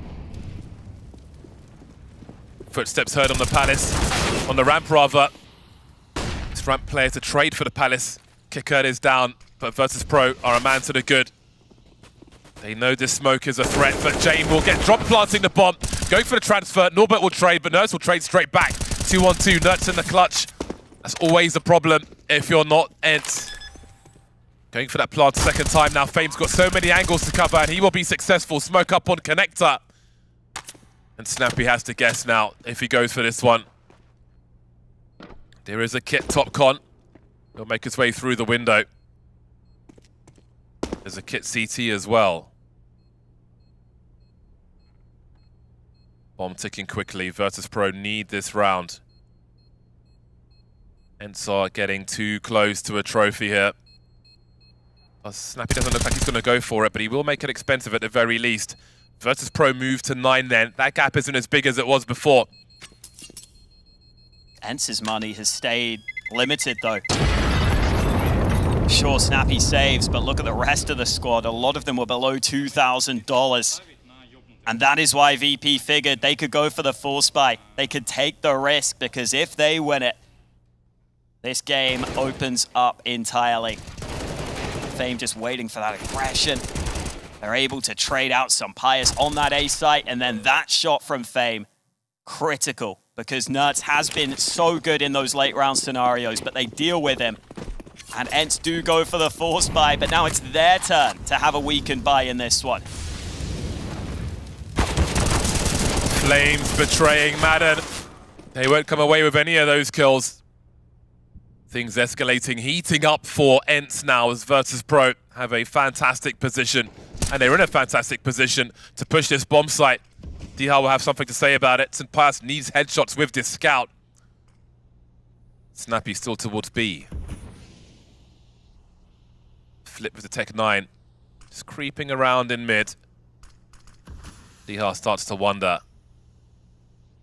Virtus.Pro maybe trying to spread these CT players out, and they're successful in that. Cutting noise, St. Pius has gone all the way towards B. Well, Snappy will have a look from the short position. Flit entertaining too. Oh, he's killed Snappy as well. Pulled Dihar away from the A bomb site. They've lost almost all their positions. St. Pius is swinging a miss with the scout. He won't get 2 chances. He'll tag, but he's gone. So is Dihar as well. They lose everything, ENCE. Virtus.Pro make it to double figures. Frustration on the face of St. Pius there. He knows if he had the AWP, that is so free in from CT, but he wanted the instant headshot. Maybe if he'd have tagged to the body, he'd have just been able to go for the second one, but you can't play like that at this level. You always have to go for those instant kills. And that means ENCE are put onto a full eco. VP winning rounds at the right moment to keep this one close. It's that old Virtus.Pro story. Coming to life towards the end when it really counts. When all the rounds and kills have significant impact.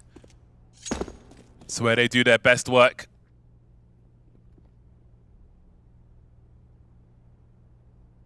Flip knife, enjoy a Jame. Those prices have gone crazy. Along with the rest.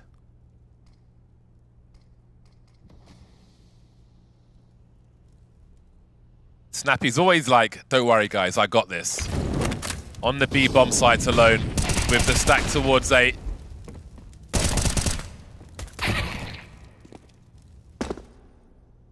Poor Nerds thought he could capitalize. And obviously Snappy thought that was the A play after spotting those kills.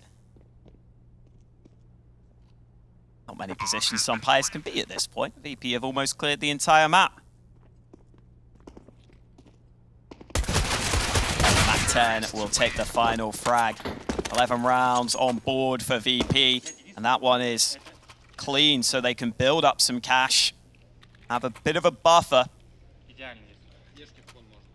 They should now be facing an investment out from ENCE. The CT economy has been hard to manage, though. St. Pius hasn't had that too often in recent rounds. I don't think he's going to get the AWP out in this one either.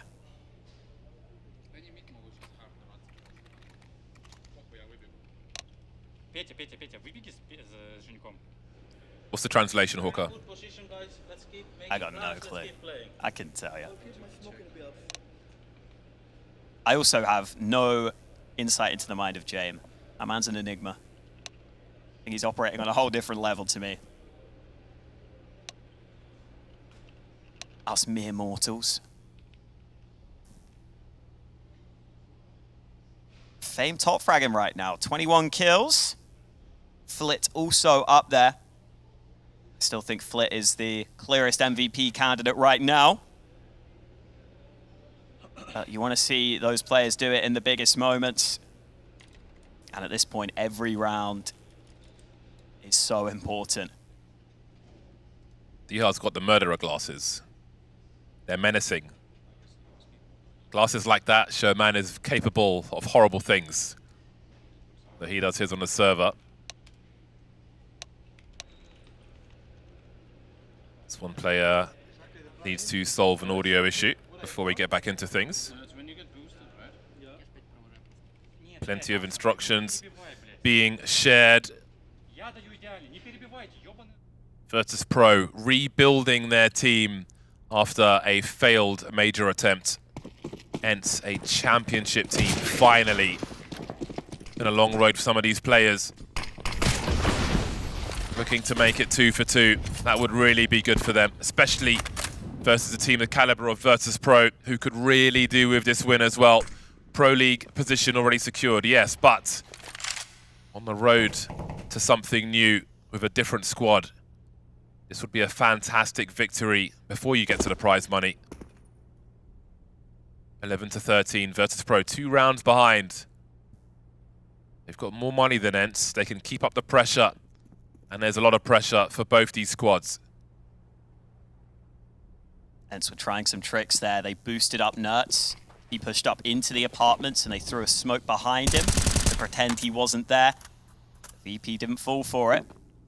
It still means that Nertz has all this B apartments control though. So the CTs are leaning away from B because they feel confident that if there aren't players in the apartments, VP won't be moving into that B site. That might not be the case though. VP coming in through mid. There is a chance they move that bomb through short.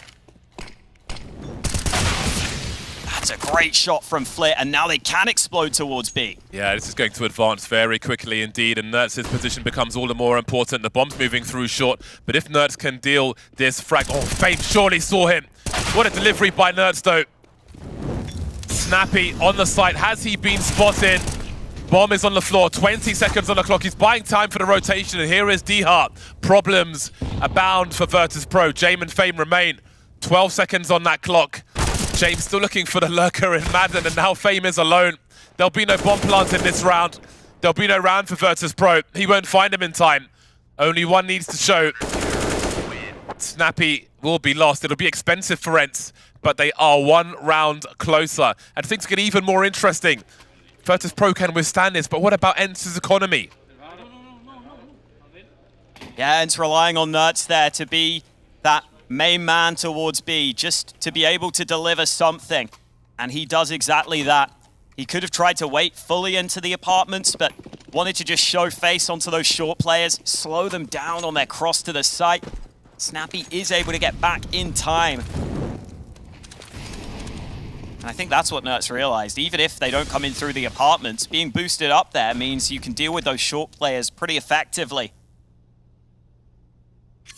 As you said, though, that CT economy is always on the edge. Snappy decides to go close range with the MP9 on B. Jame has that AWP out on the VP side. Haven't seen him as effective as we might want him to be on that AWP. It's always a big investment. You want him to be delivering. Looks like VP have made up their minds here. They took mid control early. Now it's the A site.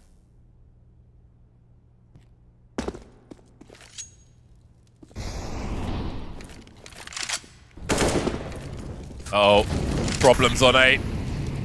Numbers for Virtus.Pro as they take aggressive control.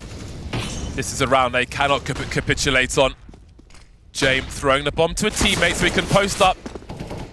They need to get that bomb planted fast though. And where will they plant it? They've had problems being sprayed through the smoke before. This time they'll be successful. How do they post up? A smoke for Flit. There are flashes. They can lure these CTs in and then try to flash them off. But ENCE might be disengaging from this one. I mentioned their economy. They cannot withstand the risk that is implied with a retake on this A bomb site. Flit still wants to hunt. I don't think he knows that Snappy has that MP9. Otherwise, he might not make this decision. That is some shot, though. Just the taps onto Nuts. Snappy will go over to pick up the rifle instead.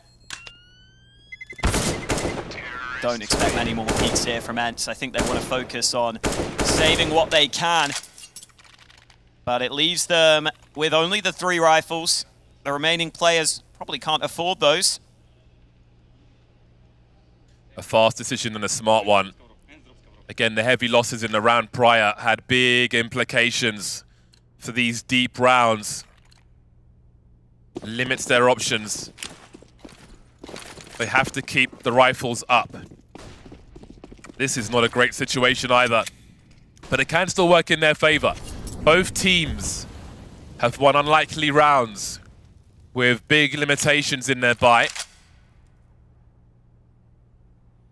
Virtus.Pro are so well equipped for this round, though. Equipment's just part of the package, however. Nertz, no Kevlar, USP, Dihar, no Kevlar, P250. They will be really relying on their teammates to deliver the goods. They may have to run distraction, be sponges for these bullets. That's definitely a great start. St. Pius delivers as well. That rifle's been lost though. James holding the angle as his teammates move in. More rifles lost. Madden and Mertz remain. Creating space now as Madden's on the flank. No kit for him. Fame, that'll be easy for him. The threat is dealt with and there's nothing else for Nertz to do. Virtus.Pro again doing what they do best. Dragging ENCE into the late rounds. Closer and closer to round 30. 4 out of the last 5 rounds will have been won by Virtus.Pro as soon as that ticks over to 13. ENCE have kept their money strong. Nertz will get to save an AK. And so often in this tournament, Nertz has been the man to deliver for ENCE in the most important rounds, in the key moments. You won't get to save the AK here, though. Fame steals it away from him. 1 round the difference as Virtus.Pro continue their grind back into this grand final.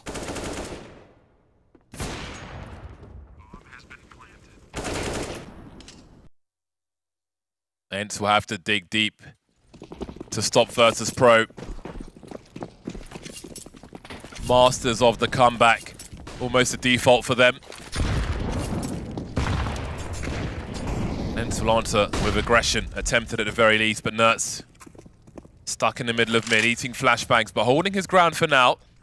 How far will they go with this? No sniper rifle for ENCE in this round. How do they answer James?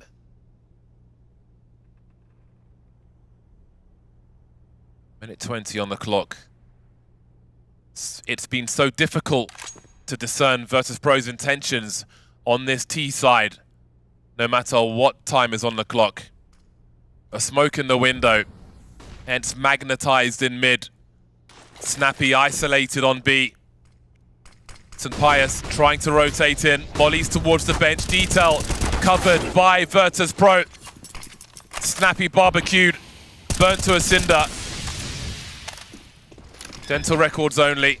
CT's creating some space, but there's lead coming their way. Dihar makes his way into the crosshairs of James. This is problematic for ENCE. If they lose this round again, that money situation's just not good enough for them. Lucky to escape. Virtus.Pro know what that means. They're keeping ENCE poor, and that really limits their options once the bomb's been planted. VP basically had the perfect counter to ENCE's setup there. And they're even going to try and hunt. Madden hits their headshot. Nertz will deliver. VP not worried about their own money. They're rich. But they won't be able to remove any guns this time. But with Snappy solo B playing so far back and no nades, importantly, he can't smoke and just try and buy time.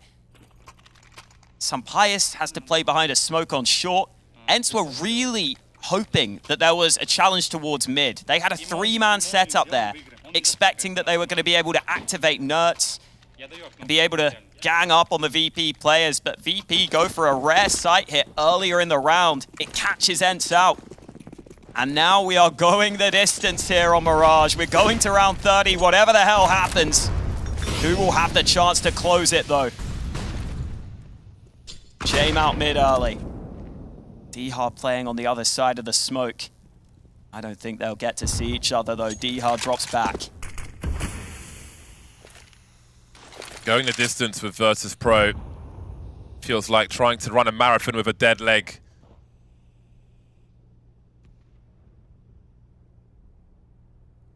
It's a painful process. They've got a pretty good buy this time, ENCE, and that is a fantastic start, dropping Norbert. What is the response from Virtus.Pro? Seems they might want to have some more presence here. Have the threat of a B play. So ENCE can take nothing for granted. They might just be straight up going for a B split here. Flitz had success from these angles before. St. Pius hiding behind the box on short. Fame to trade, but Nertz's angle is so good. Surely he gets a kill here. Grenades are coming out. They haven't seen anything just yet. This could be the round from Nertz. Traded by Flit. D-Hard's close as well. Is he showing the silence? I think Flit's seen him. He has. The gun's simply too long, and now the numbers are tied. St. Pius coming through. James, here's the footsteps, delivers. 1v2 now for Madden. He's been hurt as well. Tagged down to 15 HP. And James comes back with a P250. Virtus.Pro turn it around. And they find match point, series point, championship point. What a ridiculous turnaround from Virtus.Pro. It looks so good for ENCE, but Flick comes in. He's been the main man for VP all tournament long. He delivers 2 huge kills onto the site, and James finally gets set up in one of those post plants where he can deliver with the AWP. Buy is awkward for ENCE. They finally get the AWP for St. Pius. They haven't had that for so long. He will get boosted up into B early, but James already ready. A big hello from James. Madden's been heard on the ramp. They know ENCE are looking for information. They'll start edging forward. It only gets worse. Madden walking away, unbeknownst to him, to his doom. This could be the end of the line for ENCE. A massive test for them in Virtus.Pro, and a big test for VP as well. But it's looking like they might be the ones that come out on top at ESL Challenger Katowice with a narrow victory. But there's still more work to be done. D-Hard only with the MP9. Snappy on the AWP. Bizarre circumstances for ENCE. Smoke towards connector.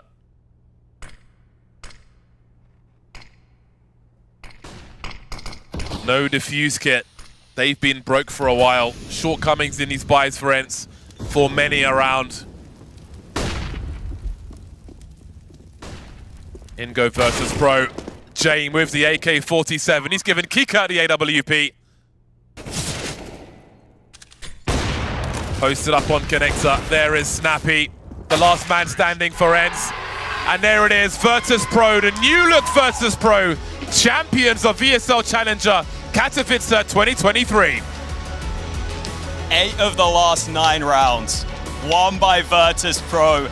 They were down on this map. They were so far behind. They had to grind so damn hard to get back into this one, but they do it. And they deserve that victory. And for a team that haven't played an event in so long, making a lineup change, what a statement that is. So much for both those squads to fight for in that tournament, in that final. ENCE want to go 2 for 2. Virtus.Pro have to show that they can deliver with this new squad against the likes of ENCE. And they go all the way. They are your champions. Fantastic run for them.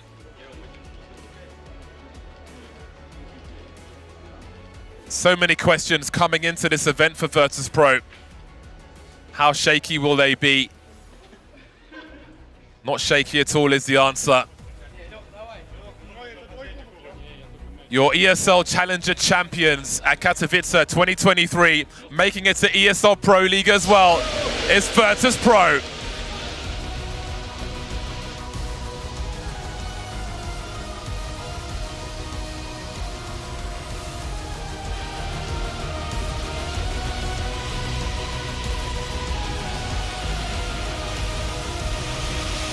I'm jumping in here, James. You promised me an interview if you won. You've just done it. You were the major winners, and then it seemed to fall apart. How much does this win mean for you coming back? It's very important tournament for us. Now we have invite on EPL group. Thank you very much, guys. See you on EPL. What was fantastic for me is we got to see the team talking. There was a lot of communication happening. You played in the server as a group. It just looked fantastic. Is this lineup, is it synergized? Is it working together now? Yes, but more important, it's our last chance to be on top tournaments. Really, that's why it's more important for us. You're going into the player break now. Are you going to be practicing a bit more, or are you taking another break? 1 week vacation, and next tournament, Köln, or I don't know. Its points will be enough to IM Code play in. If no, it will be from ESL Pro League. But now it's nice feeling because it was hard comeback right now. Final one. Do you have a message for any of the Virtus.Pro fans out there who believed, who didn't hate on you online, who believed that you would come back? Do you have anything to say to them? Yes, thank you guys for supporting. We're back. It's not big win for us, but after our позор как будет? Up down on major, it's very important for us. We're still champion. You are still champions. There's the redemption arc. Smiles all here. We're going to celebrate in Katowice. Let's go back to the desk. Congratulations are well and truly in order for the side of Virtus.Pro. They claim that ESL Pro League spot and they walk away with a pretty darn good prize pool as well. And of course the bragging rights and the beautiful trophy that we saw there as well, gentlemen. It went down to the very wire. For one moment I thought maybe, just maybe, ENCE could do it. Never in doubt. There's been 6 Challenger events as we changed that branding from DreamHack Open.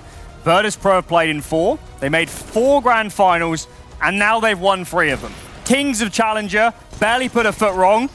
Probably should have beaten Movistar Riders, honestly, to win Valencia. And outside of that, they've been superlative in these tournaments. They are the Kings of Challenger. Yeah, and they've been one of the best teams at this tournament as well. Like, we had a lot of questions. We had no idea what kind of form they were going to come in with. There's just no data on this team, really, and when they came back to the Virtus.Pro brand. But now that Norbert's back and actually doing really well in this roster, Virtus.Pro, I mean, they were leaps and bounds above many of the other teams, but ENCE showed great tenacity in this final as well. Yeah, I feel like ENCE should definitely be impressed and proud of the performance that they have shown us here today. Obviously, we know that they've been struggling with the jet lag and whatnot, but, you know, credit to the side of Virtus.Pro. They gave us one heck of a performance throughout the duration of ESL Challenger Katowice. Gentlemen, I want you to talk to me about, ultimately, how on earth were Virtus.Pro able to take away that victory? Yumi, I'm not going to put you on the spot again. I'll not come to you this time. I think James called an excellent tournament. I think he's been a polarizing player over the years, let's put it that way, but I think James has shown time and time again with different players that he knows how to run a team, he knows how to make a system work.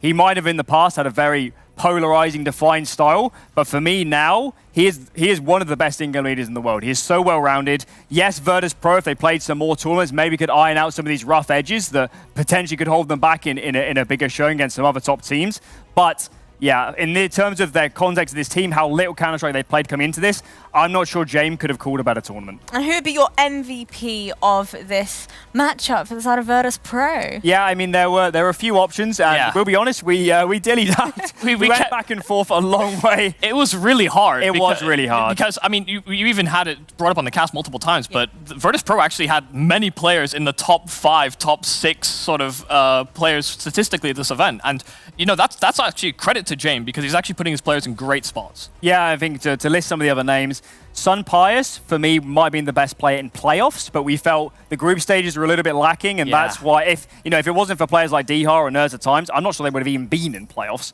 and that's why it's a little bit tricky to say Sun Pius.